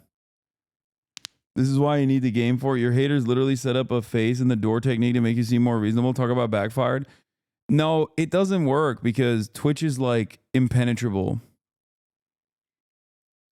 Twitch is like too high of a fucking barrier for a lot of people to broach.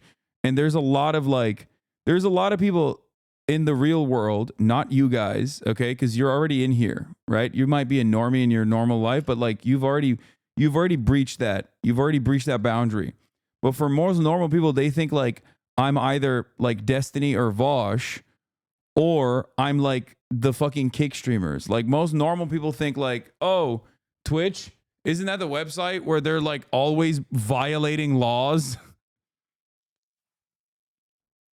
So yeah, of course, if that's the only thing I see about live streaming online, then yeah, I would never fucking in a million years go to this random dickhead Hasan and his Twitch stream to see what he's all about. I would never do that in a million fucking years, especially after seeing a bunch of these clips that go viral about like any number of different opinions that I don't actually have. Yeah, most people will probably think I'm like fucking Johnny Somali.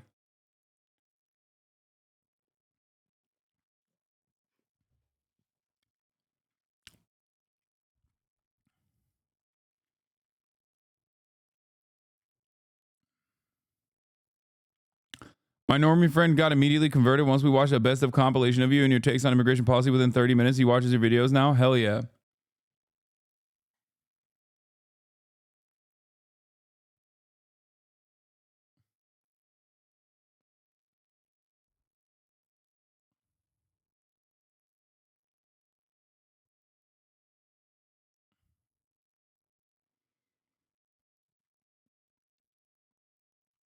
Can we learn why Korean people aren't fucking today? Yeah, let's do that. Is in the midst of a very bitter civil war, one that you might not even realize exists. And no, I'm not talking about the conflict with North Korea. Real life Lore's office is down the hall, to the right. The civil war I am referring to is the South Korean gender war, a conflict between Korean men, whom the women in this conflict might call male chauvinists or misogynists, and Korean women, whom the men in this conflict might call radical feminists. Now, Mooney, I can hear you say, we have gender war in my country too, why the feminists and the chauvinists are constantly going at it on the internet. South Korea is different. The gender war there has escalated to the point of physical violence, terroristic behavior, and even— Is this real or is it anti-Korean propaganda? No, I think this is fucking real, dude. At least like, listen, all I'm going to say is this. You wouldn't have a movement like the 4B movement, which is like a bunch of women saying like, we're not even interacting with men at all, if this was not a very glaringly obvious, very real, and like uniquely bad problem. Because like a lot of Americans after the Donald Trump election victory went on TikTok and were like, oh, let's do our own version of the 4B movement. And I don't think it'll stick. Partially because a shit ton of women in America are also obviously very misogynistic. There is a racial dynamic at play here as well. 55% of white women still voted for Donald Trump. That's something that you got to remember. And outside of that, I just think that it's like, it's bad, but either people are oblivious to how bad it is, like women and men are oblivious to how bad it is, or it's nowhere near as bad as it is in South Korea, from what I understand. Like these guys, like think of the worst type of person that you know that just like fucking hates women and wants to do like school shootings and shit. And maybe you don't know a person like that, but like think about the worst person that you see online, right? The type of person that like hails what's his face as like a hero, the gentleman or whatever the fuck his name was. God damn it. Was his Supreme Gentleman? Everyone's saying Tectone. No, I'm talking about Elliot Rodger. Okay. Yeah, Elliot Rodger. Like people that think he's a hero for killing a bunch of people at UCSB. I feel like in Korea there's like it's more permissible to be that outwardly incel. even political upheaval.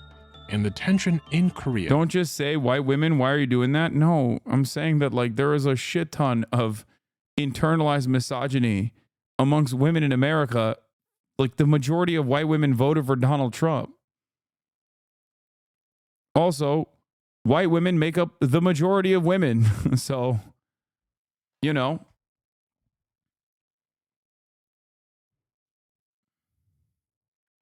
Between chauvinists and feminists is so substantial that even the tiniest bump can cause an eruption. This is the story of one such an eruption. A new front in the war between men and women in Korea started over something almost unbelievably trivial. That thing being gacha game art. In case you don't know, gacha games are generally mobile games that... Oh my god, right after the... Oh, I'm gonna die. This coming right after we watched the Sean video about fucking Grums and how like American gamers and Western gamers like constantly talk about booba in video games. Oh my fucking lord, dude. Oh god. Oh, G, save us. Even though you make so much gacha. Oh my god, I just realized G is not going to save us. He's making gacha as a weapon. He's making gacha games as a weapon. Oh my god, dear leader G, you have unleashed such a devastating tool upon every capitalist nation on this planet. Oh my god.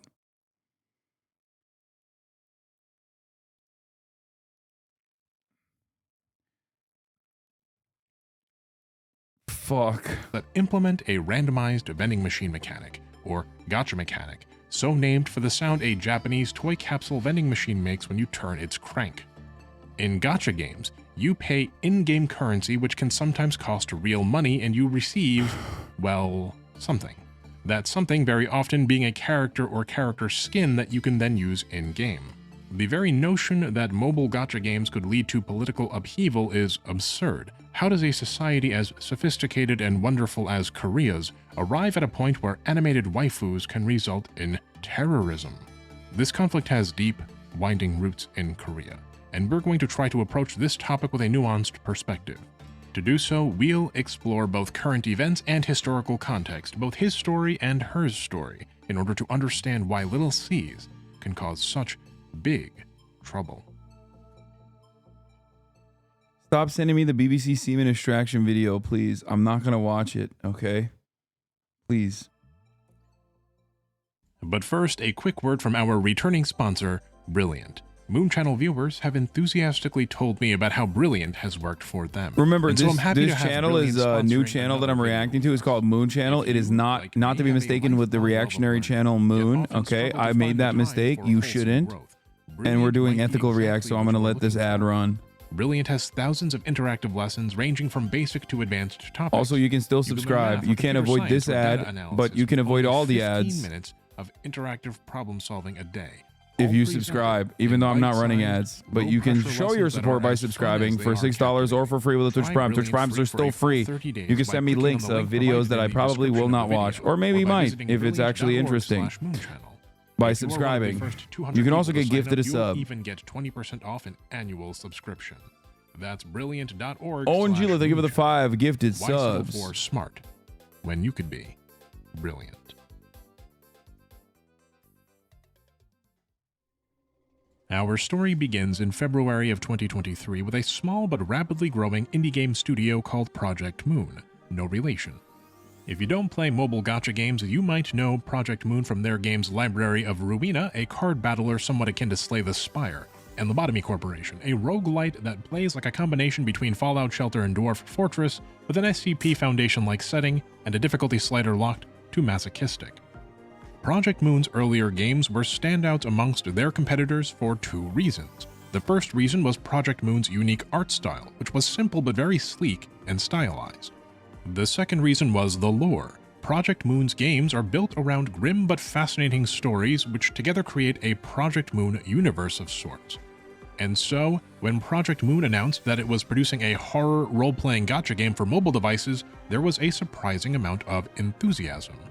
Gacha games are notorious for being cash cows, but usually gacha games are published by big players in the industry like MiHoYo, Cygames, or Nexon.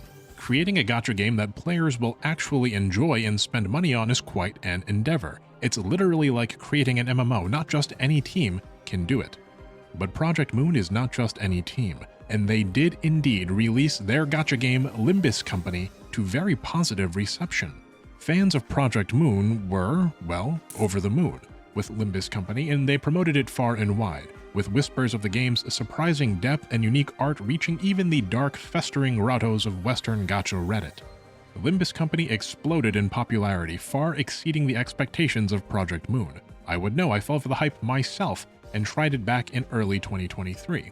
The game is a little bit like Darkest Dungeon mixed with Project Moon's former game in Library of Ruina, which I also happened to play. I determined back then that the game was neat, but too involved for me. I just didn't have the time to play. Evidently, not everyone shared in my sentiments. Limbus Company's player count grew and grew and grew. Prior to Limbus Company's release, Project Moon's highest ever player count for a game was in 2021 when Library of Ruina briefly saw a peak player count of roughly 7,000 players. By April of 2023, Limbus Company reported roughly 260,000 players and a revenue of $1.8 million within just 2 months of release, as per MMOByte.tv.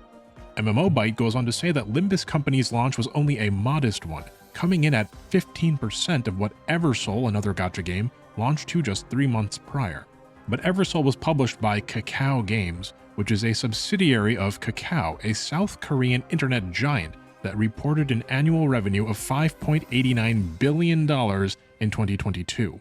Limbus Company taking home 15% of what Eversoul launched to is an extraordinary achievement for an entity as small as Project Moon. However, this smallness, this relative inexperience, came at a cost for Project Moon. Their diehard fans, the ones that had promoted Limbus Company everywhere, knew the score. Their expectations were tempered with the knowledge that Project Moon is a small indie dev, and that problems with the game would be resolved slower than a larger, more experienced dev team might manage. The new players, though, well, they were much less understanding.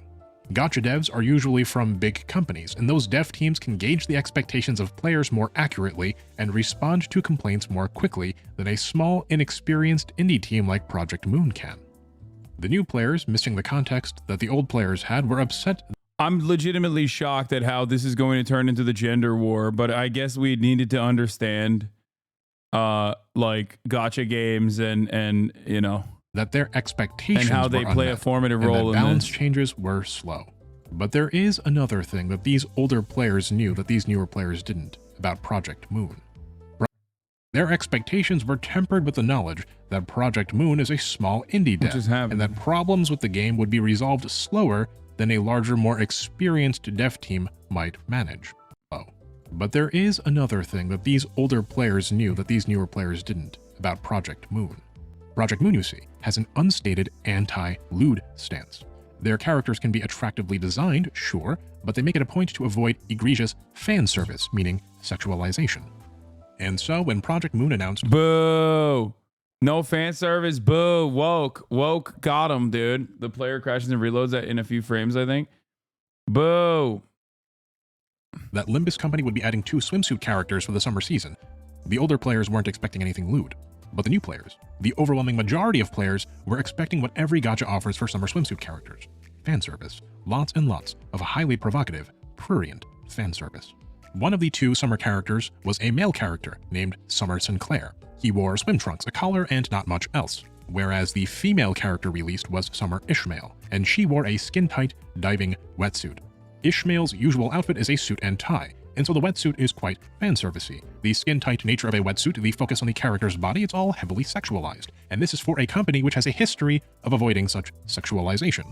But this wetsuit was not revealing enough for the new players, who were expecting the usual. What happened next shook the entire Korea gacha game industry to its very core, and the aftershock reverberated into wider Korean society. It started small, just some grumblings on various Korean forums by disgruntled players. But these grumblings, like a tiny snowball at the top of a snow-covered mountain, rolled along, collecting additional grievances as they went, each grievance compounding the severity of the last. The wetsuit being insufficiently Bro, this is literally, oh my god. This is the exact same thing. Oh my god. This is Korean Gamergate.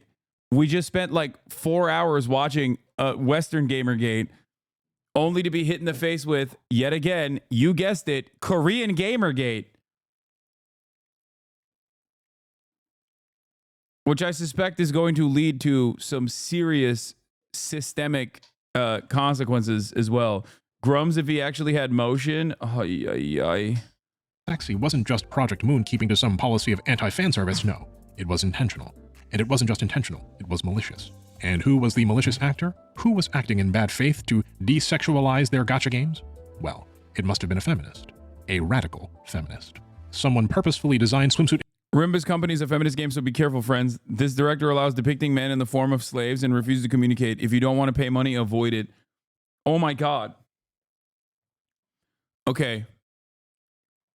I'm calling for a mass purging of the gamers. We need to put them in the work camps immediately. Okay? I'm realizing that it turns out the real problem was gamers all along. It's making me it's making me go against my normal materialist analysis. It's making me focus maybe entirely too much on one specific group of people, on the virtue of their consumption. But honestly,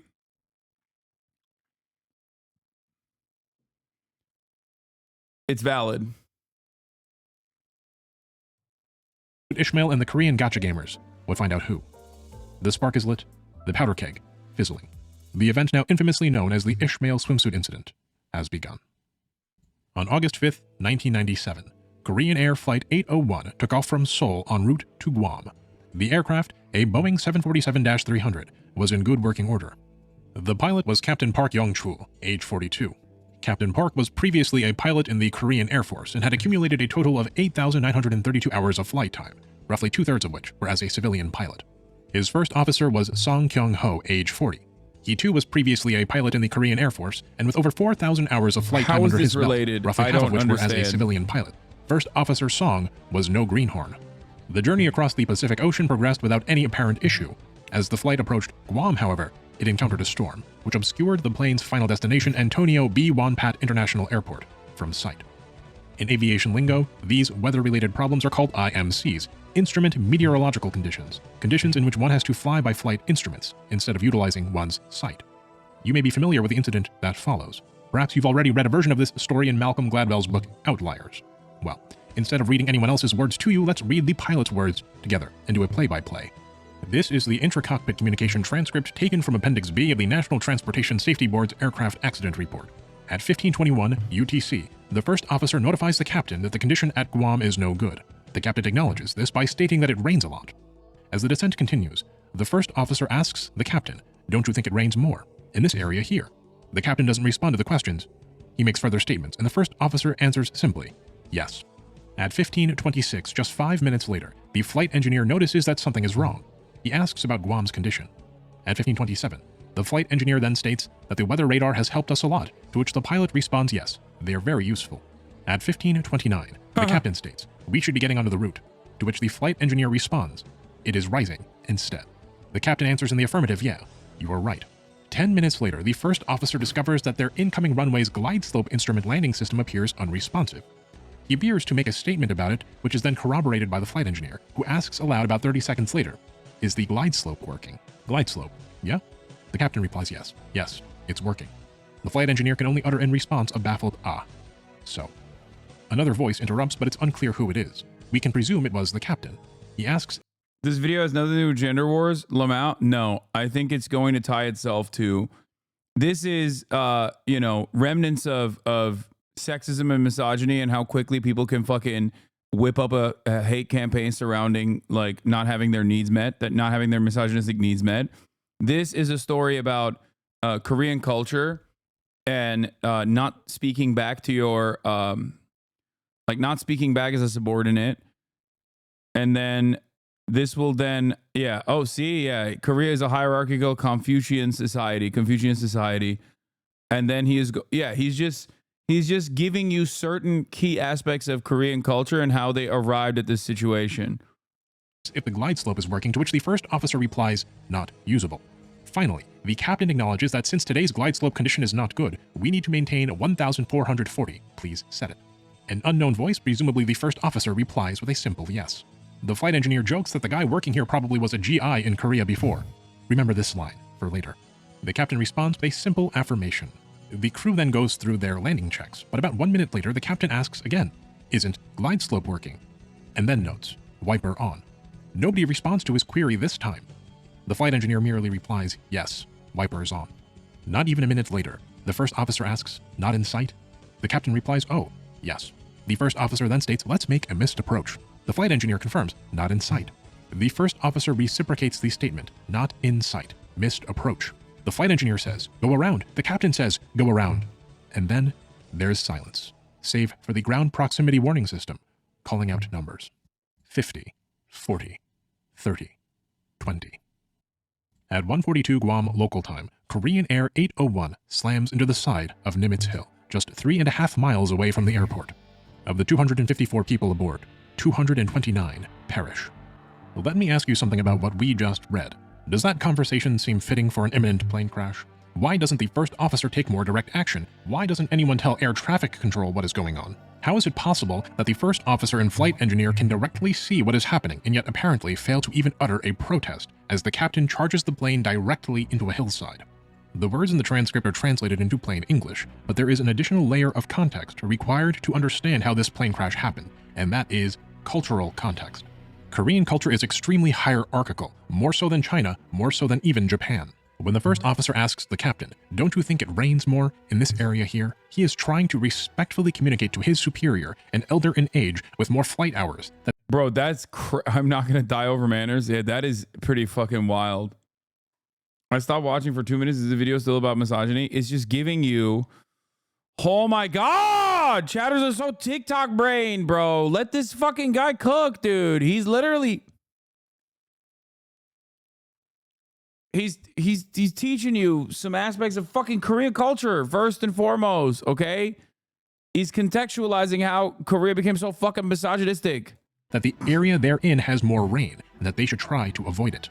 When the flight engineer chimes in later, stating that the weather radar has helped us a lot, this flight engineer is also trying to relay a suggestion to change course and avoid the weather conditions. When the first officer and flight engineer discover the glide slope isn't operational, the first officer mutters something about it, and the flight engineer asks the captain if the glide slope is working. This is a suggestion to the captain that the glide slope is, in fact, not working and that he should check it. But the captain responds that it is working, which is his statement to the flight engineer that the flight engineer needs to keep to his role and have some respect.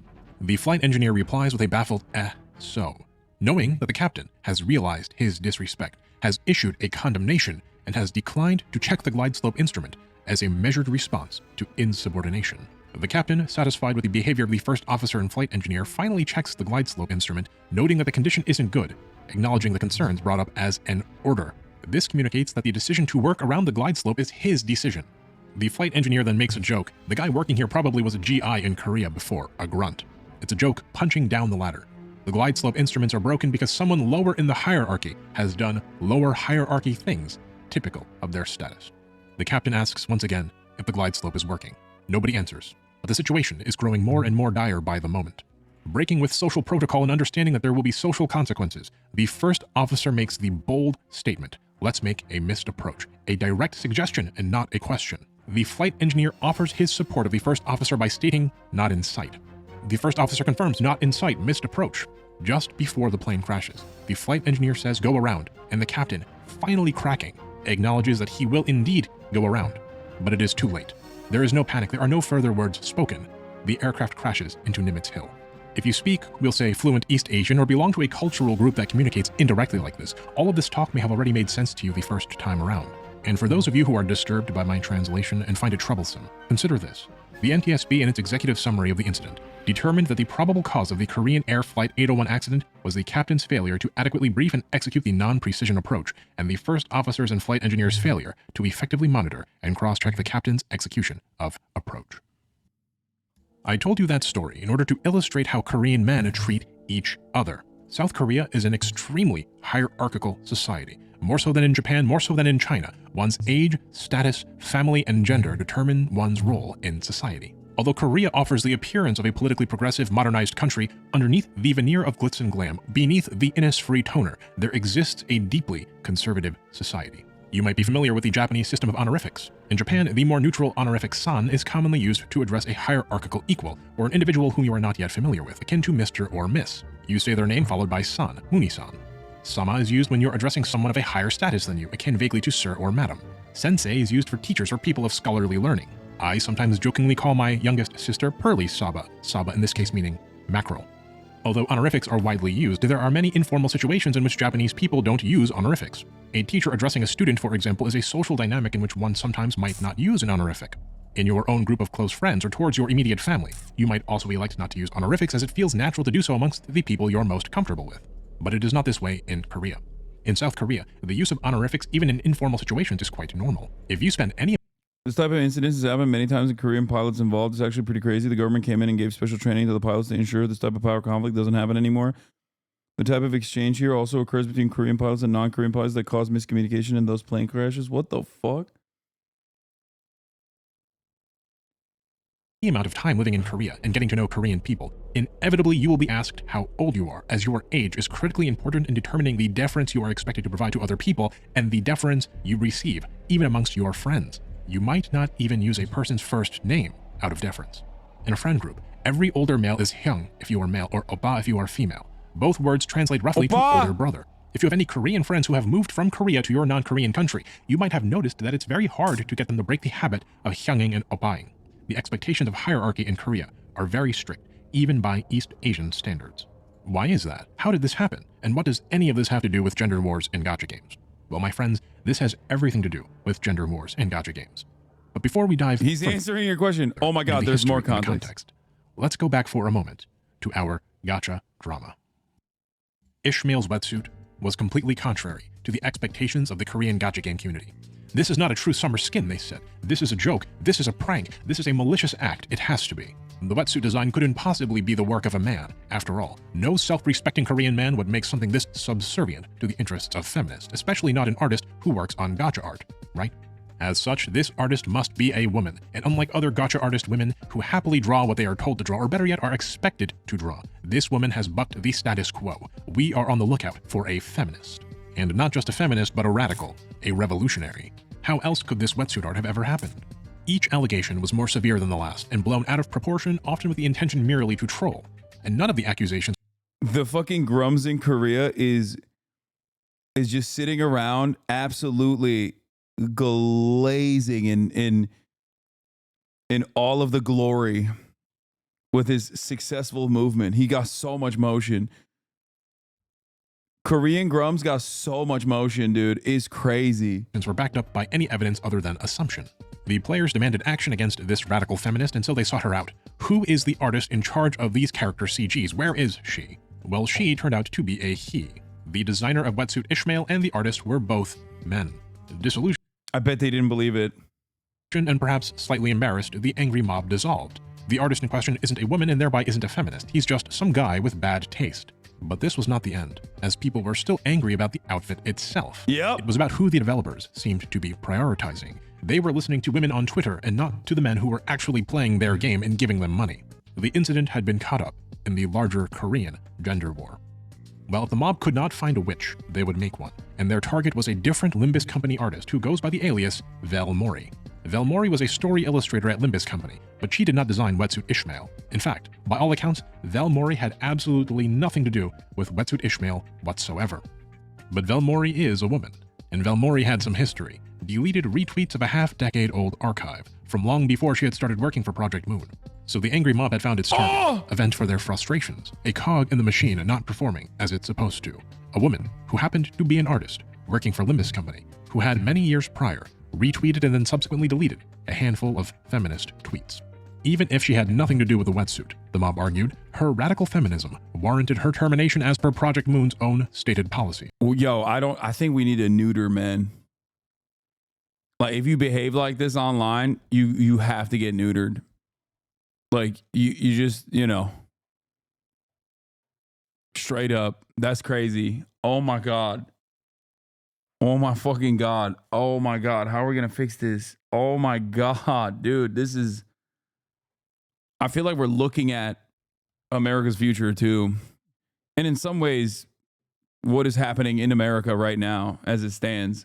The usual they consider this emoji a hate symbol now? This?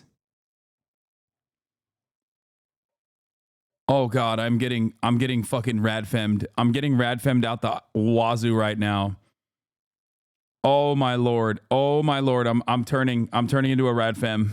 Internet witch hunt behavior ensued. Project Moon developers received death threats and their games were review bombed into oblivion. But the situation escalated. More accusations poured in concerning Vel Mori's involvement in radical feminism, and as the anger boiled over, a group of Limbus Company players went to Project Moon's physical offices and issued their demands, refusing to leave until they were able to talk directly to the developers themselves. and for reasons unknown, Project Moon's developers caved and allowed the protesters into their physical offices. It was there that the protesters allegedly gave the Project Moon team big mistake, a list of their demands, and allegedly also issued threats of physical violence. Not long after the angry mob departed, Project Moon released a statement on Twitter apologizing to its players for many different issues, including technical errors, performance bugs, unintended nerfs, and more. The initial statement received a follow-up statement from Project Moon's director, which appeared to fire Velmori due to her ideology, and confirmed that Velmori's artwork would no longer be featured in the game. A victory for the boys. We got everything we wanted out of our capital. Yeah, they did a Gooner January 6th, dude. They did a Gooner January 6th. Oh my God. Oh my God. Bro, they're fucking feral. This is, oh my God. How do you fix this? This is crazy. Okay. I'm gonna take a deep breath here and eyes on the prize, okay? I think a lot of this kind of division that happens in society happens because class politics is completely fucking destroyed. In a place like Korea, if you look at the actual historical context, if you want to look at a solution to it or how we actually arrived at this, and I'm shocked that the History Channel is not referencing this, it still goes back to American intervention. It goes back to the Korean War. It goes back to the Korean military dictatorship that forcibly destroyed any semblance of class consciousness. Any semblance of class consciousness in South Korea, okay? Labor movements were crushed violently, like mass purges, straight up mass killings. He talks about this too, by the way. Oh, thank God. Okay, I was going to say, yes, South Korea, until not that long ago, for those of you who don't know, South Korea was a fascist military dictatorship. And then that fascist military dictatorship turned into 6 families in a trench coat that is a hyper-capitalist dystopia now. And as a consequence of that, like, beauty standards have gotten completely fucking out of control. Their work culture is insane. Their suicide rate is higher than Japan. Okay? And it is an incredibly reactionary country in many ways. And they're suffering from low birth rates, obviously. That's a major problem. It's a major factor. And I think that when your housing prices are completely unsustainable, when your housing prices are completely out of control, when you are a hyper-capitalist dystopian society where there's unimaginable amounts of income inequality, and you're super materialistic, and I don't mean like materialist in the Marxian sense, I think that you end up looking for different villains in the exact same way that we vilify, maybe not women as much. We still do a healthy number of that, a healthy bit of that, but we vilify undocumented migrants and trans people and yada, yada, yada here in this country. Like they have decided that the real villains are actually women. Part of that, I think, the contributing factor to that probably is also the military draft. That is a direct and real gender disparity, I guess, in the eyes of a lot of South Korean men. So they look at it as like, we have to serve in the military. We can't get a job without compulsory service. And ultimately they just like, their understanding of the world is so fundamentally broken. Oh no, not having women in combat? What? The fuck does that mean? One of the least compelling parts of leftist discourse is all or most of the oppression will disappear when capitalism is dismantled. People are angrier when they're poor and powerless, but I think it comes off as idealistic to dismiss, to reduce it all to class. What? There's never been a moment where I have said that all matter of hate will be dismantled or all matter of oppression will be dismantled if capitalism is dismantled. That's not a thing that I've ever mentioned at all, as a matter of fact. It's more, first of all, there is no easy solution. Although everything is intertwined with one another, there is no one singular solution. And the goal there is to at least fix some of the underlying material problems so that it's easier to, change society dramatically in a way that ensures positive results. Okay? I don't think anybody personally says like, no, racism goes away when capitalism goes away. Or maybe some people do. They're, you know, they're just perhaps a little delusional, but... riot, including the burning of our witch. Sure, we have to endure that wetsuit skin, but maybe in the future we'll get some looter skins now that the devs know who is in charge. But alas, this was no victory. The firing of Velmori changed everything. The wider world became exposed to this. Stop analyzing the Korean culture like you've lived in it. Come on, man. Wait, what? OMG, stop. You're right. I shouldn't learn about it either from a guy who's at least offering some historical context. You're right. Story, and was not at all sympathetic to the plight of the Korean male gacha gamers. Even when the situation was presented in its most favorable light to casual observers, their behavior seemed preposterous, immature, and entitled. In enforcing their demands on Project Moon, the gacha gamer men had fallen into a trap. Velmori became a martyr. The finger pinch became a hate symbol around 2017 because Korean feminists started using it against men after a report came out that Korean men average smaller dick sizes, internationally speaking. The symbol was a reaction to a series of scandals regarding men filming inside of women's restrooms. Oh my God.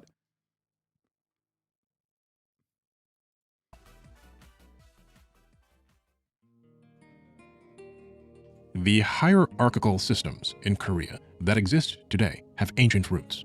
These hierarchical systems began, arguably, as Confucianism crept into Korean politics and culture vis-a-vis China, starting as early as 372 AD with the founding of the Confucian Taehak school in the kingdom of Goguryeo, and continuing through the unified Silla period in the year 682, which saw the founding of the Gukhak school.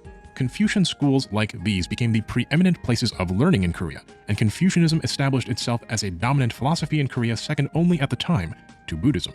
The influence of Buddhism in Korea reached its apex during the Goryeo dynasty, not to be confused on YouTube, Twitch streaming is over. The later Goryeo kings, such as King Sunjong, seeing Confucianism's centralizing power, suppressed the practice of Buddhism in favor of Confucianism. This trend then exploded during the Joseon dynasty, where Confucianism was elevated to the official ideology of the state. But the Confucianism that the Joseon dynasty adopted was of a very specific school known as Neo-Confucianism. Now, Neo-Confucianism developed in... I remember that you were talking about it with a bit too much confidence, like you know 100% what you're talking about. I mean, yes, some of the things I'm talking about are you know, universal. Like, and I do know a little bit about Korean history. It's not like I said I didn't know anything about Korea. What the fuck? I'm just adding some feedback of what I do know, which I'm sure he will address in a second anyway. God, what is wrong with you guys, man? In part as a retort to Buddhism, which had also become the dominant ideology in Tang China, just as it was in Korea and Japan. This is going to be an extreme simplification, but where Buddhism teaches self-cultivation for the individual purpose of enlightenment, Neo-Confucianism purports that self-cultivation should not merely be a means to individual enlightenment, but also a mechanic by which one can contribute to a harmonious society. It's not just you, it's not just me, it's us, and we must achieve harmony together. Now, Neo-Confucianism had a lot of benefits for China and Korea. It was a more rational ideology than Buddhism, and its focus on the practical matter of statesmanship as opposed to personal spiritual enlightenment led to the establishment of more schools of learning as opposed to temples of worship, and the uplifting of ethics as a guiding principle of family and government. But Neo-Confucianism was not without its drawbacks, and issues in the underlying philosophy of Neo-Confucianism led to subsequent reformist thinkers such as Yang Mingzi, who developed, for example, the philosophical principle of I think, therefore I am, over a century prior to René Descartes. Yang Mingzi is considered one of the great masters of Confucianism in China and Japan. It's even been said that Yang Mingzi's teachings heavily inspired the Japanese philosophy of Bushido. But these reforms never really made it to Korea, and Yang Mingzi does not hold the same prestige in Korea as he does in China or Japan. Why? Well, it's because the Korean state threw itself wholeheartedly into Neo-Confucianism, so much so that it developed its own independent schools of Neo-Confucian thought, separate from what was emerging in China. Where China had Yang Mingzi, Korea had Yi Huang, known better perhaps as Togye, and Yi, also known as Yulgo.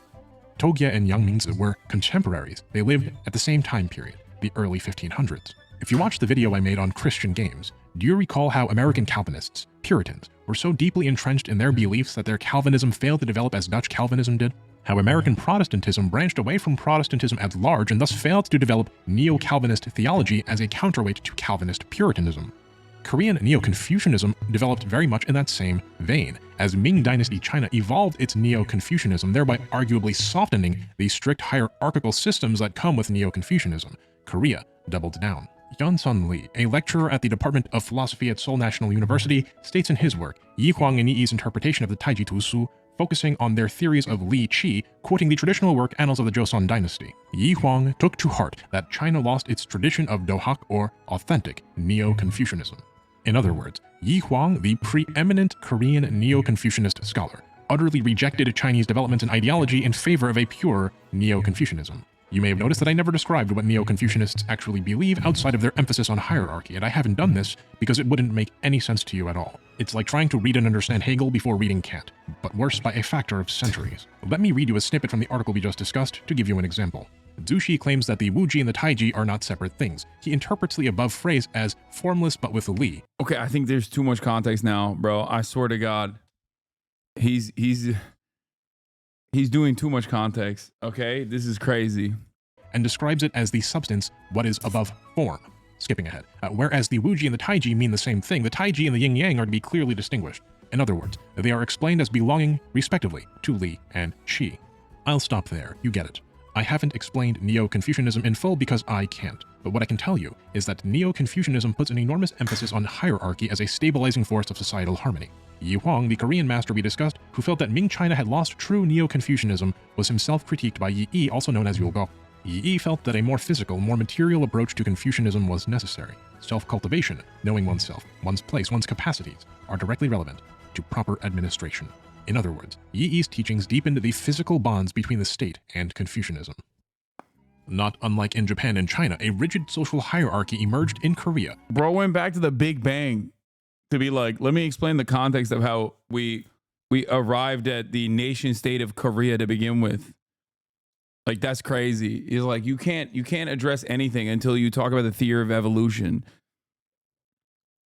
Like, he's like, let's go back a little bit in time, and a little bit is like literally the year 8. Okay? That's not a little bit, man.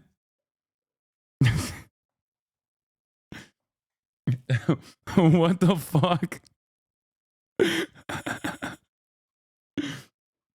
No, he literally said 372 AD. A caste system of sorts, in which the king sat on top, followed by civil leaders and military officers, then learned peoples, laborers, etc. Unlike China and Japan, however, this system was more rigid in its execution. This formal system was abolished in 1894, but the underlying hierarchical nature of Korean society was deeply embedded into the Korean psyche, and unlike in China or Japan, there would be no uprooting of this hierarchical system through a century of conflict with the West. China had the Opium Wars and the Self-Strengthening Movement and the Boxer Rebellion and much more, which did a lot to reduce the influence of Confucianism over China. And much of that on the Chinese side was intentional attempts to westernize. Likewise in Japan, you had... Yeah, he said the wetsuit isn't really compatible with my view of Lee's Neo-Confucianism. Yeah, this is leftist memes be like... Let me take you to a time back when... Commodore Perry, the Boshin War, the Meiji Restoration, etc., which eroded the influence of Confucianism in Japan. But you will note, of course, that Confucianism was never eradicated. Strict adherence to Confucian hierarchy and customs remains in both China and Japan to this day. One of these countries is literally communist, and yet still has Confucian hierarchical values built into its society. Korea is both the most historically Confucian state, while also having had the least erosion of that Confucianism through external or internal intervention. And it was Japan, and not a Western power, that interfered most in Korea's modern cultural development.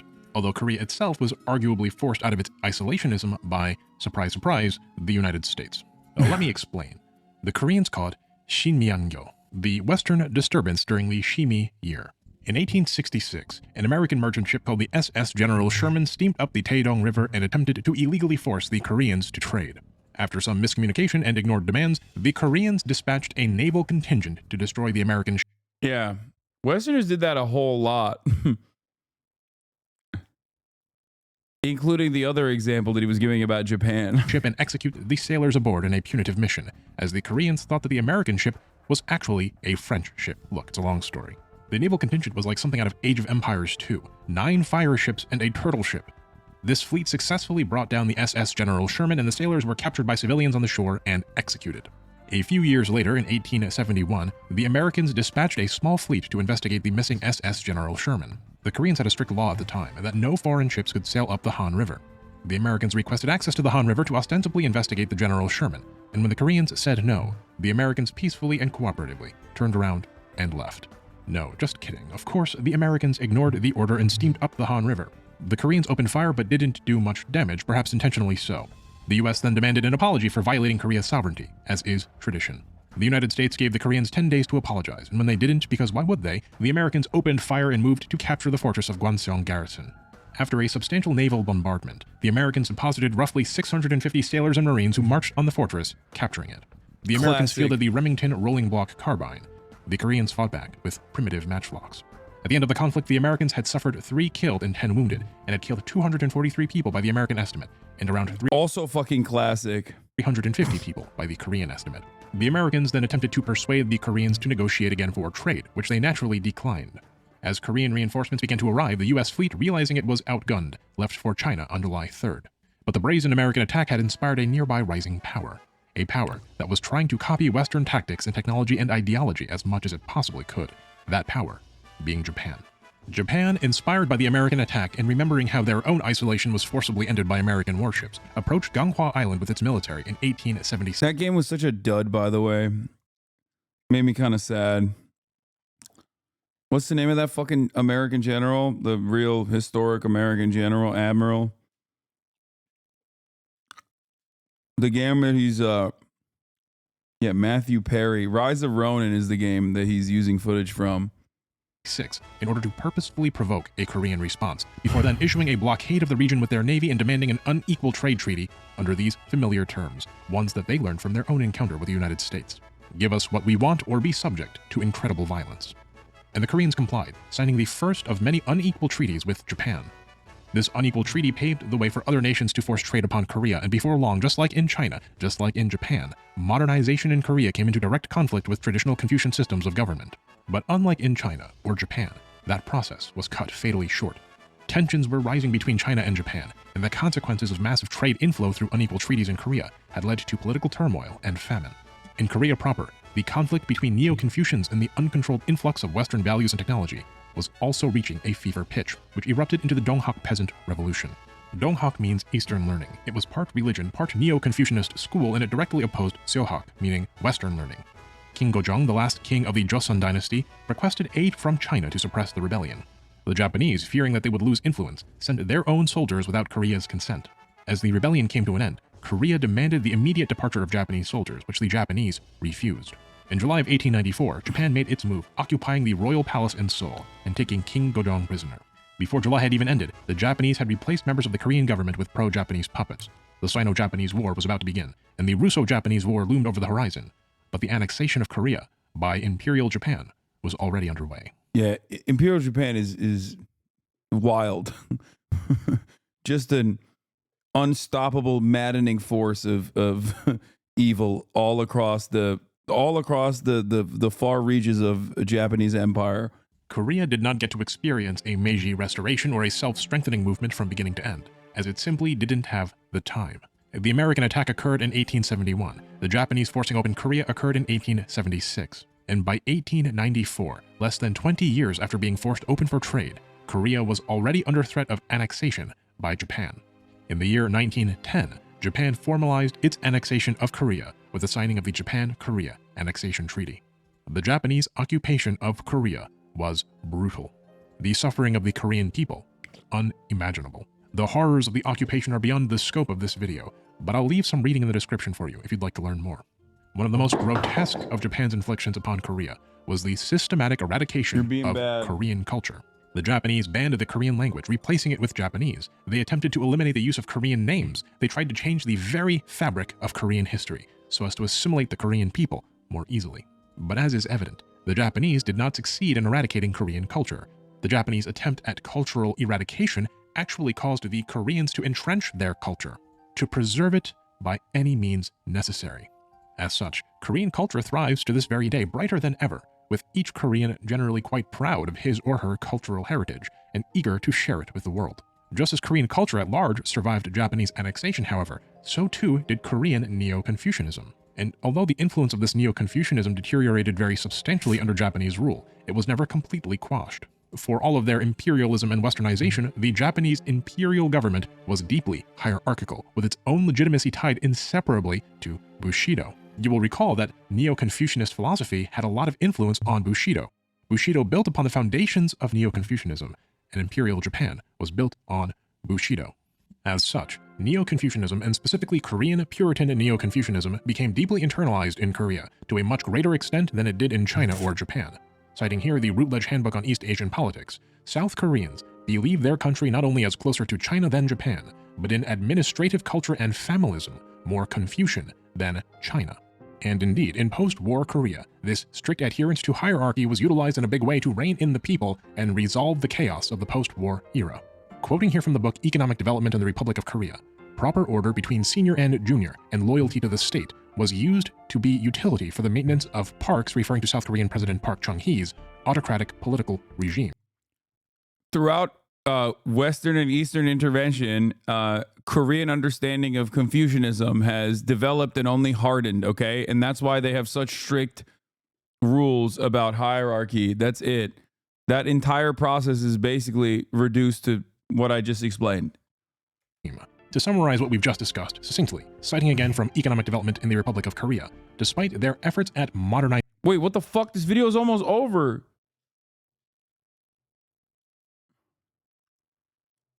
Oh my God, the actual video is part 2?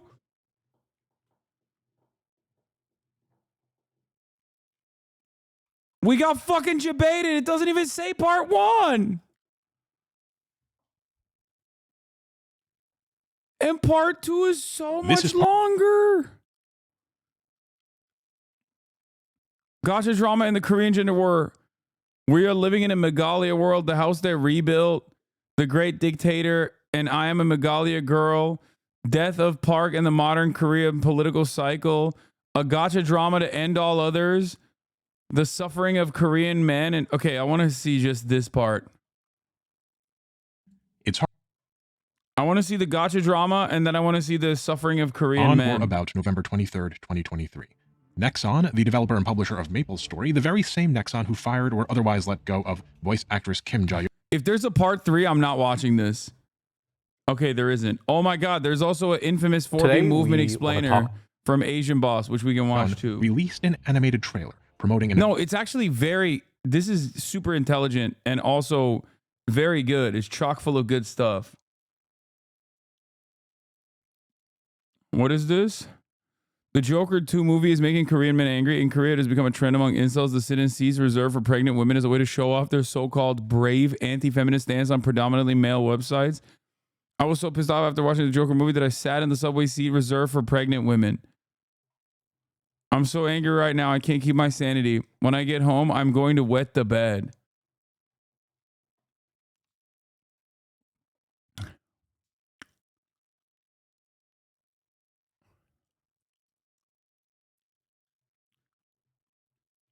No, I've heard the pregnant women shit before, by the way. It sounds fake, but it's not.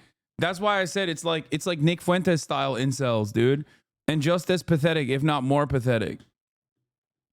I don't know what percentage of Korean men subscribe to this, but there's clearly a lot of Korean men that at least feel comfortable doing this in broad daylight and then get like reinforcement from the stupid fucking forums that they frequent.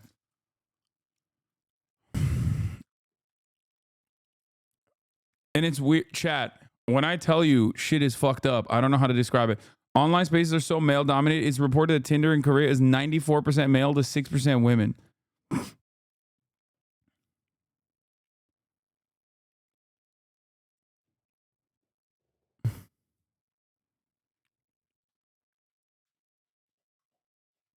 If you want to understand why like the 4B movement exists in Korea, this is it.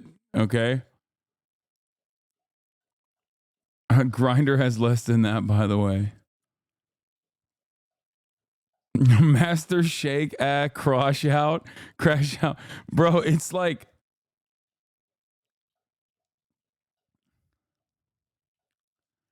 yeah. When I first encountered the 4B movement, I was immediately Like, what the fuck is this? This is not productive. This is dumb. And then we dove a little bit deeper into the gender wars in Korea. And I very quickly found out, oh, it's not normal at all. I understand it. I think it's like, it's vigilantism. And of course, it's born out of systemic inequalities that the government is not choosing to address at all. Okay?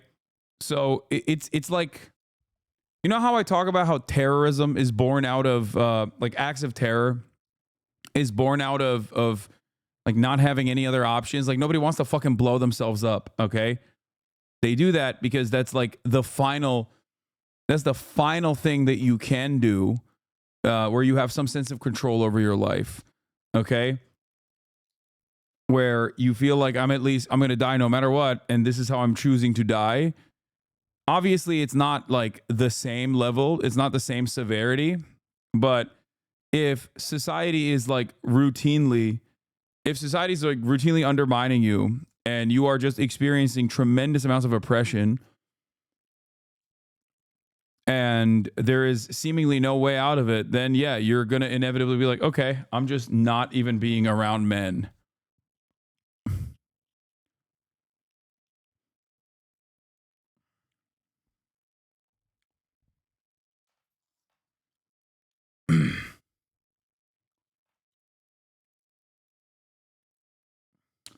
That's not entirely true, as it doesn't explain zealous martyrdom. In the context of which I explain it, it does make sense. Okay?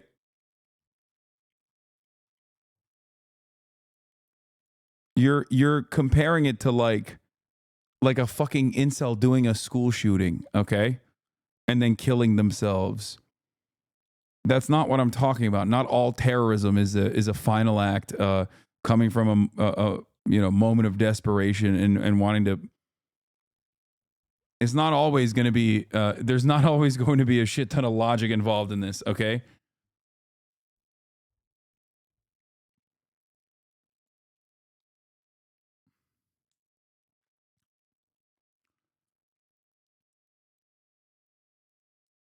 Most Korean women don't know what the 4B movement is. It's severely blown out of proportion. Most Korean women don't even like it.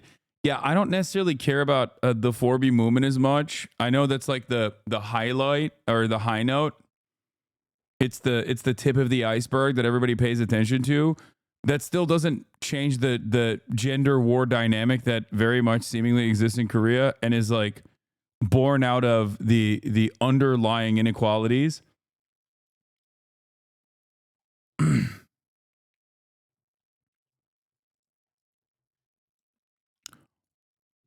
You notice how in 3/4 of the region, the women are moving further and further steeply in direction, but in South Korea, look, a wide ideology gap is opening up between young men and young women in countries across the world. Holy fuck, look at the men. Just straight up falling off the cliff, dude. Oh my lord.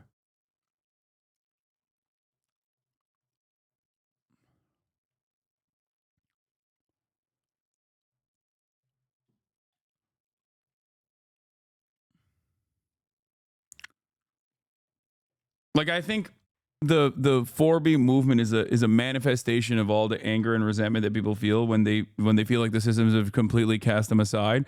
Understandable, considering you have an incel president in South Korea. But having said that, there is still very much a major problem here. And I think the systems are more important to hyper focus on rather than the way women have decided to fight against it. If that makes it, or some women have decided to fight against it. Anyway, let's continue. An important new patch which remastered the game's angelic Buster class. The trailer is beautifully animated and terribly cute, but it would soon find itself at the very center of a new crisis. The Korean gacha men, still on high alert due to the recency of the Ishmael wetsuit incident, discovered a few frames of animation in which angelic Buster appeared. How's my favorite anti-Semitic doing? Hate any Jewish people today? First of all, why the fuck do you have a favorite anti-Semitic? Cry more. Red Wave. I'm worn out from smiling today. Bro's a fucking Trump supporting right winger, and he's over here trying to fucking call me an anti-Semite. This is what I'm gonna do to him. Okay, this. I like this. This is cool. Hey, chatter. This is you. Okay, this right here. This is sick. Yeah, go piss your bed to own the libs, dude. To be making the pinching symbol of Megalia, the little C. You can see it for one frame in the intro of the animation and once more later as Angelic Buster is spinning. A firestorm erupts, and a similar song and dance occurs. This briefly visible pinching motion must be the work of a radical feminist. As like they talk about misandry as a serious subject. Oh my god. Oh my god. They're so cooked. Bro, Korean media is so cooked. Oh my god. People are unironically talking about misandry. Oh my god. Be a man. Be a man. Be a man. Be a man. Be a man. Be a man. Be a man. Be a man. Be a man.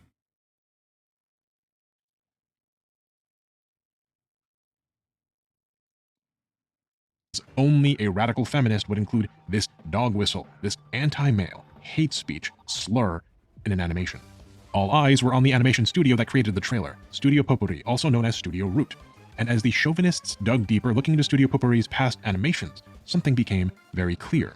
The hand pinch signs were everywhere, in Korean games ranging from MapleStory to Blue Archive, from Epic 7 to Dungeon Fighter. Where Studio Potpourri was, there too was the pinch.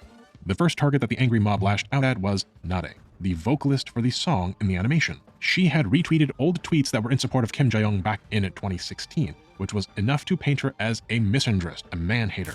But Nare didn't draw anything, she was a vocalist, not an animator. So someone else put the pinch into the animation, right? Well, the next target was a woman named Taeso, an animator and team leader at Studio Potpourri. She had an old tweet in which she stated that she would never stop being a feminist, even though she'd had her social media accounts blocked for being offensive towards men. She stated further that she will always continue to be a feminist, stealthily and subtly. Most damning of all, she also liked a tweet that was critical of Limbus Company's firing of Vel Mori. Nexon and Studio Potpourri were inundated with angry complaints, and as was the case with Nexon... Bro, women are getting fired for being remotely pro-feminist. That country is cooked. It's crazy.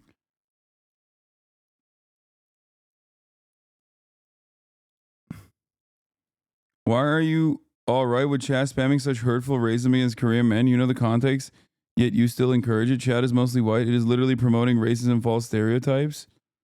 Wait, what?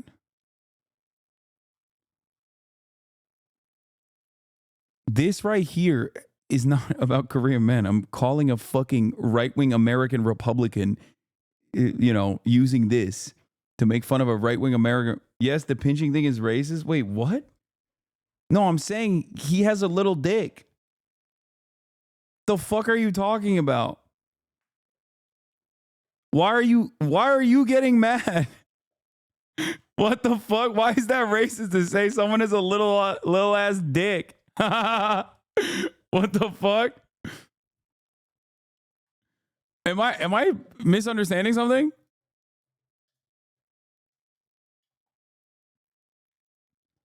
The issue also is that South Korean netizens have started doing these witch hunts against any and all women who they consider to be feminists. It's gotten to a degree where being called a feminist can result in a woman being fired and even shunned from their communities or workplaces.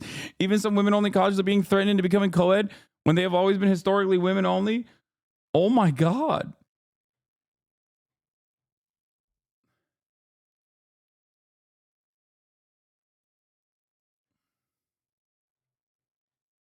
Not defending him, but it's an Asian stereotype.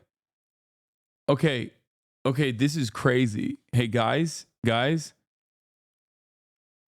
I'm not like, this has nothing to do with Korean people's penises. What the fuck? Oh my God. Chatters got made. You made the chat and what? Chatters got mad. You and chat made a sign that targets misogynistic men. Yeah, I mean, I'm not gonna lie. I'm probably going to. I'm probably if I see little dick energy from a misogynistic chatter, I'm probably gonna use it. Finger pinching conspiracy is an anti-feminist conspiracy theory that originated in South Korea and claims there's a deliberate plot to spread and promote misandry through hand gesture imagery. It asserts that radical feminism groups have propagated the hidden message to mock small penises. Bro, it's got his own Wikipedia page. Oh my God.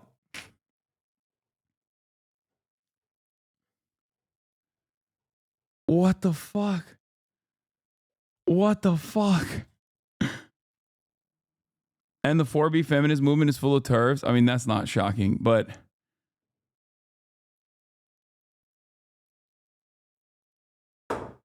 the sign is popularized in Korea. Of course, not raised against Koreans because it originated from there. Lamau's so dumb. Dude. It first gained prominence in, dude, did they Streisand affect this into becoming like a thing? By considering that this is like actually making a mockery of like some Korean incels, they just ended up Streisand affecting it, and it's kind of like, I mean, it's a very cool, it's a cool thing to do. Watch the video, look at problematic images. This is that.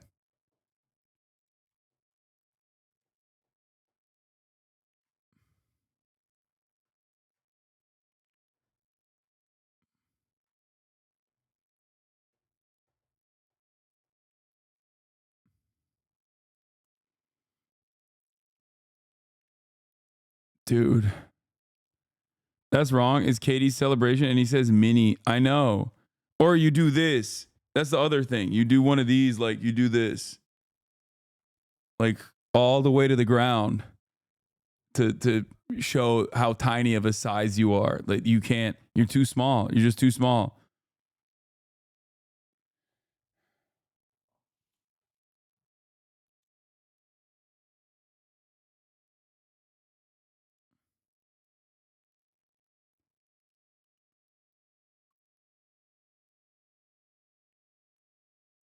What? 100 Thieves?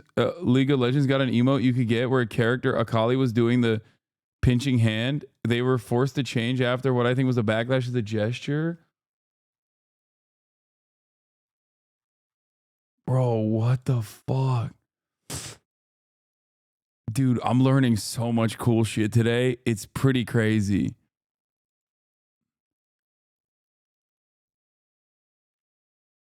What the fuck?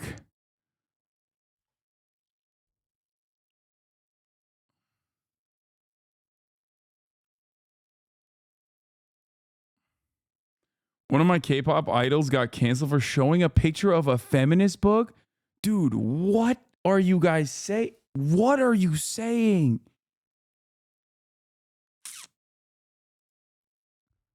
You can get canceled for showing like interest in feminism? What are you saying? I can't. You guys are joking. You must be joking. This is like this is a new well that we have unearthed that I wish I did not know about, kind of. Like, while on the one hand I'm excited about learning new things, but also on the other hand I'm like, damn, dude, this is an endless well of depravity. What the fuck? Like, the fact that you can be canceled for being like, yeah, women are equal to men. Here is some literature that suggests this reality is a cancelable offense is fucking nuts. They try to cancel Irene, but they can't keep a bad bitch down. People were burning pics of her.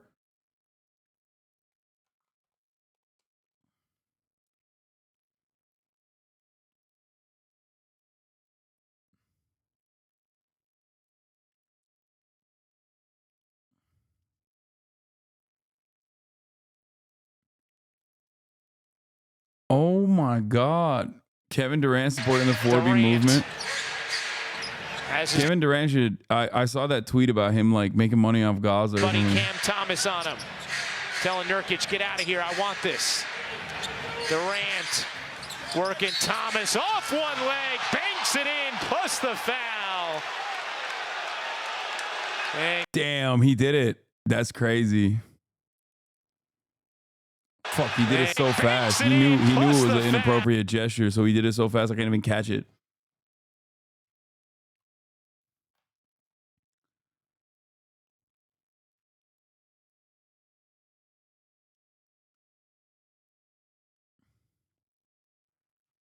New form of microaggression? Yo, I can't believe this, On in bro. 2016 and with Limbus Company. Both Nexon and Studio Pupuri immediately capitulated. The Angelic Buster trailer was released on November 23rd, by 2 a.m. on November 25th. Just 2 days after the initial trailer was released, MapleStory, Dungeon Fighter, Blue Archive, and other implicated games each offered an apology, validating the claims being made that they had located in. Why are these fucking institutions apologizing to the most insane nerds, bro? Oh my God. Oh my God. This is what's going to happen to fucking Twitch and every other platform when the IHRA definition passes.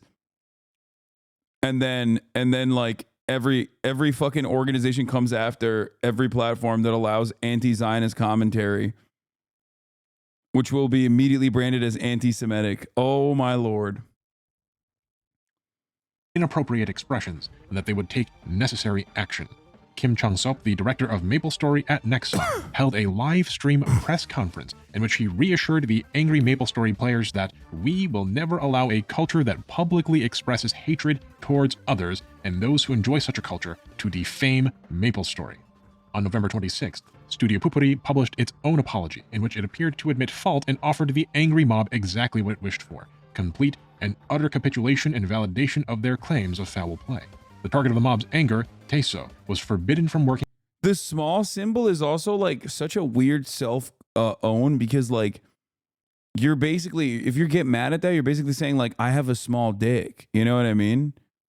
Like, why are you, what? Like, this has nothing to do with you, brother. Like, or it shouldn't, you know what I mean? Like, why are you basically saying like, wow, it's really fucked up that you said I have a small dick. Like, I'm really insecure about that. Like, what?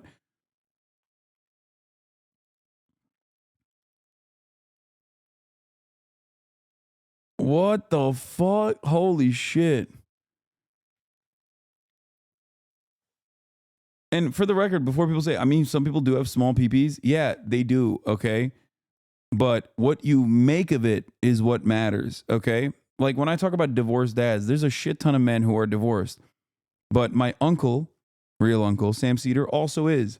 Notice how he does not exude divorced dad energy. Because it's about vibes, not about like the actual situation in and of itself. Elon Musk, Destiny, okay? And numerous other people like Kanye West exuding divorced dad energy. Uncle Sam, on the other hand, does not.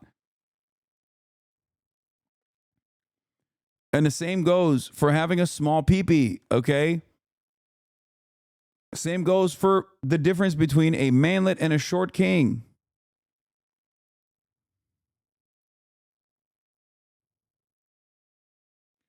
The way it works is that men can say, imagine making fun of a woman's body totally lacks broader social analysis. Yeah, but they do make fun of women's bodies. What the fuck? After this is about instituting control over what women can and can't do or can and can't say. Including but not limited to, it's not even fuck what you want to say about women's bodies, which they do all the time. It seems like they won't even let women be like, I'm a feminist. That's like way worse than even objectifying women or telling women what they can and can't do. They're now saying you can't even think that you are equal. What the fuck?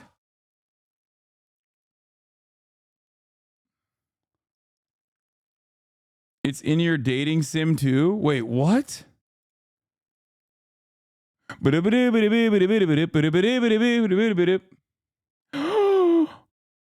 Oh my! Wait, what is this website? Did you just find is this an incel website?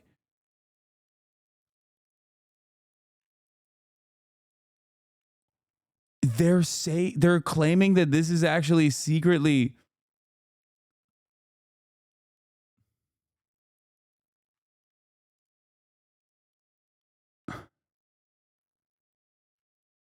Hey, yo. Hey, yo, this shit is crazy. God damn, I'm learning so much. Working on further promotional videos. This apology was deemed insufficient, though, as Teso was not outright fired. Studio Pupuri was accused of a false placation.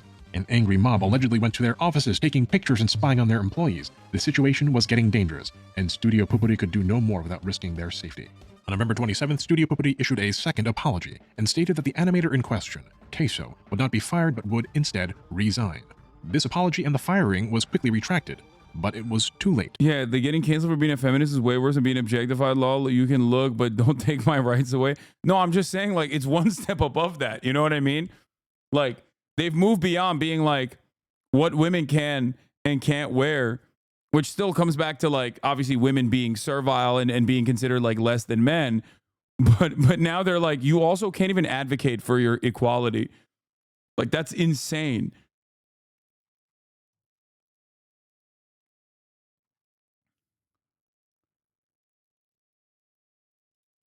The damage was done. You can imagine what happened next. 게임 홍보 영상에서 남성 혐오를 상징하는 표현이 들어갔다는 논란이 불거졌습니다. 한 애니메이션 스튜디오가 제작한 게임 영상을 보고 주로 알려진 혹은 저희가 파악한 모든 영상들은 사과했는데 여성 단체들은 집회까지 열며 반발했습니다. 하는 거죠. 그 회사의 물건을 사지 않아야지 되고 회복이 불가능한 경우도 있거든요. 의 경제적 기반을 위협당하고 있다고 주장했습니다. 또 게임 문화 속 페미니즘 혐오 몰이를 맡긴 다른 게임 제작진도 진상 제작사 Bro, oh my God, they're blurring it. They're blurring it on TV, like as in it's hate speech. Oh my God, oh my God, chat. This is literally like. This is like if there was like enough people that were just willing and able to go out the bat for flat eartherism, and then they said that like it's ableist if you fucking I don't know attack us for believing the earth is flat, and then they just like forced their will upon the broader society, and then everyone had to just basically like you had to censor the globe, you had to start teaching that the earth was flat. Like, this is the most insane thing I've ever seen.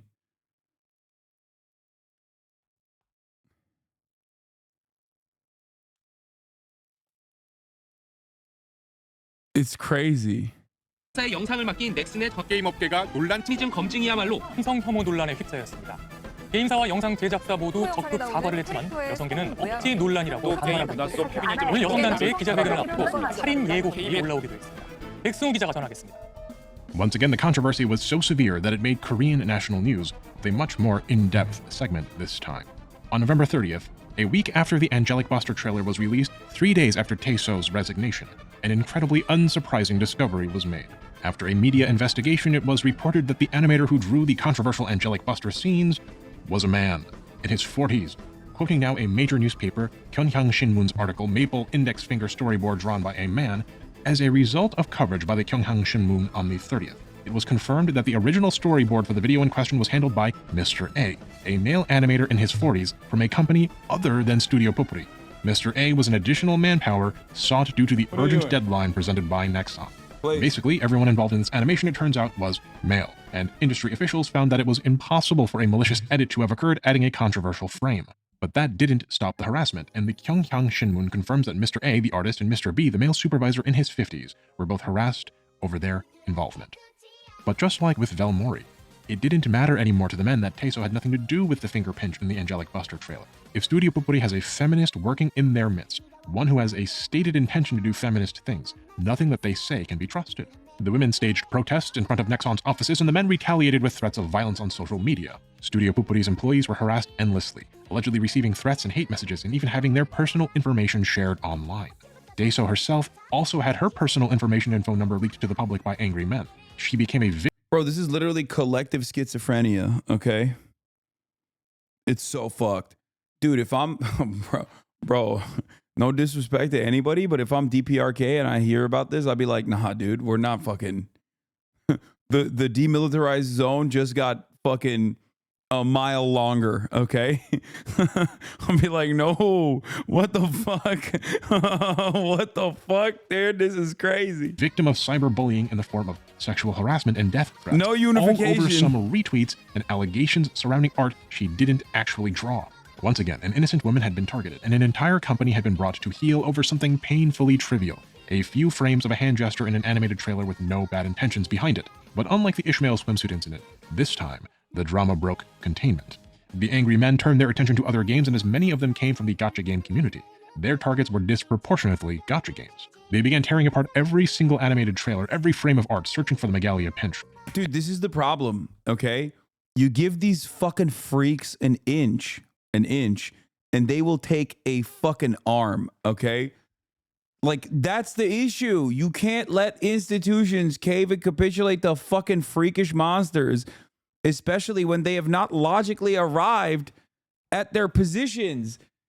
There is no valid movement here. This is completely fucked.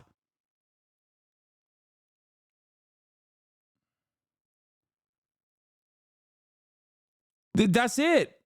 All you do is galvanize these people. I feel like I'm going insane watching the news unfold, okay? It's like, yeah, what do you expect, dude? What do you fucking expect when you normalize this kind of behavior? These people are just gonna be like, oh yeah, we gotta kill, we gotta scalp.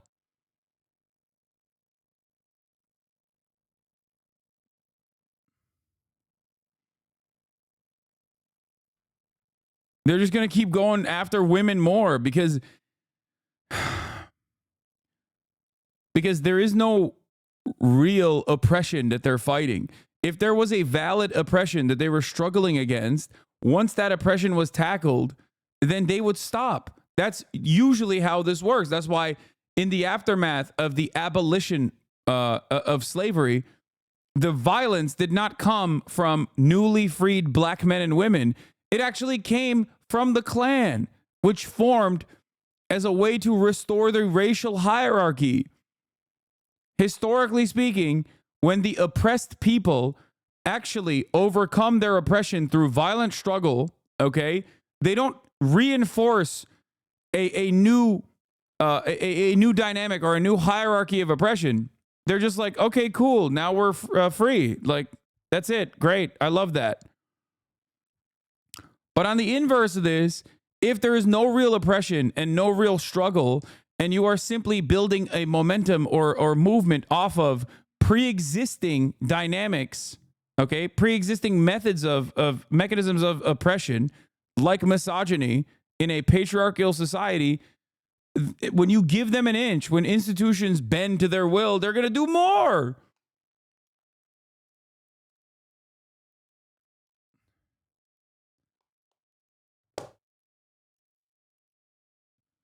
Yeah, this is like caving to the QAnon freaks and being like, Universal Studios wanted to apologize. Yes, you are right. Tom Hanks is a pedophile. We are very sorry for putting forward the pedophile Tom Hanks for being in the movie. You know, what do you think that would if Universal Studios came out and said that? What do you think would happen? They'd be like, oh, you know who else is a pedophile? Every single person. Look at this message board. We found even more pedophiles. And very naturally, they found many such pinches. The dev teams of those games were subjected to similar harassment until they too capitulated, editing or removing any instance of art with a possible finger pinch from the Korean version. That's so funny. They're like, every time, if you have a woman on screen, they have to do this. God forbid. Look at this. This is the way they branded it in Korea.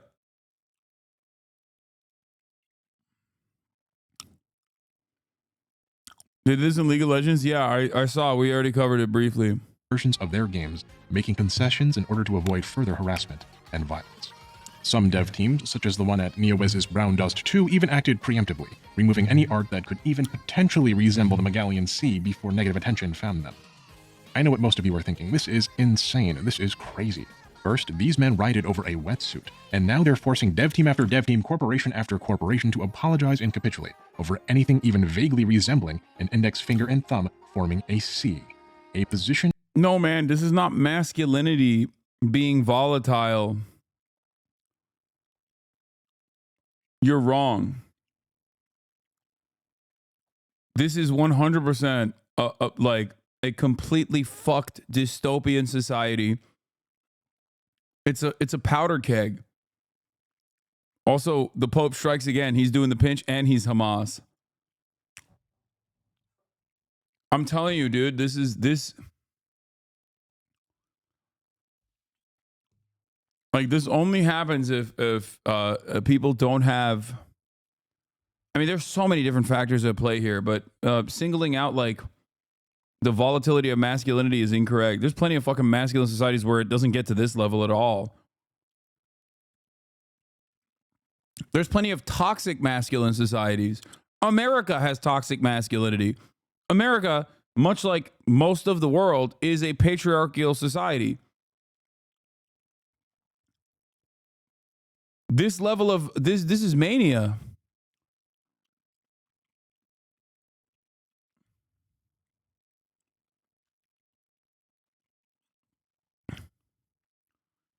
You have to look to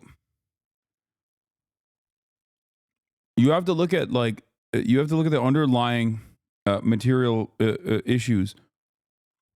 Which, need I remind you, is the resting position of the hand and is thereby virtually unavoidable. It's easy to look at a situation like this and feel dumbfounded, as we will see even other gacha-playing men sharing similar prurient interests, and culturally adjacent countries like China and Japan are mystified by the extremism of the Korean men. But in truth, the anger being vented, the frustrations being expressed towards Project Moon and Valmori and Studio Popuri and Taiso, they aren't really about swimsuits, or finger pinches, or hate symbols. Before we wrap up our gacha drama story, let's finally talk about what life is like in modern South Korea. Thank you. In Oh my god. But No! He's back to the fucking no! God damn, dude. This guy, bro. Stop. He said, let's talk about modern Korea and went back to Neo-Confucianism. Fuck.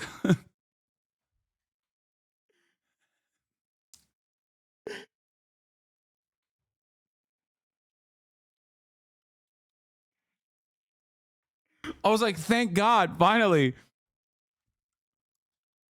Especially Neo-Confucianism. If society is dysfunctional, if society is unharmonious, if it is discordant, some part of the system, some level of the hierarchy must be responsible for that discord. Think back to our Korean Airlines story from part 1. If the glide slope instrument is broken, it must be a GI on the ground who is responsible. In Confucian society, if disharmony arises, ideally whichever level of the hierarchy is responsible for said disharmony is moved back to the righteous and harmonious course by the level of hierarchy directly above them. Employees are corrected by their bosses, children by their parents. So is Confucianism paired up with patriarchy? Is that what it is? So like women are inherently the lower rank than men. So these guys are all just blaming the women in the caste system because women technically are underneath them in the caste system. Is that what it is? If the higher level fails at doing that, the level above them then has the responsibility to take over. If each layer continues to fail, eventually the emperor steers the entire ship of society in the direction that can bring it back to harmony and order, hopefully integrating any necessary social change in the process. But in an extremely Neo-Confucian state, a status quo can emerge which so strongly emphasizes harmony and order that it rejects social change, causing society to stay. We wanted one question answered, but we're going to leave with a minor in Korean gender studies. Yeah, no ethnic minorities to blame, so they target women instead. Yeah, I guess. America is so Confucianist in the way that they look for a permanent underclass that they can blame. Stagnate. When the top of the hierarchy is especially... It is kind of like American white supremacy. Bureaucratic or incompetent or corrupt or self-serving, disorder gets enveloped by obfuscation, and the underlying problems never get fixed. The problem becomes enveloped, mired in nonsense and misinformation and moving goalposts and bureaucracy. At the end of all the fighting and mess, social harmony is pulled back into its place without the requisite social change, such that the underlying issues do not get solved. This behavior goes down the ladder from the top. The top of the hierarchy does this to the middle, and the middle does this to the bottom. We clearly need to import more American soldiers to take the pressure off Korean women. Brother, I'm not lying to you when I say this. That is how they got here, okay? I think that's what made the situation so volatile to begin with. Okay? That's a part of the problem, I think.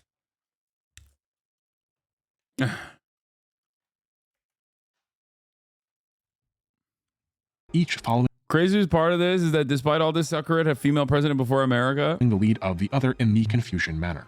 These issues don't go away though. They're still there. Oscord enjoying the video. How about more context about Neo-Confucianism? Bro had to bring it back, dude. He had to bring it back to Neo-Confucianism. We got to talk about the Han River. I'll have you recall in my former video where the American boats were riding up the Han River. Fuck! There, they merely build in tension. If each time a conflict arises, it is suppressed again without resolution, the tension and subsequent conflict grows larger and larger and larger, until it eventually breaks out of the control of the state, of the society entirely, of the top of the hierarchy, and into open civil war. South Korea has the... I'm not gonna lie, that was a massive W for Korea. Yeah, maybe we should export more annoying streamers like Johnny Somali that gives Korean men something to hate on. Yeah, that shit was dope. Damn, 5 hearts under one roof with the fried chicken and the fucking beers and the sexy ass ladies, and also the pack watch on Johnny Somali made me feel a certain type of way about South Korea. Turns out I was not. You know, I was. I apologize to the Korean women. I did not know shit was like that. I thought I had a grasp on how shit was. It turns out it's so much worse. With every single time I learn things about like the gender wars in Korea, I'm shocked. It's like learning about stuff that Israel does, where your immediate reaction is like, come on, that's like anti-Semitic. Like you just lied. You just made that up. And you're like, oh my God, that's a real thing that Israel is doing. What the fuck? Holy shit. This is what it feels like learning more and more about South Korea and the gender wars that exist there.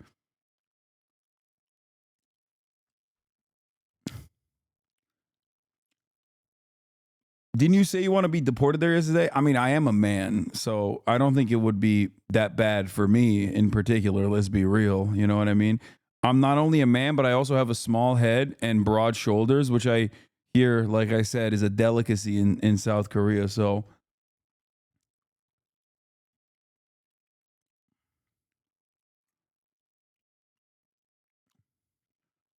aim Korean men at libertarian guys? Yeah.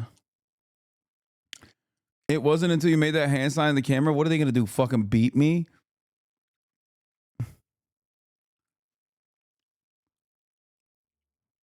Like, I'm sorry, but I feel like any Korean man who already has like a healthy enough lifestyle that, you know, goes out and fucking works out and shit is not going to be pissed off by this. Okay. Like, I feel like the type of dude that gets pissed off at this is the type of dude that isn't exactly outside. You know what I mean? It's like the same principle with all my fucking haters.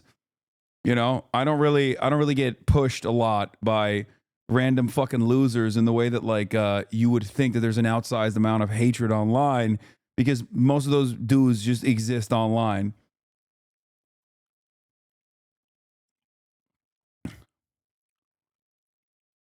You don't understand they will come to your house and protest? Yeah, I'll show my dick at them.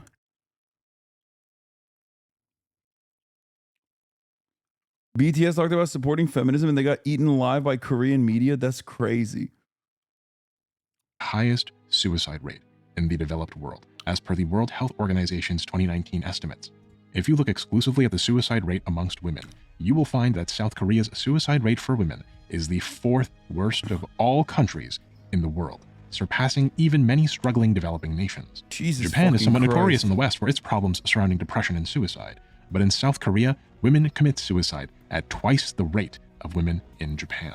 In 2019, keep in mind that this is before COVID, a survey conducted by Hankyoreh newspaper showed that amongst young Koreans between the ages of 19 and 34. Yeah, we haven't even talked about the deepfake porn harassment epidemic in South Korea, which is even crazier, dude. Like, there's so much. I know that stuff, but I didn't realize this shit was also happening. 83% of young women and 70. Yeah, you want to see a hateful gesture? I'll fucking start windmilling my cock to all the fucking protesters outside of my house in South Korea, okay? 78% of young men view South Korea as a living hell. Nearly 80% of young women and 72% of young men want to leave South Korea. And this is because, putting aside any gender considerations for the moment, the experiences of Korean young people are incredibly soul-crushing. This article in the Korea Herald, Why Koreans Want to Leave Hell Joseon, quotes sociology professor Lee Byun-hoon, who states that the phenomenon is a reflection of South Koreans of all ages struggling to survive amid a lack of jobs and unstable livelihoods. Oh, it turns out Hasan wasn't wrong about this assessment. Oh my God. Where's that one fucking dumbass chatter now? You don't arrive at this level of instability without like serious economic volatility. You don't just arrive at like this much insanity without factoring in socioeconomic conditions, chatter that was like, Hasan, you're talking a big game like you know stuff about Korea. Like, I know enough. Holy shit. There's an inequality of opportunity. They feel like the playing field is uneven in the first place, and their efforts will not pay off. Competition in Korea is so tough, so grueling, that 20 years ago... It's also because old motherfuckers just don't die. And then they don't get fired. I mean, at least that's how it is in Japan for the most part, which is so crazy that, like, I always go back to that one famous Japanese Yale economist who was like, I have a solution to Japan's aging, like to Japan's capitalism crisis. Let's kill every old person. That is unironically what he said. And you want to know what's really crazy about that? Japanese youth heard that and was like, that's an incredible idea. Okay? They literally were like, oh my God, finally, someone came up with a fantastic solution. That is fucking insane. Okay? That's insane. That had to be hyperbole. No. That's not hyperbole at all. I'm not even remotely exaggerating. There is a famous Japanese economist, I think, or he was a sociologist. I'm not entirely sure what it was, but here it is with the fucking cool ass glasses. A Yale professor suggested mass suicide for old people in Japan. What did he mean? Yusuke Narita says he is mainly addressing a growing effort to revamp Japan's age-based hierarchies. Still, he has pushed the country's hottest button. Yeah.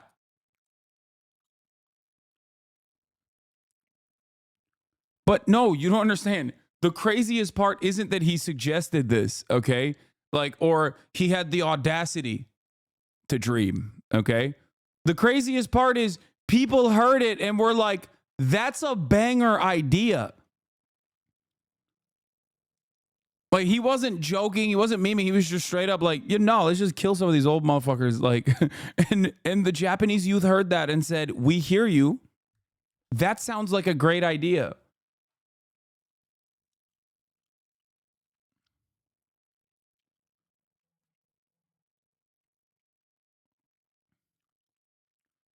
They proposed another recently. Oh, I saw this one. Ban on women marrying after 25. This bizarre proposal to boost the birth rate in Japan. Japan's noted writer and conservative party leader Naoki Hyakuta has apologized after his comments on women in the falling birth rate in the country sparked criticism. He said that to boost the nation's birth rate, women should be banned from marriage after the age of 25 and from removing their uterus post the age of 30. I swear to God, dude. Listen. Mark Fisher cooked when he said, we can imagine the end of the world before we imagine the end of capitalism. It is easier to imagine the end of the world than it is to imagine the end of capitalism. Okay? These people are just like staring down the barrel of a gun and going, fuck it, dude. I got no other options. Let's just kill old people. Or they're looking at the situation and going, let's just, forcibly impregnate every woman under the age of 35 or under the age of 30.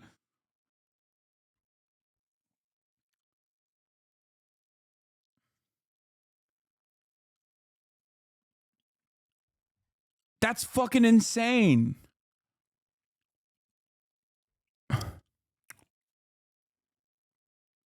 Yeah, he did. He just straight up said it. Yeah, he did. He said women have their uterus removed after the age of 30, not allowed to go to school after 18, unable to marry after 25. Fuck it, just kill them after 40 if they haven't given birth. Like, what are we doing?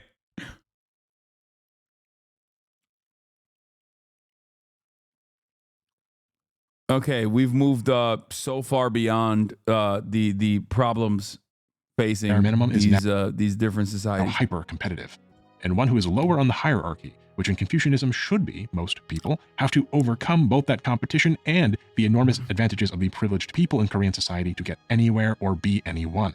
If you watch the JRPG video, you might recall that Japan's economy is controlled in large part by mega conglomerates with enormous political power called the Keiretsu. In South Korea, the situation is even more severe. The chaebols are very much like the Keiretsu. They are thick webs of interwoven business relationships, but even more exclusive. Yeah, this is why I say South Korea is like fucking, well, it's one company that owns everything, but it's like 6 families that the chaebols own basically every aspect of the economy.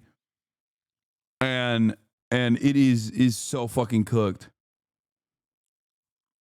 Oh my God. Yeah, they're fucking they're living in a techno-feudalist dystopia already.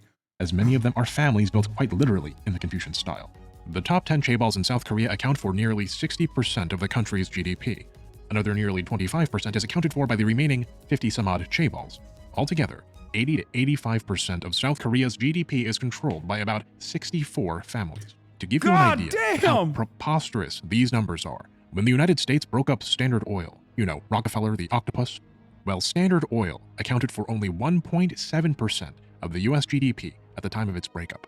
In 2022, Samsung's revenue by itself was a little over 20% of South Korea's GDP. The margin of error in the estimate is larger than Standard Oil's entire percentage, and in spite of the vast wealth here, the money is not trickling down. For most young people, there is simply not enough opportunity to go around, and the best that one can look forward to is to work at a chaebol, perhaps, and be treated like a wage slave. The system is untenable and unsustainable. You have to have the best grades, the most handsome or beautiful appearance, the most socially correct demeanor in order to compete for an ever... Oh yeah, I forgot about this. Okay, so remember what I talked about the aesthetic that is in Korean society earlier? Chat can correct me on this if I'm wrong. Wait, did the mic fuck up? Hello. It went out. Is it still out? You can hear me, right? Oh my God, it went out for 1 second. You guys are making it seem like it was done. It was over. It was just fucking done. You will never hear me ever again. Remember earlier we were talking about like plastic surgery and people's like how high like people's, you know, body standards are, and how high an emphasis they put on beauty standards and whatnot, and how fucking crazy it is. Someone could correct me on this if I'm wrong. We need a historical context. Dude, I will melt you. Okay, I will send you into orbit if you ask me about Confucianism one more fucking time. Okay, we are not going to do 45 extra minutes on Neo-Confucianism in South Korea. Someone can correct me if I'm wrong in this, but I think in South Korea, you put your fucking photo on your CV, right? Like they make you put your photo on your resume, right? I was shocked when I found out that, like, I think in Japan as well.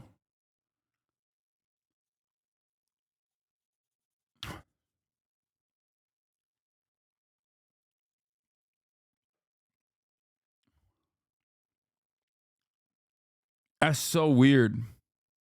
Shrinking slice of the pie. The common people are desperate. As we've seen, prior governments have promised crackdowns on the chaebols, have promised economic reform which never materialized in a meaningful way due to how deeply the chaebols have sunk their roots into the South Korean political apparatus. Attempting to so much as touch those roots has had massive economic consequences, and meaningfully disarming the chaebols. Low-key, that shit would have helped me, honestly, because people see the name and they probably are like, you know, very racist towards it. But if they saw that I was like at least white looking, they probably would have been like, all right, he's probably one of the good ones.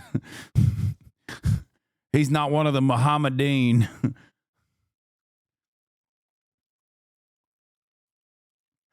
Chazza, important context. Neo-Confucian Ethics and Metaphysics by Brian Van Norden.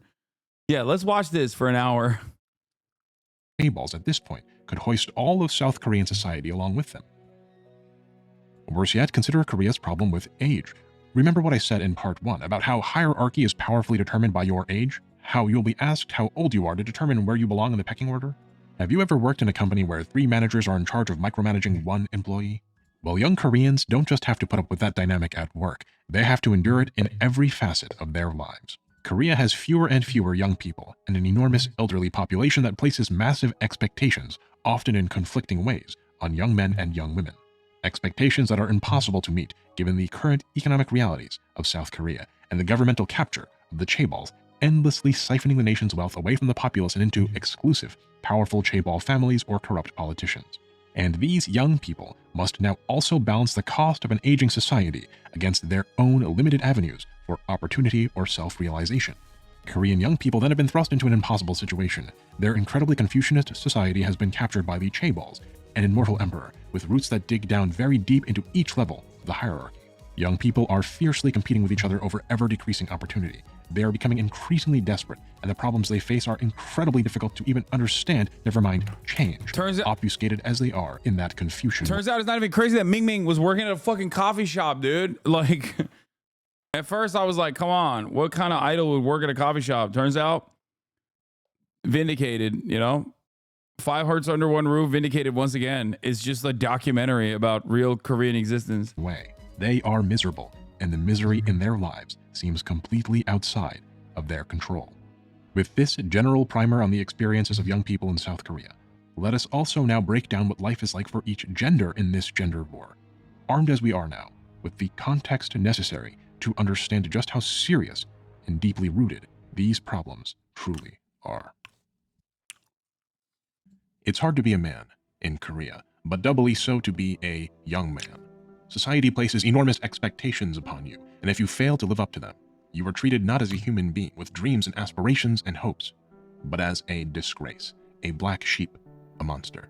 The generations immediately before you managed to live up to expectations because expectations were both much lower than, and many of them experienced Korea's economic miracle. They experienced unparalleled growth, and so their Yeah, brother. I wonder how that happened. And I wonder why America was able to overcome this exact same population Christmas tree, turn into a fucking upside down pyramid.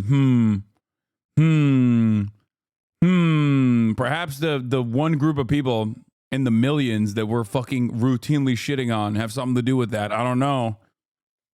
expectations are both higher, and they were able themselves to carry the expectations of Korea's ultra-Confucianist demands upon their backs. But you are stuck in an era of stagnation. You are one cog in an enormous machine competing against countless other cogs for a pittance of coin, and ambitiously, a shred of respect, of self-worth, of belonging. But instead of respect, you are awarded with disrespect for your efforts, disrespect from your elders, disrespect from your peers, disrespect even from your subordinates. Every year, hundreds of thousands of Korean young men like yourself are conscripted against their will into the military. If you choose not to serve, you might face jail time. Future employers might refuse to hire you if they see you didn't do your time in the military. These 2 years are treated less like actual time in the military and more like a hazing ritual, cruel and grueling for absolutely no good reason. Once you get out of the military, you then have to return to civilian life and find jobs that can support a whole family on your own. You have to run the gauntlet and wear the suits and suffer the indignity of slave-like labor. And that's the best case scenario for you if you aren't born into a position of privilege. If you aren't born into such a position of privilege, where you can't leverage your family's resources or prestige or network, then you must carry all of these expectations as well as a 10-ton weight of societal Wow, it's a good thing we don't do this. I mean, we do this in many respects, but you have to understand, like, it's much more dire. I think the income inequality, economic inequality, income inequality is much more dire. And also on top of that, they have mandatory conscription. It's just like in America, the neoliberal beacon of prosperity, there's always the fallacy of choice here. Okay, it's hellish. It's a nightmare scenario. And we have a lot of people that we, put in our crosshairs. We have other enemies, other societal villains that we can always point to look down upon and push aside. We do it on the virtue of white supremacy in many instances. And I think that there is like a finite amount of bigotry that everyone has. It's like the Trump battery phenomena, right? We only have only so much bigotry that we can focus on at any given moment. So our bigotry spectrum in a nation full of immigrants and a nation where people talk about trans issues, gay issues, yada, yada, yada, is maybe a little bit more focused on all these other subgroups instead of just women. It seems like in South Korea, they're they've well defined their anger and frustration directly towards just women in general. Whereas we're too racist to be as misogynistic. if that makes sense. We're too xenophobic. We're too racist. We're too Islamophobic. We're too homophobic to also hyper-focus on women. We still do a healthy number, we still do a healthy bit of women hate around these parts, okay? Don't make a mistake. Don't get it confused, Some more than others. But I would say that our bigotry is spread too thin. Like a real jack of all trades, master of none type situation. Whereas I think the Korean men have specced into radical misogyny, and they have become expert, tier one operators of being misogynistic. So much so that they're now talking about misandry.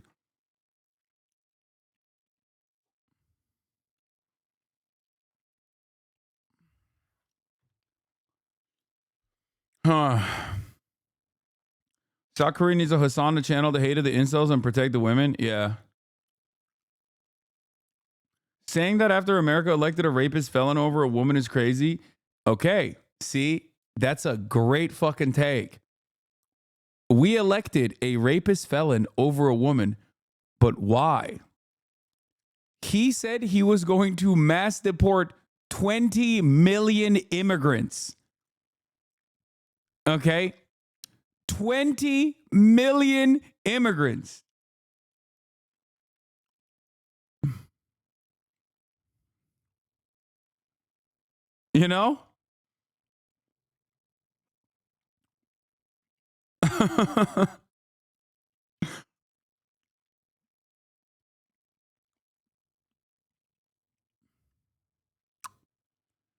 You think if South Korea did an Israel type thing where they start conscripting women too, would that alleviate the gender war? Because for all of its crimes, the apartheid state doesn't have a gender war issue. Maybe.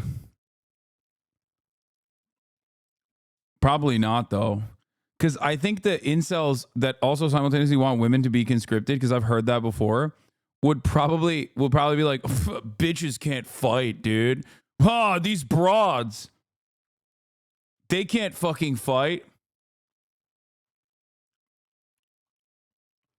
Israel does have a rape war issue. Yeah, that is also true. There's Israel has its own version of gender war shit.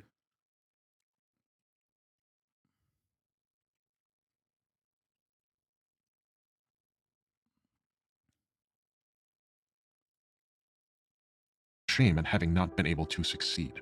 All of these expectations are levied on men, and none are levied on women. Women seem to have it so easy. They just have to... Also, I don't think you want to train the entire female population in hand-to-hand combat, and because I feel like they're gonna start beating ass. You know what I mean? Maybe it's not. Dude, seeing the way that shit has seeing the way this shit has unfolded in South Korea, I don't know if you want all of the women to be able to do hand-to-hand combat. Maybe it's the best idea. I don't know. Maybe it is. Equalize the field. Women about to do an Atomwaffen, but for, radical misandry. Look good and stay quiet and cook the meals. That's all that society expects of them, and they can't even do just that, while we men are expected to do everything else. To provide for the family, to build a generational wealth, to pay for the dates, to pay for the places the women live and the clothes they wear and the food they eat, to serve in the military against our will, all while being disrespected by everyone around us, by the elderly, who don't understand why we aren't doing as well as they did, by foreigners, who don't understand the expectations our society places on us, and by our own women, who seem to expect more from us than what we can provide, and accuse us of crimes that we aren't committing. Something must be wrong. The system is failing us because the pieces aren't in the right place. What could it be? I don't know, man. I feel like if it's not a crime, a lot of the stuff that we've seen from the fucking radical incels out there claiming that women are doing radical misandry, I think that should be a crime. Even if it wasn't, maybe they should be crimes. From where I'm standing, it seems like it is a crime. Like, it needs to be dealt with somehow.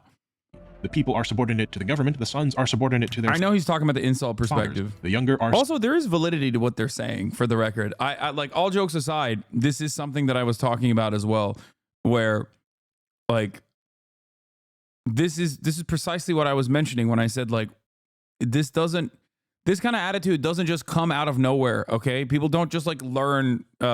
it's not because South Koreans watch, like, a shit ton of Andrew Tate videos, okay? If anything, some of these dudes could teach a thing or two to Andrew Tate about how to properly be a misogynist. But there is validity to a lot of the anger and resentment that South Korean men feel. It's just being misdirected, as always, against someone else that they have, that they're considering is, like, beneath them. It's a case of punching down. People get mad at me and say, Hasan, why do you compare everything to America? But, like, I live here, and also my audience is majority American.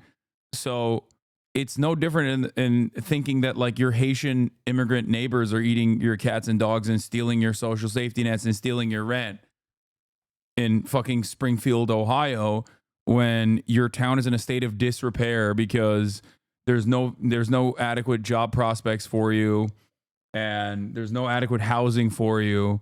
And of course, in that process, you're just, like, looking for someone to blame for why you feel the way that you feel. You're looking for someone, you're looking for solutions. And I'm sure that there are plenty of people in South Korea, just like in North America, there are plenty of people who will point the finger of blame at those who are even more underserved than you. Subordinate to their elders. But the women, they want more, they expect more, and they offer disrespect instead of appreciation for the suffering we must endure on their behalf. Why do the women insist on piling more onto us? We cannot take any more. Our backs are breaking. We are at the point of madness. We cannot tolerate a single straw further, not one more step. And so every step, every encroachment... Also, this kind of division amongst gender, like, having any sort of division within the working class is only beneficial for one group. And in South Korea, they have a name. It's chaebols, right? Like, those who benefit from sitting at the tippy top of society will, of course, sit back and be like, great, they're fighting each other instead of fucking fighting us. Awesome. Must be met with overwhelming force, must be pushed back into its place to preserve society, to preserve our values, to preserve our sanity. It's not really about a wetsuit or anything else. It's about Twitter girls who don't even play the game having more say over its art and character development than we do, when we are the ones playing the games and contributing the funds, and not them. It's about being made subordinate to the whims of women, even in our male safe spaces. It's not really about Megalia or a little pinch causing us some offense over genitalia. It's what the pinch represents. Disrespect, at a point where we are already disrespected to the maximum amount by everyone around us. It's about a nonsensical rebellion against the system by women who have the easiest role in the hierarchy, eroding the very strengths that empower Korean society and make its cultural exports the envy of the world. We are hurting and we're not being heard. Why can't women just understand that they have it easy, and at the very least, stay quiet if they can't be respectful? It does suck to be a man in Korea. Not give away too much about myself, but my own culture is not that dissimilar to yours, and I get it. There are a lot of responsibilities that we must bear as men. There are expectations levied on us that we can't meet because the world prohibits us from meeting them, and then we are blamed for the world. Korean society is dehumanizing. You may think to yourself, you men, well, some of the actions we take are a bit over the top, but the ends justify the means. We can't take anymore. It's human nature to judge oneself by one's intentions and others by their actions. When we see a woman protesting the art of a game they don't even play or sneaking offensive hand gestures into art, we see their extremist actions. When we invade the offices of a developer, when we go after an artist on Twitter, we judge ourselves by our intentions. Sure, the artist is the wrong artist, but she's still a feminist, and our intentions matter, not our actions. I want you just for a moment to join me and look at the intentions of the young women in your society. Because just as Korean society places an enormous burden of yeah, everything that the men are complaining about, women also literally get punished by, and then some on top of that because of the radically misogynist ways in which South Korean society operates. The only major difference is that they don't have to serve in the military. That's it. But there's plenty of unrestricted oppression that they have to deal with. I assume that there's a lot of like caretaking as well within Korean culture that they like. There's a lot of physical standards that like both men and women have to subscribe to, from what I understand. But I'm sure that it's probably worse for women regardless. Like the societal standards placed upon women and the importance of like how women have to look is universally under patriarchy going to be much more rigorous. And also on top of that, you have to, take care of the children, take care of your parents. That's another thing that, from what I understand, is a big problem. Kamala Harris talked about this. She called it the sandwich generation, but it is true, especially in Korea, where I think you have to make sure that you're taking care of your fucking in-laws and shit. Yeah. Expectations upon you, the men. Your women also suffer from expectations, ones that you might not even be aware of. This video, by the way, context and all, turned into an absolute fucking banger. Okay, this video is incredible. Like, it's so well thought out. It's so well researched. I mean, 10 out of 10. No fucking notes. Maybe we learned so much about. Maybe we learned a little too much about Neo-Confucianism, but maybe there's a little bit too much context. But Moon, why did the chicken cross the road? Audience, don't know why. Well, first we need to establish what a chicken is. Let's go back to roughly 6,000 BC with the domestication of the red jungle fowl.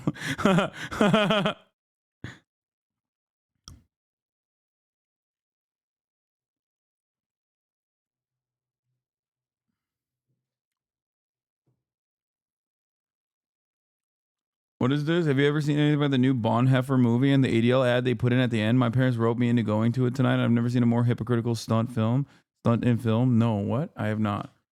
I have no idea what that is.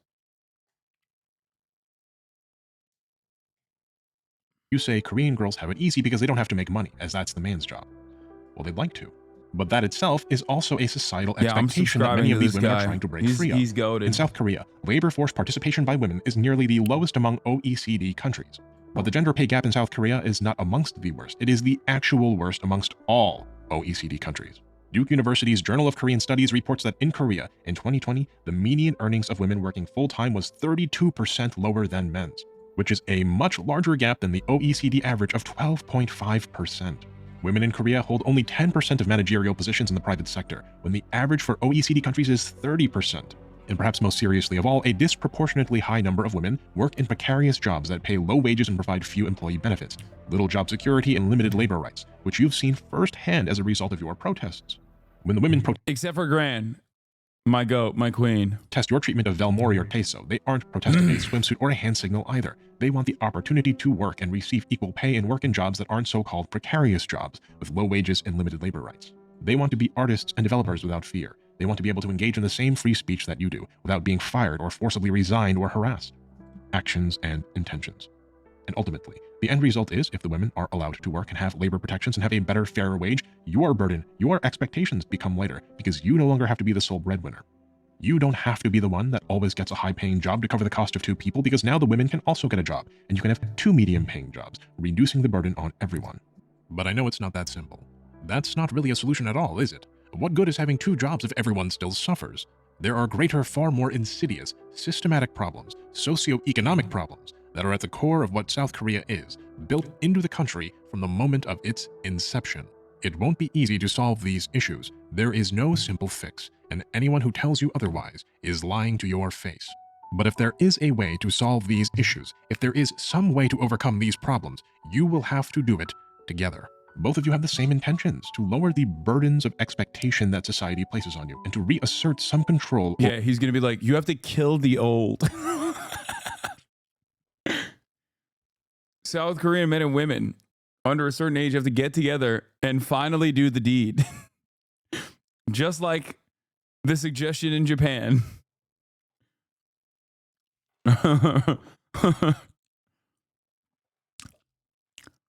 Yeah, I don't know, man. I feel like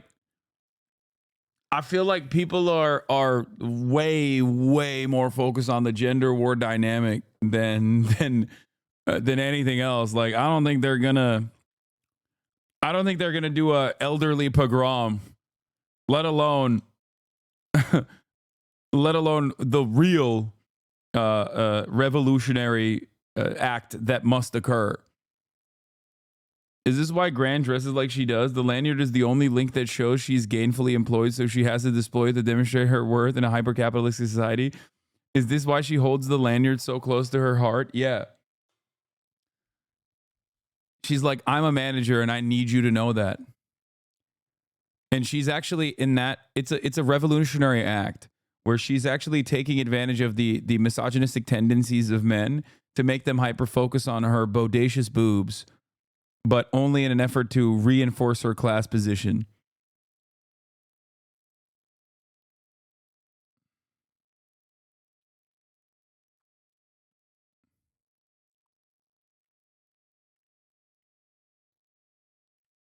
That's it.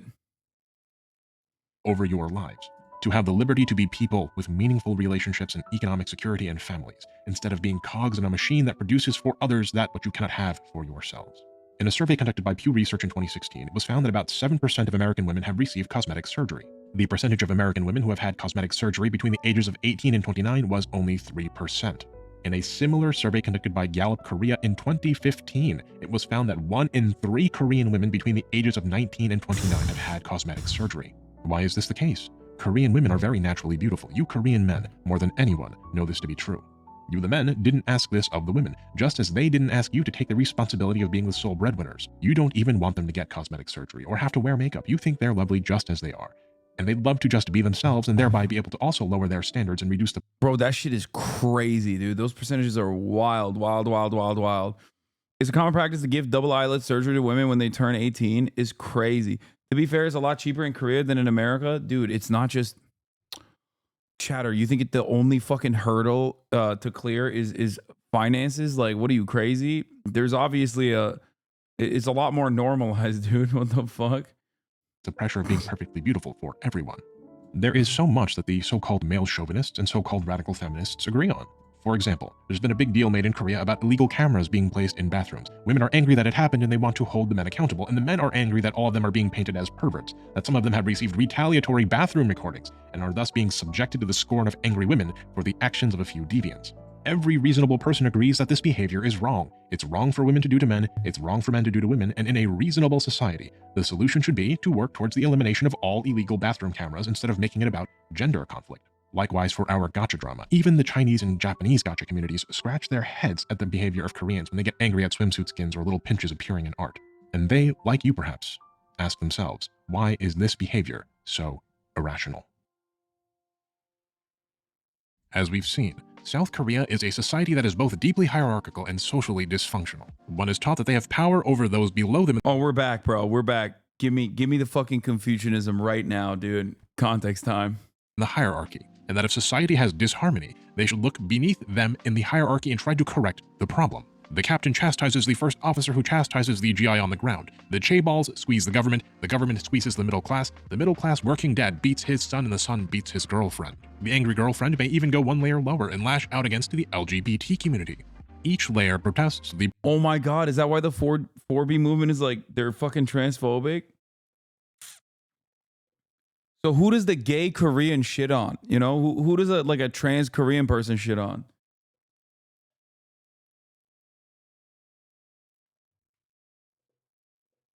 Like, there's nobody left at that point, you know? Go home and Filipinos for some reason. Immigrants? Do they even have immigrants, dude? What percentage of Korea has? Poor treatment they receive from the layer above them. Each one seeks reform. The women seek equal rights from the men. The men seek better treatment from society. Society demands a less corrupt government, and the government wishes to reform the chaebols. But each layer has determined that it is powerless to affect the trajectory of the layer above it, having experienced such firsthand. And so they do what they know how to do, what Neo-Confucianism has taught them, what has been drilled into their psyches. They punch down.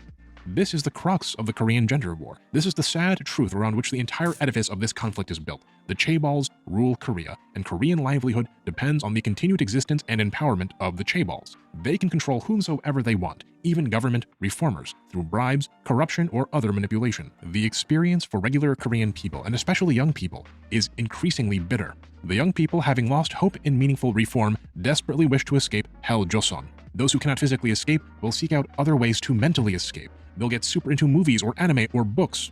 They'll dedicate their lives to a new religious movement, or they'll obsess over their favorite pop stars, bread, and circuses.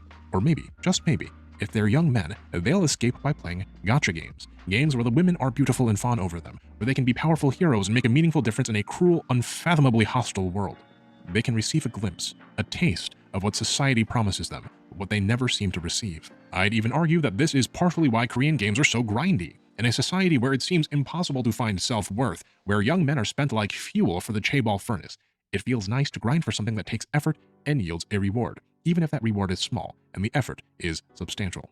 When that little bubble of escapism, that little mental haven is disrupted, even if that disruption isn't real, even if that disruption is just the outside world projecting a shadow onto the proverbial cave wall, the response is very severe. It's not necessarily about women. This puts a sinister undertone, the 5 hearts under one roof.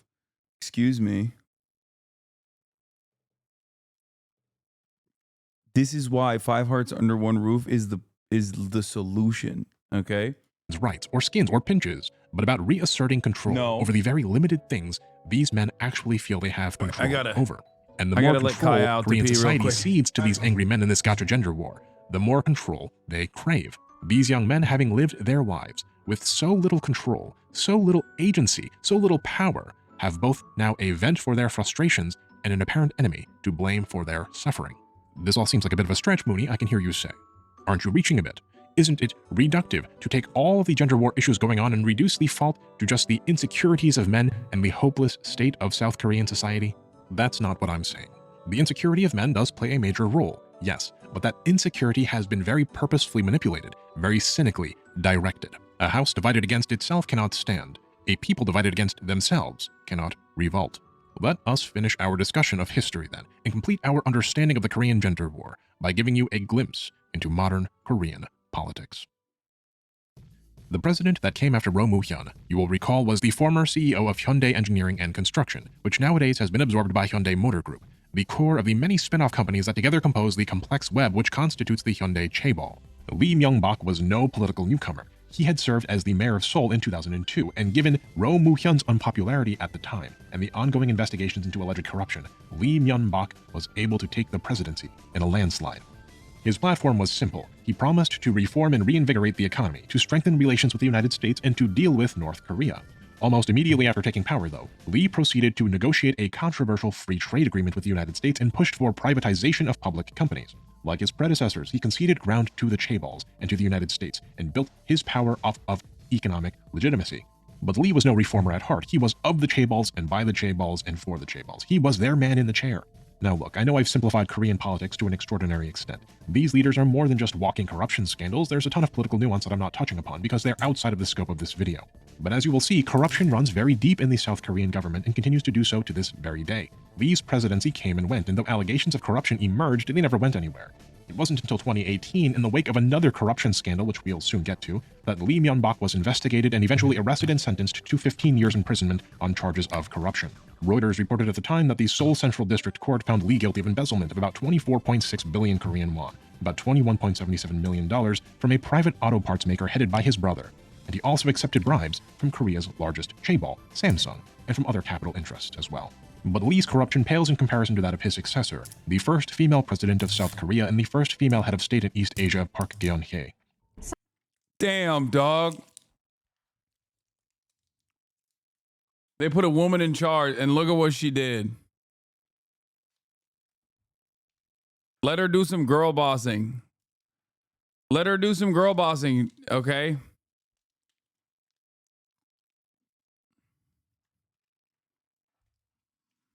Y'all don't want to see a woman thrive, okay?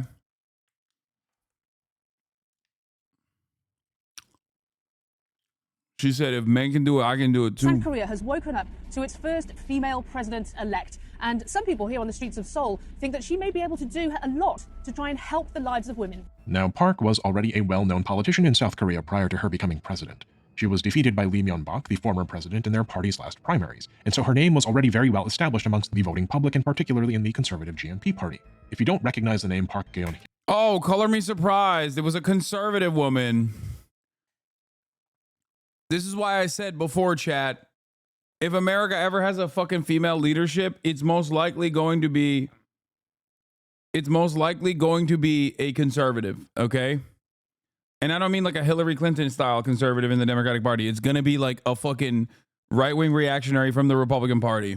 Okay, if you don't know what happens next, then prepare yourself. The truth is sometimes kookier than any fiction can be. Park Geun-hye is the eldest daughter of Park Chung-hee, the dictator, the one who most masterfully wielded the chaeballs. And Park Chung-hee was once friends with one Choi Tae-min, the leader of a new religious movement called Yongsaegyo, the Church of the Spirit World, and an alleged Maitreya, or future Buddha. Choi Tae-min, in part through his friendship with Park Chung-hee, amassed an enormous amount of wealth and power in South Korea. Park Geun-hye's mother, the then wife of Park Chung-hee, Yuk Yong-soo, was assassinated on August 15, 1974, after a failed attempt at assassinating Park Chung-hee went awry. As Park Geun-hye grieved the loss of her mother, she was allegedly approached by Choi Tae-min, who claimed that he had seen her mother in a dream, an event which marked the start of a long, friendly relationship between Park and Choi. Choi Tae-min had many children, one of whom was Choi Soon-sil, a prominent and... Yeah, she was in a cult while being president. Absolute insanity. No, it's not. It's the CIA.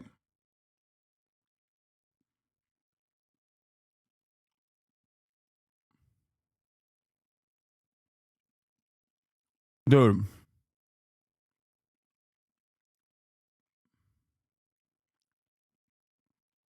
It quite literally is a cult that the CIA propped up. It exists in America too, and in Japan. Why do you think they fucking killed Shinzo Abe?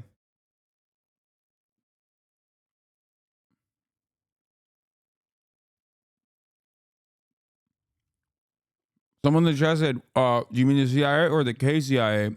Bitch, what do you think the KCIA is?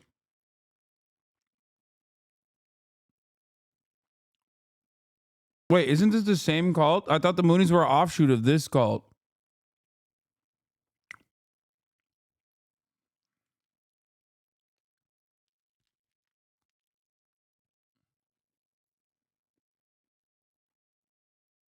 No, this is the Church of Eternal Life.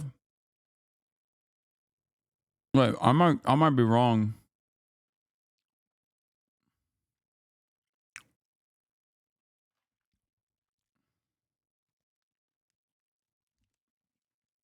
Cult racism, I apologize.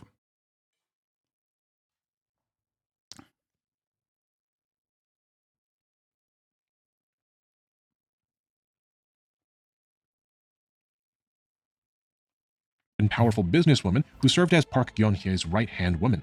And Choi Soon-sil had a daughter named Chung Yu-ra, who loved horses. She was a gold medalist at the 2014 Asian Games in dressage. In 2015, Chung was admitted to Ewha Women's University, a highly prestigious school. The Korea Herald reported that the chief of admissions at the university ordered interviewers to, and I quote, select a person who brought an Asian Games gold medal. None of the other candidates were permitted to bring a medal, but Chung brought hers in violation of school policy and was selected. An audit later allegedly discovered that the interviewers purposefully gave other students lower scores to help Chung with her acceptance. It wasn't enough just to graft Chung into the school, they torpedoed the futures of regular young Koreans who had otherwise done everything right. During her time at university, Chung was marked as present for only 8 classes over 3 regular semesters. She never did her homework. She didn't take any exams or turn in assignments, and yet she reportedly received stellar grades. In one instance, one of Chung's professors was found to have done an important project for her, cementing his or her work as Chung's own. Students at this highly prestigious, extremely exclusive school, being amongst Korea's best and brightest, quickly noticed the preferential treatment that Chung was receiving, and they staged protests. Pursuant then to all of this negative attention, the Korean cable TV network JTBC. Dude, it's so funny when like everything is collapsing, but there's still clearly remnants of like institutional hierarchies that people still cling on to. And this is one of them where they're like, what the fuck? It's like, bro, everything sucks. Like, this is the one thing that you think is supposed to be real. I don't know. It's kind of like Americans thinking like sports is fair, you know, meritocracy in sports. And just like really clinging on to that as a principle.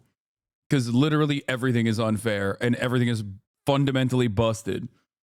But Americans still have this like firm and committed belief that like, no, actually, you can overcome your material realities in the field of sports.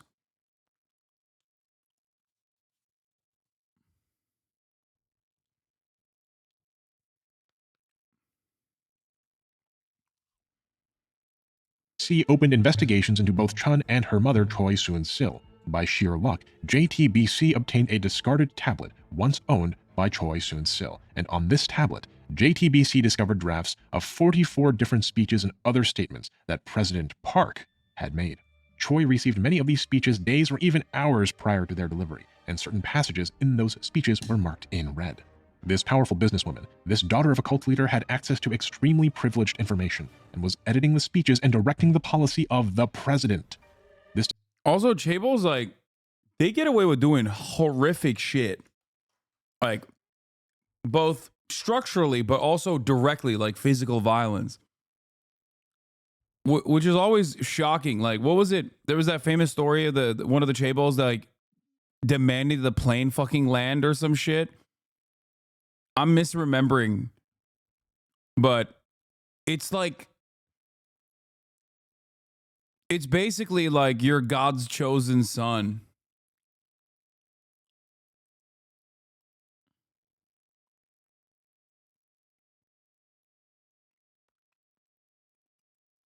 Yeah, I think it was Peanuts. Yeah, no, they're like, they are celestial dragons in One Piece, basically.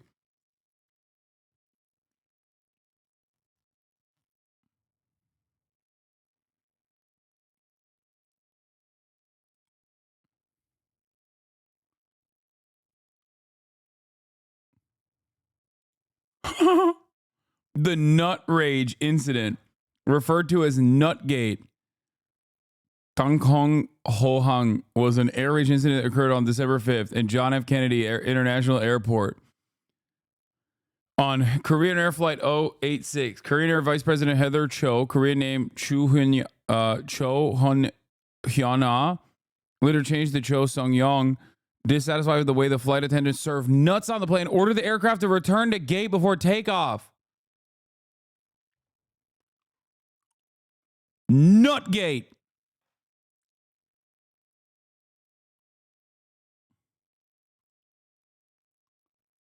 All first-class passengers, including Cho, were given nuts bagged in their original packaging in keeping with the airline's procedures. However, Cho had expected them to be served on a plate in first class. She questioned the cabin crew chief about the standards procedure of serving the nuts.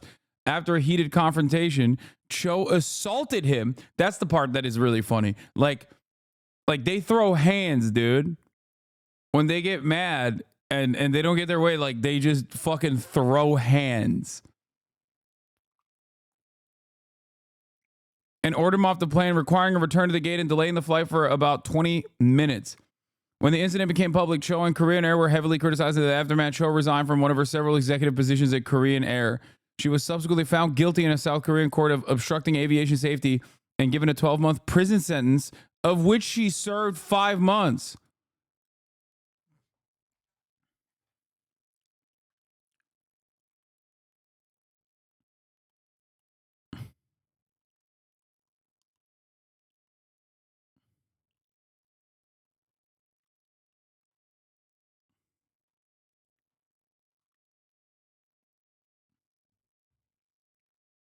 That's crazy.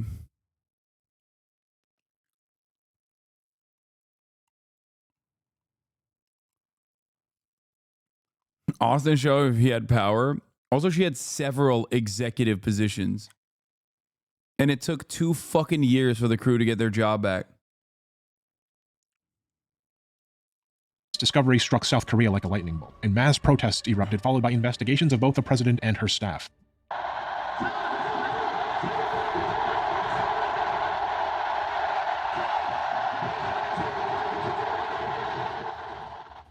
At the end of those investigations, a wide web of corruption was uncovered. A web so vast that we don't even have time to cover each instance of corruption in this video. Instead, we'll fast forward to the end. Park was successfully impeached, and both Choi and Park were brought before the Seoul Central District Court. Many of Park's associates, ranging from her personal aides to high-profile government officials to business tycoons, were jailed for corruption. Most notably, Shin Dong-bin, the chairman of the 5th largest chaebol in Korea, Lotte, was sentenced to 2.5 years in prison for offering a bribe of $6.5 million to Choi and Park. And Lee Jae-young, the then vice chairman, now executive chairman of the largest chaebol Samsung, was convicted of bribery, embezzlement, perjury, and other charges. Lee Jae-young had made payments of over $36 million to foundations owned by Choi, had given a prize horse and several $1 million to Choi's daughter as well. He did this in order to secure government support for a major restructuring of Samsung, which just so happened to allow Lee to become the head of Samsung later down the road. Park herself was convicted of abusing her power to extort money from companies. It's kind of wild that they still go to prison, though. Like, we don't do that shit in America. Are we even more cooked? Like, at least when there's enough public pressure, like, the Korean government's like, all right, you got to go to jail. Sorry.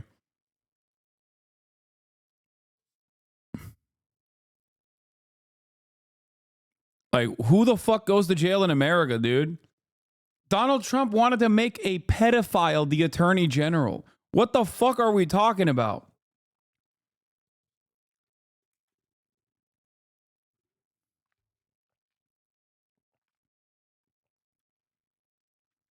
Companies, of unlawfully pressuring Hyundai to sign a deal with a company owned by Choi and forcing them to run ads for her company, of soliciting that bribe for $6.5 million by Lotte, of forcing a telecom company to hire a close friend of Choi's, of leaking 47 confidential presidential documents to Choi, of various bribes surrounding Samsung, of receiving bribes from the National Intelligence Service, the Korean equivalent of the CIA, and more. Choi was sentenced to 20 years in prison and a fine equivalent to 16.6 million US dollars. Park was sentenced to 24 years in prison and a $16.6 million fine as well. Seems like a stunning victory for the Korean people, right? The corrupt president has been removed, the influence of the chaebols has been gouged out of the government, and now things will be better, won't they? The people are back at the top of the hierarchy now, aren't they? Well, no. I'm afraid not.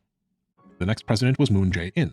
He came from the opposing political party and was not a conservative but a progressive. He ran on a platform of reforming the chaebols. He raised the minimum wage by more than 16%. He lowered the so-called maximum work week from 68 hours to 52 hours, which I will note for the record doesn't actually mean one only works for 52 hours a week.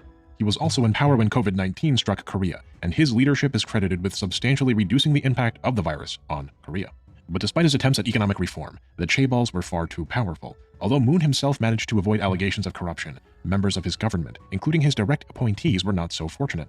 Consider Cho Kook, Moon's appointed Minister of Justice, who allegedly conducted illicit business activities and was sentenced to 2 years in prison for falsifying documents showing his son had completed a prestigious internship that he never actually did, and for forging his daughter. Dude, why are they always doing like low-level grift? Why is it always like related? What the I mean, I know that like in Korean society, like your school, your education is like really important for your future prospects, and then you have to like get into one of these big corporations. But it's kind of funny that it's like everyone's getting popped because they're interfering with school.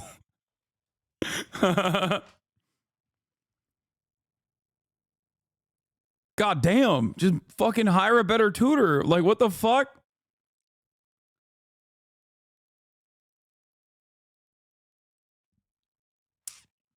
The 11th richest person in the world might go to jail in America. Meet Gautam Adani, the Indian billionaire and business tycoon who was just charged with a massive bribery case in the U.S.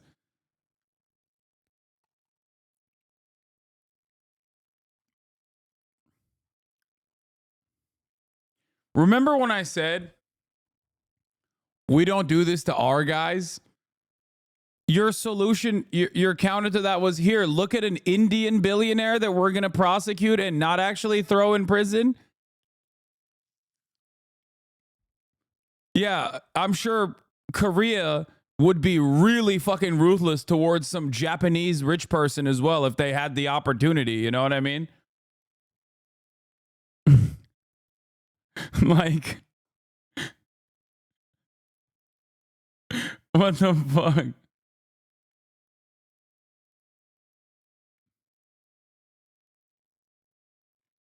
Dude, Nutgate is so academic funny. credentials. You tell me. How is the average Korean supposed to compete with behavior like this? Moon Jae-in became president on May 10, 2017 and served until May 9, 2022. On February 13, 2018, Shin Dong-bin, the head of Lotte, was sentenced to 30 months in prison pursuant to the bribe issued to Choi Soon-sil in exchange for licenses which will allow Lotte to operate duty-free stores. On October 5, 2018, a South Korean appeals court agreed to suspend his sentence to time already served, thus setting him free. He remains the CEO of Lotte to this very day. Oh yeah, that's the other funny part. They go to jail, but then they like still retain their position. That's so funny.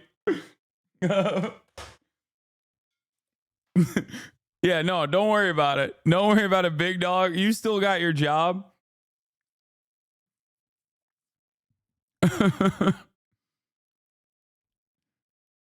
That's so stupid, dude. Yeon, head of Samsung, was convicted on August 25, 2017 and sentenced to 5 years in prison. He was let out on parole by the Seoul High Court, pursuant to a suspended sentence after just 11 months. The Supreme Court reviewed the case and remanded it to the High Court in 2019, and Lee was sent back to jail briefly following a retrial. Yet he would be released again on parole shortly thereafter. On August 12, 2022, Lee Jae-yeon was pardoned by current Korean President Yoon Suk-yeol. Lee maintained control of Samsung throughout his brief time in and out of prison. PBS reports that business leaders and politicians had called for Lee's pardon. Justice Minister Han Dong-hoon stated at the time that the pardons were, and I quote, aimed at overcoming the economic crisis through encouraging business activity. It was just like what happened to the industrialists under Park Chung-hee, imprisoned, fined, and released in exchange for their cooperation. Wield the scepter, gain legitimacy, empower the chaebols, feed the beast. On December 23, 2021, President Moon Jae-in granted a special pardon to former President Park Geun-hye. This is what he said concerning the pardon. We should move into a new era by getting over the pains of the past. It's time to boldly pull together all our strengths for the future rather than fighting against each other while being preoccupied with the past. And believe it or not, even former President Lee Myung-bak received a pardon. Remember him? The president who was the former CEO of Hyundai and who took bribes from Samsung, amongst other... Yeah, she said Obama. He said, Obama, we must not look backwards. We must look forward. Crimes of corruption. He too was pardoned 1 year later on December 27, 2022, by current President Yoon Suk-yeol. And pussy too? After all the smoke and mirrors, after all the pomp and circumstance, nothing changes. Let me be queer. The hierarchy reasserts itself into the proper order. And the Gay Obama grow. Be like. And this brings us to the very end of our history lesson with the aforementioned current President Yoon Suk-yeol, a very staunch conservative who has promised exactly the same thing that each of his predecessors has. He promised to fight inequality and unemployment, and fight corruption. But he has also promised economic deregulation and a hardline stance against feminism. We won't get into the... I'm not gonna lie, chat. I had a great time today, by the way. Like, looking at these long YouTube videos. I had a fantastic time.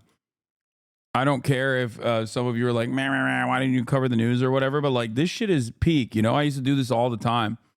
It was fun. It was informative. It was instructive. Stop asking me to play mouthwashing! Fuck!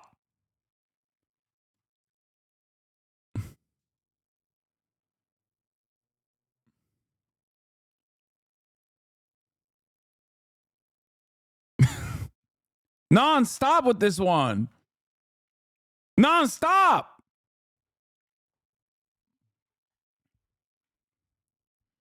The audience is begging for you to play Mouthwash. I brought it up one time.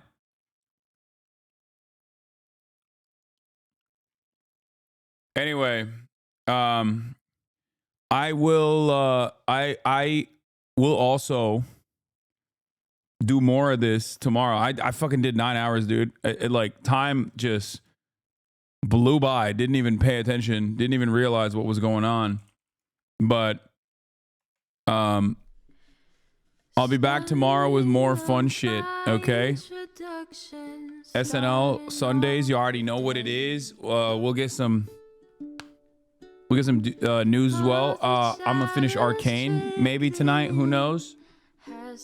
Also, you know, don't forget, this is a hate crime, apparently. But love you all. No Grant tonight. Kaya! And I'll see you tomorrow, all right? Peace.